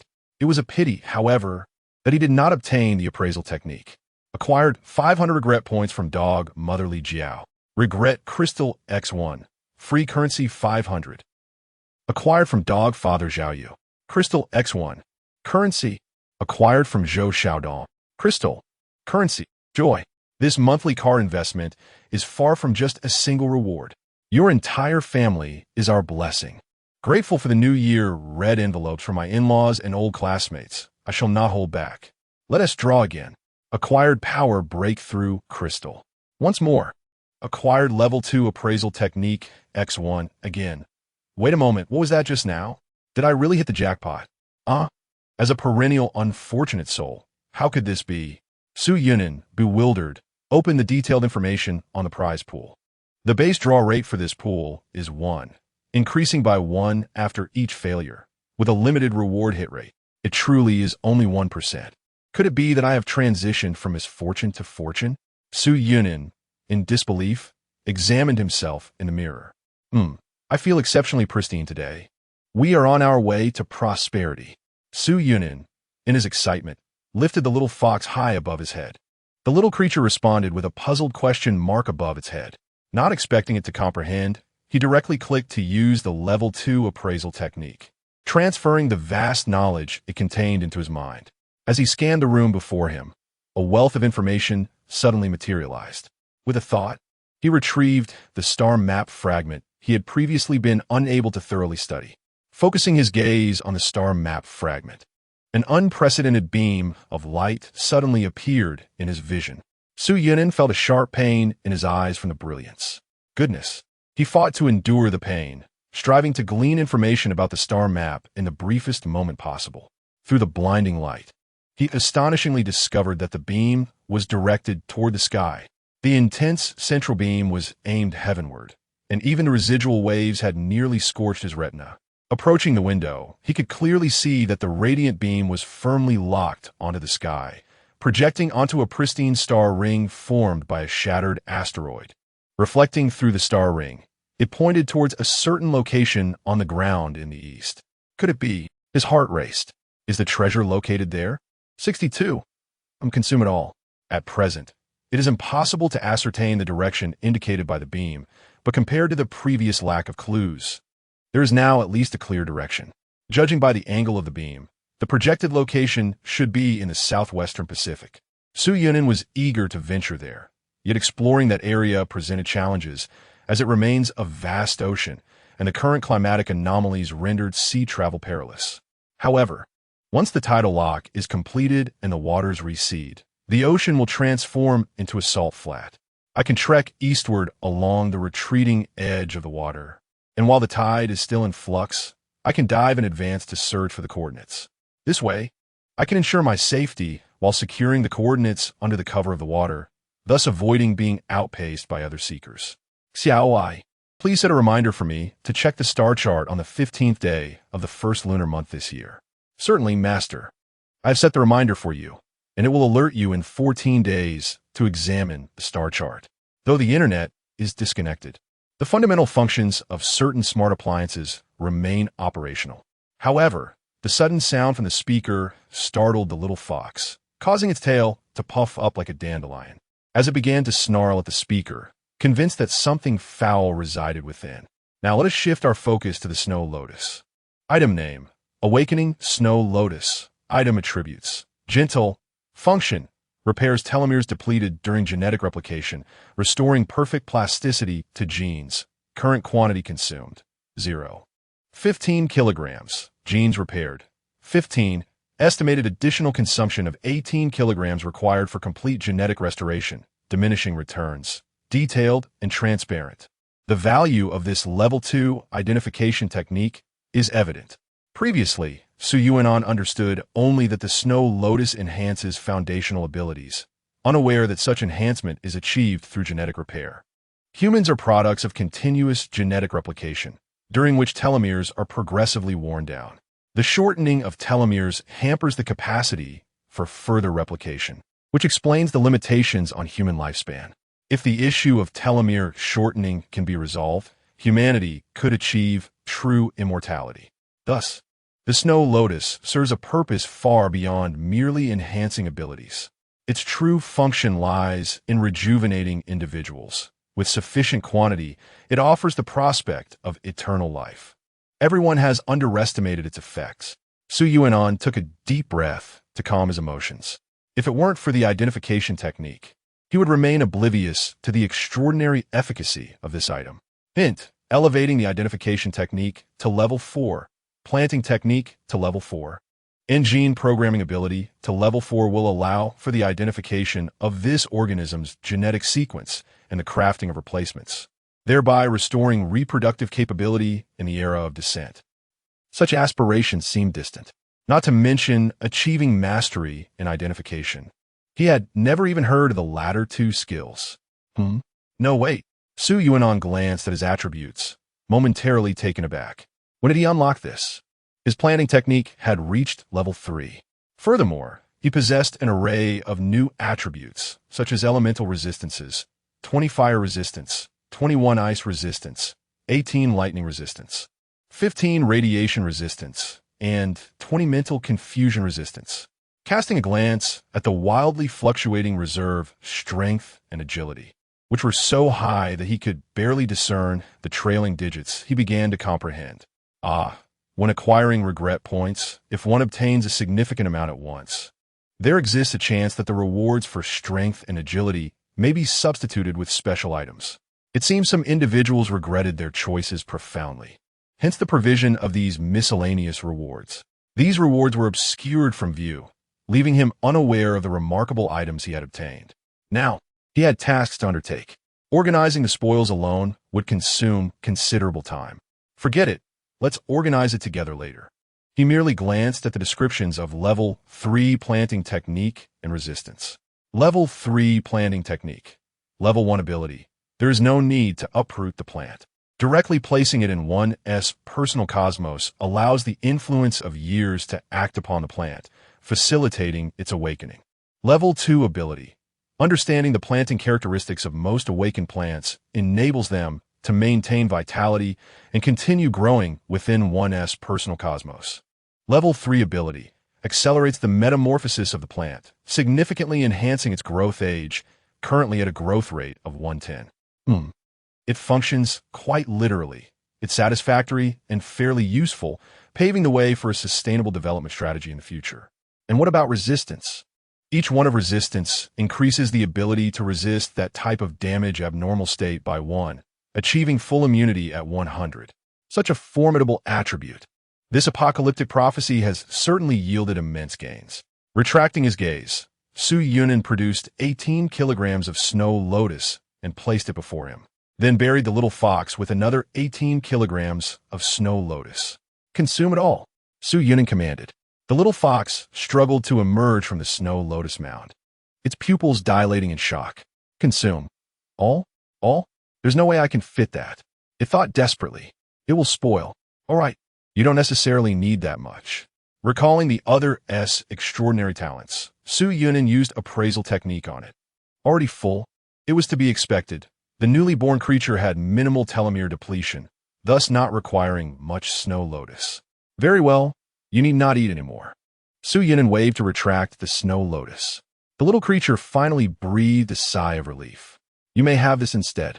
Su Yuanan produced a towering ancient tree, about 10 meters high and as thick as 3 people embracing it. The little fox gazed vacantly. What about the snow lotus earlier? Can I retract my decision to the previous step? Not clean, do not waste, Su Yuanan instructed. 63. The taste of human flesh while the snow lotus was being prepared, Su Yunin did not remain idle. Extending his spiritual sense, he diverted his attention to observe the situation outside the prison. Brother L, how did you get so injured? Recently, the Guan Alliance had intensified its crackdown on the electric fraud industry, apprehending over 10,000 individuals involved in a single sweep. Most of those at lower levels were detained nearby in the Tianan province prison, while the mid to high-level offenders were transported to the upper city's maximum security prison for further interrogation. There were over 200 of these mid to high-level individuals. El Kochong had originally intended to bring only 7 trusted aides into the warden's office, as the supplies inside would likely not last long due to the excessive number of people. However, he did not anticipate that Su Yunin would arrive first, returning with a gunshot wound. He had no choice but to seek help from his companions in a half-dead state. Help me, their SA madman took advantage of our absence while searching for guns, and killed 7 of us. El Kochong was shot in the lower abdomen. While this position was not immediately fatal, a ruptured intestine could lead to severe abdominal infections from the leakage of internal waste.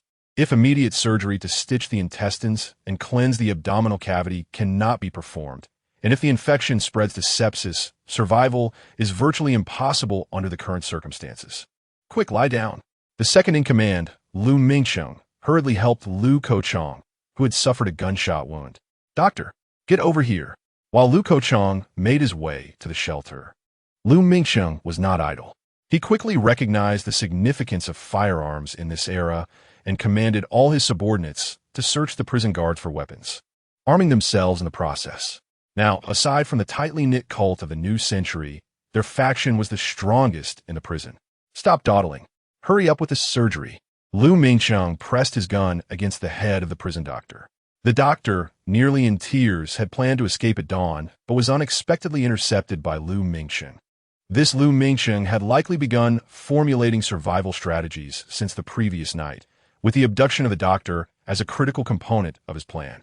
Those who have tasted blood on the edge of a blade are always the quickest to react, while most were still in a state of panic. He had already set clear objectives, seizing the largest cache of firearms in the prison, rendering the remaining guards incapable of opposing his power. Were you injured? Who did this? Lu Mingcheng gritted his teeth as he held Lu Kochong's hand tightly. Naturally, Lu Kochong could not speak the truth, revealing his intention to abandon the group and hide away. Instead, he fabricated a story. In the West Building, the person who shot me. I don't know him. He did not wish to disclose Su Yunin's name, but Zhou Xiaodong might. That person is Su Yunin. Zhou Xiaodong's eyes, filled with rage, revealed his hiding in the warden's safe house, denying them entry. Oh! Lu Mingcheng instantly grasped the immense implications, a cold glint flashing in his eyes. There was indeed a safe house in this prison. His elder brother knew of such a fortuitous location, yet failed to inform the rest of them. A chill ran down Lu Kochong's spine. At that moment, it was urgent, and we had just discovered it. We could only think of a way to secure the safe house, Lu Kochong desperately defended. After securing it, we could. Click. Before Lu Kochong could finish his sentence, a cold gun barrel was already thrust into his mouth. Lu Mingcheng disengaged the gun's safety. A safe house cannot accommodate 200 people, brother. Do you intend to abandon us? No, I'm not. I did not. With the gun barrel in his mouth, coupled with pain and fear, Lu Kochong could no longer articulate a coherent response. No more explanations, brother. Take a deep breath and close your eyes. Lu Kochong trembled violently. Yes, just like that. Deep breath. Let your blood pressure stabilize. Don't worry, it won't hurt. There won't be time for pain. Bang! Blood splattered. No need for treatment. Lu Mingcheng withdrew the gun barrel, rising to signal the prison doctor to disregard the body of the former daring king and attend to the young man, who was indeed a hero. At that moment, Zhou Xiaodong stood frozen, trembling uncontrollably. He had not anticipated that a single utterance would seal Lu Kochong's fate. Perhaps he had previously relied on his delicate and tender physique to gain the protection of Lu Kochong, remaining oblivious to the harsh realities of the new era. Yet, at this moment, he truly comprehended the gravity of the situation. The gruesome remnants scattered across the square were not merely the pungent tomato sauce, but genuine blood. akin to the viscous substance oozing from the back of the man before him. Agaribo Sin, not far away, a black-clad priest of the new century sighed with a hint of regret as he approached Lu Kochong's lifeless body. What? Do you feel pity for him? Lu Mingsheng scoffed, wiping down his firearm. The priest, however, shook his head. Could you possibly grant him to me? He gestured towards Lu Kochong's corpse. Do you truly wish to offer absolution for such a soul destined for the deepest pits of hell? No, it is merely that he appears.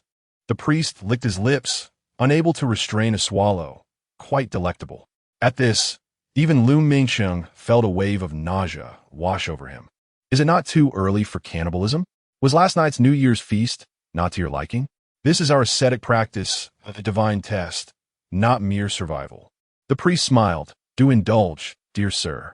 I assure you, you shall experience a dining adventure that will be forever etched in your memory. The flesh of mankind is the most exquisite among all creatures. No one can resist such a culinary delight. Shall we all partake? I just procured some kitchenware. As he spoke, a throng of new century disciples had unknowingly encircled them. They drooled, resembling addicts in the throes of withdrawal, their eyes gleaming with a fervent desire. Do give a try. Sir, do give a try. The priest's smile was warm, like a gentle winter breeze. Even Lu Mingsheng, accustomed to the brutal methods of northern Myanmar, found the priest's demeanor revolting, pinching his nose and motioning for him to hastily remove Lu Kochong's body. I have no interest. Leave. The priest, unfazed, cheerfully tied on an apron, brandishing a pot and spatula. You will eventually come to relish this flavor. The desire resides within both our souls. It is inscribed in our DNA, the legacy of our ancestors' practices. You must embrace it to unlock the gateway to the divine. Get lost. The multitude of new century disciples were numerous and armed. Had he not feared the repercussions, Lu Mingsheng would have surely dispatched this repugnant priest. Then we shall indulge ourselves. The disciples dragged away Lu Kochong's corpse, making sure to clean up the remnants of last night's guard. Frugality was a virtue they held dear, and they were unwilling to waste a single morsel. Once tidied, the disciples joyfully sucked their blood-stained fingers, their expressions gleeful. Here, they were the sole ones truly reveling in the new year. After all, no one could hinder their ascetic pursuits any longer. The prison doctor, stifling the urge to vomit at the sight of Zhou Xiaodong's wound, managed to complete the surgery. I have temporarily staunched the bleeding and performed some disinfection. However, we must remain vigilant against infection. This will require antibiotics, but there must be some left, right? In such a large prison, how could there be none? You must be lying.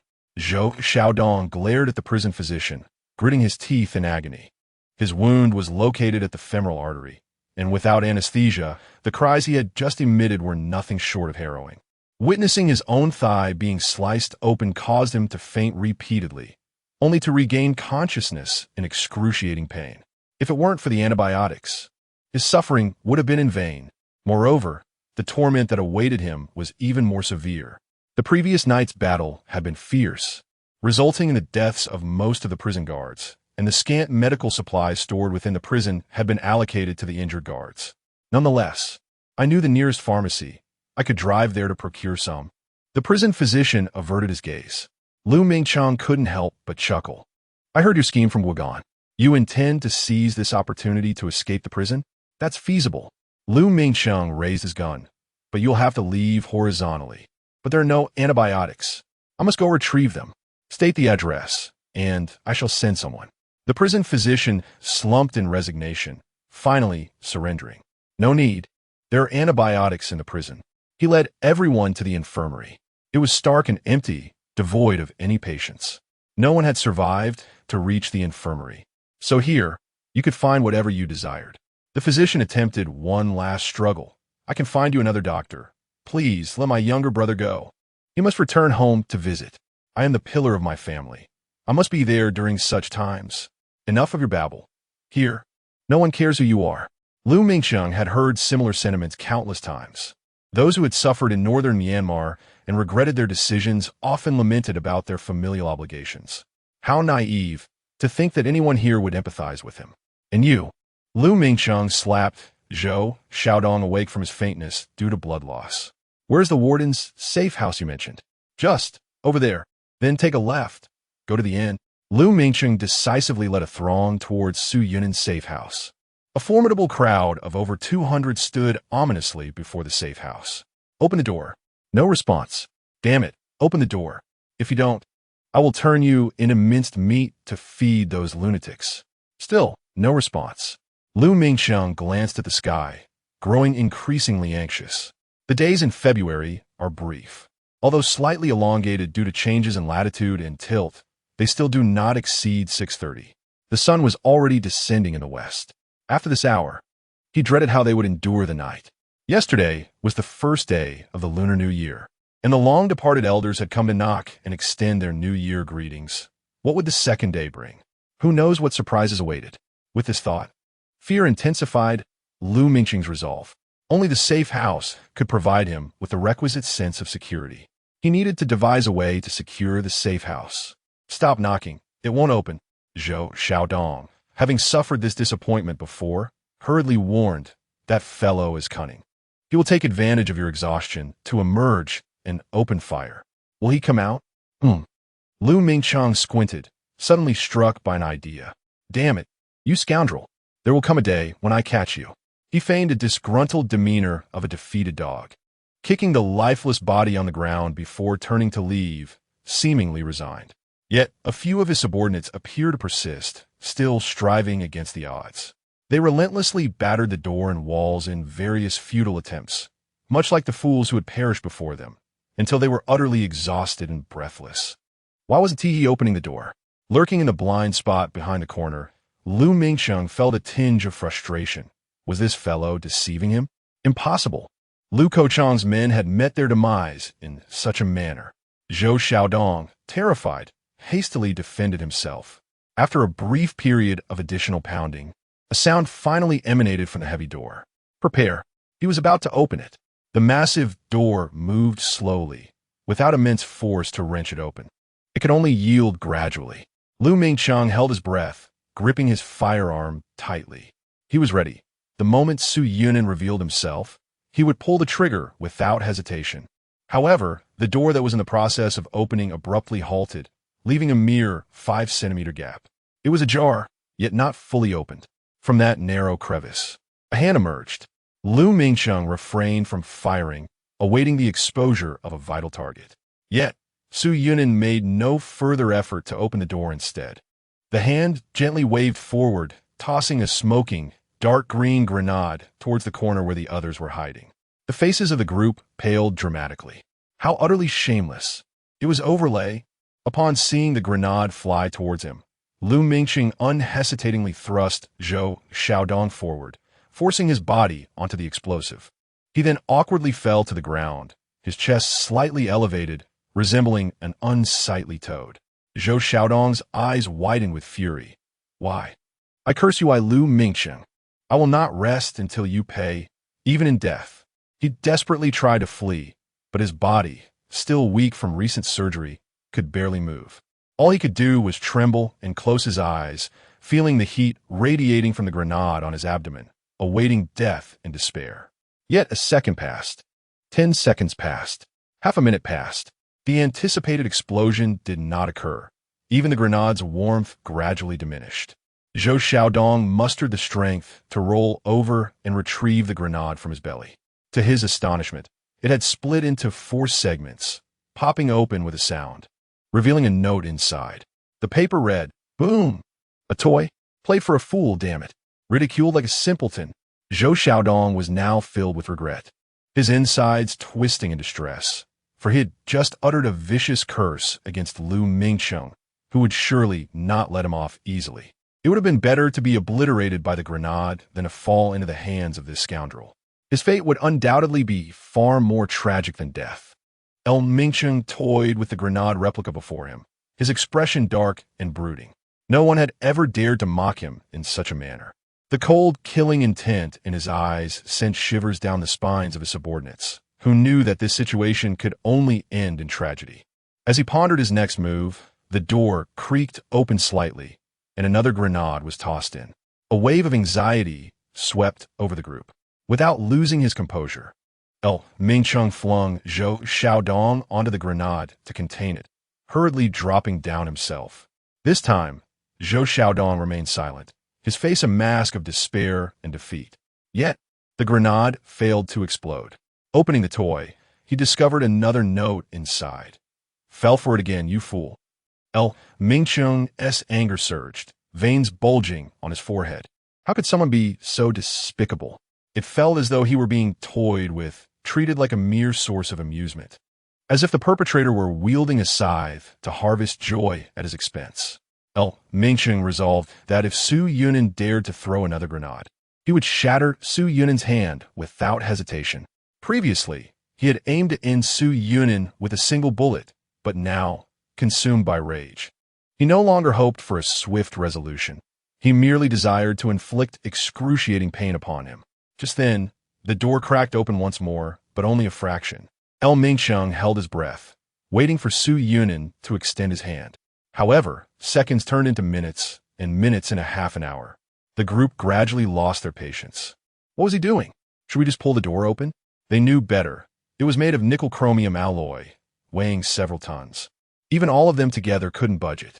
The only means of access was the electric switch inside. Daring to reach out would result in a severed finger. Zhou Xiaodong attempted to speak, hoping to mend the previous offense. If only we had a real grenade to toss through the gap, someone suggested. We don't have the grenades. For safety reasons, the prison guards wouldn't carry them to prevent theft. He knows we lack grenades, which is why he dares to play this game. Mingcheng gritted his teeth, but they had no way of knowing whether Su Yunan possessed any. Who knew how many weapons the warden had hidden in his safe room? Another half hour passed, and still no sign of Su Yunan's hand. Suddenly, the light in the sky dimmed ominously. Realization dawned on the group. Damn! He.S. stalling for time. Nightfall is approaching. We must retreat. The few of them scrambled back to the prison dormitory, sealing the doors and windows just in time before darkness fell. Mingcheng's anger escalated with each passing moment, reaching a boiling point. At such a young age, he felt as if he might suffer a cerebral hemorrhage. This scoundrel was infuriating him without taking a life.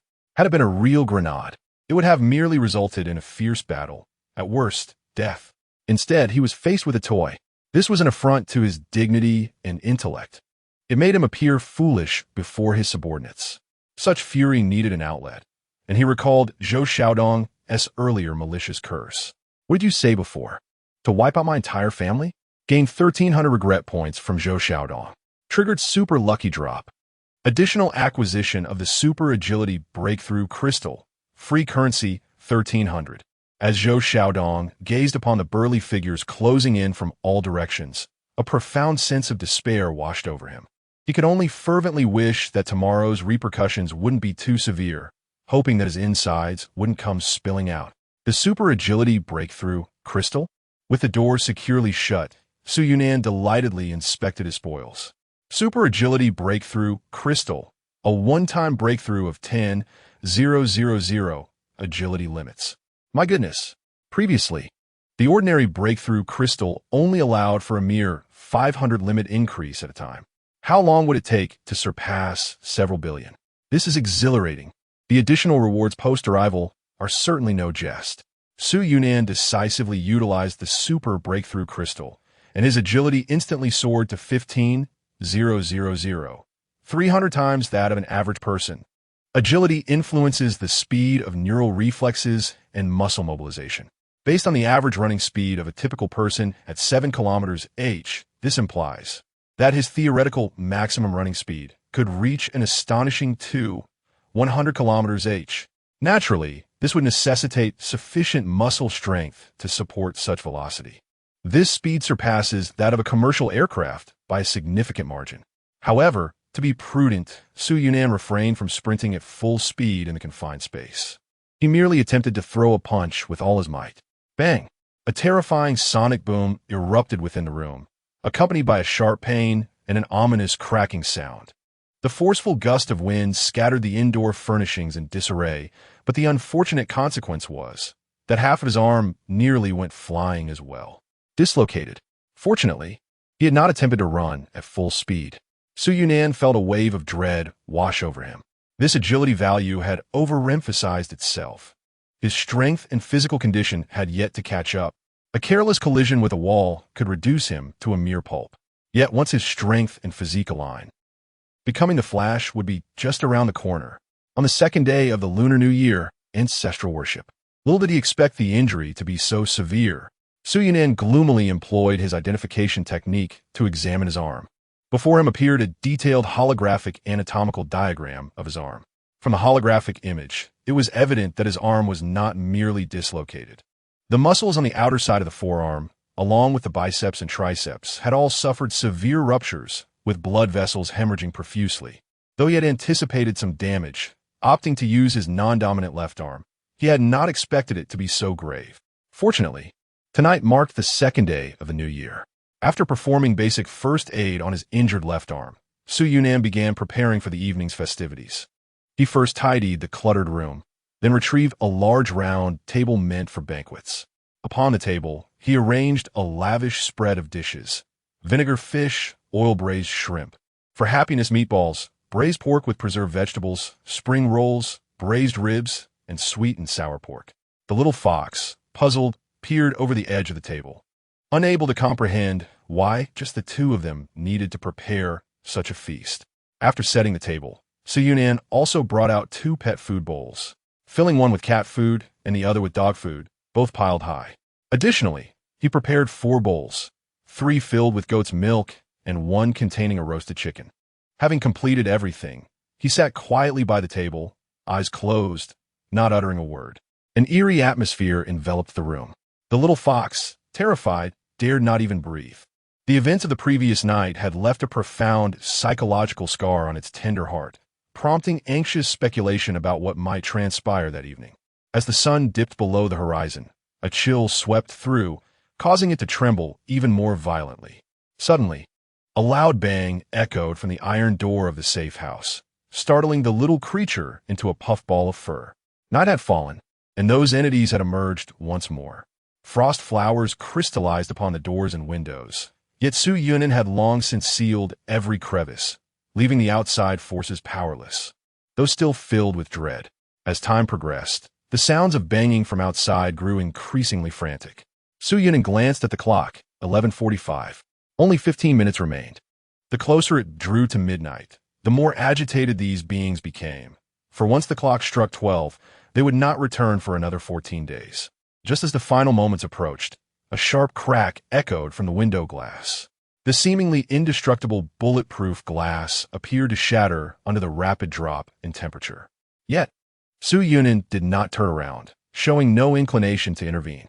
Instead, he kept his eyes closed, his fingertips gently gliding across the little fox's back. The sound of cracking glass intensified. In an extreme moment, a loud crash followed by the tinkling of shattered glass falling to the ground rang out. A frigid wind surged into the room, coating every surface in a layer of frost. More terrifying still, an invisible hand had somehow pressed the door-opening button. The alloy door began to slowly and ominously open, widening the gap. Cold air rushed in with urgency. Then came a series of booming sounds from above, thud, thud, thud, from an unknown source. The chimes of bells resonated, and with each toll, the starry rings in the sky flickered, causing the world before him to split apart. The entire realm became marred with cracks as the fissures in his surroundings began to converge, culminating in a cataclysmic shattering of reality itself. The hour and minute hands overlapped. Midnight had arrived. The little fox looked up, and to its astonishment, there was no longer any cold wind. The windows and doors were securely shut. So, was it merely an illusion? Had the crisis been averted? Xiao, Hun, you've grown so big. A voice echoed. Whose voice was that? The little fox's fur bristled anew, convinced that the words just spoken did not belong to Su Yunan. It glanced around. Unbeknownst to it, the grand round table had filled with people. Su Yunan regarded the speaker, discreetly wiping a corner of his eye, and remarked with a smile, "After all, we haven't seen each other in over a decade. What happened to your arm? How careless of you. Let your mother take a look." 2 individuals sat on either side of Su Yunan, a woman frowning as she gently cradled his arm, tenderly massaging it. "Does it still hurt?" "Yes," Su Yunan replied. candidly stating the truth. At such an advanced age, how can one still be so naive? The man grumbled, "Your arm is nearly broken. Why exert such force? Enough." The woman shot him a glare. "Little and is already injured. Must you continue to berate him?" The man shrugged, diverting the conversation. "So, how have you fared over the years? Have you made any progress?" "Quite well," replied Su Yunin. "I have a kind and virtuous fiancée, and we are already engaged."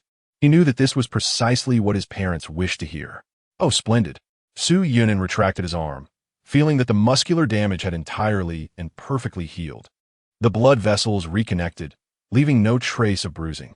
No matter how many times he experienced it, he marveled at the miracle. Alas, it could only mend physical injuries. Woof! A small white dog frolicked at Su Yunin's feet, spinning in delight. Not far away, a black cat cast a disdainful glance at it before elegantly leaping onto Su Yunin's lap, claiming the position for itself. With a provocative meow, it taunted the small dog. "Can you compete?" The dog barked in frustration. Equally incensed was a little fox, which was about to chase away the presumptuous cat to reclaim its territory when its gaze suddenly froze. Huh! A large fox sat nearby, accompanied by 3 unweaned kits. It could hardly believe its eyes, rubbing its paws vigorously. Still there. Huh! Ignoring the potential danger, it excitedly leaped into the embrace of the large fox. Meanwhile, in the shrouded twilight, all surviving beings stared vacantly at a life that should no longer exist. Was this a trap? They could scarcely believe their eyes, nor the fact that amidst this cruel apocalypse, a thread of mercy was extended. The surrounding remnants of limbs, blood, and entrails served as grim reminders of the asteroid's ruthless intent to obliterate humanity and everything else. How could it possibly possess mercy? The past 24 hours had marked the most despairing day for life. The survivors seemed fortuitously alive, yet their beloved had perished, their families lost. The ideals and careers they had tirelessly pursued for a lifetime now held no value. Everything they had believed and crumbled on this day. They merely clung to life by instinct, uncertain of how to face tomorrow or the purpose of their existence. A shroud of despair enveloped the entire blue planet. Seated amid the ruins, humanity had never felt as powerless and insignificant as on this day. The most terrifying aspect was not death, but rather the despoliation of all values that civilization had bestowed upon them after its collapse. Humanity was no longer noble. They were reduced to beasts, struggling to survive at any cost, merely to perpetuate their genes. Students who had toiled for a decade could not await a single examination. Workers who saved for 20 years for a down payment ultimately could not reside in their new homes. One half of a wedding was lost to the void. Dreams of retiring to explore the world dissipated as the world transformed into a barren wasteland. The emptiness of the spirit resembles countless elongated hands emerging from the abyss, tugging each individual toward the void. When confronted with this moment, most people do not immediately ponder how to survive in the face of doom, but rather whether they should continue to live at all. Clutching the increasingly putrid bodies of their loved ones, they curl up in the narrow, dim confines of makeshift shelters, numbly awaiting the dawn. Perhaps it will be yet another night akin to the one before. They had assumed that their remaining days would be a ceaseless cycle, indistinguishable from that of livestock, until this moment. They stared vacantly at the corpse in their arms, then at the figure approaching them. The two bore identical features. "Fool, are you really prepared to languish into death like this?"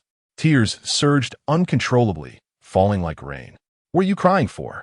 All right, don't hold on so tightly. You're nearly suffocating me. In any case, Happy Lunar New Year. Thank you for commemorating me. Today marks the second day of the Lunar New Year in the year of the Wood Rabbit. Taboo, napping, debt collection, laundry, sweeping. Favorable, returning to one's maternal home, eating wontons, ancestor worship. It turns out he has a soft spot. Outside, the winds howled fiercely as the fire in the hearth flickered. A large fox and 4 little foxes curiously warmed themselves by the flames, one of the youngsters inquisitively stretching its tail towards the fire, only to yelp in pain as it ignited. The cat, aloof, snickered derisively, while the dog dashed over, creating a playful commotion with the little foxes. Su Yunin maintained a calm demeanor as he exchanged pleasantries with the men and women present, each agreeing tacitly to avoid discussing the current predicament, whether they were witnessing a specter or merely caught in a fleeting dream. They simply cherished this rare moment together, until the crowing of the rooster heralded dawn. Upon hearing the call, Su Yunin closed his eyes, counted silently to 3, then rose to clear the dining table. The little fox stared forlornly at the empty room before him. It could not comprehend this sudden reunion and subsequent farewell, prompting it to frantically sniff around for any hidden corners where its companions might have concealed themselves. No need to search, they are gone. Woe is me. The reluctant little creature continued to gnaw at Su Yunin's pant leg, yearning for a miracle. Su Yunin lifted it before him, solemnly stating, I lack that ability. It is just you and me here. The little one's ears drooped, feebly retreating to the pocket, curling up into a ball. We will meet again next year. What? Yes, every year as long as we are both alive. So you must work hard to gnaw this tree clean. The little creature, startled, covered its face with its paws, striking a pose reminiscent of a famous painting. After a brief moment of rejuvenation, the harsh reality must be faced once more. However, for most who have lost their will to live, this time at least offers a glimmer of hope. It is truly marvelous what happened last night. Did you witness it as well? Du Mingwei inquired of Gan Chongji and the others. GNCHNGZH bowed his head in contemplation. I have indeed heard of a theory. Life is not merely a composition of flesh and blood, but leaves traces of its existence in the quantum realm. When a material life perishes, the imprints left in the quantum field endure, influencing those with profound connections during their lifetime through the phenomenon of quantum entanglement, even manifesting as ghostly shadows perceived by loved ones. This sounds rather like the realm of metaphysics. Do great scientists believe in such things? DMG should. If one delves into quantum mechanics, one would discover a plethora of illogical metaphysical events, such as the renowned double-slit experiment and quantum entanglement communication devices that seemingly surpass the speed of light. Rather than metaphysics, I am inclined to believe that the unobserved and inexplicable metaphysical phenomena are merely awaiting science to unveil their mysteries. As for last night's, GNCHNGZH recalled SYNNS words, repeating them verbatim. Consider it as such, at least it offers a semblance of hope. Yet, this ambiguous response did little to satiate DM Ju's curiosity. What might be the cause of such phenomena? Do you have any inkling? I have some conjectures. Though I remain uncertain, GNCHNGZH replied. Firstly, the lunar calendar is based on the phases of the moon. A lunar year represents the time it takes for the moon to orbit the sun. A lunar month signifies the time taken for the moon to circle the earth. On the first day of each month, the sun, moon, and earth align in a straight line, causing the moon to obscure sunlight due to the angle of observation, thus revealing only the dark side of the moon, appearing as a slender crescent. Conversely, on the 15th day, the arrangement follows the order of sun, earth, and moon, with sunlight illuminating the moon's surface facing the earth, allowing us to witness the full moon. The sole commonality between these two instances is the alignment of the sun, earth, and moon. When in this linear state, the earth experiences the greatest tidal forces exerted by the two celestial bodies. Those residing by the sea are well aware. During the 1st and 15th days, the tides surge, known as the syzygy tides, resulting from this unique positional relationship. So, do you surmise that the crux of the matter lies in the tidal forces? Indeed, gravitational pull is a significant variable in the quantum realm. Furthermore, according to SYNNS predictions, should the moon accelerate and synchronize with the Earth's rotation, the intervals between the new moon and full moon would diminish, potentially subjecting us to the terrifying nights of the 1st and 15th days on a daily basis, as we traverse 2 linear cycles each day. That would be utterly catastrophic. But why does the malevolent spirit of the first day transform into a completely contrary disposition by the second day? Perhaps it was sated from the previous day. GNCHNGZH shrugged, admitting that he, too, found this query perplexing. His previous theories were merely preliminary speculations, and he bore no responsibility for any of the words above. To uncover the specific truth, he would need to consult SYNN. The radio station has been repaired. At that moment, joyful news echoed from a distance. Du Mingyue relinquished her pursuit of answers, hastily traversing the rigid bodies within the radio station, seizing the microphone. After enduring a prolonged existence, the number of revelations that shattered her understanding was countless. Fortunately, Su Yunin had never been troubled by such matters. Extending her awareness, she continued to observe El Mingqing's conspiratorial machinations against her. Brother Cheng, that rascal is particularly insidious. Regardless of our tactics, he will never open the door. Zhou Xiaodong, in pain, could scarcely articulate his words, having catered to the gentleman throughout the earlier part of the night. How do you know him? Are you acquainted? Yes, my girlfriend is his girlfriend's sister. El Mingqing raised his hand, signaling the prison doctor to administer medication. He has a girlfriend?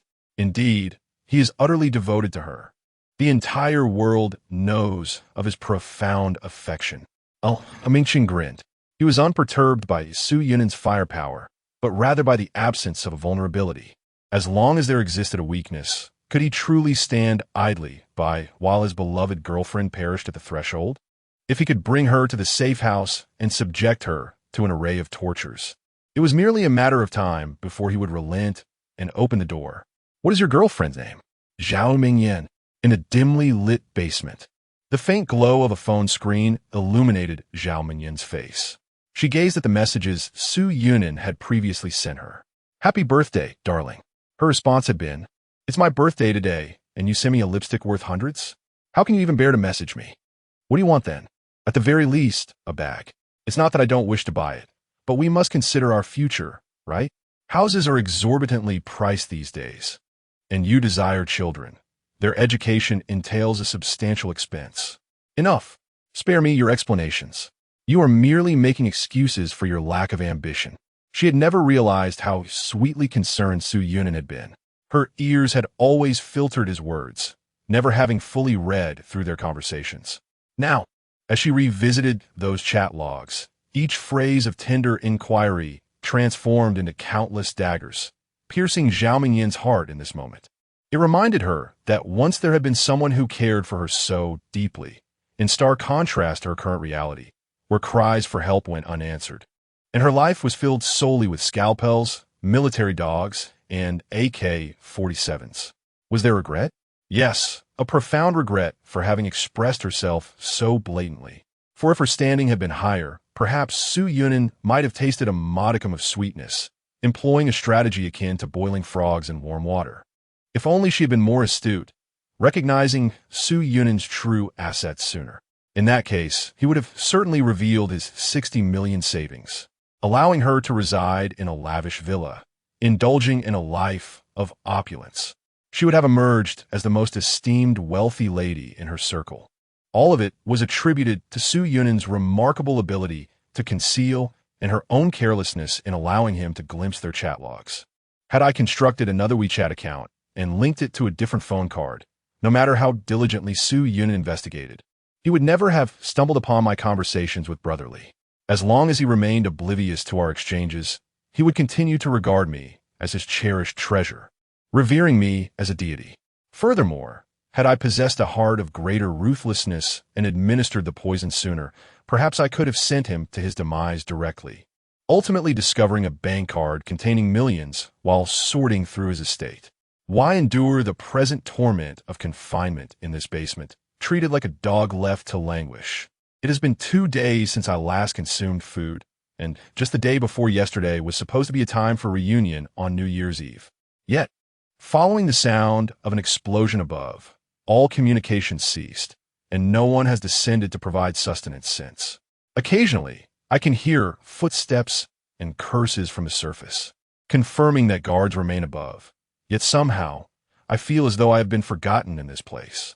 Last night, hunger induced hallucinations, leading me to dream of long-deceased ancestors coming to console me, which terrified me to the point of striking them.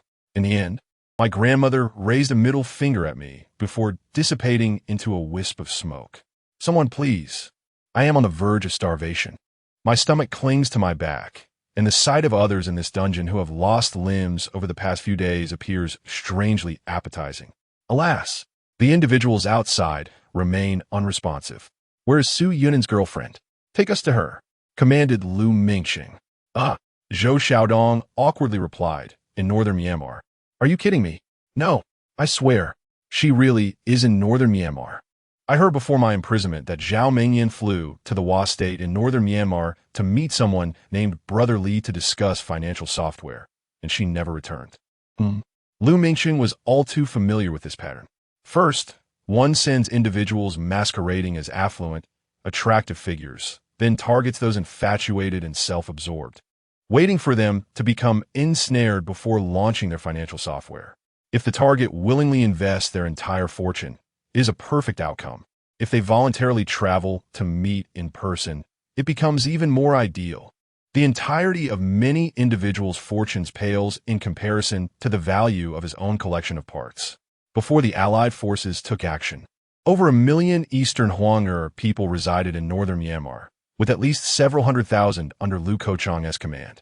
Not to mention that the warlords in northern Myanmar extend far beyond just Lu Kochong.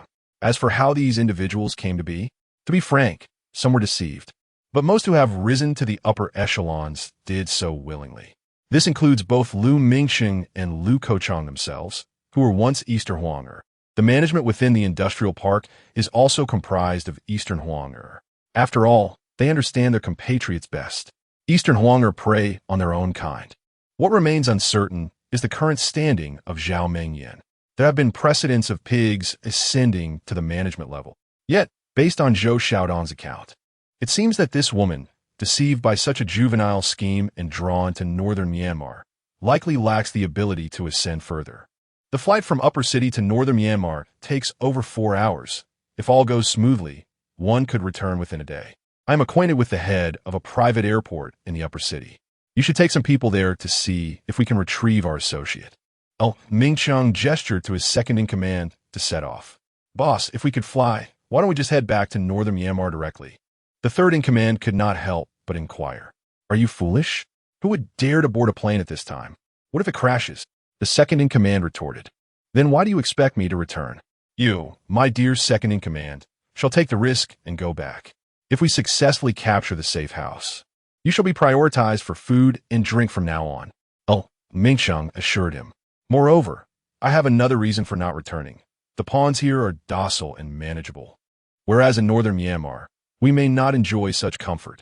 If I manage to establish a foothold here, there will always be enough for you as well. The second-in-command gritted his teeth. All right, I trust you, brother. Go, search in Wa State and bring that woman back. It's imperative. Once arrangements were made, Mingcheng swaggered over to the warden's safe house. Su Yunan, listen up. I have dispatched someone to find your girlfriend. The intercom immediately echoed with Su Yunan's astonished voice. What? You? Hearing Su Yunan's terrified tone, Mingcheng burst into laughter.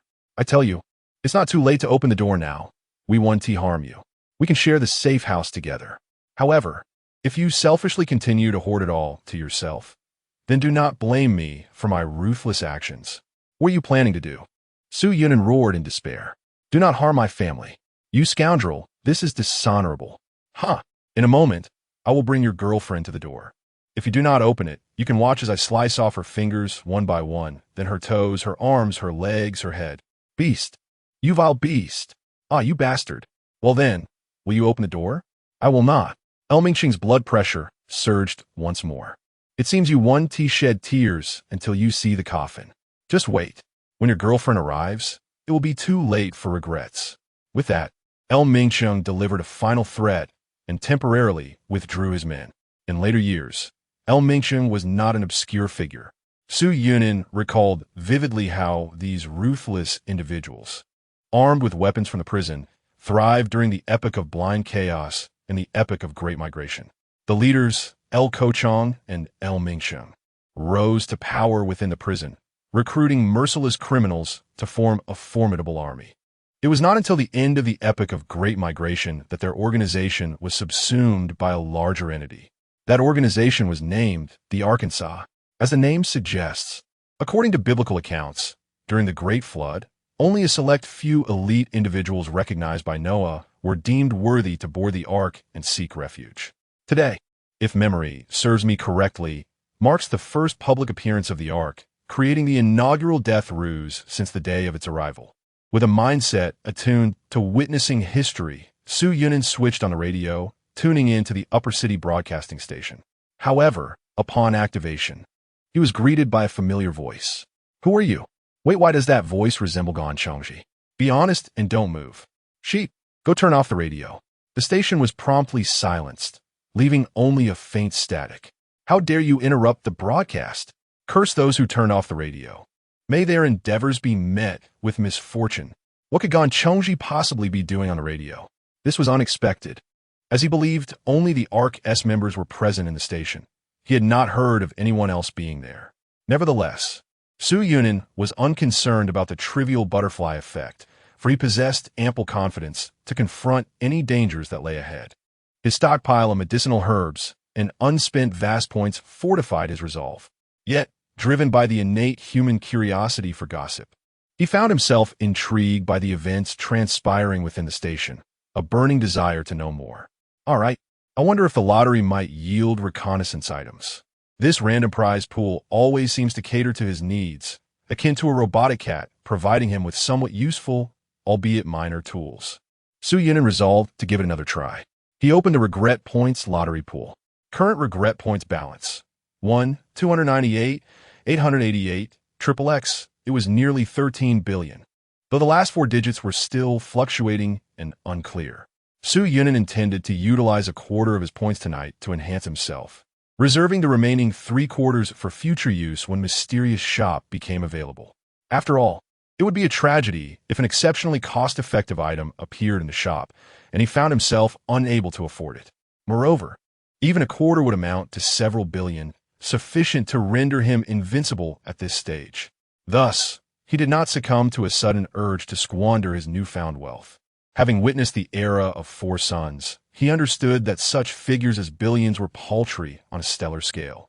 He resolved to maximize the utility of every single point. A premonition stirred within him that the elements within the mysterious shop would prove highly beneficial, potentially ensuring his comfort throughout the 4-body era. Now, let us draw a few times to see, after approximately 50 or 60 attempts, a reward finally emerged. Remarkably, it was a golden reward. The moment he beheld the brilliant golden light, Su Yunin felt that everything had been worth it. "You have obtained Dark Crow Vision." Examining the pitch-black crow in his possession, he employed identification skills to unveil its instructions. Can be infused with spiritual consciousness for flight. Each infusion allows for 24 hours of flight, with a current maximum communication range of 50 kilometers. While the Dark Crow exists, you can switch to its vision at any time. What a splendid item! If his spiritual consciousness provided him absolute control within its range, where even the slightest disturbance could not escape his notice, then the Dark Crow compensated for the limitations of his external perception, allowing him to foresee dangers over a broader expanse. Alas, the consumption of spiritual consciousness is indeed significant. After infusing his consciousness, Su Yunin felt a slight dizziness and quickly chewed on a ginseng root for a moment to recover. It was now time to unleash the Dark Raven for a trial. The raven's feathers shimmered in a kaleidoscope of black under the sunlight. Indeed, a kaleidoscope of black. From various angles, the jet-black plumage revealed a dreamlike, layered metallic sheen, a phenomenon likely due to the human limitation of possessing only 3 types of cone cells, thus unable to discern its true color. Were there birds endowed with a 4th type of cone cell, they would undoubtedly perceive this raven as extraordinarily beautiful. Now, take flight. Gan Chongji gazed incredulously at the group of individuals clad in black before him, armed to the teeth and equipped with the professional gear of a special forces unit. They stood in formation, their eyes as cold as steel. In the land of Dongwang, Gan Chongji could scarcely believe that such a professional battalion could materialize out of thin air. "Which unit do you belong to?" "Du Maju stiped forward," shielding Gan Chongji and his wife and daughter behind her. "I am Major General Du Mingyue of the Air Force, 140th Unit. Where is your commanding officer? What is the mission objective?"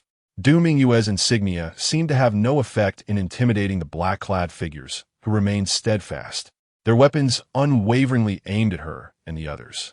With no response forthcoming, Du Mingwei declared her purpose. Shanxing is a coastal city, and in the coming days, a great tide will submerge half of it. I have come here to notify the coastal residents to evacuate via radio. Go seek refuge at the West Lake campsite. What are you here for? The ominous barrels of their weapons continued to target Du Mingwei and those around her. Nie Haiyang and Nie Yao were so tense that they dared not even breathe. Suddenly, Gan Chongji's expression changed as an unpleasant memory surged within his mind. He erupted into a derisive laughter, wild and unrestrained. I understand now. The Arkansas. The Ark Project. So that's it. You actually believe me. You've long believed in me. One of the most significant deceptions in human history. Upon hearing the words Ark Project, the black-clad figures finally stirred. A captain-like figure among them picked up a radio and communicated with the outside world. Moments later, the door to the broadcasting studio swung open, and a man in a suit entered. Gan Lao, we have just consulted Noah, and Noah believes you are sufficiently qualified to board the Arkansas. You may accompany us now. Enough. Gan Tongzi interrupted angrily. This is the first phase of the Ark Project, is it not? Corresponding to the biblical verse. Of every clean beast thou shalt take to thee by sevens, the male and his female, and of beasts that are not clean by two, the male and his female, of fowls also of the air by sevens, the male and the female. You are selecting the creatures to board the ark while purging all unqualified civilians. Gan Lao, the man frowned. You cannot always cling to such idealism. The reality is that most people are destined for certain death. As a member of the think tank, you participated in the simulations in the war room, did you not? You know that food will become increasingly scarce. It is an inevitable outcome. The think tank, are they already aboard? Certainly. You may join as well, Mr. Gan. Your illustrious reputation ensures that we shall always reserve a place for you on the Arkansas. The man paused, then shifted the tone of his discourse. Of course. We understand that for a scholar of your caliber, mere survival is not your sole pursuit. Hence, we shall continue to provide you with a conducive research environment, allowing you to utilize your intellect to genuinely rescue this world. You are aware that only the Ark can furnish you with such an environment. Gan Chongji composed himself, seemingly swayed. So, why have you come to the broadcasting station? He inquired solemnly. We need to clear the area. The upper city is a resource-rich metropolis. Is the stockpile you prepared insufficient? Are you still coveting the resources of the upper city? Not just the upper city. We intend to reclaim the resources of all cities first and then redistribute them uniformly in the future. This is the most advantageous decision for the survival of our race. All reclaimed? Du Mingwei and the others gasped in shock. This is a wartime strategy, the man elucidated. All nations of the Ark Alliance will unite to advance these plans, achieving resource sharing and ultimately weathering this calamity together. Quite noble, is it not? This is a monumental endeavor of all humanity united. Ha! Ha ha ha! Gan Chongji was enraged to the point of laughter, his eyes ablaze. You are united now? Where the hell were you before? Mr. Gan, please understand, this is humanity's only path forward. To hell with you.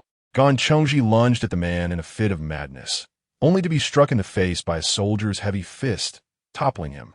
He was then restrained by two soldiers, pinned against the wall, resembling a helpless chicken flailing its legs. The man adjusted his glasses. Mr. Gan, idealism is commendable, but your perspective is too narrow. If you remain obstinate, I fear I cannot permit you to board the Arkansas. The Ark has no need for a saint. Perspective? Do you even have the audacity to speak of perspective? Du Mingwei darted towards the two soldiers with agility, delivering two precise uppercuts followed by a well-executed throw, momentarily alleviating Gan Chongji's predicament. Gan Chongji wiped the blood from the corner of his mouth, his voice a low growl. We have clawed our way to the pinnacle of Earth's food chain over thousands of years of evolution. Protecting the weak is a testament to civilizational progress and an essential means of preserving genetic diversity. Do you truly believe in such a strategy and dare to speak of perspective? Major General Du Mingwei, obeying orders is your duty. You should heed my commands now. The suited man expressed displeasure at Du Mingwei's intervention. Du Mingwei spat. I pledge my loyalty to the people. Not to you. It appears you are refusing to heed the call of reason. The suited man sighed lightly and raised his hand. The ominous barrel of the gun once again pointed at the crowd. Ha ha ha. Are you going to kill us? Come on. Gan Chongji mocked, pointing to his own head. Shoot here.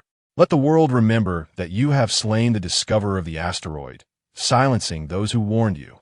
Again and again, the man in the suit, evidently incensed, commanded his subordinates to encircle us. Bind them, gag them, and let them cool down. Then we'll connect to the radio. A group of soldiers swiftly took action, restraining Gan Chongji and Du Mingyue's family, sealing their mouths. Subsequently, before their very eyes, the man in the suit approached the microphone of the radio station. With a gentle smile, he announced, "Attention, citizens, attention. This is the Major Disaster Response Center, codenamed Arkansas." He deliberately revealed the name, so that those in the know would comprehend the true message behind this broadcast. Now, all citizens are urged to leave their homes immediately and proceed to the coastal bridge shelter. The coastal bridge? Gan Chongji and Du Mingyue's eyes blazed with fury as they struggled against their bonds. That was in complete contradiction to the direction of the real shelter. If a tidal surge were to occur today, the first to be submerged would be the coastal bridge. The upper city, a metropolis of millions.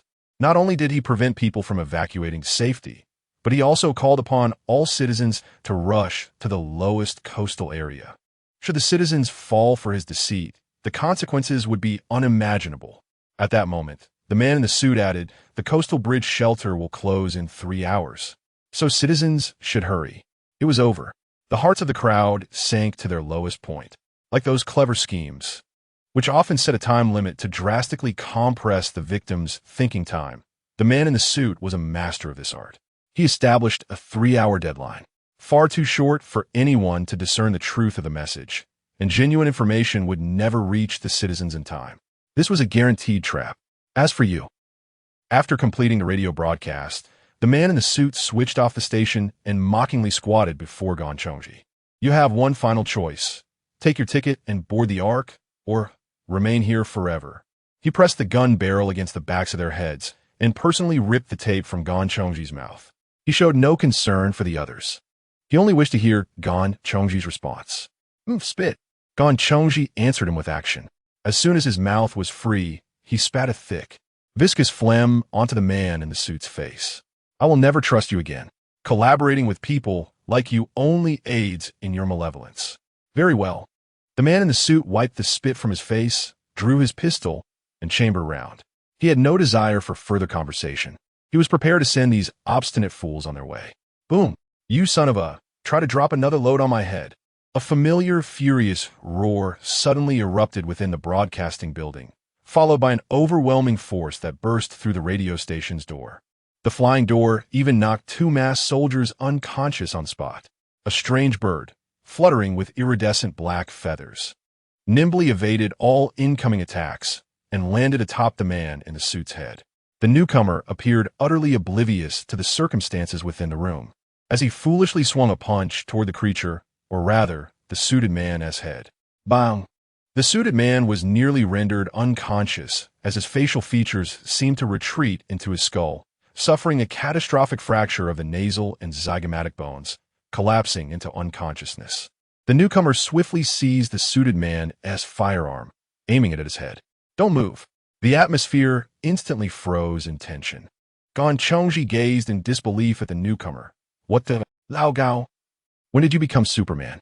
Thanks to Tuo Su Yunin, Gao Zhengyi, feeling rather vexed, flicked his hair to dislodge the ice cream-like bird droppings perched atop his head.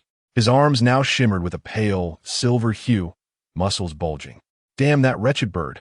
What illness has it contracted to aim its backside at my head and bomb away? I chased it all the way here, only to find you lot. He had spotted the bound individuals at the entrance and, in a twist of fate, decided to execute a surprise attack. It seemed the bird had deliberately lured him here. How peculiar. Whose pet is this? The group exchanged glances, while the dark crow elegantly settled on the windowsill, preening its feathers as if the recent chaos had nothing to do with it. Regardless, one must be grateful for its interference. At this moment, the barrels of the guns were all directed toward Gao Zhengyi. It was evident that the power he exhibited far surpassed their understanding of humanity, comparable to the monsters that roamed the night. The dread of this unknown entity rendered even the most battle-hardened soldiers unable to maintain their composure. I advise against firing your weapons. Let us amicably exchange hostages. Otherwise, you shall remain here today. Gao Jingyi spoke with an air of politeness, seemingly eager to cooperate. The captain of the soldiers nodded, gradually retreating while choosing to release 2 hostages first. They freed Nie Yao, followed by Nie Haiyang. Subsequently, they signaled Gao Jingyi to release the suited man. No, you must release 1 more, and we shall exchange the last one together. The captain assessed the threat level of the remaining 2 hostages and opted to first release Gan Chongji to prevent the more formidable Du Mingyue from retaliating. All right, the last one. Both sides adhered to their agreement and simultaneously released their hostages, pushing them toward each other's ranks. The exchange complete. The soldiers carefully retreated with the unconscious suited man. Lao Gao, lend me your gun. Gan Chongji borrowed the pistol from Gao Jingyi. Bang, bang, bang, bang. Without hesitation, Gan Chongji aimed at the retreating soldiers and opened fire. No one anticipated that this seemingly frail scientist would transform into a ruthless killer, unleashing every bullet from the pistol in cold silence. He may have lacked precision, but the sheer volume of bullets caused the suited man's head to erupt in a gruesome display. Beasts! You wretches! How dare you toy with the lives of others? Why do you live so indulgently? Why? He continued to fire until the magazine was entirely spent, lost in his fervor. The remaining soldiers hastily retreated to counterattack. But at that moment, a raven swooped in before them, using its agility to peck out the eyes of 2 individuals. My apologies, but I cannot allow you to return and alert others. Seizing the opportunity, Gao Jingyi swiftly closed the distance, employing his remarkably strong metallic arm in conjunction with Du Mingyue's precise marksmanship to liberate this small team. After a fierce exchange of gunfire, the air was thick with the scent of blood and gunpowder. A few of them gasped for breath, collapsing to the ground. Nie Haiyang initially intended to shield his daughter's eyes, but reconsidered, recognizing that such scenes might become a norm in their lives. It was better for her to accept it sooner rather than later. He reminded them, this is hardly the time to rest. The radio is still operational, and we must alert the citizens while there is still time. However, how could they convince the populace? How could they instill trust in their words rather than those of the so-called disaster response center? The group wore expressions of concern. Indeed, persuading the citizens posed a formidable challenge, as preconceived notions could easily turn subsequent counsel into accusations of conspiracy. Amidst the silence, an idea struck Gao Jingyi. Su Yunan, the other's eyes brightened instantly. Of course, old Gao, you are a genius. If there were any symbols that could evoke trust and safety, it would undoubtedly be that name. The doomsday prophet who sacrificed himself to save humanity, only to be betrayed by all. Su Yunan, let us announce that this information comes from Su Yunan. That way, people will choose to believe us and refrain from heading towards the Binhai Bridge. Yes, just like that. Quickly, turn on the radio. Let us get to work. Dark Raven Ka, how did this become a personal affair? Attention all citizens of Upper City. Please cease your eastward movement immediately. We have received confirmed intelligence that the Binhai shelter will be submerged by tidal waves today. Please redirect towards the West Lake shelter, which is situated far from the coast. Our information comes from Su Yunan. He had previously predicted the catastrophic events triggered by the asteroid. We implore all citizens to halt their journey to the Binhai shelter. If you're currently at the Binhai shelter, please promptly proceed to the highest building in sight for refuge. The Binhai shelter is located in a coastal depression, with its defenses buried underground and not waterproof, intended solely for protection against aerial bombardments. Should a tidal inundation occur, the consequences would be dire. If you doubt our message, simply look up at the star ring overhead. The star ring only appears above the equatorial region of the planet, indicating a significant shift in Upper City's latitude. A monumental tsunami could strike at any moment in human history. Last night, the coastline receded by several kilometers. Correspondingly, the high-altitude radio along the west coast of the Americas has already broadcasted a global distress signal. There, cities stretching for miles have been inundated by seawater, leaving no time for preparation. But we can. Please trust this message. I, along with everyone at the radio station, stand ready to take responsibility for these statements. My name is Du Mingyue, and I stand alongside Gan Chongji, the discoverer of asteroids, as well as my husband and daughter. We shall converge with everyone at the West Lake campsite. The Ark possesses a profound understanding of human nature, adeptly employing means to induce anxiety, thereby depriving individuals of the time to think and compelling them to blindly follow orders. Du Mingyue, however, is not one to resort to such tactics. Her sole recourse is honesty. She has candidly conveyed all that she knows to the citizens of Upper City who can hear the broadcast. Whether they choose to exercise rational judgment or succumb to panic and rush to the coastal refuge is beyond her control. Gone. How long until the high tide? Don't ask me. I miscalculated yesterday, Gan Chongji replied, abashed. There had been no tide the entire day, the water continuously receding. It must have been building up for something monumental. It could strike at any moment if the water hasn't arrived yet. I'll remain here to broadcast a few more times. You all head to the refuge first. At that moment, a crow outside the window began to caw loudly. Caw! Caw! The group had yet to comprehend the crow's message when they suddenly heard a loud whoosh. Boom! The building trembled violently, debris crashing down from above. In the ensuing chaos, the explosion left their ears ringing, and it took them a moment to regain their composure. Was it a rocket? But it seems the target wasn't the studio. Goodness, it's the radio signal tower. There was no need to ponder who was responsible. It was undoubtedly the Ark. Having intercepted the broadcast and realizing that their plans had been exposed, without hesitation, they sought to silence the voices of the masses, attempting to regain control through other means. Soon, new messages flooded in from other frequencies of the radio station. Do not trust Du Mingyue. She has joined the New Century cult. She is a traitor to humanity. All citizens, please proceed to the coastal refuge as planned. The West Lake Refuge is already overcrowded.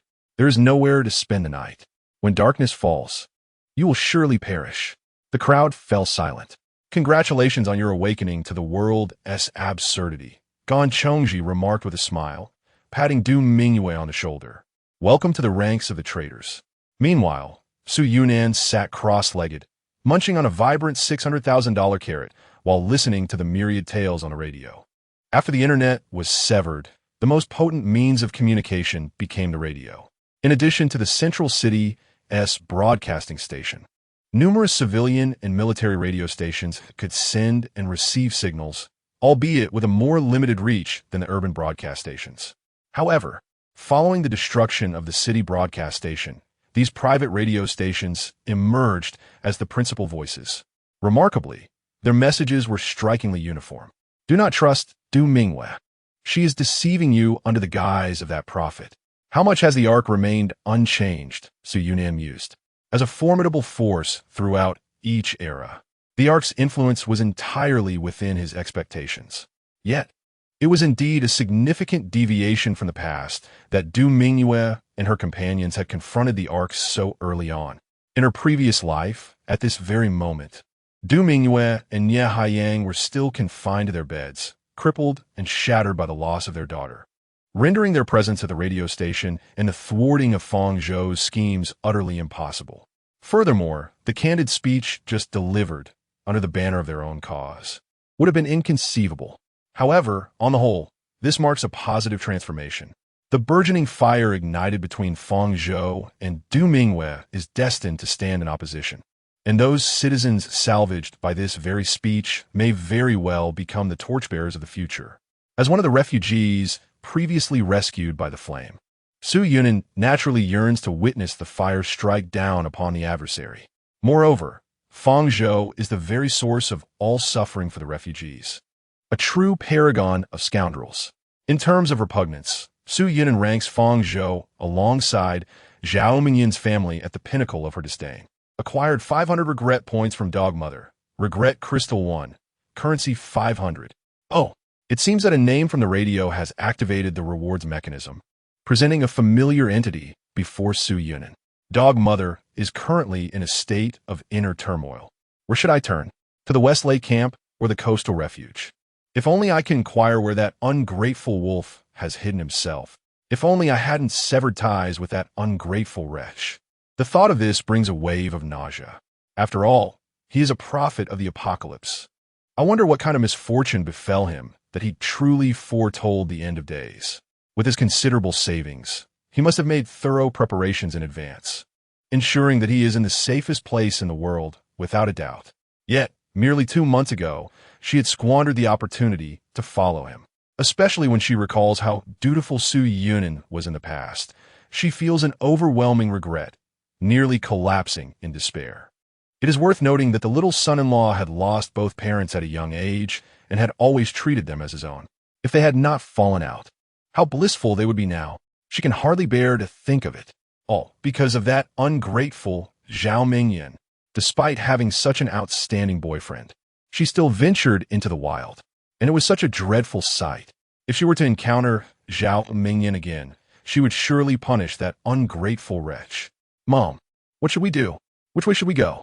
Zhao Yuanchao spun around anxiously like a top. How would I know? Who should I ask? Dog Mother retorted irritably. Let us head to the coastal refuge. Zhao Yuanchao suggested. I have several sisters waiting for us downstairs. They are planning to go to the coastal refuge together. Dog Mother hesitated. Yuanchao, do your sisters have any reliable sources of information? Our eldest sister, Ouyang Beitian, claims to know a formidable young master who has joined a mysterious organization called Fangzhou, comprised of top elites from around the globe. Fangzhou, Dog Mother suddenly recalled. Indeed, the first broadcast had mentioned that their operation was codenamed Fangzhou. Beitian wouldn't deceive us. She is our guiding spirit, and we have accomplished many significant endeavors together. Although the sisters have recently encountered a streak of misfortune, often failing their endeavors for inexplicable reasons, Sister Beitian has consistently encouraged us, leading us to persist without losing heart. Dog Mother fell into contemplation, aware of what Zhao Yuanchai meant by action. In her eyes, her second daughter lacked independent thought, merely a fool easily swayed by a few persuasive words, used as a pawn by others. Her unwavering devotion to Ouyang Beitian indicated that the latter possessed considerable cunning. Does your eldest sister, Ouyang Beitian, accompany you to the seaside refuge? No. She departed earlier by the Ark's transport, instructing us to meet her at the seaside refuge. Not going? Dog Mother promptly made a decision. Yuanchai, you should go to the seaside refuge and meet your esteemed sister. It is vital that you establish a good rapport and maintain contact with her. This will grant our family a chance to thrive in the future. But what about you? You cannot bear the burden alone. I will first head to the West Lake Refuge to secure a spot for you. I have a connection there from my youth who is quite resourceful. Once I establish that link, we will have dual support. But the West Lake Refuge is perilous. It matters not. For our future, what is a little danger? Dog Mother's gaze was resolute as she embraced Zhao Yuanchai. Overwhelmed with emotion, Zhao Yuanchai's eyes brimmed with tears. Mother! Yet Dog Mother quickly extricated herself, feeling as though she were embracing the Michelin Man's trademark, which was rather nauseating. Time is of the essence. Let's part ways here. Mother, you must survive. We still need to avenge that scoundrel. Rest assured, you two must persevere. The mother and daughter bid farewell, one heading west, the other east. Upon Zhao Yuanchai's arrival at the seaside refuge, she found it already teeming with citizens in line. Please do not crowd. Kindly place your personal belongings and supplies orderly at the storage area. An individual was directing the proceedings. Some citizens protested in dissatisfaction. Why should we entrust our hard-earned supplies to you? It is merely a temporary custody. The underground refuge has limited space and cannot accommodate luggage. Let's endure tonight, and tomorrow we shall return your supplies. Zhao Yuanchai and her sisters complied, realizing that those maintaining order were armed, leaving them no choice but to comply. After surrendering their belongings, Zhao Yuanchai witnessed her suitcase being loaded onto a truck, which then sped away toward the northwest. Where is that truck headed? Fear not. Those trucks are en route to a warehouse. The night is fraught with danger. Supplies must be stored in a sufficiently secure location to ensure their safety until tomorrow. Correct? It was somewhat reasonable. However, Zhao Yuanchai noticed that many suitcases sustained damage to their labels during transit, yet the transport workers seemed utterly unconcerned. Upon surrendering their luggage, each individual receives a numbered tag to identify their belongings, akin to the baggage claim labels at an airport. However, should this tag become damaged, how might one retrieve their luggage the following day? Enough of this. Hurry inside. Zhao Yuanchai was jostled into the air raid shelter. The Binhai Air Raid Shelter stands as one of the largest civil defense projects in the upper city, constructed during the Cold War. Originally intended to prepare for the potential outbreak of nuclear conflict, it was unforeseen that the Soviet Union would collapse within a few years, leading to a world of peace. And thus the shelter fell into disuse. Capable of accommodating up to 300,000 people, the shelter was now exceedingly crowded. The mingling odors of sweat and mildew creating a most uncomfortable atmosphere. "Mom, I need to pee." In the depths of the shelter, a small boy wore a pained expression. "Just hold on a little longer. There's still thousands waiting for the restroom ahead." Zhao Yuanchai arrived rather late among the crowd. "Where's Sister Ouyang Baitian?" she inquired. "With so many people here, who knows where she is?" came the reply. Indeed, a few of them stood at the entrance, pinching their noses as they waited. Suddenly, the guardian at the door grabbed the intercom and, after a brief exchange, shut the iron gate of the shelter. He then locked it from the outside. Due to the distance, Zhao Yuanchai could only catch fragmented phrases about an impending drone surveillance and a retreat. "What is happening?" She anxiously pounded on the door, but no one outside responded. The guardian hurriedly ascended the stairs, and soon the sound of engines revving echoed from outside. As the cars started one after another, they gradually faded into the distance until silence enveloped the area. At this moment, even a pig could sense that something was amiss. Unfortunately, a thin stream of water began to flow down the stairs into the shelter. Someone, gathering courage, tested it. The water was salty. The saltiness indicated that it wasn't merely a burst pipe from a nearby home or a light drizzle from a street cleaning vehicle. No mischievous child could produce such a volume. Zhao Yuanchai's body and voice began to tremble uncontrollably. "It's the sea. You've lost." In the upper city maximum security prison, within the warden's safe room, the little fox furrowed her brow in frustration, unable to comprehend how Su Yuanan managed to arrange 5 pieces in a row once more. With great difficulty, she lifted a piece with her front paws, pacing around the go board repeatedly, yet she could not find a move to turn the tide. Ultimately, she had to concede, panting and collapsing onto the board, rolling about and kicking the surrounding pieces aside. "A bet's a bet." Su Yuanan offered her a small wooden stick. Reluctantly, the little creature gnawed on the stick. This was a special branch from the huagai tree, which, upon its arrival, possessed remarkable nourishing properties for wildlife. How nourishing it truly is, Su Yuanan could not ascertain, for he had never been a wild creature himself. It was only through the memoirs of an awakened lord from a later era that he discovered the remarkable properties of the huagai wood. The little fox, in a fit of indignation, pointed accusatorily at the litter box, which was impeccably clean, as if to say, "Ever since I started gnawing on wood, I haven't relieved myself, do you understand?" Su Yuanan gently poked the soft, deflated belly of the little fox, noting the absence of any signs of bloating, and shook his head. "It appears to be fully digested. No cause for concern. Continue eating." The fox, in a state of utter despair, seemed to convey its grievances through an image. "Go on. It's beneficial for your health. Am I not also engaged in this monotonous task like you?" Su Yuanan despaired as he gazed at the regret points on the lottery interface. "Ah, how long must I endure this?" He realized for the first time that being a wealthy patron of the gacha system came with its own vexations. He had incessantly drawn cards for an entire day. Could this wretched drawing animation not be bypassed? How exasperating. "Curse you, foolish planet, do not collide with me." Each draw felt like a collision, and upon receiving a rare item, a blinding star would appear, nearly dazzling his eyes. Even the most splendid lottery animations could become nauseating after repeated viewings. Su Yuanan had once found this system's animations quite impressive. Stars. Each draw consumes a star. Yet now, the mere sight of a circular object made him feel queasy.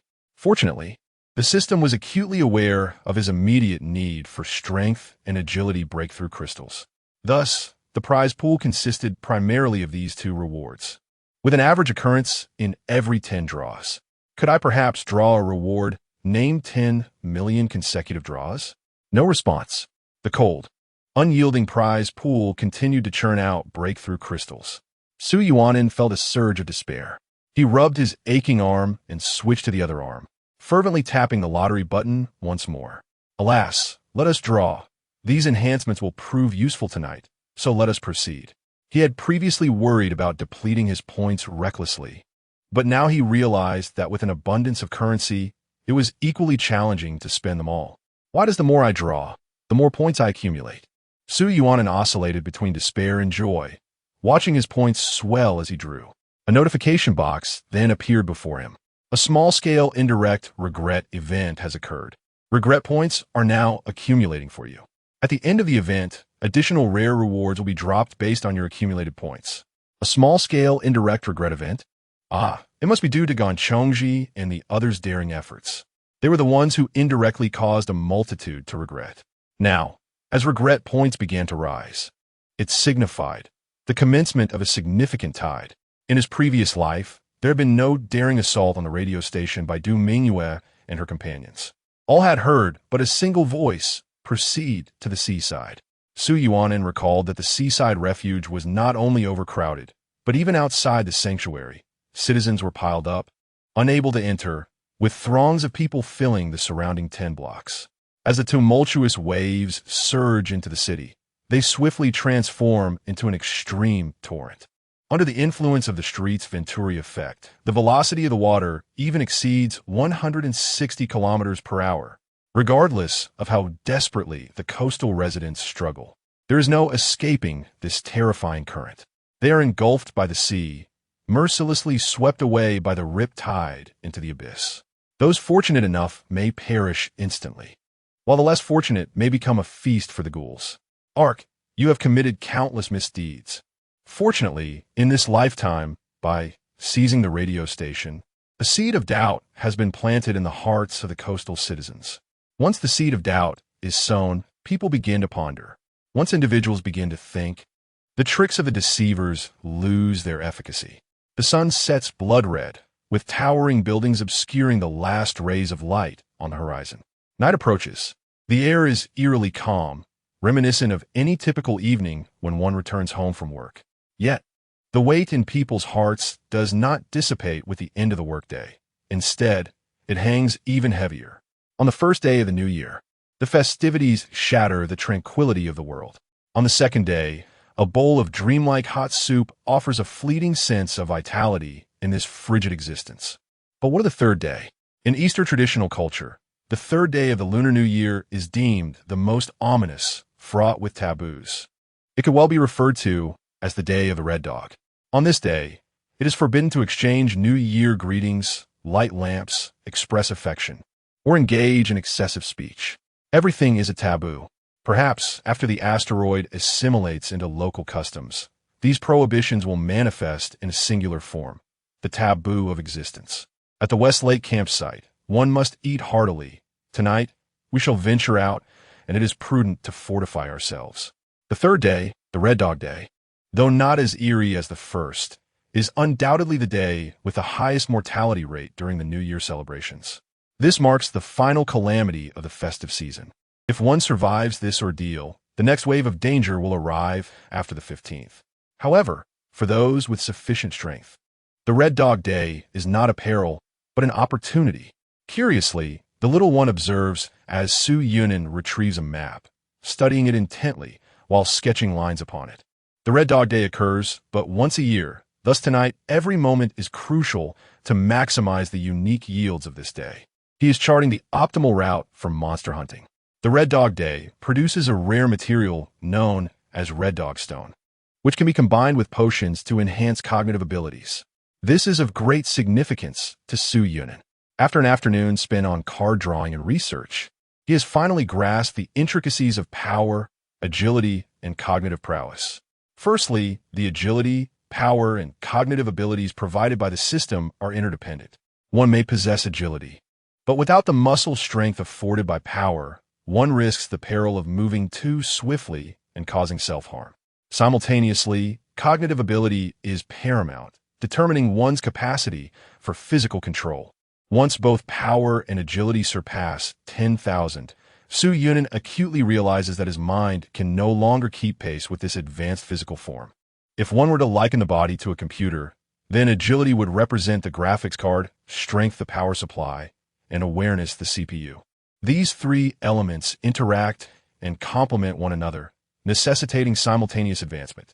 The absence of any one diminishes the potential efficacy of the others, regardless of how high one aspect may soar. Due to system drop rate issues, my awareness has significantly lagged behind strength and agility. Thus, it becomes essential to seek avenues for enhancing awareness beyond the confines of the system. Hence, my accumulation of those potions proves invaluable. The use of Red Dog Stone also becomes crucial. We set forth from the prison, progressing through the residential area, heading southwest until we reach the Westlake camp.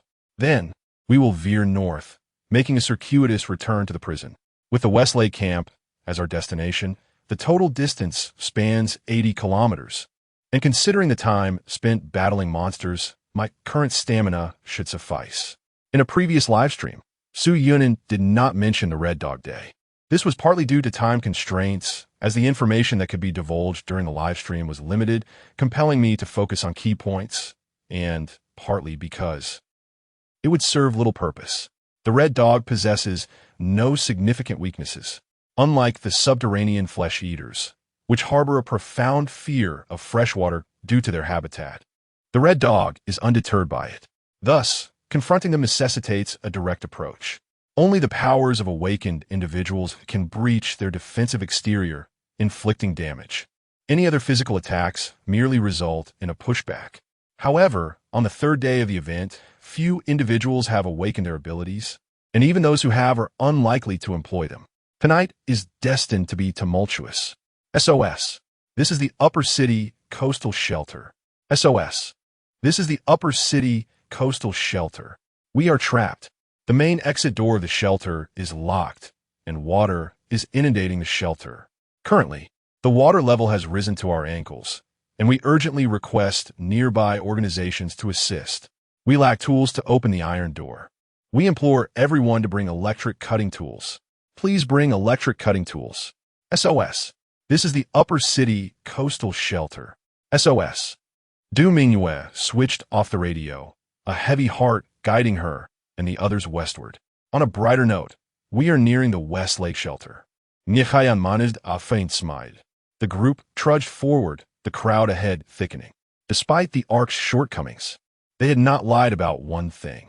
The Westlake shelter was indeed overcrowded, considering the flesh-eaters' aversion to fresh water. Most citizens had opted to seek refuge at the Westlake camp. The camp consists of boats adrift on the lake, connected by planks, which severely limits capacity. Don't board. We're full. Can't you hear me? Leave. The boatman withdrew the boarding planks, severing the link to the shore. Please have mercy. It's almost dark. Let us aboard. At least let our children come on. Many individuals leapt into the water, thrashing towards the boats. The individuals aboard had long grown accustomed to such scenes. Without hesitation, the boatman raised his oar and struck down fiercely at the people in the water, showing no mercy.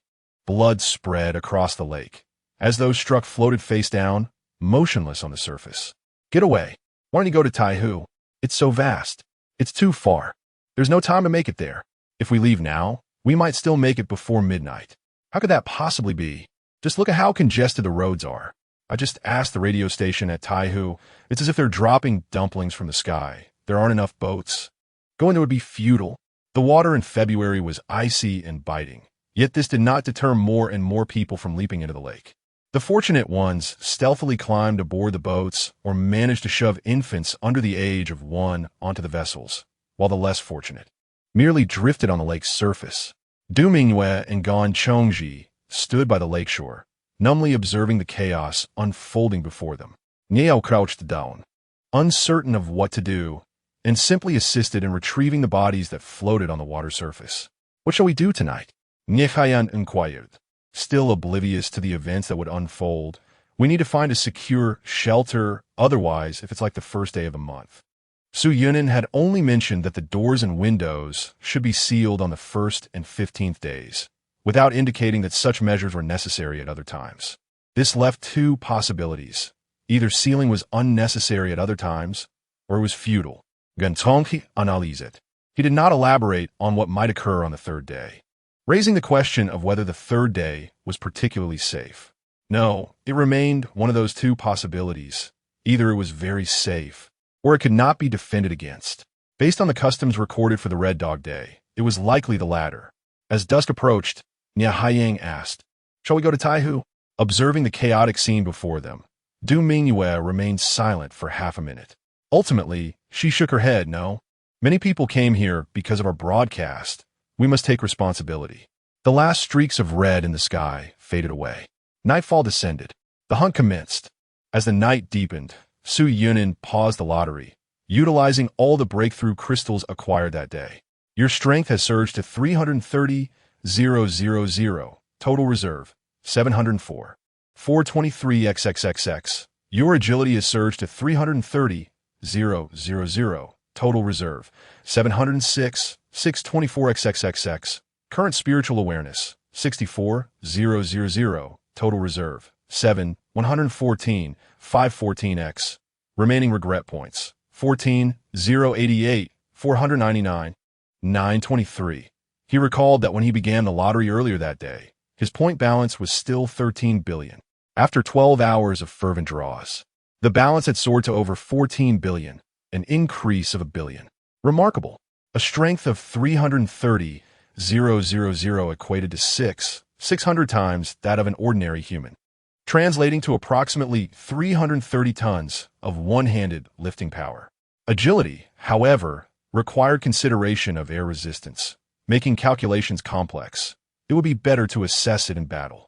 With a spiritual awareness of only 64,000, he recognized it as a shortcoming, indicating that in the event of high-intensity combat, his capability would fall short of even 1/5 of his potential. However, this evening's challenges are more than manageable. Gaining a clearer understanding of her own capabilities, Su Yuanin began to change her attire. She first gathered her rapidly growing hair, nourished by an abundance of sustenance, and secured it at the back of her head. Next, she draped herself in a pitch-black cloak and donned a hood. She tucked the small fox into the inner pocket of her cloak. The door creaked open. Outside, the prison corridor lay shrouded in an eerie silence. A tall shadow was cast upon the corridor floor by the flickering light, and within the darkness at the shadow's end, a pair of crimson eyes slowly opened, locking gazes with Su Yuanin. Ah, timing is often more fortuitous than mere punctuality. She pressed the button to close the door. The heavy portal gradually shut behind her, extinguishing the light within and enveloping Su Yuanin along with those piercing red eyes in an abyss of darkness. Roar! It moved. The agile shadow tore through the night, its claws embedding deeply into the walls of the corridor, navigating the narrow passage with a series of leaps. Its trajectory resembled a streak of scarlet lightning in a Z-shaped pattern. In the blink of an eye, it lunged towards Su Yuanin, the gaping maw, painted in blood red, aimed viciously for her throat. Bang! Blood sprayed in a violent arc. The red dog was sent flying as though from a 10-story height. It shattered the ceiling before crashing down onto the prison yard with a resounding thud, convulsing and rendered motionless. My apologies, it seems I exerted too much force inadvertently. Su Yuanin shook her bloodied fist and approached the dazed red dog, resembling a coyote in form, before delivering a decisive stomp. Boom! The concrete floor erupted as if struck by a meteor, the dog's head plunging deeply into the chasm created, while the surrounding earth cracked into a spiderweb of fissures spanning 10 meters. Su Yuanin felt a twinge of regret. Perhaps she had been a bit too fierce. Unable to temper her strength, transforming Red Dog stone into Red Dog sand. With its head in such a ruinous state, how could she extract materials? Never mind. She decided to store the body in her personal cosmos for now. She would dissect it slowly come daylight. Su Yuanin tossed the carcass into the preservation zone and pressed onward, her cloak billowing slightly in the breeze, her figure gradually dissolving into the night. Devoid of the city's neon distractions, The cloudless sky unveiled a dazzling Milky Way. The star rings shimmered, and at that moment, several red specks detached from the celestial rings, gracefully descending to Earth along the midnight hour. Unlike the previous subterranean ghoul, these specks fell silently, landing lightly without igniting any sparks or explosions. They vanished into the darkness in an instant, seeking their moment to hunt. Yet tonight, they were not the only predators lurking in the shadows. Manga. The girl attempted to speak, but her mouth was swiftly covered. Her father, eyes wide with terror, gestured for silence, gripping a plastic water bottle tightly. The mother typed on her phone screen, "Shh, don't make a sound." The three of them huddled together in the dilapidated security booth. Within the cramped confines of the booth, aside from the family, lay the lifeless bodies of two security guards. The girl had only wanted to voice that. The stench of the two corpses was unbearable. "Be good, close your eyes, Nini.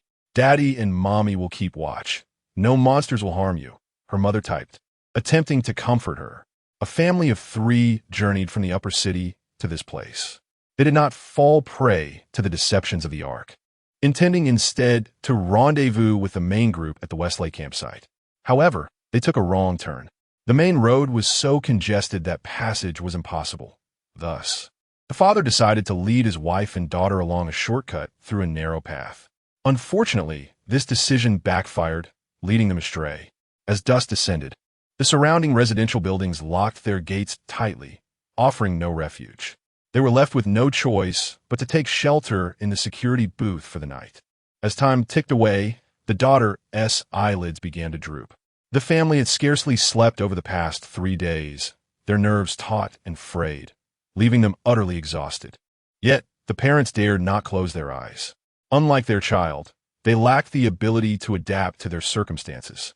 They were haunted by the fear of awakening from a deep slumber. Suddenly, the father's expression shifted dramatically, his muscles tensing in an instant. There was a disturbance. Through the narrow crack of the booth door, he caught a glimpse of something hurtling towards them, approaching the community silently. The figure moved with such swiftness that he could only discern its rough outline, resembling a crimson coyote. The streetlight outside the booth flickered ominously, casting an erratic glow. This seemed to capture the creature's attention. The coyote paused, fixating its gaze towards the booth. It was uncertain whether it was staring at the lamp or the family within. Gripping the plastic water bottle in his hand, the father's heart raced. The creature's appearance was not at all what had been described as the subterranean ghoul. Was it not said that such a being possessed 6 sharp legs, 2 pairs of scythe-like claws, resembling a fusion of a mantis and a bobbit worm? What then was this red dog? He wondered if it had an aversion to fresh water, as that was all they had on hand. Suddenly, the crimson coyote lifted its neck and emitted a piercing howl. The father turned towards the sound, his scalp prickling with dread. The cry summoned a multitude of crimson eyes from the nearby woods. Countless coyotes emerged from the thicket, drawn by their companion's call. One by one, they bounded into the light of the roadway. The pack swiftly encircled the flickering streetlight at the entrance of the security booth, effectively surrounding the family within. The circle of predators constricted gradually. Fear rendered the father weak. He could no longer hear the sounds of the outside world, only the pulsing of his blood resonating in his ears. The lead coyote sprang into action. With a powerful thrust of its hind legs, it leapt high, aiming to bite the flickering bulb. With a loud bang, the bulb shattered in the coyote's jaws. A sigh of relief escaped the family within the booth, grateful that the attack was merely on the bulb. Yet, they had forgotten that the bulb was positioned directly above the entrance of the booth. After shattering the bulb, the lead coyote plummeted, crashing heavily onto the booth's roof. Bang! That go! Pulp! The security booth was merely a simple structure made of iron sheets, and now it had been penetrated completely. The entire body of the coyote leader crashed into the interior of the booth, landing atop the slumbering daughter and into the embrace of her mother. Eyes met in a moment of stark recognition. Oh dear, this was indeed quite awkward. The once silent security booth was now filled with tension as the mother beheld the crimson coyote sprawled over her daughter. Instinctively, she wanted to scream, yet no sound emerged from her throat. Perhaps she was the first human to observe the red dog at such close quarters. It resembled a wolf devoid of skin, or rather, one whose skin was so translucent that the underlying muscles and blood were vividly visible. She could even discern the heartbeat beneath the rib cage of the creature. At that moment, the red dog opened its maw, its mocking, grotesque features seeming to inquire, "Have you seen enough?" Suddenly, the booth's barriers were torn asunder by the red dogs outside, exposing the family to the gaze of the pack. The father could then witness the red dogs dragging dismembered corpses from the apartment block. The blood, still fresh, spurted forth from the neck and arteries like a fountain, splattering across the pavement. Clearly, these were the spoils of their recent hunt. Screams erupted in succession, lights flickering to life in a crimson hue from each household. More and more bodies were dragged out, accumulating in the square, arranged in a bizarre, symmetrical pattern. Now it was the family's turn. The red dog rose slowly and gracefully from the mother's arms, its bloody maw inching toward the bewildered daughter's throat. "Get away!" the father shouted, desperately splashing the mineral water he clutched. But it was not a ghoul that feared water. The cold liquid merely irritated it. The creature turned its head slowly, its blood-red gaze intensifying. Muscles around its razor-sharp teeth flexed, revealing a mouth full of lethal fangs.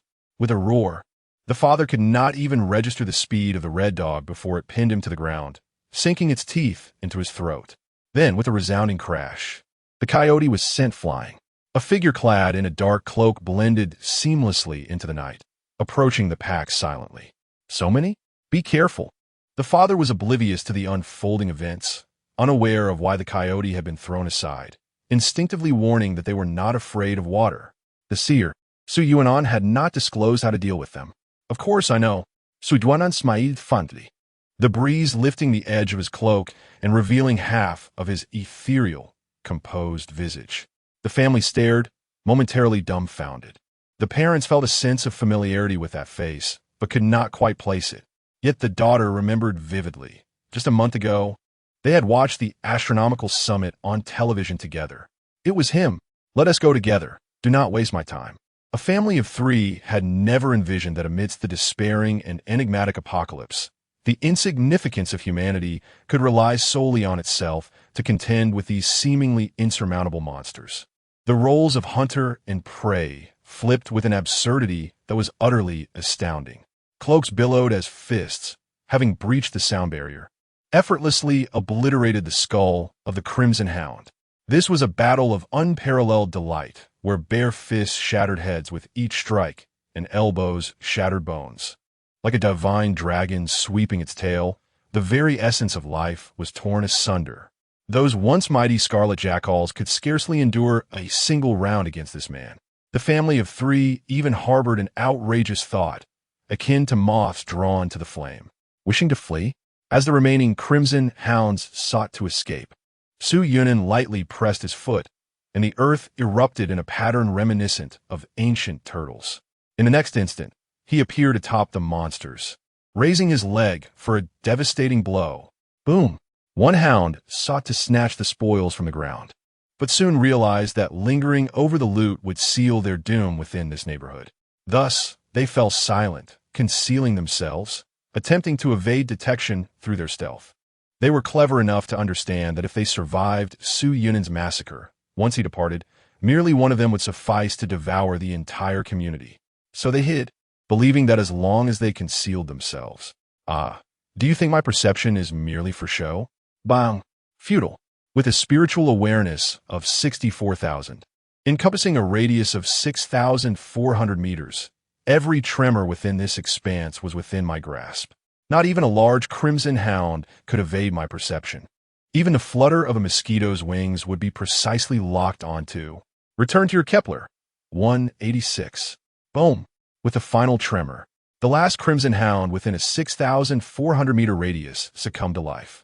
As per usual, Su Yunan disposed of all these hounds into a preservation space, then hurried onward to the next residential area to collect more points.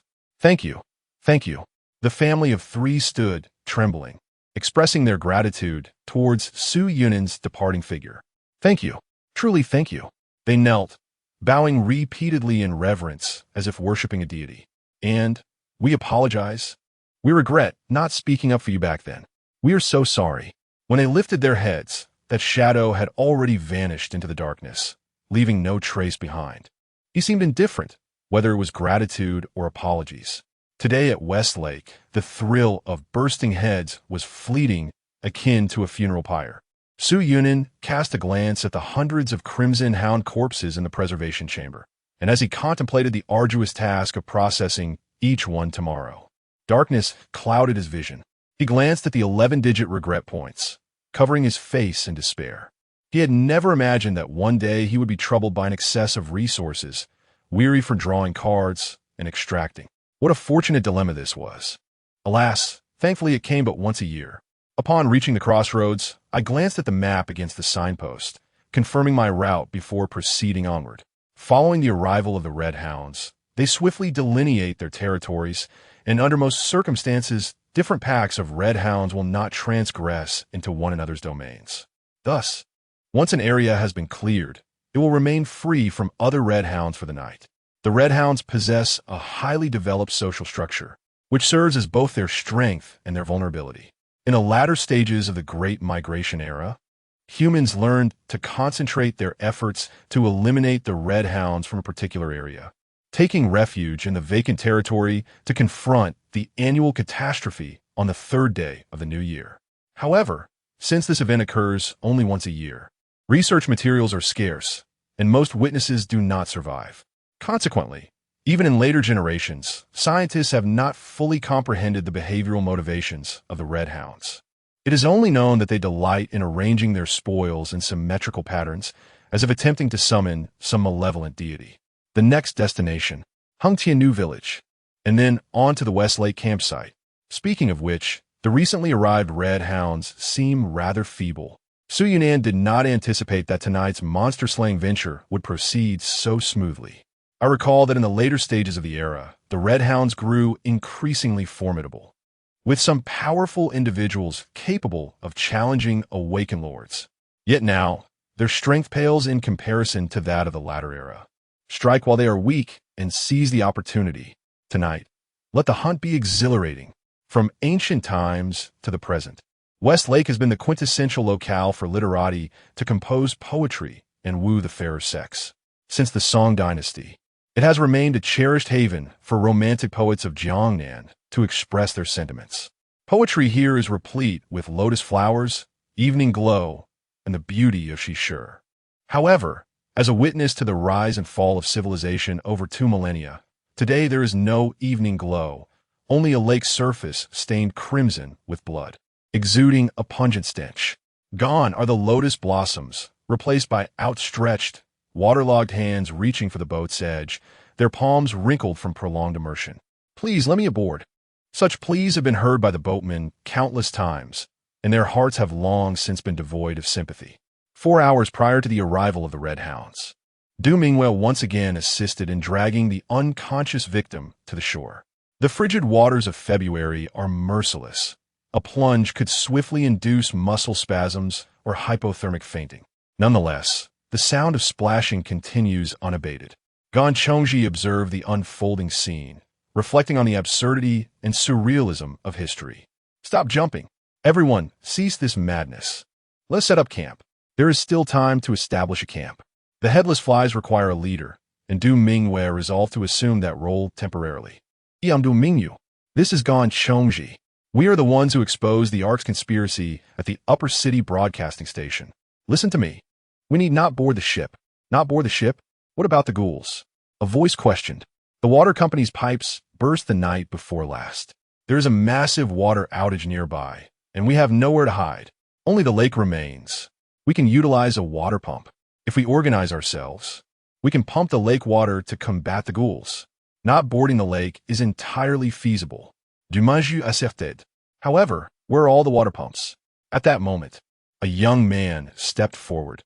"I am a student from the Mechanical Engineering Department of Shanqing University. I can assist in converting car engines into water pumps. Alongside me are my fellow classmates and professors. We can all help. We are from Xiqing Technical School, and we can assist as well," exclaimed another. "Wonderful. Domingo Klinschel Herfests. What do you need?" We require car engines, water pipes for pumping, gasoline, or vehicle batteries. We have tools like wrenches with us. Understood. Du Mingyue climbed atop a truck and cupped her hands to amplify her voice. Everyone, silence. We need a team to dismantle the cars around us. Retrieve gasoline, batteries, and engines. Those who can help, please report here. I will. I own a car repair shop by the lakeside. I can help too. Observing the numerous raised arms, Du Mingyue took a deep breath to calm her emotions and began organizing the personnel. Team 1 will dismantle the cars on the east side of the lake. Team 2, head to the west. Team 3 will handle transportation. Please expedite the transfer of necessary materials so that Teams 4 and 5 can commence assembly immediately. Is everyone clear? Understood. Let us move. Furthermore, Team 6 was assigned to search for nearby fire pumps to see if they were operational. Team 7. Are there any firefighters present? Yes. We are from the Shicheng Fire Brigade. Can you bring the fire truck? The area is too congested. It's a bit precarious. Understood. Team 1 will allocate some members to forcibly start the vehicles. And Team 7, please have those who could drive join you to clear the road for the fire truck. I will. For the sake of survival, this is no time to consider personal gains or losses. Everyone must act in unison. Only through flawless execution can they hope to endure the long night ahead. As for tomorrow, that can wait. In an instant, the lake shore pulsated with life, as if it had acquired a heartbeat, and this colossal entity began to function with remarkable coordination. Although, in the face of the Red Dog, this was destined to be a futile endeavor. For hours later, the lakeside was finally prepared and on high alert. Utilizing dismantled car doors and the fire truck's body as shields, the survivors formed a crescent shape along the shore, backed by the West Lake. Between the shields, water gunners gripped their hoses tightly, their muscles taut. Ready. They resembled ancient warriors poised for battle against an advancing enemy. The soldiers were exceedingly tense, yet within their racing hearts surged an unprecedented strength. The previous 4 hours of close collaboration had instilled a sense of hope. It seemed that if they could rally everyone's strength, even if they could not board the rescue boats on the lake, they would possess the power to confront the lurking flesh-eating ghouls. Freshwater. As long as there was ample freshwater as ammunition, the monster was not invincible. Prepare. Sounds echoed from the distant alleys, occasionally accompanied by a few anguished cries and the tearing of flimsy paper security doors. The previous night's experiences had demonstrated that had the door been a genuine alloy one rather than a shoddy cardboard imitation, it would have effectively deterred the monstrous entities outside for a considerable duration. If only they could delay the creatures for a moment, their interest would wane, prompting them to seek a new target. Beware. Just as the crowd's attention was drawn to the commotion in the distance, a crimson shadow launched a cunning ambush upon them. Fortunately, the high-pressure hose of the fire truck struck true, repelling the shadow several meters back with its formidable force. Vile creature, perish! Instantly, multiple hoses converged their streams upon the crimson figure. Wait! Stop! Du Mingyue urgently called out. At this rate, it should be dead. Based on our previous encounters with the subterranean ghoul, this creature ought to have swollen and burst, rendered incapable of movement. A wave of jubilant cheers erupted from the crowd. Huh, is that all it takes? Laughter resonated, yet abruptly froze. The crimson figure rose effortlessly from the ground, shaking off the water that clung to its form. Only then did the onlookers realize that this was entirely different from the ghoul they had faced days prior. Oh, it emitted a mournful wail, and soon, dozens of crimson figures emerged from the shadows of the alley, revealing themselves, most of them dragging a corpse behind them. The spirits of the crowd plummeted. Well, what is this? Damn it, it's not a ghoul. It fears not the water. Despair engulfed them, as if they had plunged into an icy abyss. Their recent endeavors, the supposed unity and flickering hope, had been nothing more than a cruel jest. Ah, help! The crimson shadow soared, snatching a firefighter from the roof of the truck and whisking him away, blood splattering onto the ground and staining the faces of Du Mingyue and her companions, leaving them speechless. Bang! Bang! The bullets from their handguns struck the creature's hide, resembling impacts against metal, sending sparks flying yet proving utterly ineffective. Ah! Save me! Du Mingyue! Command. Sister. Think of something. One by one, figures from the perimeter were seized without resistance by the Crimson Beast. Du Minghue's mind blanked in utter shock. At that moment, the crackling radio beside her emitted a feeble voice. SOS. This is the coastal shelter. SOS. The call was laced with exhaustion and desperation. The water has risen to our necks. We have tried our utmost to seal the points of entry to slow the influx of seawater, yet we cannot fully prevent it. Oxygen is becoming scarce, and the water is frigid, so cold that we struggle to breathe, our hands numb. I hold the radio aloft, but it will soon be engulfed by the encroaching water. Help us, we plead. Anyone please help us. The radio echoes our desperate cries in vain, the voice growing fainter with each repetition. Everyone understands that upon entering that bomb shelter, death had already sealed their fate. It seems they are as helpless as those now floundering by the lake's edge. Why? Du Mingyue collapsed onto the ground, shattered, like everyone around her, questioning the cruelty of this world. Why must they treat their kin with such brutality? Why are humans powerless in the face of disaster? All they can do is evade, flee, and consume one another. Millennia of civilization. Thousands of years of evolution have led to these magnificent skyscrapers and the wonders of great civilizations. Yet, in a single night, must we regress into beasts? Must we become as savage, cold-blooded, and selfish as beasts, ruthlessly exploiting our kind just to survive this calamity? Is it possible that the Ark holds the truth? Could it truly be the sole answer of this era? The only solution? Du Mingyue found herself engulfed in confusion. She had believed her faith was steadfast and just, yet in this moment, she began to doubt her entire value system. Perhaps it is indeed the cold, rational calculus of self-interest that represents the only choice for the survival of the species. Perhaps the Ark is correct. In this apocalyptic age, only through such cold-blooded selfishness can humanity endure, preserving the seeds of our existence. But we were not born merely to survive. Gan Chongji rose to his feet, arms wide open, embracing the beautiful rings of stars and the galaxy. Procreation is the task assigned to us by our genes. Yet we possess thought. We can pursue all possibilities beyond mere reproduction, without making the begetting of offspring our primary aim. This is why humanity stands here today. While propagation is the goal of our genes, it requires relentless replication to ensure its omnipresence. The evolution of civilization is the gradual liberation from genetic control, shifting towards a consciousness-driven existence rather than one dictated by genes. If you seek a perfect and correct answer to anchor your direction, then the answer you seek is that which resides in your heart, not some nonsensical arc. The wails of despair resonate throughout the camp, as a massacre by the Crimson Hounds draws ever closer to the center of the crowd. A pair of crimson eyes scan the throng, locking onto the panicked Nye Yao. The corners of the Crimson Hound's mouth curled in a mocking semblance of a human smile. With a powerful thrust of its hind legs, it lunged forward like a bolt of lightning, aiming to sink its teeth into Nye Yao's throat. Nye Haiyang discerned the intentions of the Crimson Dog, yet it seemed he was already too late. No! In a desperate leap, he hurled himself forward, attempting to shield his daughter.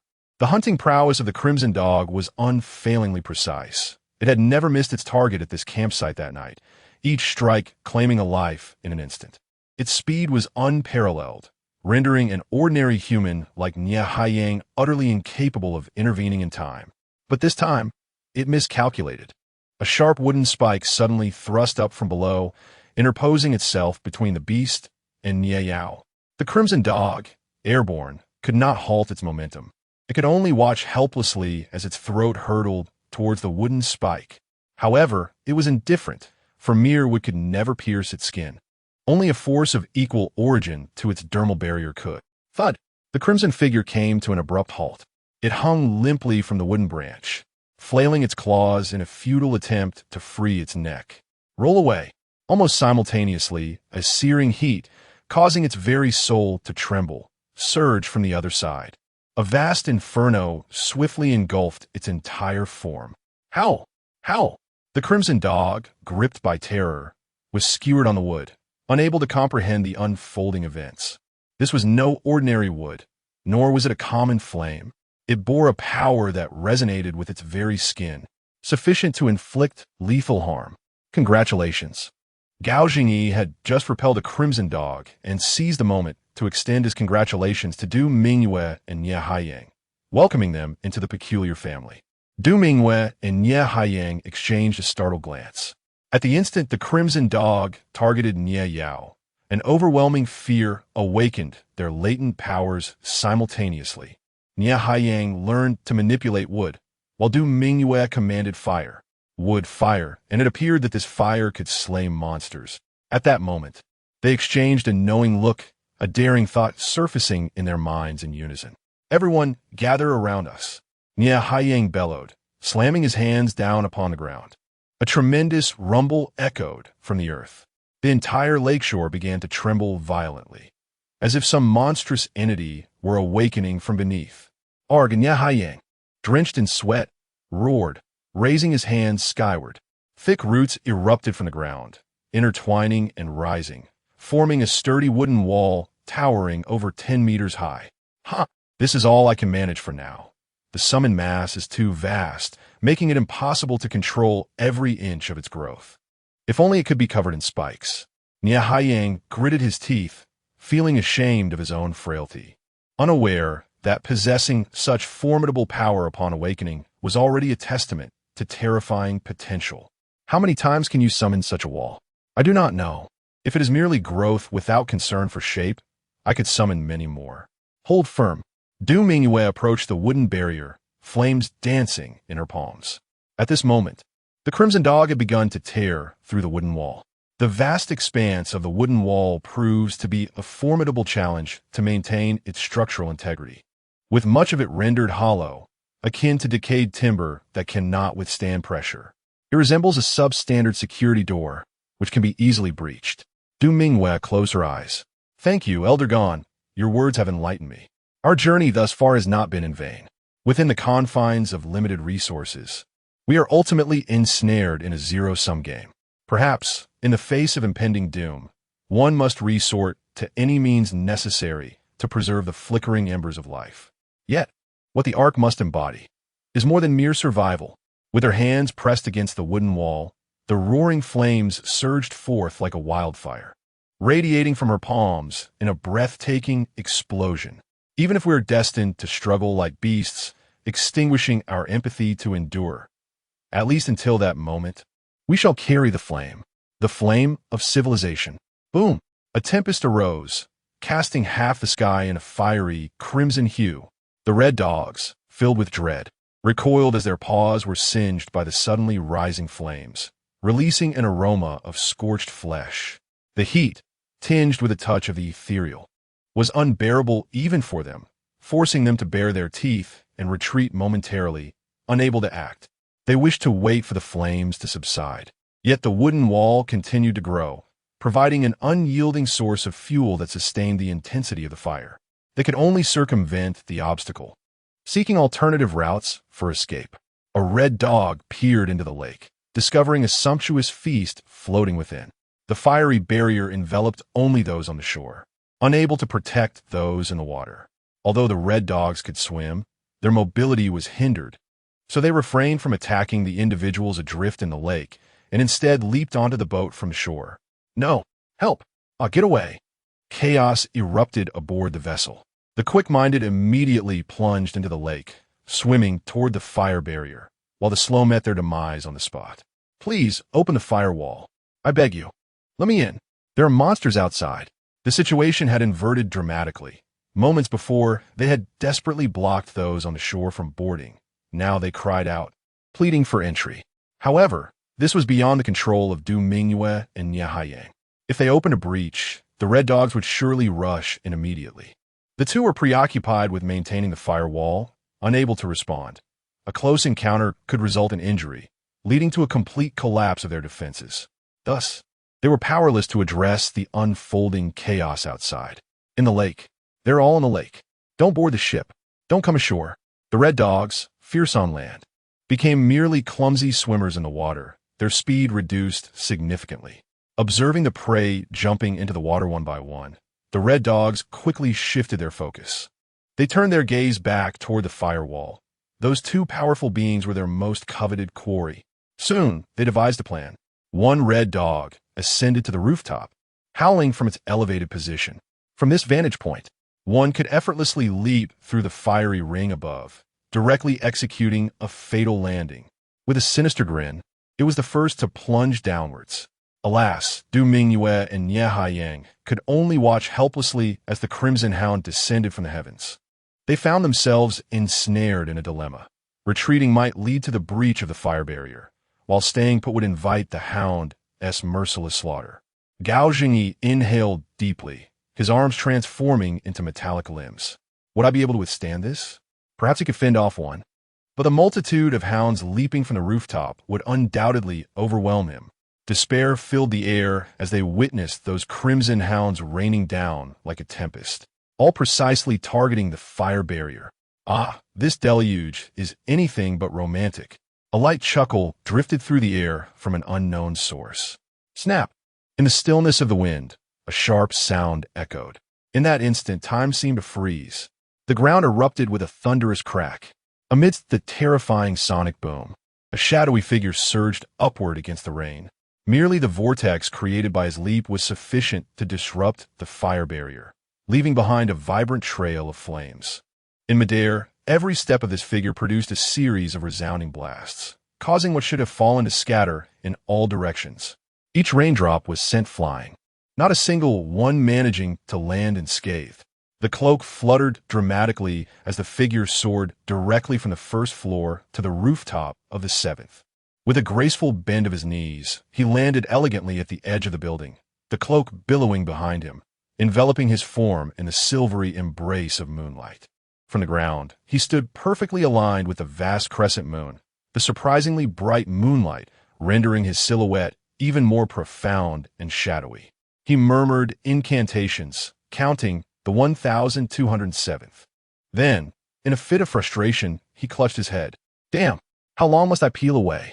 Not a single capable individual in sight. The crowd below gazed in a stupor at the figure upon the moon. The man faced away from them, leaving only the outline of his cloak visible. He did not appear to be an enemy. Gan Chongji swallowed hard. If he were indeed an adversary, it would be utterly terrifying. A leap to the seventh floor. Even the Crimson Hounds did not exhibit such extraordinary leaping ability. They still relied on the stairs to reach the rooftop. Should this be an enemy, they would stand no chance of resistance. From the heights, the remnants of the Crimson Hounds could be seen howling in anguish. The formation of their corpses was unmistakably clear. Such an orderly and numerous arrangement of bodies was exceedingly rare. After all, in most cases, if such a scale of death occurred, no witnesses would survive. As the situation progressed, either the territory was breached by formidable Crimson Hounds, leaving no survivors, or humanity collectively eradicated the hounds in the area, allowing most to escape. A chilling cacophony of cries arose from all directions. The chorus of howls swiftly unified, achieving resonance within mere seconds. Bang! The surrounding glass shattered into countless fragments. In that fleeting moment, the stream of blood shimmered brilliantly, like a dense network of roots. It interconnected the remains of all the deceased, ultimately converging upon a gravely injured crimson beast. Nutrients were transmitted, leading to blooming and fruition. Indeed, it was as such. Although no one had survived to witness the evolution of the crimson beast, it was not difficult for people to deduce, based on its penchant for arranging corpses, that its growth was likely entwined with slaughter and arrangement. During the countless light years traversed by the asteroid, Su Yunin would not be astonished by the birth of any form of life.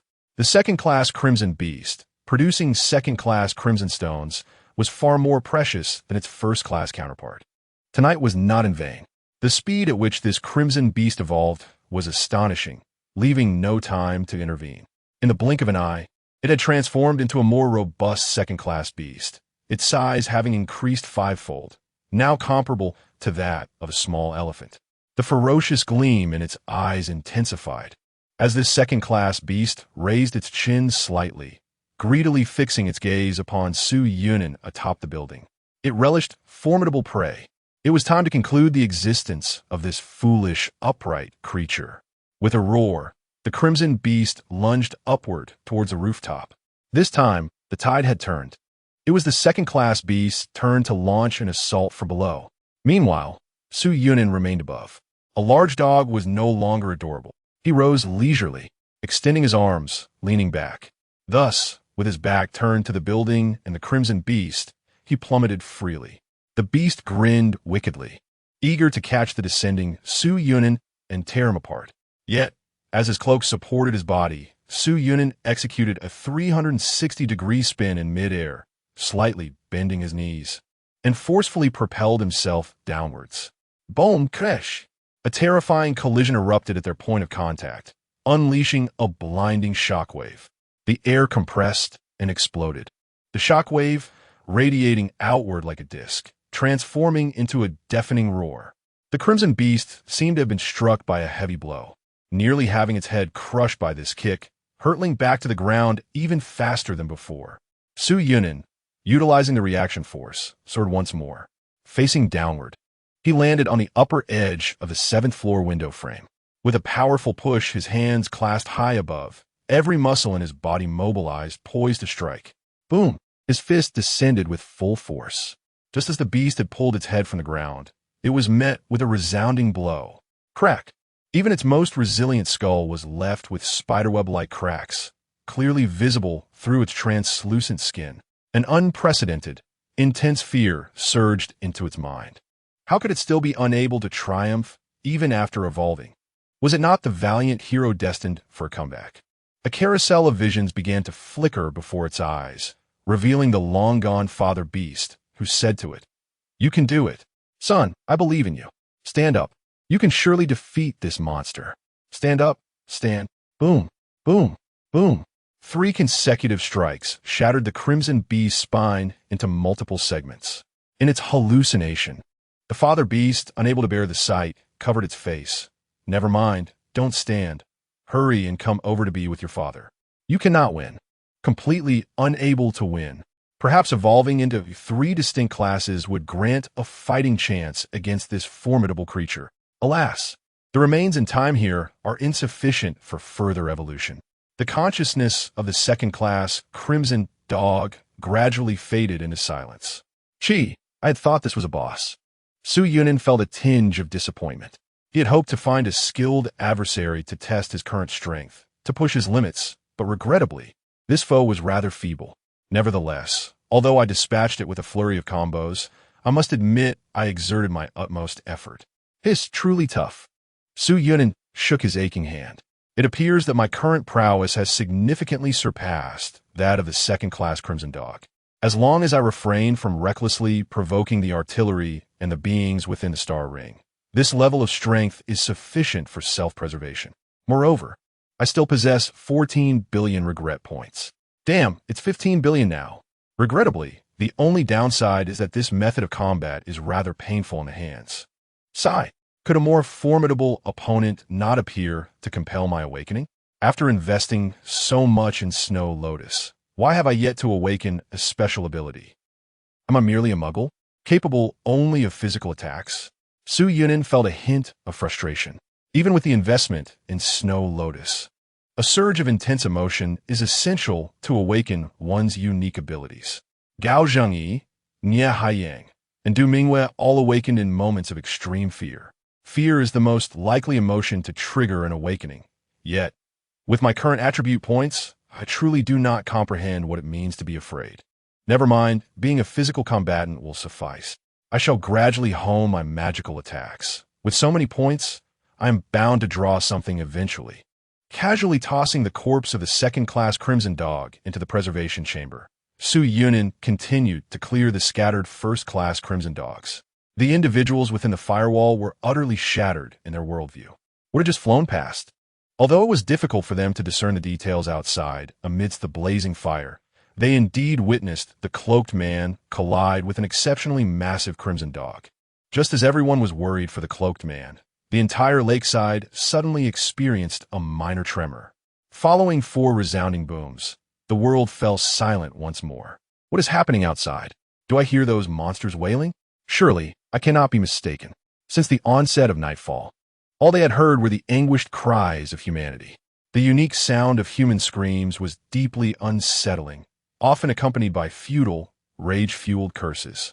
Yet now, the wailing sounded remarkably like a dog whose tail had been stepped on. Wretched indeed. 82. A peculiar pressure. Su Yunan did not linger for long. After clearing the West Lake campsite, he pressed onward to the next monster spawn point, entirely unconcerned with the thoughts of those at the campsite. It was not until dawn broke, a halo emanating from the star ring, casting a gray-black veil over the crimson dogs on the ground, that he finally paused. The crimson dogs had congregated before the sunlight touched them. Within the halo, their skin sprouted tendrils, intertwining and ultimately coalescing into a mass resembling a cocoon-like sphere. Their skin had become dry and hardened, and the cocoons had grown exceedingly tough, with strong roots penetrating deep into the ground, anchoring the entire cocoon ball in place. Each pack of the red dogs, huddled together, could form a magnificent cocoon tower soaring up to 30 meters high. These towers stood immobile throughout the human cities, lying in wait for the arrival of the third day of the new year. 22-23. This was the culmination of Su Yunan's laborious night. A total of 222 first-class red dogs and 1 second-class red dog. As he made his way back, Su Yunan casually found a rooftop of a residential building, collapsing onto the ground, gasping for breath. This night had been more exhausting than the cumulative efforts of the past few months. His hands ached. As planned, he had traversed 80 kilometers, perfectly cleared the area, and also unexpectedly acquired a second-class red dog stone. The newborn sunlight kissed his face, and upon removing his hood, he discovered that his entire body was drenched in sweat. A chill from the morning breeze swept over him, bringing a refreshing comfort. "Is that all you can do? Act cute?" he muttered, somewhat annoyed, as he pulled the little fox from his pocket. The little creature had been terrified last night, trembling throughout, clinging tightly within his pocket, showing none of the bravery befitting its talents. Now, exposed to the cold wind, it shivered even more vigorously, clinging desperately to Su Yunan's nose, refusing to let go. "What are you afraid of? Aren't you supposed to be fierce?" he teased. "Did you not see me handle them with ease?" The little creature clung even tighter. "All right, so you're scared of the tiger, is it? Let it be." Su Yunan acquiesced, reclining on the rooftop, allowing the little fox to hold onto his nose as he continued to breathe heavily. This night had witnessed history. The third day of the new year marked the highest mortality rate of the festive season. It was on this day that the Ember Fire was established. From this day forth, amidst the biting cold of the era, there arose a modest shelter to escape the chill, where survivors could gather around a fire to glean warmth. Though it appeared rather ludicrous in the post-apocalyptic world, they were destined to perish in the blizzards like every overly idealistic fool. Yet, those who survived by the Ember Fire did not find it laughable. Su Yunan had once been among them, but he had repaid his debts to Ember Fire. Tonight was merely a matter of slaying monsters en route. Completion of a minor indirect regret event at the coastal shelter. Rewards received. Synthesis, Level 1, Golden Reward, 1. Decomposition, Level 1, Golden Reward. Perhaps due to the indirectly caused regret event, no additional points were awarded. Instead, he received skills directly. However, these skills were indeed valuable. A golden skill was exceedingly rare, unless under special circumstances, like that of the Dark Crow, which fortuitously met its own needs. Such skills were seldom drawn. Typically, during routine card draws without special requirements, one could go through thousands without encountering a single golden skill. Should I commend your human touch or criticize your stinginess? Su Yunan sighed softly as he examined the 2 skills he had just acquired. Synthesis, Level 1, allows for the simple amalgamation of certain materials, with the addition of a synthesis recipe guide, Level 1, in the identification interface, enabling synthesis according to the guide. Decomposition, Level 1, facilitates the rapid disassembly of some inferior substances, with the addition of a decomposition result estimation, Level 1, in the identification interface, allowing for decomposition based on the estimation. Oh, decomposition? No need for me to manually strip the red dog anymore. Thank heavens. I have resolved one of my most troublesome predicaments. My gaze fixed upon the remains of the red dog in my personal cosmos. Name, Red Dog, Type 1. Description, originating from Kepler, 186f, a planet orbiting the red dwarf star Kepler, 186, a social creature. With civilization energy, spirit source, level 3 intelligence. Structure, relies on the spirit source attached to its surface for defense, while the internal spirit source fuels its formidable mobility, level 3 intelligence. Due to first-hand observation, additional intelligence unlocked across levels can complete evolution by arranging the corpses of other intelligent beings, enhancing spirit source strength. The formation patterns may hold significant references, level 5 intelligence. Current status, deceased, level 0 intelligence. Decomposing this individual yields Red Dog Stone 1, success rate 100, Red Dog Flesh without spirit source 45. 3 kilograms, success rate 100, decomposition result estimation level 1. Relief washed over me. I activated the decomposition technique, and a massive mechanical furnace materialized in the preservation chamber. I cast the Red Dog's corpse into the furnace, which emitted a cacophony of mechanical sounds, eventually spitting out the Red Dog Stone and the remnants of the decomposed body. This was far more convenient than manual extraction. I'm off back home. After resting briefly on the rooftop, Su Yunin turned towards the prison. He glanced at the prison dormitory, where no one dared to open the door. If he wished, he could clean out the dormitory right now. But why bother? That fellow, El Mingsheng, had promised to help him renew the grand monthly pass. Such a good person deserves to be made to regret only after being thoroughly exploited. He opened the door, returned to the safe house, closed the door, and collapsed onto the bed.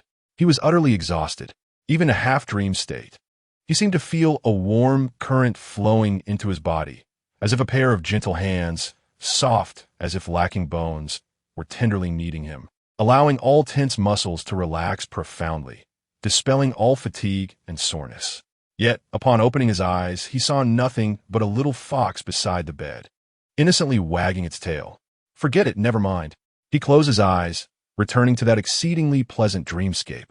Unfortunately, the sweet dream did not last indefinitely. After falling into a deep slumber, memories from a past life surged uncontrollably. Yunin, take your medicine, get lost. Su Yunin jolted awake, cold sweat trickling down his back. Why did that cursed individual have to intrude upon my thoughts again? It seems the monthly card indulgence did not suffice to mend the psychological scars from my past life. Those who have brought their own demise certainly regret their folly. Upon lowering my gaze, I noticed a small creature perched upon my abdomen, soothingly patting me with its tiny paws. This sight brought a modicum of healing to Su Yunin, calming her tumultuous emotions. A warm current surged within, easing her nerves, and for this night, she was spared from nightmares. Yet, a weight pressed upon her, causing a slight discomfort. Outside, Lu Mingsheng continued to seethe with impotent rage. To him, Su Yunin was merely a coward hiding in her safe haven, devoid of any real capability. If she dared to face him in a duel, he would surely best her. His companion had yet to return, leaving him in an uneasy state of uncertainty. Tasked with locating Zhao Mengyan, it was evident that his mission had not gone smoothly, for he had not returned the previous day. Given the recent frequency of planes falling from the sky, if he did not return today, it was likely he had met his end. Clearly, traversing the open roads was fraught with peril. He was grateful he had not opted for a flight back. However, this left him with a sense of helplessness. He had intended to fortify the prison into an impenetrable fortress, yet without dealing with the rogue in the safe house. He felt more like a mere guard for the other party. Whose fortress had he built, after all? As his frustration mounted, Lu Mingsheng seized Zhou Xiaodong, exclaiming, "Is that his only vulnerability?" Zhou Xiaodong pondered deeply. You are his classmate. Surely he must have some regard for your share bond? I cannot say for certain. Zhou Xiaodong reflected. He might consider it. I recall he once intended to buy ginseng to share with us. And when he first foretold the apocalypse, he informed us. Noticing a shift in Lu Mingsheng's demeanor, Zhou Xiaodong quickly added, but he certainly would not spare me any thoughts. I personally set fire to his warehouse, destroying all his provisions for the impending doom. Realizing Zhou Xiaodong was not the key to lure Su Yunin, Lu Mingsheng abandoned that notion. He had almost forgotten that this young man had predicted the end times. If he could just press a gun to his temple, he might extract invaluable information. He grasped Zhou Xiaodong's collar once more. Can you reach out to any of his classmates? Not possible. My phone has no signal. Damn it. The situation had once again reached a stalemate, leaving him a loss. You coward. Why not step out and face me? Hiding behind iron doors does not make you a hero. Just as Lu Mingqing unleashed his tirade, a commotion erupted at the prison gates. Who dares to stir trouble in my domain? So audacious. Fearing that band of lunatics might go hungry, enraged, he stormed into the prison yard, only to discover a torrent of water surging through the entrance, spreading across the ground. A tide. The floodwaters had reached here. Lu Mingqing furrowed his brow and climbed the watchtower for a better view. Good heavens! A torrent of ochre mud surged forth from the east, rising visibly by the second. Glancing upwards, the sun and moon shone together in the sky. It appeared that the tide mentioned on the radio last night had yet to recede. What the predicament? Surely there are sandbags in the prison? Just block the door. Hurry! Everyone, get to work. Mingqing lit a cigarette, directing the other inmates to move supplies. The prison walls were exceptionally tall and constructed with solid materials. As long as the door was secured, they could withstand the rising tide. Yet, the thought of Su Yunan nestled in a safe house, peacefully asleep while he toiled outside battling the flood, only intensified his irritation. Help! Save me! A group of people sprinted desperately atop the cresting waves. Upon spotting the prison fortifying with sandbags, they felt a glimmer of hope and hastily turned to race towards it. Ah, this is going to be entertaining. Come on up. Third, Mingqing raised his gun, aiming at the approaching survivors. Zhou Xiaodong squinted and suddenly shouted with joy, wait. Sheng Yi. Sheng Yi. Those people are valuable. What is that? It's a classmate. My old classmate. Shuiran. Mingqing's eyes lit up. So, he is also a classmate of Su Yunan? Yes. Yes. Quickly. Let him in. Before he could finish his sentence, a scythe-like appendage pierced Shuiran's chest, dragging him into the murky depths, vanishing from sight. Zhou Xiaodong. And Mingqing. What are you waiting for? Close the door tightly. Block it with sandbags. The prison gates slammed shut immediately. It seemed that if they wished to force Su Yunan out, they would have to wait for news from the second. Meanwhile, the second had indeed returned to northern Myanmar, despite the bumpy journey, with the decrepit little plane nearly plummeting several times. Perhaps it was precisely because the aircraft was so old and dilapidated, a nearly obsolete biplane with few electronic components, that it managed to jolt him back home. Upon landing, he couldn't help but reflect that Mingqing truly understood northern Myanmar. The chaos here was overwhelming, with factions clashing fiercely for territory and resources, the air thick with the sounds of gunfire and explosions echoing from the hills. After a hard-fought landing on a highway, they nearly fell into the hands of their adversaries. Having painstakingly escaped to the city, he intended to snatch a loaf of bread from a convenience store, only to have the shopkeeper pull a gun, nearly sending him to his demise. He suddenly longed for the journey back, where simply drawing his weapon had made shopkeepers willingly present their ancestral tablets. The eldest was right. Things were far too intense here. If they could establish a base from there, it would undoubtedly be easier than here. With this thought in mind, he promptly set off in search of Zhao Mingyan. After much wandering and inquiring among fellow travelers, he finally found someone in the know. Li Zhong, do you recognize a girl named Zhao Mingyan? She came over about 2 months ago. Li Zhong Baoja, Bivitli. Where is she? Is she still alive? I bought that girl. Did her relatives provide the necessary funds? I mean, at this point, are you still thinking about money? The banks have all fled. What use is money now? The banks have not fled, replied the second man with a chuckle. On my way back, I observed that the disaster primarily affected coastal cities, while many inland cities remained relatively unscathed.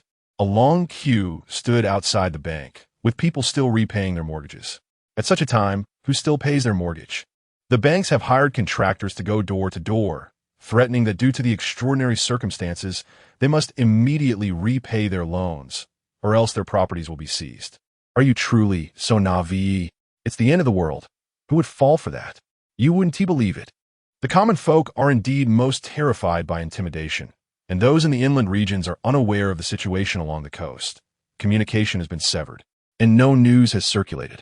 Some still think this disaster is akin to previous natural calamities, believing that as long as they avoid dogs and keep their doors and windows shut during the 1st and 15th days of the lunar month, order will eventually be restored. The queue outside the bank for mortgage repayments has grown exceedingly long.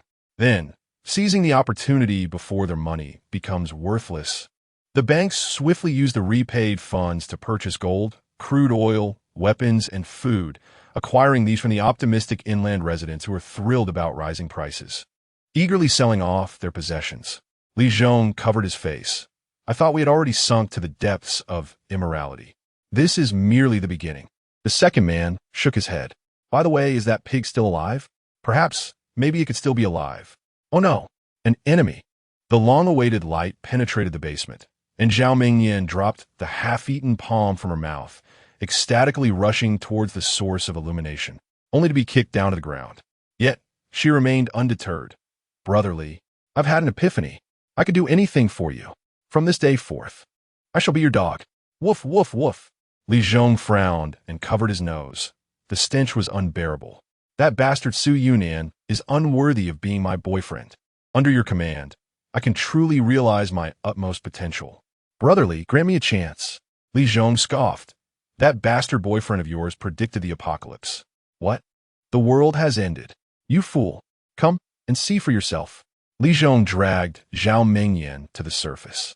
Blood, severed limbs, and the remains of a colossal, unidentifiable monster, now decayed after being doused with fresh water, greeted their eyes. Everything was so shocking that Zhao Mingyan's worldview shattered. Look for yourself. Li Zhong continued to pull her forward, while the flickering television nearby replayed the previous news. The terrifying surge had submerged 10% of the land and continued to spread inland. Some incomprehensible monsters were rampaging in the night and the sea. Raising her head, she beheld a massive, luminous star ring suspended in the sky, enveloping the entire world. Seemingly boundless. He foretold it. Your bastard boyfriend predicted all that has transpired in these days. Now, who knows where he is, living carefree. Yet you and I must struggle here, at any moment vulnerable to being devoured by monsters. Use your brain. Li Zhong unleashed all the fear and helplessness of the past few days upon Zhao Mingyan. Zhao Mingyan gazed around in a state of bewilderment. She was truly taken aback. With her level of intelligence, no matter how hard she pondered, she could never have anticipated that Su Yunan could even predict the apocalypse. She initially thought she had merely missed out on the opportunity to become a wealthy matron. Life is long as one is alive. Who knows if a rich heir might notice her and grant her a miraculous turnaround. It was merely a matter of missing Su Yunan's several million in savings. If she performed well, perhaps she could make a comeback in northern Myanmar. But to predict the apocalypse? What on earth was that? Surely, she must still be dreaming. She slapped herself several times, hoping to awaken from this stupor. Yet even with Li Zhong's assistance, she remained oblivious. It was only at that moment that the full weight of understanding crashed down upon her. Goodness, this is not a dream. It is real. Acquired 1,500 regret points from Zhao Mingyan. 3 crystallized regrets. 1,500 public currency. Qiao Air. Be honest. What does Lu Mingxing want with this woman? Has he found Su Yunan? Li Zhong's inquiry left Qiao Air momentarily stunned. All right, it seems I cannot hide it from you. Su Yunan is currently concealed within an impregnable safe house, one that could withstand even a nuclear explosion. Furthermore, the supplies inside are ample enough for him to last several years. Acquired 1,500 regret points from Zhao Mingyan. 3 crystallized regrets. 1,500 public currency. Enough. The more we discuss it, the more it pierces my heart. Zhao Mingyan clutched her chest, feeling darkness encroach upon her vision. Do you wish to enter? Yes, the boss sent me to find his girlfriend. I heard he loves her dearly. Li Zhong replied with a hint of irony. You must mean in the past. If you were to read the chat records and still cling to that idea, he might indeed be a bit foolish. Regardless, it is worth a try. After all, how could so many years of affection simply be severed? That makes sense. Name your price. I will take her with me. Li Zhong chuckled, unhesitatingly grasping Zhao Mingyan by the nape of her neck. "Secure a spot for me in the safe house. That is the price." Deal. Su Yunan had not slept so soundly in a long time. Before his rebirth, he had been plagued by hunger and poverty, tormented daily by hatred and fury, consumed entirely by thoughts of vengeance, rendering him unable to find rest. Reflecting on that time, he recalled being a passionate young scout, striving to assist his team in discovering a safe passage through the salt marshes, ultimately traversing the treacherous terrain alone. In the end, he successfully mapped the route, but sustained severe injuries. "Drink this bowl of medicine. You will surely recover." "Cough, cough, thank you. It is my duty." Zhao Mingyan smiled sweetly, slowly lifting the bowl of medicine. "You saved us all, so we must do our utmost to care for you. You are our great hero now." Yet, unbeknownst to her, that bowl of medicine was laced with poison. From that moment onward, Su Yunan resolved never to embrace the role of a hero again. "I have contacted Brother Li. He said he is willing to secure a spot for me in the shelter. Rest easy, there's only one spot, and it does not include you. Moreover, you're gravely injured and nothing but a burden. We cannot afford to keep someone like you. Did you not profess your love for me? Your life would be fulfilled by giving it for my sake. Farewell, until our next life." In that fleeting moment, whether due to the effects of medication or something else, Su Yunan found himself numb to the pain of his wounds. The final flicker of survival instinct compelled him to plead for help from his fellow team members. "Please, take me to see a doctor." No one paid him any heed. "But I just saved you all. The path I scouted, if it weren't for my reconnaissance. Had he not scouted the path, he would not have been injured and rendered worthless." Yet, his companions merely recoiled in disdain. "We could have managed without your scouting. Your injury is your own fault. If you were an awakened one, how would you have been hurt? Do not presume that we owe you anything for your scouting, fool. You volunteered. Doctors charge a fortune. Who will pay for your treatment? All your gold was taken by that woman. Were it not for the passing spark of life that briefly rekindled his existence, perhaps his journey would have ended at that very moment. Although, in hindsight, the renewed life seemed of little use. Ultimately, he had failed to exact his revenge. Su Yunan chuckled self-deprecatingly and closed his eyes. He recalled Zhao Mingyan's words of meeting in the next life. "Now, in this next life, greetings to you." Rising from the bed, his gaze hardened with resolve. "Our accounts are far from settled, Zhao Mingyan, as well as with my dear teammates. It is said that ordinary people who suddenly gain immense power seek vengeance and act on their whims. Such a mentality is scorned by mainstream values, deemed unworthy of a true hero. Yet, Su Yunan unabashedly admitted that he was indeed that kind of ordinary person. Furthermore, he was even more vile. All grievances would be repaid tenfold. Anything less would be unacceptable. Today marked yet another day of reaching the pinnacle of 700 million. Speaking of which, is something missing? Where has the little fox gone?" As Su Yunan descended from his bed, he heard the sound of running water emanating from the bathroom. A silhouette swayed gently beneath the shower head. Su Yunan's expression changed drastically. "Oh no, the safe house has been breached. There are intruders." Without a second thought, he clenched his fists and delivered a powerful blow to the bathroom door. The wooden door of the bathroom shattered upon impact. The warm, misty air was slightly disturbed by the wind, and amidst the white fog came a startled exclamation. "Eep!" Long eyelashes fluttered like falling snow, eyes closed yet shimmering. The intruder, caught completely off guard, bit her soft, pink lower lip, frozen in place. Her flawless contours were partially obscured by the mist. She hurriedly hugged her shoulders and turned away, using the vapor to shield her lower body, presenting her immaculate, pristine back to the intruder. The sudden appearance of the intruder left her utterly unprepared, and she slipped, landing on the ground with her delicate feet emerging from the edge of the fog, her slender ankles trembling slightly. The spray from the shower cascaded over her trembling beast-like ears and her waist-length, pristine white hair, while her tails were spread across the pooled water on the ground, resembling an extension of a waterfall, gently swaying. It was a disruption. Su Yunan silently picked up the door from the ground and, without uttering a word, hung it back in place. The sound echoed, a jarring noise. Having long heard of that extraordinary individual, It was unexpected that merely a silhouette could be so captivating. Su Yunin composed her expression. Huh. My heart and actions are as clear as a mirror. Mischief maker, you shall not disturb my resolve. Yet with a soft sigh, she mused, let it be chaotic. After all, I am not on the path of cultivation. Haha. Approximately half an hour later, the bathroom door was cautiously pushed open.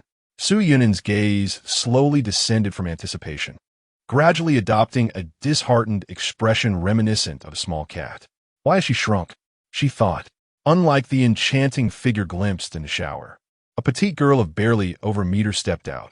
Su Yunin's oversized, loose clothing barely draped over her, revealing a delicate shoulder. Her hair and tail just dried, hung nervously behind her, resembling a chastised creature, with her head bowed and cheeks flushed, avoiding Su Yunin's gaze. Her hands nestled within the ample sleeves, while the tip of her tail fidgeted against her smooth calf. Su Yunin was certain that what she had seen in the mist was not this rather young girl. How had she become so youthful? Reluctantly, Su Yunin reopened the bathroom door to search thoroughly. Nothing. Truly nothing. A soft whimper escaped her lips. All right. Though I'm not entirely sure of the circumstances, this little one must be a creature that treats her pocket like a home, right? She sighed. But why the sudden change in size? Or could it be, you can freely adjust your age? Truly a remarkable being. Fine as a fox-type lord. It is only natural to possess a fluid form. The little one, newly transformed, could not yet speak. Once she learned to articulate, Su Yunin would surely uncover the reason behind this transformation. Perhaps in a lottery, I might directly draw a method for her to speak.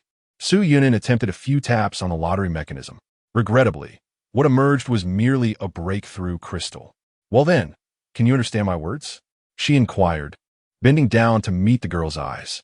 The girl tilted her head, seemingly perplexed, as a question mark appeared above her. Go to the bathroom, Su Yunin tentatively commanded.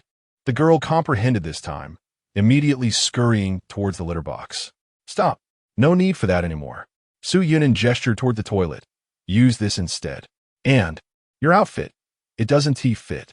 The little one nodded, as if grasping the essence of the conversation. Su Yunin had nearly pieced it all together. This girl was likely in a state of partial understanding of the world around her. Her previous actions of bathing and dressing were instinctive imitations of Su Yunin. As for the earlier evasion in the bathroom, it was more likely a reaction of instinctive fear to an unexpected change rather than any sense of shyness. The body underwent a dramatic transformation, leaving her understandably bewildered and extremely cautious. Let us discuss this. Could you possibly revert to your previous form? She suggested, only to dismiss her own words. It was entirely normal to struggle with controlling one's powers shortly after transformation. Su Yunan, pointed to myself and began my introduction. Su Yunan. Fu. Yun. En? The little one struggled to articulate. It's not Fu, it's Su. No, it's Su. G-U-H. Su. Fu. She spun around in frustration. Why can't you get her tongue straightened out? Su Yunan, feeling exasperated, decided to abandon the correction. Never mind. Now it's your turn. She pointed at the little one. You shall be named. Su Xiaonhua, since you seem to be fond of making adorable whimpering sounds. The girl nodded earnestly. Su Xiaonhua. How is your tongue working well this time? Fu. Yun. Unsu. Xiao. Nua. The girl joyfully repeated, clinging tightly to Su Yunan's leg, unwilling to let go. Fu Yunan. Su Xiaonhua. Call us whatever you wish. In the future, you must learn to speak and write. I will teach you when I have time, but I shall be busy most of the time. Busy with drawing lots and organizing the red dog stones in the warehouse. Do not cause trouble during my absence. If you do go out, it would be best to maintain your previous beast form to avoid complications, understood? Nodding vigorously, she was encouraged. All right, go and play. Su Yunan let out a long sigh, her consciousness drifting into the personal preservation chamber. The little one's transformation had been anticipated, yet she had not expected to encounter it in such an awkward manner. Furthermore, there was scarce information regarding that lord in her past life, and she had been unaware of her remarkable ability to adjust her transformation age. A quality comrade. The future holds promise. Now, calming herself, Su Yunan set aside thoughts of exploring the storage space for the little one and returned to her tasks. There remained two 222 red dogs to be dismantled, which could be done with one hand while drawing cards with the other, tasks that required little mental effort. Of course, her mind could not be idle. While drawing cards from both sides, she could utilize her identification skills to browse through the accumulated herbs and examine their synthesis formulas. Let's begin. Soon, Su Yunnan immersed herself wholly in her work. Outside, Su Xiaonhua instinctively desired to return to Su Yunnan's pocket. However, realizing she could not fit, she ultimately climbed onto Su Yunnan's lap and curled up. The familiar scent gradually soothed her, easing the anxiety brought on by the unfamiliar changes. As her tense nerves relaxed, drowsiness overtook her. Yawning, she nestled into Su Yunnan's embrace and slowly drifted off to sleep, unaware of her dreams. A smile crept onto her lips as she murmured in her sleep, Fu Yunnan, Kukku, Su Jono. 86, that inconspicuous star. Since the beginning of the third year in middle school, there has been an extended break lasting 12 days. During this period, only the visibly weak ghouls harassed the coastal regions, a tranquility so profound that it led many to believe the apocalypse had come to an end. On the third day of the Lunar New Year, daylight revealed the somber task of laying the deceased to rest. The crematoriums were overflowing, and burial plots were a rarity. By the fourth day, most bodies had been cremated, averting the impending secondary disaster of a devastating plague. Concurrently, the populace began to repair public facilities, reorganizing settlements by community. On the fifth day, mobile signals in inland cities were partially restored, allowing individuals to reconnect with missing family members, despite the limited reach. By the sixth day, the coastal cities still faced relentless tides, yet some charitable organizations provided food for those stranded on rooftops, while efforts were made to transport the injured to inland hospitals. Among the rescue team was a helicopter pilot named Du Mingwe. On the seventh day, the city's water pipes were gradually mended, equipped with protective frost jackets, ensuring at least 2 high-pressure fire hydrants in each neighborhood maintained a pressure of 0 for MPa.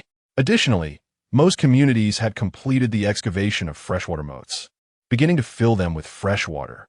It was on this very day that people took to the streets, igniting paper money and laying wreaths, placing river lanterns in the newly dug moats. Seventh day of the Lunar New Year marked the 7th day after the first batch of victims had perished. Amidst the wailing that enveloped the streets, survivors yearned for a reunion with their departed loved ones, hoping to convey words left unspoken in their previous hurried farewells. Alas, miracles do not bend to human will. They manifest only when they choose to.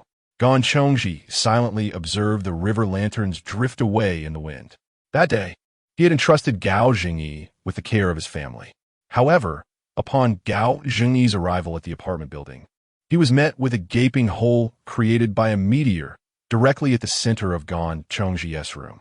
Amidst the rubble, a hand emerged from the crevices of stone, already cold and stiff. As they journeyed onward, Gao Jingyi found it too painful to reveal this grim reality to him. Yet, when he returned empty-handed, accompanied only by his own wife and child, Gan Chongji had already deduced the outcome. This sentiment may sound harsh, but perhaps departing early is a relief. In these times, mere survival does not guarantee fortune. Gao Jingyi squatted beside him, lighting a cigarette. Indeed, Gan Chongji replied with a bitter smile. Sometimes, death truly is a form of liberation. Whom have you lost? He could not help but inquire, watching as Gao Zhengyi released a river lantern. An ordinary life, filled with sustenance, a tranquil mind, a career, and a future, Gao Zhengyi replied with heavy sorrow. Gan Chongji chuckled softly. That is certainly worthy of commemoration. Sigh, how wonderful it would be if this tranquility could last indefinitely. If we could return to the past, as if nothing had ever happened. At that moment, Gao Jingyi stood up, and a crackling sound from a nearby radio caught their attention. Tiangong Space Station, this is the 1206 call to ground control. This call is a full band request. Please respond. Earth, please respond. They exchanged a glance. He sprang to his feet and rushed to the radio. The Tianmen Space Station has not crashed. Indeed, the satellite's demise was due to lunar magnetic dust, which created concentrated impacts akin to winds in space, gradually pushing the satellite off its trajectory. The space station, however, is designed in multiple segments, with personnel on board capable of making timely adjustments.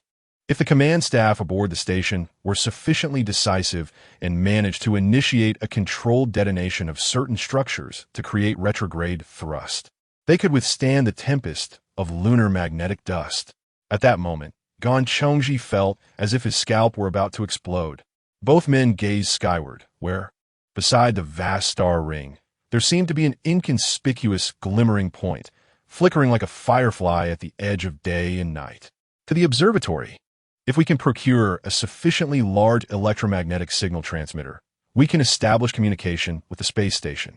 They would be able to observe the composition of the star ring at close range, as well as the panoramic state of Earth, informing us of the specific conditions of the star ring. The significance of this is monumental. This is Li Chigua, personnel stationed at the Tianmen space station. We have observed that an asteroid transformed into Earth's star ring 7 days ago, altering the lunar orbit, while the land-sea boundary has shifted abnormally. Here, there is no atmospheric obstruction, providing a clear view. Through the optical chamber, we can roughly discern the objects within the star ring. Some of them are indescribable. Most are encased in deep blue ice, remaining stationary. A few can move within the ice, emitting various hues of light. These ice blocks vary greatly in size. The largest we have observed is comparable to the Australian continent, while the smallest are less than a centimeter. There are also minuscule ice crystal particles that are difficult to perceive with the naked eye. Just now, a massive ice block with a diameter of approximately 30 meters has shifted. Based on our previous observations, these anomalously moving ice blocks will ultimately fall to the ground. Calculations indicate that this 30-meter diameter ice block will descend near the Yangtze River Delta. If personnel on the ground can hear this, please prepare accordingly. We will continue to call until our oxygen is exhausted. Tianmen Space Station, this is the 1,207th call to the ground. Tianmen Space Station. This is the 1,207th call to the ground. Du Mingwe. Evacuate the crowd. Ensure that residents near the Yangtze River Delta retreat swiftly. What is happening? Du Mingwe, who had just disembarked from the helicopter, was still catching her breath. Peace has ended. We just received the warning from the Tianmen Space Station. Listen for yourself. This is Gao Jingyi directly held the radio to Du Mingwe's ear. The expressions of those around them turned grave. All pilots and crew members rise. Immediately check the fuel tanks and cargo racks to ensure we can fly uninterrupted for the next 6 hours. Mechanical team, assist in reinforcing the bottom of the cargo racks and raising the guardrails. We may soon need to transport refugees from the Yangtze River Delta beyond capacity. Gan Lao, Gao Gu, go find a high-power space communication station and ensure we contact the Tianmen Space Station as swiftly as possible. We are in dire need of the intelligence they provide. It is imperative to act swiftly and ensure they do not feel isolated. Furthermore, exercise caution regarding the Ark. They must have received the news as well. The tension among the group heightened once more as they boarded the helicopter. Yet none noticed a dark raven perched on a nearby telecommunication pole, its feathers shimmering with an unusual iridescence, cradling 2 female crows while quietly observing the scene. As the helicopter took flight, it silently flapped its wings and, under the lingering gaze of the mother crows, landed gracefully on the helicopter's landing gear. This melon is truly delectable. Su Yunin sat cross-legged, savoring the fruit, while Xiao No nestled on her lap, mirroring her posture, resembling 2 nesting dolls. At last, they had evaded those 2 female crows. How vexing! This plumage is undeniably eye-catching, akin to a heartthrob in the avian realm. Not only crows, but it could even enchant across species. The dark raven was rated gold, and it seemed that a significant portion of this golden rating stemmed from its aesthetic appeal. What an absurdity! Su Yunin discarded the melon rind and continued to peruse the synthesis recipes before her. Aged ginseng of a century. Attributes. Potent, contains a substantial amount of anticoagulant components, significantly accelerating the movement of blood and spiritual essence within the body, facilitating faster fusion with cells. Usage precautions, administered directly. The potency is overwhelming and may lead to cellular overload and rupture. This offers a short-term boost in strength, but after a substantial number of cells rupture, half of the spiritual essence reserves may be wasted. An excessive single dosage could result in organ failure and death. These side effects can be mitigated through the synthesis of auxiliary medicines. Synthesis recipe: 5 grams of century ginseng type, a red dogstone, yields an explosive potion, further enhancing short-term strength. Spiritual awareness 100, decreasing to 25 after 3 days, while simultaneously doubling cellular damage. Strength -50, agility -50. 5 grams of century ginseng, 5 grams of snow lotus, 20 grams of huagai, with tender leaves type, a red dogstone, produces a spiritual essence enhancement potion. With no cellular damage, each administration can permanently raise spiritual awareness by 50 points. In recent days, Su Yunin had been consuming the spiritual essence enhancement potion to the point of nearly regurgitating it. The effects were quite pronounced. Her spiritual awareness had soared to the 300,000 tier, although agility and strength still far surpassed it by several multiples. Glancing at the huagai wood, which was nearly stripped bare by her own hands, Su Yunin quietly watered it with some nutrient solution, acknowledging its recent hardships.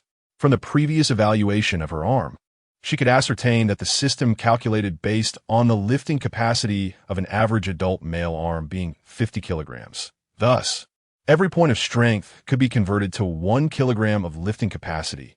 Currently, she stood at 1.5 million, equivalent to 1,500 tons. Yet, she still couldn't lift an aircraft carrier. How pathetic. It would be prudent to pause the lottery for now. The attributes of 1.5 million strength and agility were thoroughly sufficient. The pressing matter was to enhance her spiritual awareness, which could not be attained through chance, but rather through personal growth. Spiritual awareness gained through growth could transcend limits, providing a direct increase. During this period, Su Yunin's previously acquired automatic cultivation method proved to be immensely useful. Since the arrival of the fateful day, it has been autonomously generating a substantial amount of spiritual awareness points for him. I should now be considered a creature of attributes, with the sole flaw being a slight deficiency in bodily control, which makes it easy to misfire when exerting full force. Oh, and I have yet to awaken my skills. Nonetheless, this will certainly suffice to deal with that individual. Su Yunin gazed at the sky. In the distant star ring, a massive block of solid ice trembled and shook. It seemed that something within was awakening, impatiently yearning to escape the confines of the ice, desperate to satiate a long-starved appetite after an extended slumber.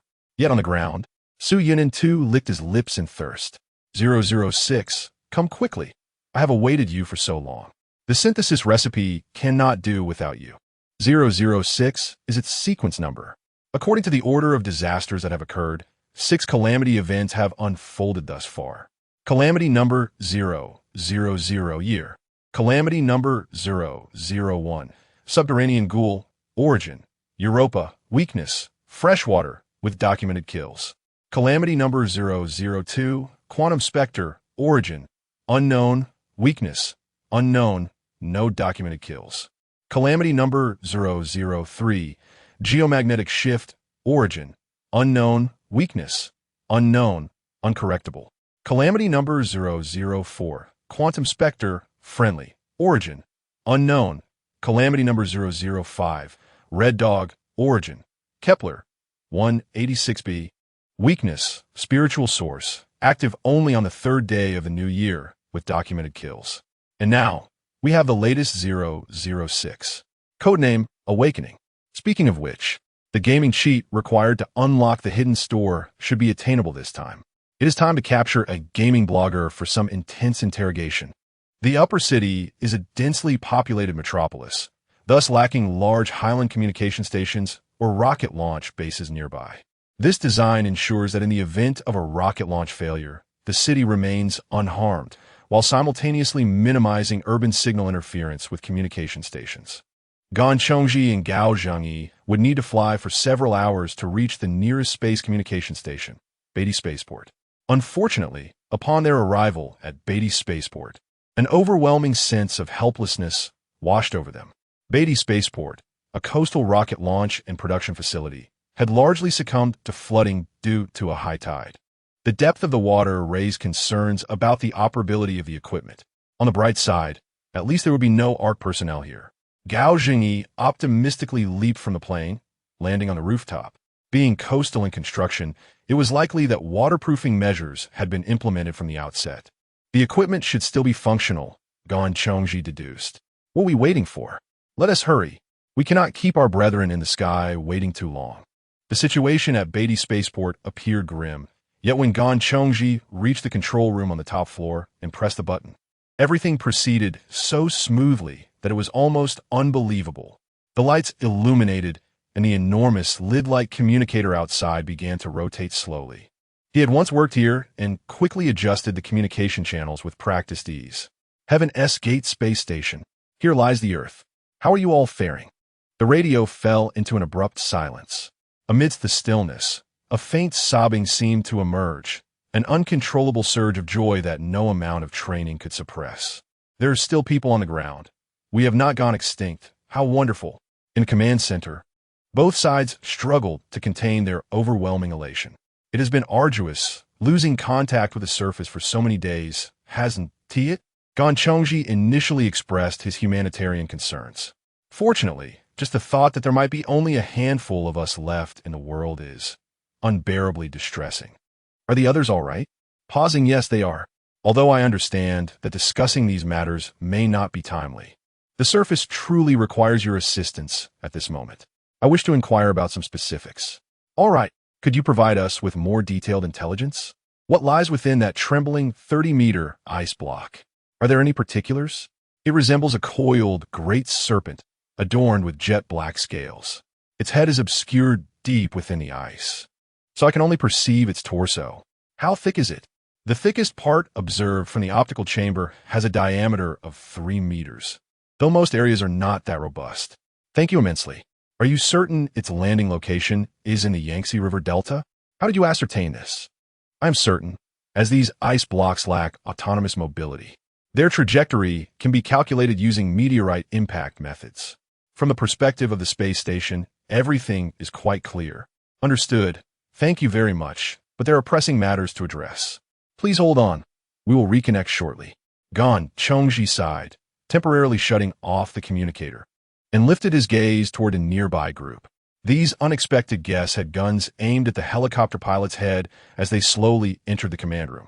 Do not be hasty. We are not here to cause disruption. The leader of the ARC appeared quite amiable. Yet, Gan Chongji would not be deceived again.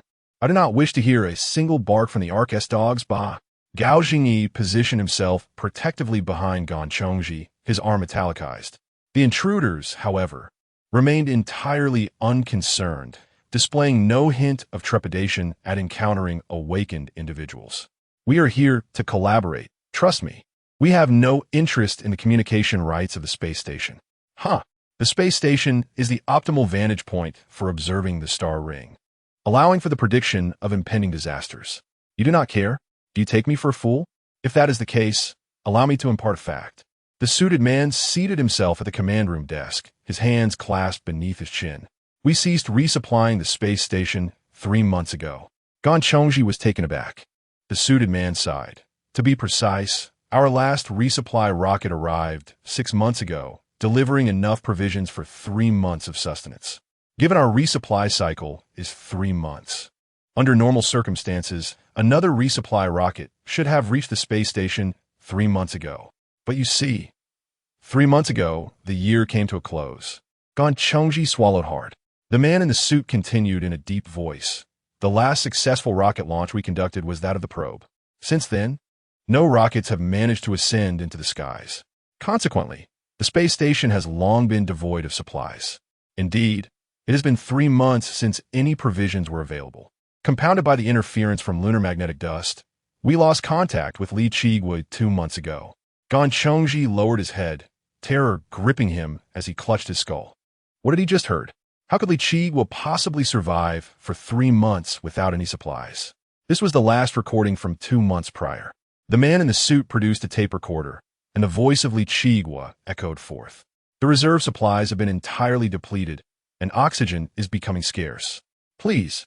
The ground team Must organize a supply rocket immediately. Li Kiguo. 3 crew members remain with me. We landed on the space station during the last supply mission and completed the handover with the previous team. We are tasked with the installation and observation of the optical module. We are in dire need of food and water. One of our team members has already collapsed from dehydration.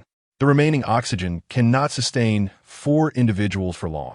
We are exhibiting symptoms of hypoxia. May I inquire when the supply rocket will arrive? Can the command center respond quickly so we can strategize our resources? Command center, please respond. Command center, a weak female voice belonging to another team member. It's futile. Captain, we have been abandoned. Command center, I don't want to die. Sob, sob, sob. Command center, please respond. Cough, cough, cough. Command center, please respond. At this moment, the command center on the top floor was enveloped in silence, perhaps akin to the atmosphere 2 months prior. Gan Chongji found it impossible to fathom the emotions of those 4 individuals aboard the space station at that time, nor could he envision the sentiments of those on the ground. He seized the collar of the man in the suit, shouting, "Did you respond?" We sought answers, but the interference from lunar magnetic dust intensified abruptly, severing radio communications. So, in the ensuing 2 months, you never attempted to contact them again? We made attempts, but they went silent. What?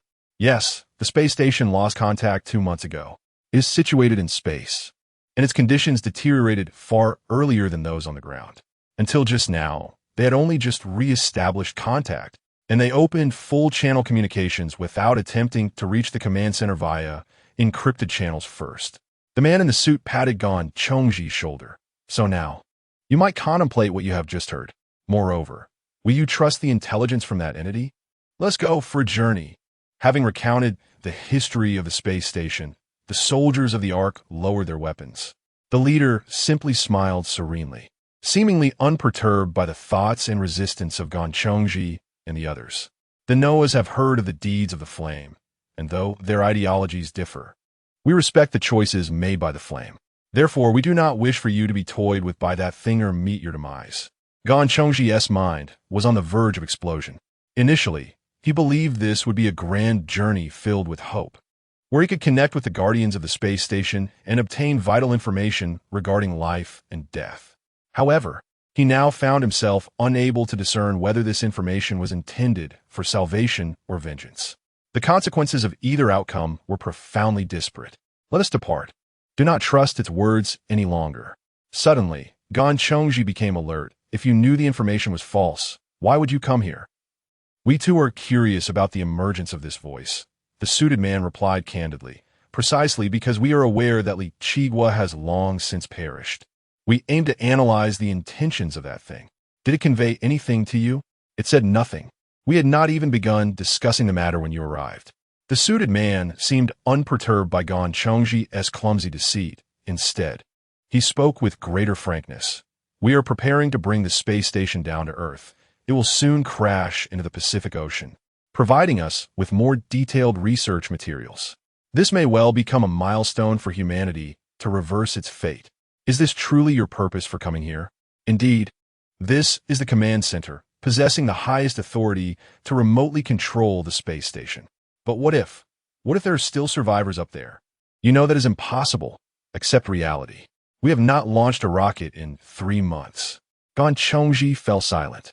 He could only watch helplessly as the suited man rose and approached the control panel. Gao Zhengyi inquired with concern, should we intervene? What if there is something dangerous aboard the space station? Gan Chongji pressed, are you not afraid it might fall and harm more people? The space station is merely 500 kilometers from the surface. If that thing is sufficiently resilient, it could leap that distance at any moment, just like those ghouls and the crimson dogs. Yet it has not come. This either signifies that its defenses are feeble and cannot withstand the scorching atmosphere, or it is inherently weak with little mobility. If it is the former, we can combat it with thermal weaponry. If it is the latter, we could easily capture it. After a comprehensive assessment, we believe that the entity aboard the space station is an exceptional subject for research, and we must seize this opportunity. Reluctantly, Gan Chongji had to admit that the Ark's approach seemed to hold merit. From an entirely rational standpoint, while this course of action is somewhat perilous, it cannot be deemed malevolent. As they spoke, the suited man completed the command input. You may leave now. You need to promptly inform Du Mingwe to reassess whether to continue the rescue mission. After all, if this is a trap, the path of the flame may very well end here. The Ark's inhabitants set down their weapons, decisively opting to depart without hesitation. They appear to have complete faith in Gan Chongji, fully grasping that he would never rescind his orders nor resume communication with the space station. Shall we go? Do you truly believe in their one-sided account? Gao Jingyi retorted. I am uncertain, yet I am aware that the rocket has not ascended for 3 months. Their chances of survival are negligible. Shall we allow the space station to plummet? HM. Regardless, we must inform Du Mingwe. You should return first. I intend to remain here to continue communication and verify once more. I will stay with you. This place is too perilous. Xiao Wang, you should return to relay the news to the camp. Very well. Gan Chongji and Gao Jingyi remained, leaning against the command platform. Unbeknownst to them, a remarkably handsome crow had already taken flight onto the platform, hopping about and tapping its claws on the buttons. Little Nua, we're leaving. Su Yunnan donned a jet-black hooded cloak, checking the oxygen tanks and wingsuit in the storage room. After confirming the presence of ample open space on the floating island, he pressed the door button. Where to? The little one inquired, her words muddled. We're off to engage in a skirmish, and then I will take you on an excursion. Excursion? The little one did not comprehend the specifics of the term, yet she recognized it as a positive word, synonymous with joy, provided it did not entail visiting tourist spots. We shall visit the most extraordinary treasure viewpoint in this world. Assuredly fewer than 10 souls have ventured there. Hooray! The exclamation flowed effortlessly from her lips, prompting her to leap with her arms raised high. This enthusiasm was not solely due to her understanding of Su Yunnan's words, but rather the mention of extraordinary. She understood this term signified greatness and admiration, and once Su Yunnan uttered it, it implied she had accomplished something commendable. For instance, waking at midnight to discover herself nibbling on her toes or devouring a porcelain bowl alongside her meal. Having vanquished the malevolent spirit known as Little AI by severing its power source. Extraordinary must certainly be the highest praise she could receive. And then, we shall rescue someone. Su Yunnan gazed skyward, the damp sea breeze caressing his face, the cloak's edges billowing gently. Rescue? Someone? Yes, his name is Li Chigua. We are to bring him home. Du Mingwe received news relayed by Elder Gon, prompting her to deliberate whether to recalibrate their plans. What is your perspective? She inquired of Nie Haiyang. Nie Haiyang replied, Do I resemble Qin Shi Huang? Not in the slightest. You do not even believe I am Qin Shi Huang. Yet you trust the Ark's fabrications? That is a valid point. All right, to speak seriously, this matter is quite straightforward, Nie Haiyang declared. Regardless of the source of that voice or the intentions behind it, I can assert with absolute certainty that we common folk shall never ascend to the Arkansas. As it turned out, Du Mingwe nodded, acknowledging their objective, to ensure that a select few survive while hoarding all available resources. In this era of scarcity, we are bound to be adversaries. Indeed, we are foes. I harbor no illusions that they would offer us a kind-hearted warning to retreat. Any intelligence they provide us will undoubtedly be laced with ulterior motives. You are correct, Du Mingwe continued, donning her pilot's headset. Everyone, the mission proceeds. We must relocate all survivors to the camp before nightfall. The news from the space station was transmitted via a full-band broadcast. Thus, not only the Xinhua organization was aware of the impending crash in the Yangtze River Delta. Most individuals were making every effort to distance themselves from the area. However, curiously, a significant number of figures were doing the exact opposite, stealthily approaching the crash site. The presence of these individuals felt familiar to Du Mingwe and Nie Haiyang. It seemed they too were awakened. These awakened individuals came from all directions, forming small groups of 2 or 3. Du Mingwe recognized some of them, clad in the robes of the New Century cult. The others were a mixed assortment of various kinds. It appeared they were all drawn to that individual. The body of that person might present an opportunity they did not wish to miss. Such audacity was indeed admirable. By evening, the survivors in the Yangtze River Delta had mostly evacuated, allowing everyone to lift their heads and await the arrival of the colossal ice mass.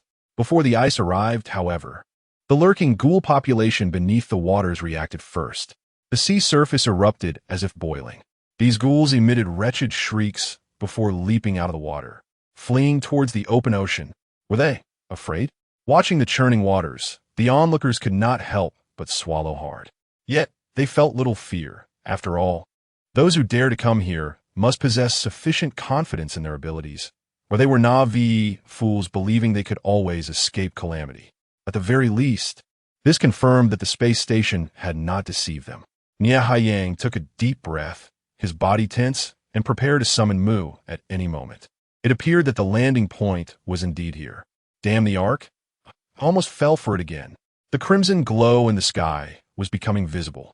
That was the flame produced by the object's friction with the atmosphere, and the ice encasing it would likely melt during this process, liberating whatever was sealed within. Let's proceed. With the threat of the lurking ghouls in this maritime region seemingly dispelled, some individuals made the bold decision to advance. They boarded speedboats, converging towards the point of light where the object would descend. Ultimately, they anchored atop a residential building that jutted out of the sea, vigilantly observing their surroundings. It felt as though they were not preparing for danger, but rather competing for a treasure. Su Yuan did not press too far forward. Instead, she perched on a higher rooftop, gazing down upon the battlefield from a distance. I don't like this. Su Yuan sleve thickly. Her brow furrowed. She sensed the imminent approach of danger and was unsettled by this oppressive atmosphere.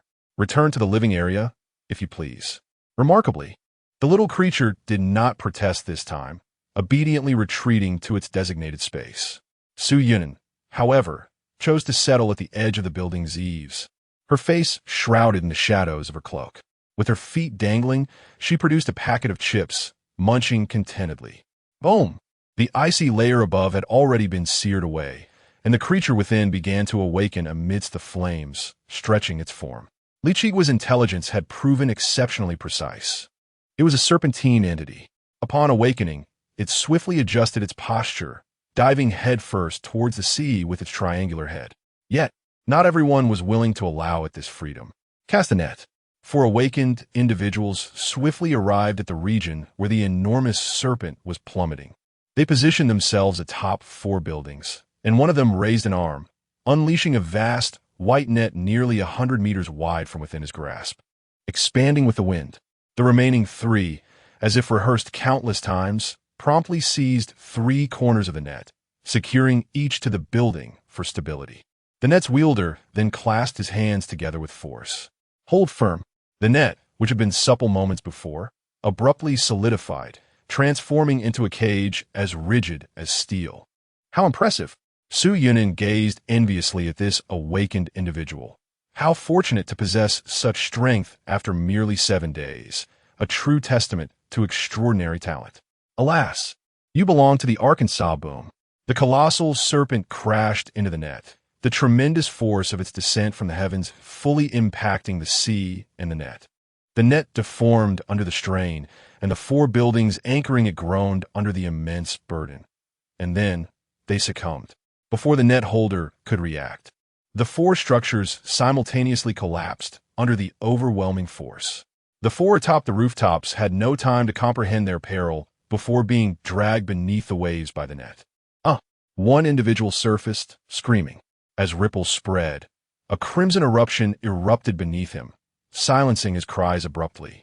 The other 3 desperately swam towards the other rooftops, shadows drawing near in silence. One was pulled beneath the water, never to resurface. Another became ensnared in the dragging net, tightening inexorably until I am torn asunder. The last one was nearly at the rooftop, yet a vast, dark maw appeared silently beneath him.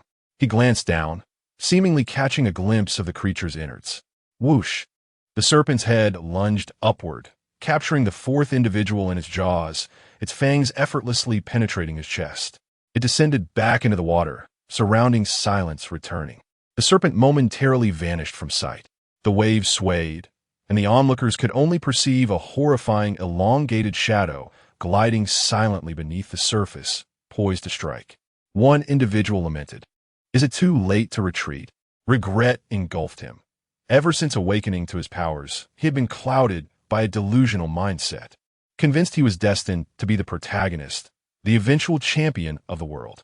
He mused upon how, time and again, he had turned calamity into fortune, even in the direst of circumstances, awakening his powers to achieve a counterattack. If he was not the protagonist, then who was? Thus, he naively believed that this time, too, he could safely navigate through the crisis. Drawing from his extensive experience of reading novels, he resolved to actively engage in this perilous situation. After all, with so many comrades around, could they not manage a single crisis? The last time, he had dealt with the Crimson Dog entirely on his own. How formidable could this new threat possibly be? Yet this was a completely different level altogether. Remaining calm, he acknowledged that since he had chosen to confront the boss, he should brace himself for the possibility of being mere cannon fodder. A bespectacled youth adjusted his glasses, inadvertently revealing the glory of his annual top gaming blogger shirt. As a gaming influencer who had successfully completed hundreds of horror games, his nerves had been honed to a point of numbness. Even if zombies were to materialize before him, fear would not grip him, only a swift analysis of counter-strategy. The same applied to facing this colossal serpent. However, at this moment, he felt an unexpected chill creeping down his spine.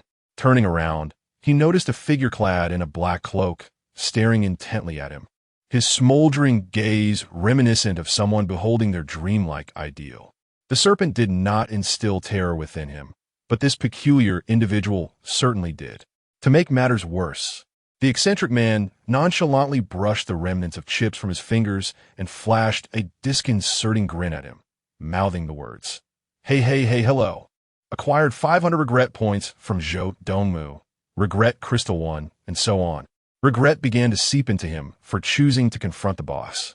Be cautious. Do not approach the eaves. The white noise of waves crashing against the stairs was both fragmented and soothing, yet no one felt at ease. Beneath the surface, the submerged building occasionally flickered with brief bursts of light, likely due to electrical appliances succumbing to water damage, emitting their last glimmers. This illumination revealed the tip of a colossal creature lurking below. Who possesses water combat abilities? Du Mingwei inquired. No one responded. The awakened individuals summoned to battle were only Shi and Nia Haiyang. The others were not affiliated with her faction and thus did not heed her commands. Suddenly, a splash erupted beneath Du Mingwei's feet as a foul, gaping maw emerged from the depths. It lunged at her atop the building.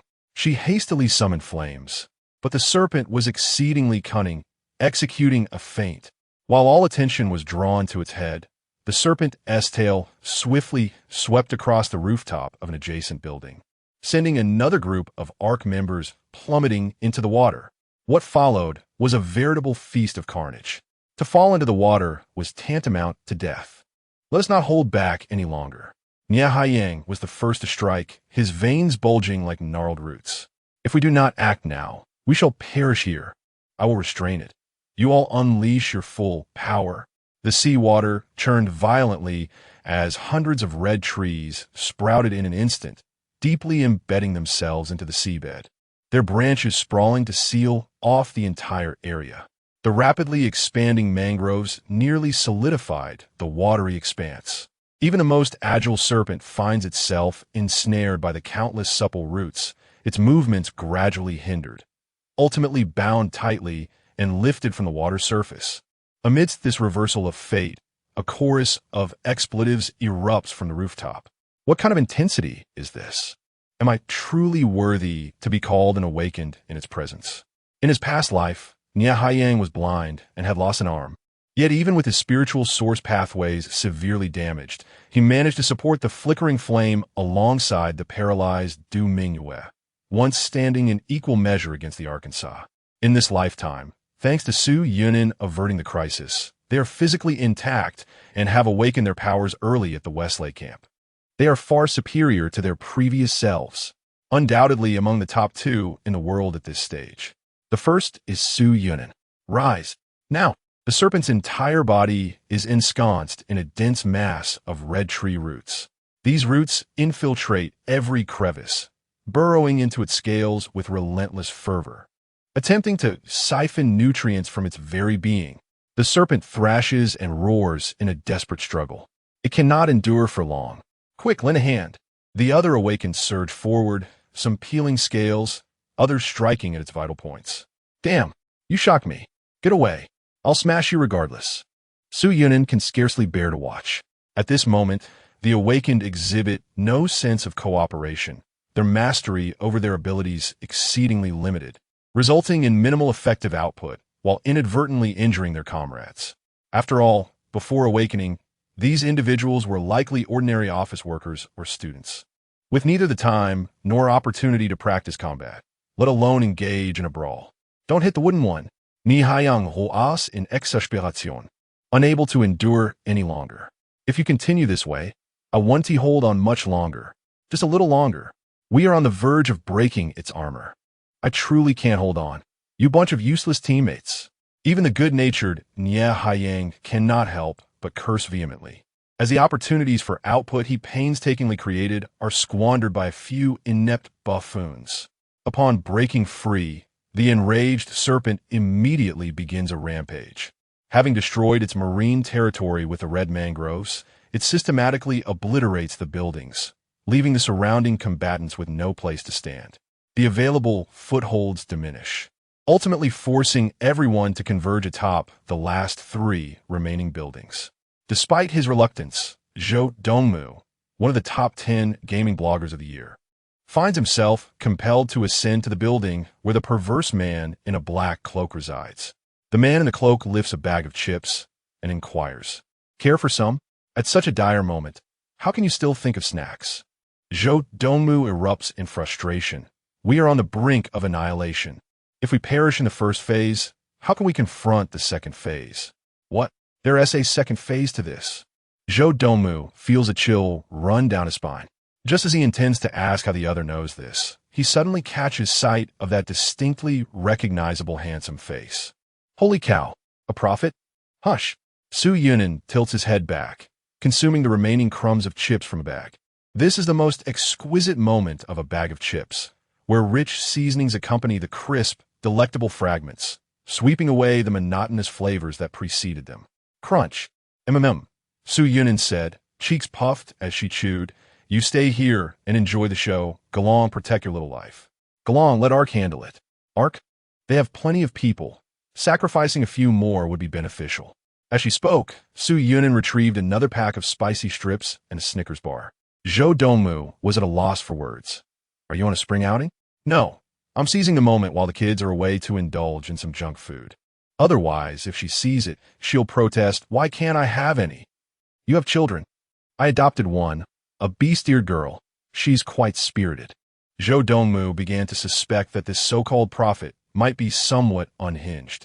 How could one trust a prophet with such a carefree demeanor? Gazing into the battlefield, he noticed an unexpected turn of events. At the brink of life and death, a devotee from the new century suddenly clasped their hands in prayer, reciting eulogy. By the Son of God, by the blood of the worshippers, flesh, bones, nerves, fresh skin. The cannibal's prayer, resurrect.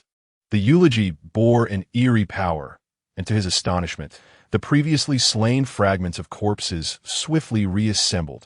They formed a new body, 2 upper halves joined with 1 lower half. One summoned a net, while the other commanded ice. A vast net was cast upon the sea. Simultaneously, the ice manipulator froze both the giant net and the serpent within it. The reconstituted corpse was evidently stronger. A crimson light radiated from the merged creature's eyes. Free from the constraints of life, it unleashed its full physical strength. Hiss, hiss. Amidst the reluctant hissing, the sea surface within 100 meters was rapidly frozen, transforming into a chilling ice coffin. Although the merged creature's body disintegrated into ash afterward, the serpent could no longer move an inch.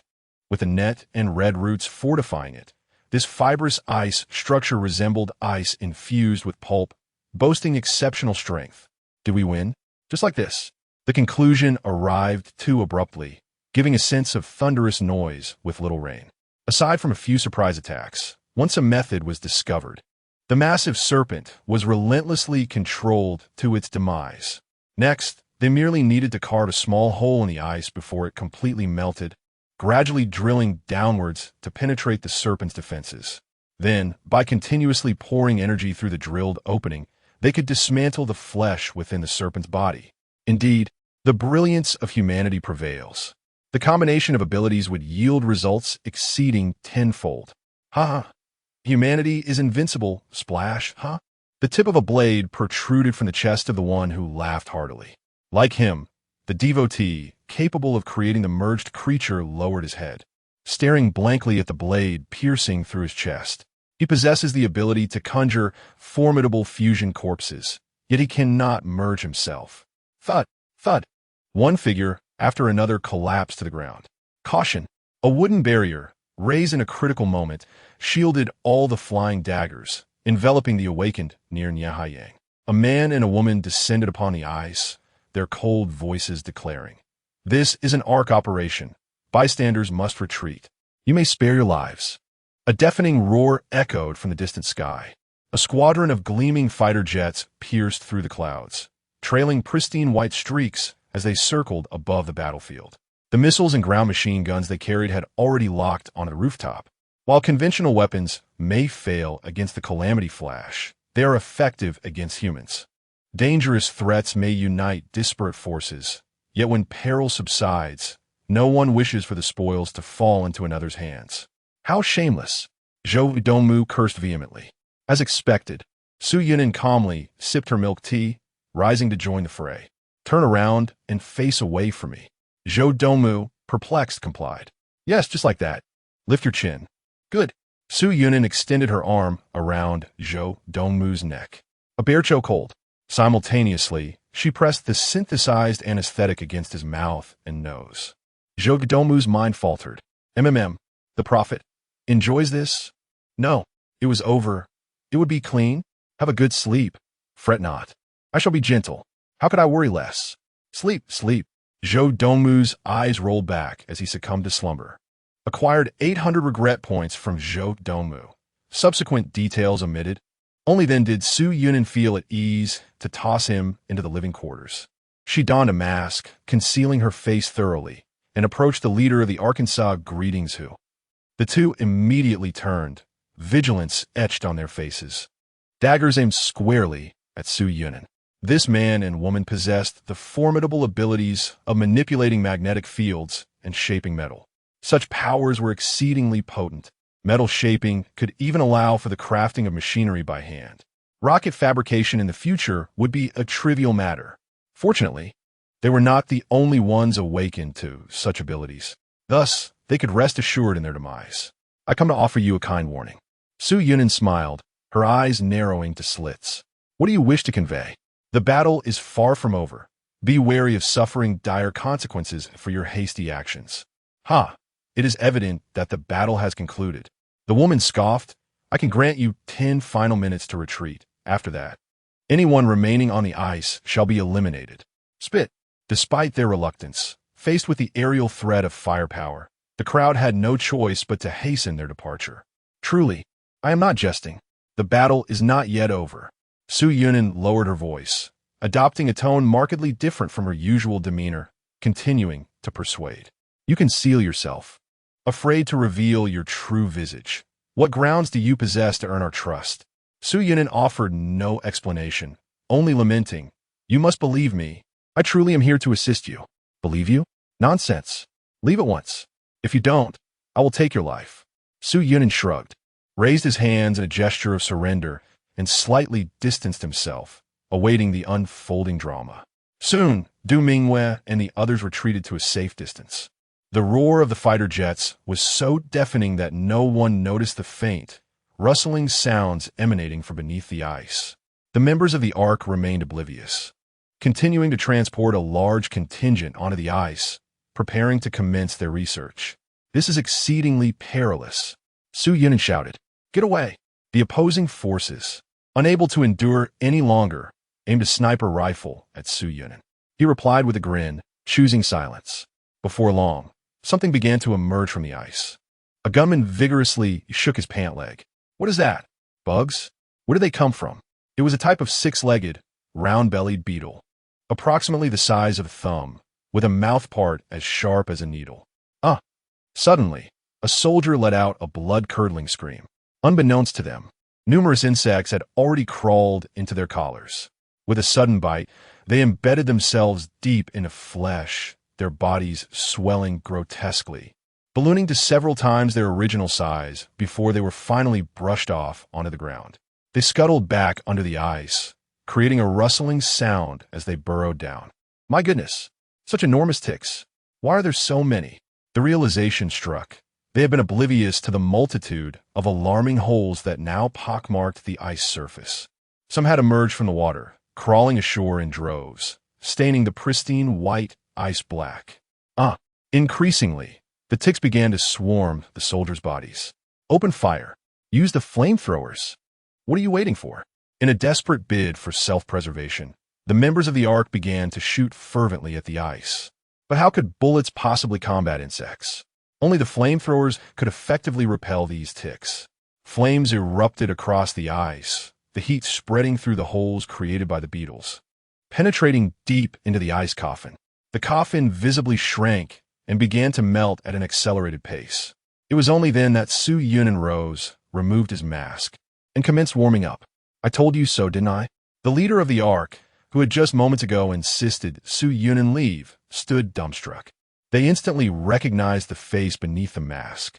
You are Su Yunin, the prophet. So, once again, you all rejected the prophet's counsel. Their mental state shattered, they exclaimed in disbelief. Why did you conceal your face? Why lower your voice deliberately? Both men were filled with rage and despair. Of course, I hope for your demise. However, I didn't inform you, didn't I? Had you not been so irritable and instead engaged me in conversation, well, perhaps I would have considered saving you. The anguished screams grew increasingly louder. The flamethrower could only repel the ticks, failing to eradicate them. As the flames dwindled, they could only watch helplessly as the ticks swarmed around them, crawling over their bodies and piercing their veins with their mouthparts. Ultimately, they were transformed into mere desiccated husks. Su Yunin recoiled slightly, reflecting on the societal menace of the dragon ticks. Fortunate that they only fed once in their lifetime. Otherwise, the situation would be unbearable. A single punch would leave him covered in these loathsome creatures, a repulsive prospect indeed. The members of the Ark could conveniently sate the hunger of these dragon ticks, allowing them to witness the birth of something extraordinary. The ice coffin had melted halfway, revealing the serpent's spine. A vast army of dragon ticks enveloped the great snake, re-entering through the crevices of its scales, refining the blood they had just consumed and returning it to their host. With a resounding crack, a piece of scale shattered. Subsequently, the dark scales of the serpent began to explode in a cacophony of sound, one after another bursting apart. The fragmented scales shed their dark, hardened exterior, unveiling the hidden, jade-green scales beneath. The snake's belly surged upward rapidly, tearing through the remnants of its old flesh, and two sharp, eagle-like claws emerged. A fissure opened in the center of its triangular head, causing the skin of the serpent's face to peel away, liberating a brand-new visage. Its 10-meter-long whiskers danced in the wind, and the damp mane was swiftly dried by the gale, igniting with dark purple lightning. An invisible pressure descended upon the world. In the distance, onlookers were paralyzed with fear. Could it be? A low murmur echoed. Surely not. With a thunderous roar, the hidden dragon ascended, shaking the earth to its core. Even the tides retreated at lightning speed, revealing the ravaged land beneath. Ominous clouds loomed overhead, a boundless expanse of dark storm clouds shrouding the sky, with swirling clouds echoing with thunder, as if paying homage to the arrival of a sovereign. A crimson bolt of lightning pierced the heavens, striking the emerging dragon's majestic horns, incinerating the last remnants of its old skin and infusing it with a surge of unparalleled energy. With a powerful convulsion, it shattered the last vestiges of ice that bound it, its elongated form soaring into the sky. A thunderous roar resonated, as countless bolts of lightning struck the bustling ruins of the Yangtze River Delta. It unfurled its massive, sharp claws, grasping the orb atop the Oriental Pearl Tower. The tips of its claws retracted effortlessly, piercing into the tower structure, standing tall and majestic, with golden eyes surveying the earth below. Disaster Flash number 006, codename Awakening. 93. You call this a human on Earth? Disaster Flash number 006 habitat. Saturn's moon Enceladus, near the core. Description: in its juvenile phase. It occupies the mid-level of the food chain on Enceladus, resembling a serpent-like creature, primarily preying on underground corpse eaters. Upon awakening, it transitions into adulthood, ascending to the apex of the food chain on Enceladus, suspected to transform into the jade dragon of myth, evolving and acquiring the ability to manipulate electric charges. One can forcibly magnetize surrounding substances and create magnetic levitation to sustain flight. If the air is magnetized, it may provoke violent winds, torrential rains, and lightning phenomena. Threat: carnivorous, with a voracious appetite in its juvenile stage, which diminishes to 1/10 in adulthood. Abilities: 1. Blood conversion to spiritual essence. Possessing the unique ability to transform blood into absorbable spiritual essence, it establishes a remarkable symbiotic relationship with dragon ticks. In its juvenile phase, it willingly becomes parasitized by the dragon ticks, nurturing them until maturity, during which its appetite is immense. Upon awakening, it relies on the mature dragon ticks for a sanguine metamorphosis. It is imperative to keep a distance from the soon-to-molt 006. After awakening, it sheds both the dragon ticks and its outer skin, which secretes components that stimulate the development of the dragon tick's gonads, facilitating their mating and egg-laying, thus completing the life cycle. 2. Powerful magnetic field. Do not attempt to use metallic objects against 006, or you will undoubtedly regret it. On the distant coastline, the surviving combatants trembled, their scalps tingling. Everyone recognized this entity. How could this monstrous being appear? How could we possibly triumph over such a legendary deity? Its form, merely a grasp on the Oriental Pearl, was sufficient to send chills through the souls of all witnesses. The 100-meter-long body swayed like a flag in the wind, lightning flickering incessantly around it, striking the lightning rod of the Oriental Pearl, which had already turned a fiery red. It stood against the storm and thunderclouds, resembling a harbinger of doom, initiating judgment upon this world. What are we waiting for? Can we flee from it? It can fly, if it desires our demise. Du Mingwei and Nie Haiyang exchanged bitter smiles. Never did they imagine that the ice falling from the sky would be that legendary creature. Although it bore some differences from the tales, the oppressive aura of death it emanated was equally formidable. If one were to perish by its hand, it would not be in vain to have lived this life. After all, this is it. The crowd gazed at that figure with a mix of excitement and despair, yet their expressions gradually turned serene. If the enemy is utterly invincible and death is inevitable, it is better to embrace demise with dignity. Yet, there were those who remained unconvinced.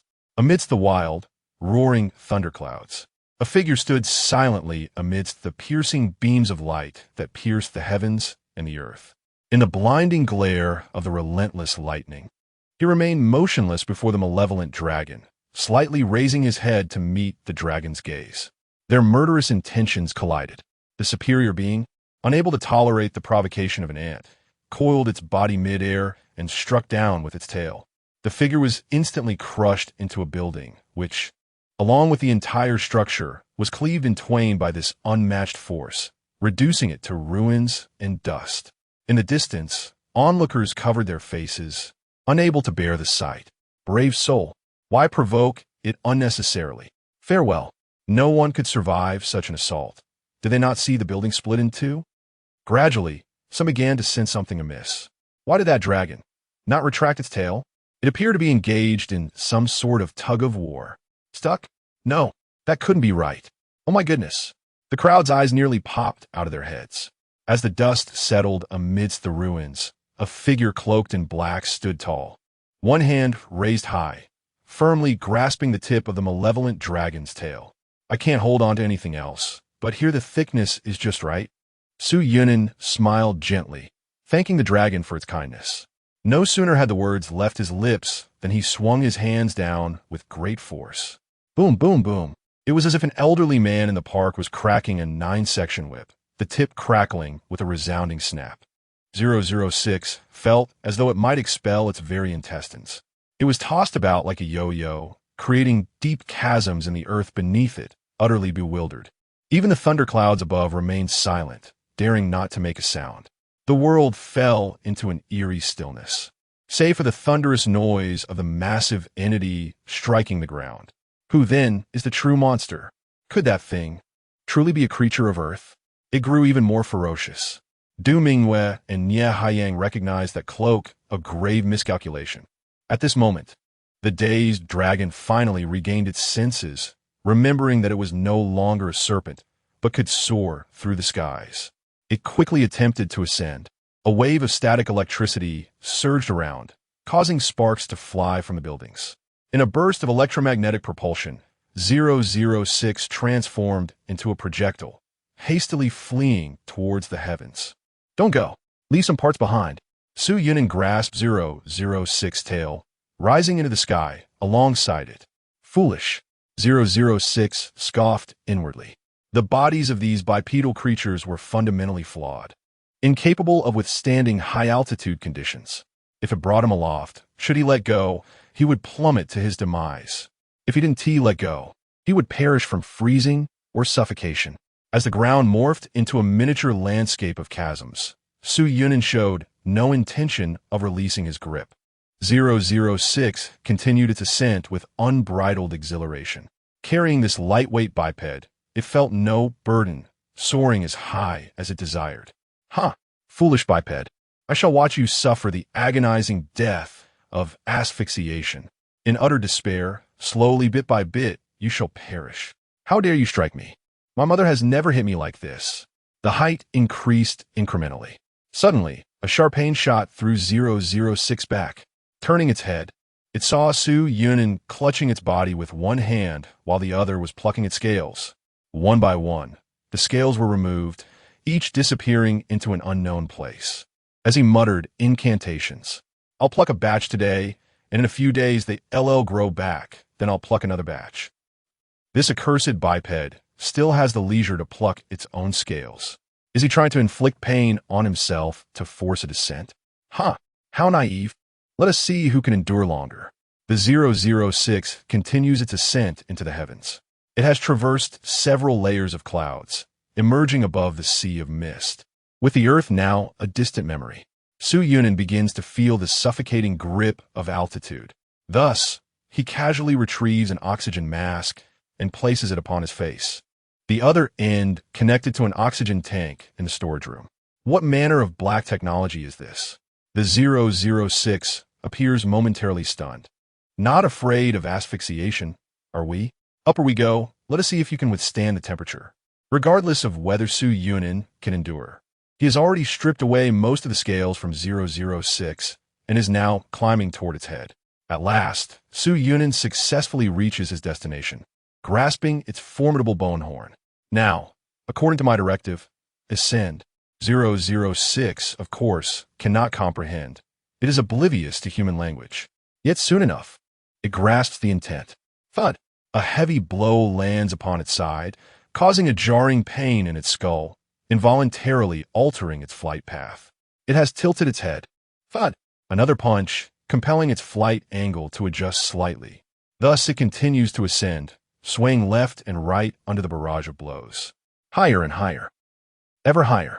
So high that the earth begins to curve, no longer a flat expanse, but gradually shrinking into a magnificent azure sphere.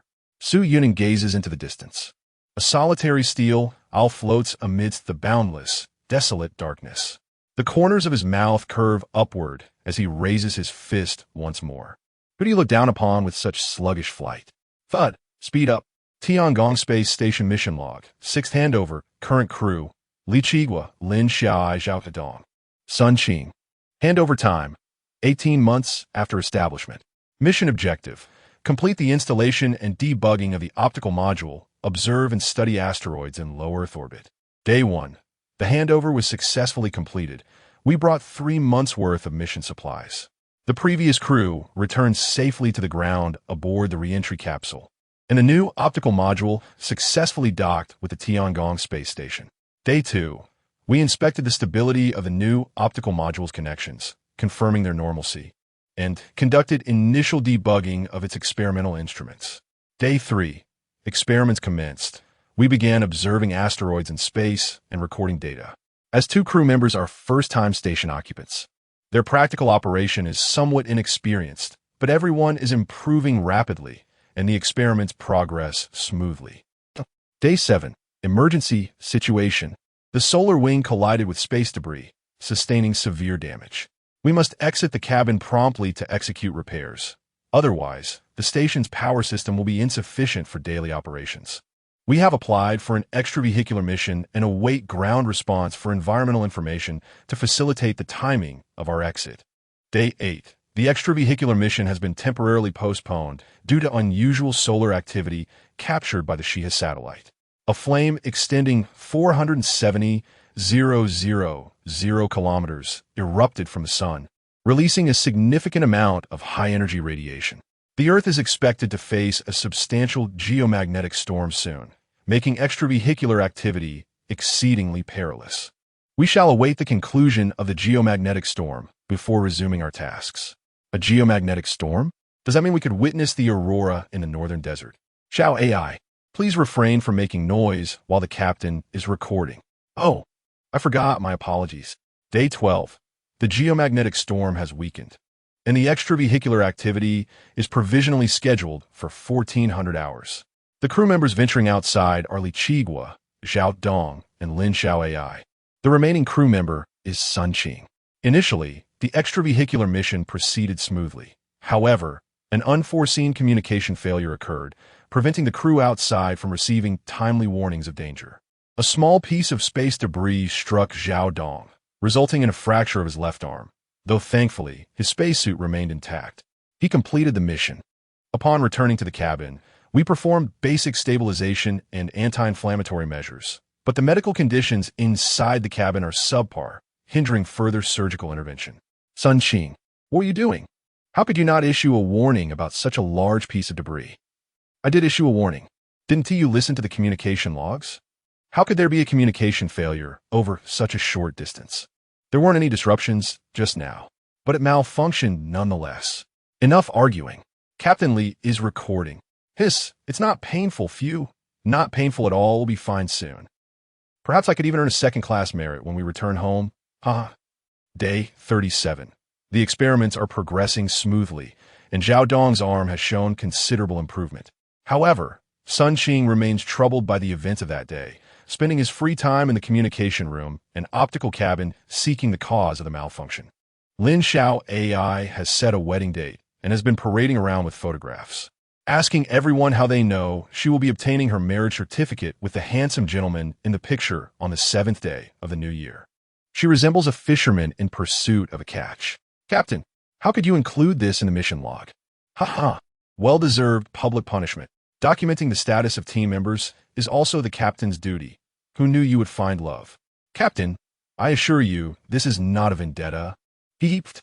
Day 45. Sun Qing seems to have made a discovery. He reported to me today about something rather absurd. He mentioned that he monitored fluctuations in the magnetic field and, in conjunction with his observations of the auroras at the North Pole, he believes there exists an invisible celestial body with a powerful magnetic force hidden within the solar system. This is quite astonishing. Invisible? That implies its gravitational pull is so immense that not even light can escape, likely on the order of a black hole. Yet, if such a black hole existed within our solar system, we would have been stretched into spaghetti long ago. Nevertheless, he remains resolute in his assertion and has invited me to review the experimental data. This celestial body intermittently releases magnetic fields in a pulsating manner, suggesting its gravitational force fluctuates between infinitesimal and immense. This is simply implausible. I am reluctant to believe it.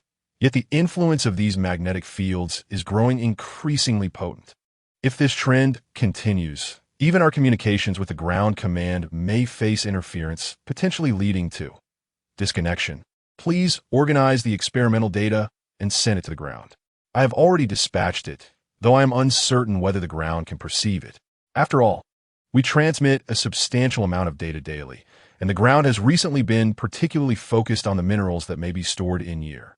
Trust the command. There are numerous scholars below, and if you elevate the priority of the data, they will take notice. Alternatively, they might perceive that I am attempting to absolve myself for my previous negligence by submitting an astonishingly erroneous dataset. Day 55, communication has once again been disrupted. This time, we were cut off from the ground for a full 14 hours. This marks the fourth communication issue this month. The Shiha vessel did not issue a solar activity alert. It is not a solar matter. It must pertain to the communication device. The ground insists I repeatedly check the communication equipment, yet we are certain that the devices are functioning perfectly. The command suggests that it may be residual effects from the solar sail's impact and has instructed us to conduct further checks. However, we can assure, based on our years of training, that there were absolutely no malfunctions during this period. Forget it, Chief. The ground does not trust us. We cannot state it so bluntly. The command has simply been quite occupied lately with the imminent launch of the asteroid probe. Day 65, the first batch of asteroid probes has successfully launched. Watching those luminous points ascend from the clouds and sweep past us has provided considerable reassurance. Recently, there have been no communication interruptions, and in another month, we shall return home. However, Sun Qing remains pessimistic. Chief, I hope we can enter a state of emergency. Why? Based on my previous calculations of the electromagnetic pulse cycle, this recent calm is merely a prelude to a larger storm. Perhaps when the next pulse arrives, we will be completely severed from the ground. Can you stand by your words? I stake my life on it. How long until this occurs? 2 months. We have just 1 month left before we can depart. Chief, I suggest we refrain from excessive optimism. Several satellites have recently been observed falling for unknown reasons. The ground also needs to reassess the launch intervals for supply rockets. What do you propose we do? From today onward, we should strive to minimize physical exertion in order to reduce the consumption of food and oxygen. What if there are extravehicular activities? That requires robust physical condition. We cannot afford to starve. We can have 3 individuals endure hunger while 1 remains nourished to undertake the extravehicular tasks alone. This is against protocol. As the first line of defense for human safety, we are obliged to make sound decisions independently during critical moments based on our judgment. Now, give me your experimental data.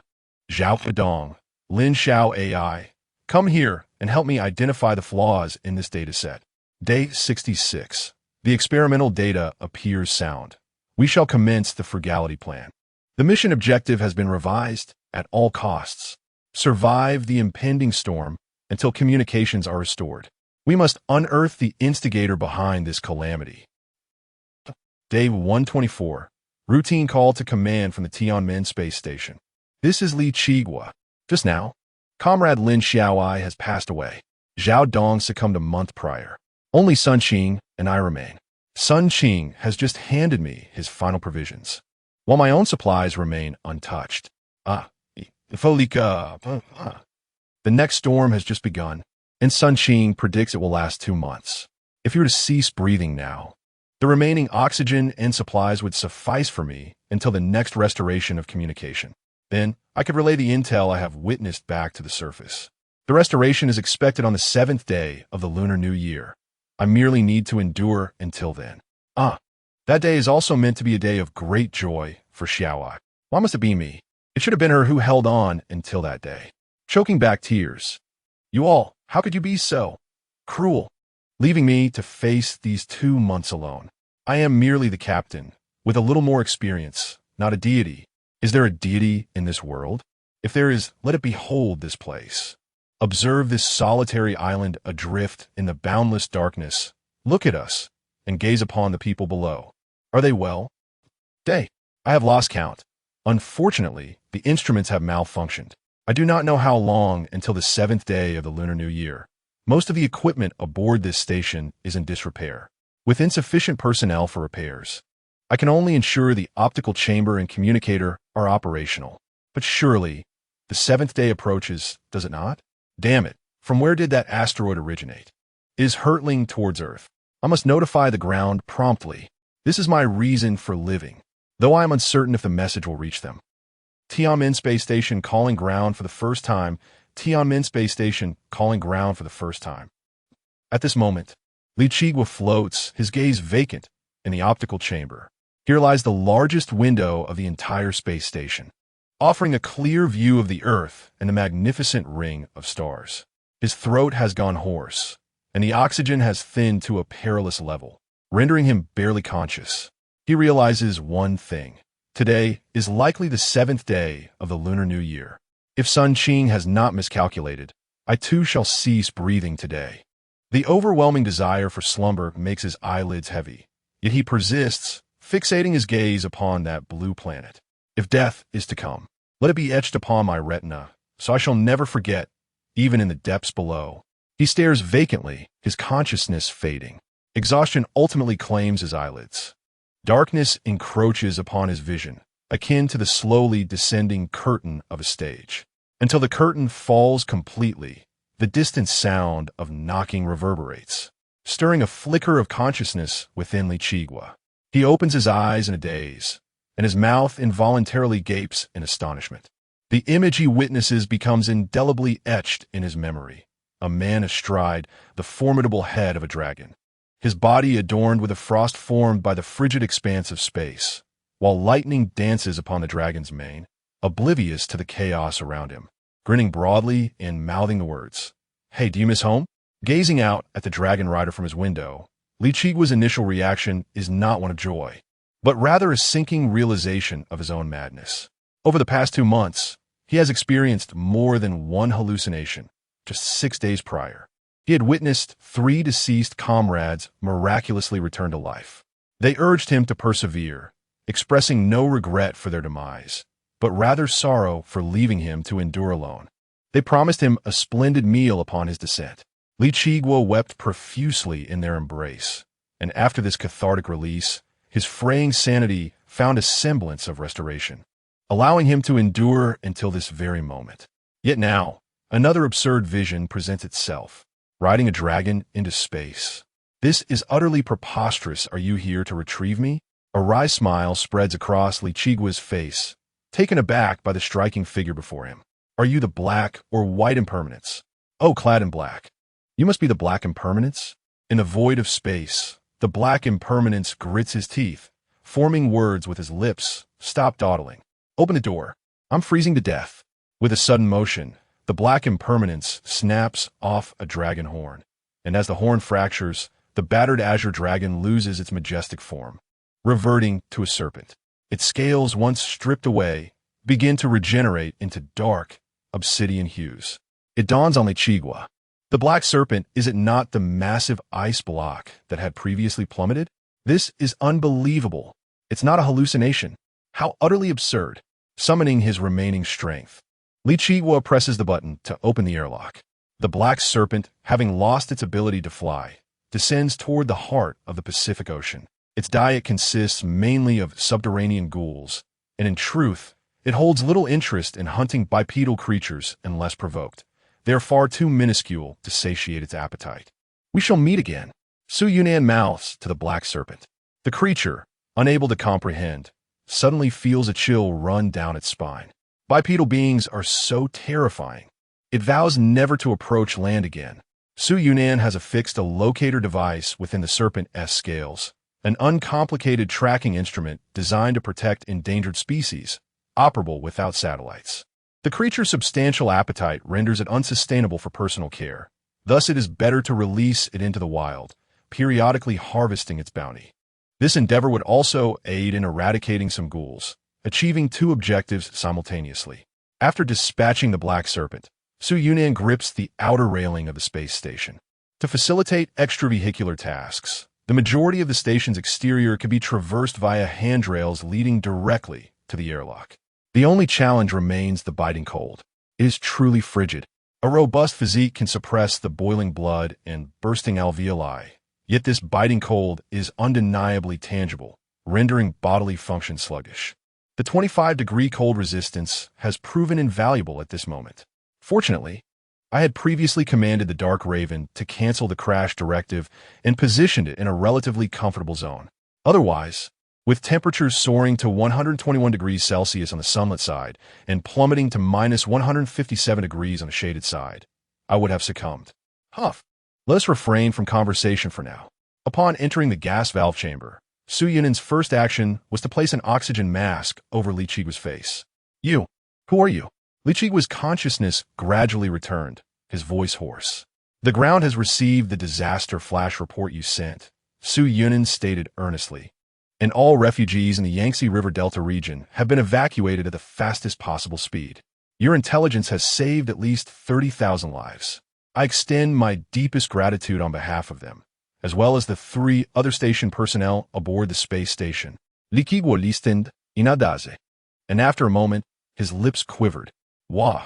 He was taken aback by an unexpected surge of strength, enveloping Su Yunin in a tight embrace and weeping uncontrollably.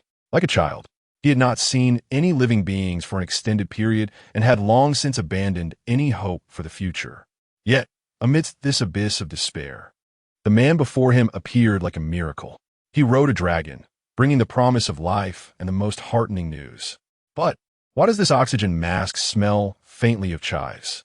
Su Yunin retrieved a new mask for himself and gently patted Li Chigua's back in consolation. Rest for a moment. I have food and water. He offered a pouch of apple puree and a bottle of glucose drink to Li Chigua, then floated to the window and called for Xiao Nuo. Oh, Xiao Nuo was profoundly astonished by the scene before him. See, I told you, this is the most magnificent sight in the world. Su Yunin beamed, ruffling the little one's head. The small creature donned an oxygen mask, gazing dreamily at the vast blue planet below. At that moment, the space station hovered at the boundary between light and darkness, with half of the Earth basking in daylight while the other half lay shrouded in night. On the sunlit side, one could behold the azure oceans and slowly drifting storm clouds, a portrayal of the planet in its primordial state, untouched by human influence. Conversely, the darkened half, following several days of recuperation since the 3rd day of the lunar month, revealed the resplendent glimmer of city lights returning. It was as if the entire starry sky had been condensed onto that small, darkened Earth, radiating densely with light. In her limited understanding, she began to grasp the grandeur of the world for the first time, and this scene profoundly reshaped her worldview. Whenever we witness such a sight, murmurs arise within us, making us feel that everything is worthwhile. Li Chigua, he said, swallowing hard, a few days ago I thought we had lost the lights forever. Rest assured, we have not. He inquired anxiously, what is the state of the ground? There have been significant changes. Everyone has ceased their pretenses. Fortunately, there are still many fools like you. You will surely find camaraderie among them. Li Chigua consumed the apple puree in his hand, swallowing a few mouthfuls before choking up once more. Su Yunan glanced at the 3 bags in the frozen chamber and patted Li Chigua's shoulder, offering words of solace. Do not mourn. No, I'm genuinely happy for them. Li Chigua dabbed his eyes and nose with his sleeve, acknowledging their mission had been accomplished. You have succeeded as well. I am merely their vessel. I am nothing. Do not belittle yourself. Without you, they would have truly died in vain. He was on the verge of tears, nearly convulsing with emotion. Once Li Chigua's physical state improved slightly, it was time to return. Su Yunan took several photographs of the great blue sphere, reluctantly preparing for their journey back. Though I am uncertain why you were able to ascend, regrettably, you must remain here with me. Li Chigua sighed, filled with remorse. If I can ascend, I can certainly descend. Shall I use that dragon? No need for it. Just jump down. Huh. While Li Chigua was perplexed, he recalled how the man had effortlessly stood in low Earth orbit, leading him to believe there was indeed a method. It seemed the Earth had undergone significant changes, and he was struggling to keep pace. Take this back with you. You must bring it to the surface. Li Chigua retrieved a hard drive. Without Su Yunan needing to inquire, he solemnly explained, this contains information on the star rings captured closely by the space station, precise to every centimeter of ice particle. It is crucial for research. You should keep it for now, Su Yunan suggested. How can that be? I certainly cannot return, but you still have the chance to reach the surface. You could deliver it to the scientists down there. You should personally deliver it to them. Huh? The more Li Chigua listened, the more bewildered he became. He was no superhero. How could he possibly break through the atmosphere like the other? Meanwhile, he noticed Su Yunnan gesturing around, roughly measuring the size of the space station with his hands, muttering, "This thing is already in shambles. It's of no use to leave it here."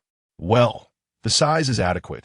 In the future, if confronted with something unbeatable, we can throw it out to smash into them. The engine explosion should be quite exhilarating. All right, let us prepare. It is well known that space stations are meant to be discarded. The Tiananmen space station measures 89 meters in length, 62 meters in width, and 20 meters in height, weighing a total of 180 tons, which is within Su Yunnan's lifting capacity. Anything he could lift could fit into the floating island, and the island's dimensions were more than sufficient. Fortunately, a new large isolation area had recently been established. Otherwise, there would be concerns about explosions if placed elsewhere. He first synthesized a special sedative to soothe Li Chigua's mind, allowing him to take it before he fell asleep. Afterward, he temporarily placed Li Chigua and Xiao Nua in the living area. He also gathered the remains of the 3 station personnel. Su Yunnan opened the gas valve chamber and stepped outside the space station. Items within the still zone floated, alleviating concerns that the awkward structure would be damaged. He raised his hand. "Let us go." In the blink of an eye, the colossal entity vanished without a trace, as if it had never graced this void. Yet, Su Yunnan was acutely aware that it would inevitably return, and next time, it would not merely be a pair of lonely eyes observing from afar, but a more magnificent presence, unless he were to destroy it. On the ground, Du Mingyue and Nie Haiyang returned to the West Lake camp, their minds in disarray. Gan Chongji and Gao Jingyi had also returned, bearing particularly grim news. The space station had completely lost contact. This meant that the hero who had relayed information to us, who had called the ground over 1,000 times, may have. Gan Chongji closed his eyes, sighing as he nodded. His intelligence was indeed accurate. We had encountered a formidable threat in the Yangtze River Delta. That being's power far exceeded our comprehension, and with our current capabilities, we stood no chance of victory. Du Majues clenched fils de tombeau slitli. Just moments ago, they had nearly faced total annihilation. Moreover, had it not been for his timely warning regarding the evacuation of the refugees, the consequences would have been unimaginable. He was a hero, a beacon of hope for the ground. Yet we had lost another hero. The atmosphere grew heavy with sorrow. The group crouched down, silently adding another river lantern to the waters of Westlake. The dragon that had previously accompanied the cloaked figure had vanished, and soon after, the storm dissipated, leaving a clear, cloudless sky. The lake mirrored the starry expanse above. Gao Zhengyi, who had been gazing intently at the lake, suddenly seemed to uncover something terrifying. He rubbed his eyes, abruptly lifting his head, his expression turning grave. A meteor. Prepare for defense. Beneath the starry river, a spark was rapidly plummeting from the heavens. That glow was particularly pronounced in the night, akin to the brilliance emitted during every previous catastrophe as it penetrated the atmosphere. And at that moment, the trajectory of its fall pointed directly towards the West Lake camp. Oh no, was this never-ending? After a grueling day of rescue operations, everyone was utterly exhausted and had no strength left to confront yet another crisis. Hold on. Disperse. Old Gao, let us swiftly form a triangular formation around the landing point. Whoever the monster attacks should do their utmost to restrain it, but do not engage directly. With weary bodies, they rose. The fiery light drew closer. Gao Jingyi retrieved a pair of binoculars to survey the sky, hoping to ascertain the enemy's appearance. He was taken aback. The expression on his face deepened the surrounding tension. Nie Haiyang inquired, "What you see?"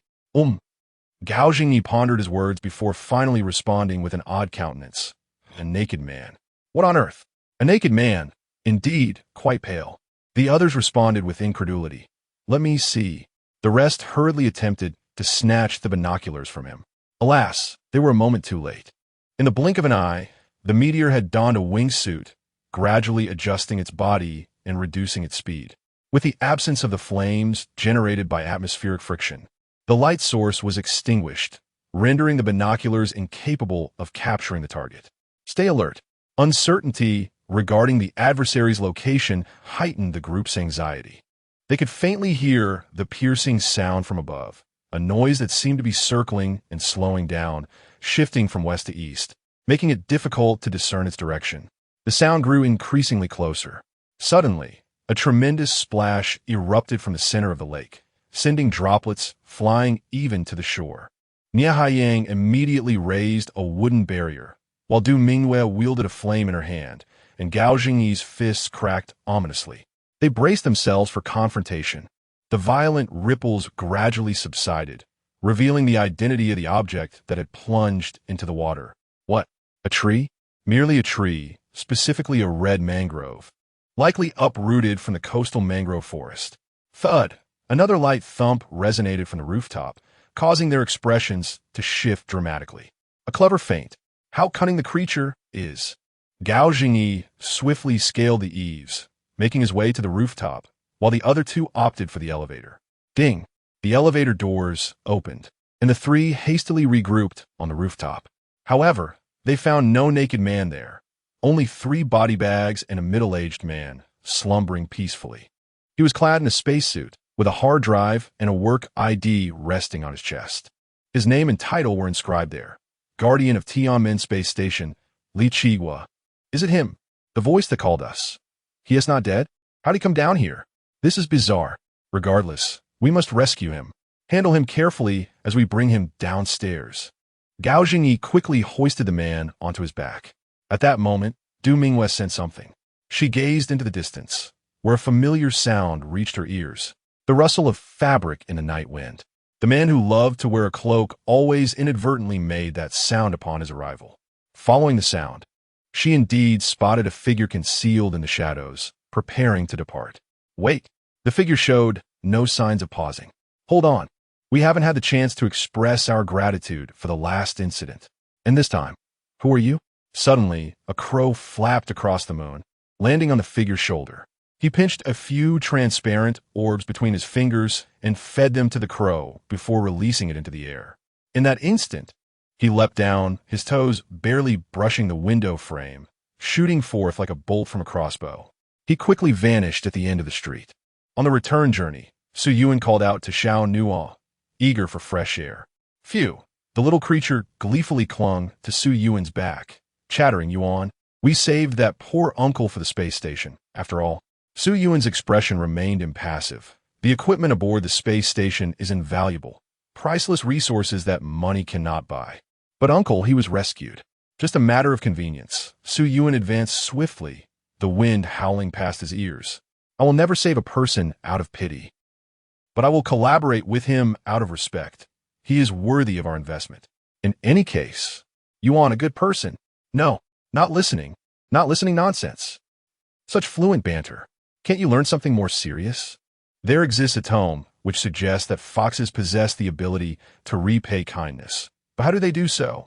Perhaps it would be better to indulge in banter instead, as that book is no longer permitted for my perusal. The fragmented conversations echoed amidst the desolate ruins as a pair of figures, one large and one small, gradually faded into the night. Within the living quarters of the Sky Island, an unfortunate soul, adorned with graffiti across his visage, remained in a deep slumber, heavily under the influence of anesthetics, mumbling in his dreams. No prophet, that place is forbidden. Ajamadao Onajo Dongmu is a blogger specializing in the historical realms of gaming, fervently dedicated to unearthing the hidden treasures and obscure histories of the previous century. Su Yunan had previously stumbled upon his videos and could ascertain that this fellow was undoubtedly a professional in his field. However, it would be several hours before he awoke, prompting Su Yunan to forego returning to prison and instead seek out an unoccupied room to study his materials. He had just liberated a considerable amount of treasures from 006, scales, horns, and whiskers. These composite materials boast a multitude of applications. Horns can serve as supplementary components for enhancing spiritual awareness. Scales are primary materials for crafting tools. And whiskers are excellent for making ropes. These scales were impervious to brute force, only removable by extraction, and their edges were exceedingly sharp. Thus, Su Yunan resolved to forge some equipment. If only the scales were smaller, they could be fashioned into armor. However, each scale was larger than his own face, rendering any attempt at armor creation futile and potentially transforming him into a foolish beast. abandoning the notion of armor. He decided to utilize them as a heart shield instead. After a brief contemplation, he reached a decision. He would bind 2 large scales with whiskers and place them within his clothing, one on his chest and the other on his back, thereby safeguarding his vital organs. He then took a portion of the scales and, using Qihong stone for welding, fused them together. Thus was born a rudimentary, yet colossal, serrated demon-breaking sword. The blade measured an imposing 2 meters in length, with a handle of 6 meters, weighing a staggering 5 tons at first glance. It resembled a terrifyingly oversized chainsaw, designed specifically for confronting formidable foes. The dragon scales shimmered with an emerald glow beneath the moonlight. What if the dragon scales could be made to move?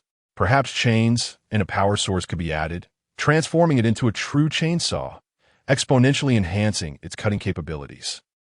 Alas, the current strength of Qihong stone was insufficient, as chains fashioned from it would easily break. What high-strength monster materials could be suitable for welding? Su Yunan pondered but could not conjure an answer.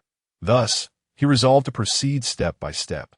The synthesis consumed a considerable amount of time, and by the time Su Yunan sheathed the long blade, dawn was nearly upon them. Awakened by the morning breeze, Zhou Dongmu stirred, still oblivious to the tortoise drawings adorning his face, while Xiao Nuo, hidden behind Su Yunan, stifled her laughter. Who am I? Where am I? What was I meant to do? Zhou Dongmu appeared utterly bewildered. Do you require a major memory restoration spell? Inquired a voice nearby. I'll wait. No, I don't. His refusal came a moment too late. Acquired 100 regret points from Zhou Dongmu. An icy sensation slipped down the back of Zhou Dongmu's collar, jolting him awake, and he quickly regained his memories. Prophet, what have you done to me? Even if you are a prophet, at least allow me some preparation. What are you rambling about? I require your intellect. Huh? Zhou Dongmu's anxiety deepened. Has humanity evolved to such a degree? He found it difficult to comprehend this peculiar obsession. However, Su Yunan tossed him a pen. Write down every gaming secret you know, all of them. What secrets? Cheating commands. Oh. Zhou Dongmu's expression turned peculiar. Is the prophet struggling to overcome a particular level? I can assist you. Hurry and write. With a mix of indignation and despair, Zhou Dongmu grasped the pen. What is this nonsense? He originally intended merely to observe the boss battle and see what lay within that 30-meter ice block, only to be coerced into completing an assignment. Had he known that even boys could be, he racked his brain to jot down everything he knew. Yet, in total, it barely reached 100 entries, many overlapping with Su Yunan's memories. Su Yunan reviewed Zhou Dongmu's work, mentally processing each entry. In doing so, he unlocked 5 elemental secrets. Compared to the 118 elements of the periodic table, this was woefully insufficient. Is this all? This is all I can recall. If it weren't for the games I frequently played, who would remember such details? Surely, everyone references while playing. The internet is down. This is rather unfortunate. I specialize in game archaeology. My computer houses a wealth of information, rivaling an encyclopedia. I have some industry contacts who might be able to assist as well. Would you care to accompany me, Prophet? Let's go. By the way, feel free to employ any tricks. For instance, setting traps in the room, having the awakened lie in wait, or perhaps nurturing a ghoul within the premises. I have none, but you could. I'll give it a try. Regrettably, Thoudon Muharbert Noilintenschens. The moment he grasped the identity of the other party, he completely relinquished any desire to resist. Even if the prophet intended to do something to him, he would consider it an honor. After all, were it not for Su Yunan's warning, he and his companions would not have survived to this day. Prophet, truly, I owe you a debt of gratitude for your prophecies. Was it not 404? That day, I was live streaming, and during a break, I happened to click into your room. Since I usually record my streams, I inadvertently captured your words as well. Quite fortunate, Su Yunan nodded, showing discernment. The prophet is indeed lacking in humility. Zhou Dongmu felt embarrassed. Nevertheless, this prophet has no reason to be modest. Our team compiled your quotes into a guide titled Survival in the Apocalypse, which enabled us to endure. A few of you? Who else? Su Yunan grew wary. Just some like-minded colleagues. We were together at a New Year's gathering when the apocalypse suddenly struck. Some, in disbelief, rushed outside, hoping to return home, only to find themselves frozen sculptures by the next day. What does having millions of fans matter? Alas, monsters do not watch live streams. My condolences? Do not be disheartened. It seems our esteemed figure has been reduced to mere tomato juice, with those boasting more followers than I have perished. Henceforth, I shall reign supreme in the gaming realm. Su Yunan descended the stairs, dragging Zhou Dongmu along, and unceremoniously tossed him into the car, instructing him to take the wheel. After a night of exertion, he was too fatigued to walk and needed to conserve his energy for potential dangers that lay ahead. Regardless of how innocuous the adversaries may appear, it is prudent to remain vigilant in these times. Zhou Dongmu, possessing commendable driving skills, navigated through several winding streets before finally halting at an unremarkable apartment complex. He adeptly swiped his card to unlock the entrance, glancing at the elevator, which was functioning normally, yet hesitated to approach. The elevator doors were firmly secured with thick iron plates, and a heap of debris lay outside, obstructing access. There was no point in contemplating it. They would have to ascend the stairs. Rumor had it that a monster was confined within. Rumor? I am uncertain. It was the building manager, an elderly woman, who insisted on sealing it off, declaring that we must not intervene, lest we invite our demise. Raising an eyebrow, Su Yunan utilized his spiritual awareness to probe through the walls. What he discovered was a scene stained with blood, yet there were no living beings in sight. He continued his meticulous scanning, thoroughly examining the entire building. A myriad of life forms flooded into Su Yunan's mind, leaving even him momentarily stunned. Goodness, this building harbors spirits. Mighty spirits. It appears I have found the perfect venue to test my mettle. Realizing the peculiarities of the building, Su Yunan donned a gas mask and retracted his spiritual probe. Let us not make a spectacle of this. Retrieve your documents discreetly and exit the premises. Understood. Otherwise, everyone will incessantly pester you for fortune-telling. It would be utterly tiresome. Zhou Dongmu believed he grasped Su Yunan's intent. They ascended to the 12th floor on foot, and Zhou Dongmu, panting, opened the door, feeling somewhat embarrassed. His room was in utter disarray. Dense smoke wafted from the bedroom, casting an ethereal haze over the space, leading one to mistakenly believe a fire had ignited. Cough, cough. What are you all doing? He managed to utter. Inside the bedroom lay several disheveled individuals, their expressions vacant, wearing dazed smiles. Zhou Dongmu covered his nose and stepped in, catching sight of cigarette butts beside the bed, and exploded in outrage. You scoundrels! Have you dared to smoke in my room? Where did you even procure these leaves? The group remained oblivious, seemingly deaf to his outburst, only mumbling sluggishly. It's the apocalypse. Why bother? Are you all fools? The electricity and water have been restored. Perhaps the internet will be fixed by tomorrow. The apocalypse is over. Zhou Dongmu shouted. Su Yunan, taken aback, queried, Is this truly your perspective? Ah, forgive me, I did not mean to question you. It's just that, in a strict sense, this cannot be considered an apocalypse, Zhou Dongmu replied, feeling embarrassed. Oh, while there have been some environmental changes, they are not excessively drastic and remain within humanity's capacity to manage. There are merely more monsters now. If we can organize and strive for coexistence with these creatures, it does not constitute an apocalypse. With an optimistic spirit, Su Yuanan remarked, Have you ever heard of a mantle plume eruption? What? Clearly, Zhou Dongmu was unfamiliar with the term. Never mind, you should look it up. Ah, all right. Apologies, I didn't anticipate that these individuals would come into my room. They are from the esports circle, and I'm not particularly well acquainted with them. I see, I recognize them. The men and women sprawled across the bed were indeed familiar faces. One was a renowned female streamer, and another had even clinched a championship title at the S tournament. Su Yuanan assessed each of them, ensuring that none posed a threat to him, before turning his attention away from the bedroom, focusing instead on the hallway, quietly awaiting Zhou Dongmu's completion of his task. Sun Qing. No. Li Jigua jolted awake from a nightmare, his hand frozen mid-air as if attempting to grasp something. Yet he could only clutch at the emptiness. Mom, he's awake. Nie Yao, who was assisting nearby, promptly called out upon seeing Li Jigua regain consciousness. Li Jigua rubbed his temples and sat up. Where am I? This is the Shihu camp of the fire rescue team. I am Commander Du Mingwe. This is Commander Nia Haiyang, and these are the astronomer Gan Chongji and the soldier Gao Jingyi. The group hurriedly entered the tent. For a moment, Li Jigua found it hard to discern whether this was reality or merely a fleeting dream. If it were a dream, its vividness was astonishingly realistic. What about him? Who? The one who rescued me. He arrived at the space station riding a dragon, claiming he could take me home. He left you at the Shihu camp and departed. Do you remember what he looked like? Li Jigua pondered for a moment before finally uttering 2 words. Very handsome. Handsome to the point that you can't forget him. Although this description seemed utterly absurd, it jolted everyone into a state of alertness. Gao Jingyi produced a photograph of Su Yuanan's work ID taken upon his employment. Is this him? Yes, that's him. Li Jigua swiftly rose. Where is he? I still need to express my gratitude.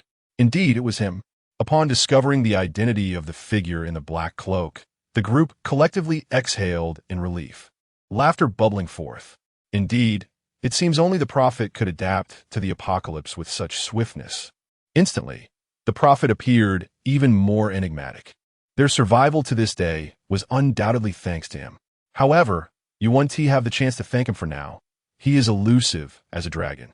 Amidst the lively discussions, Li Jigua found himself laughing uncontrollably. At last, he could hear the voices of humanity again, and the cacophony felt delightful. Yet, he had little time for sentimentality.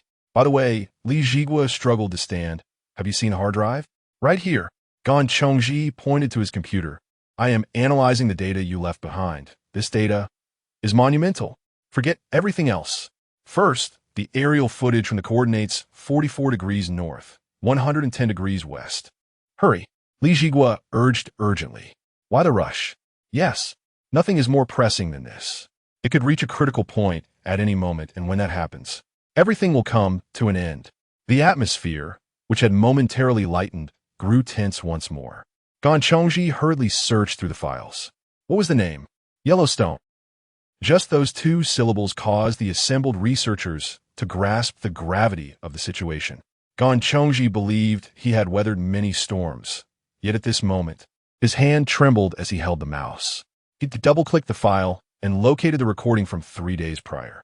The old coordinates were 44 degrees north, 110 degrees west.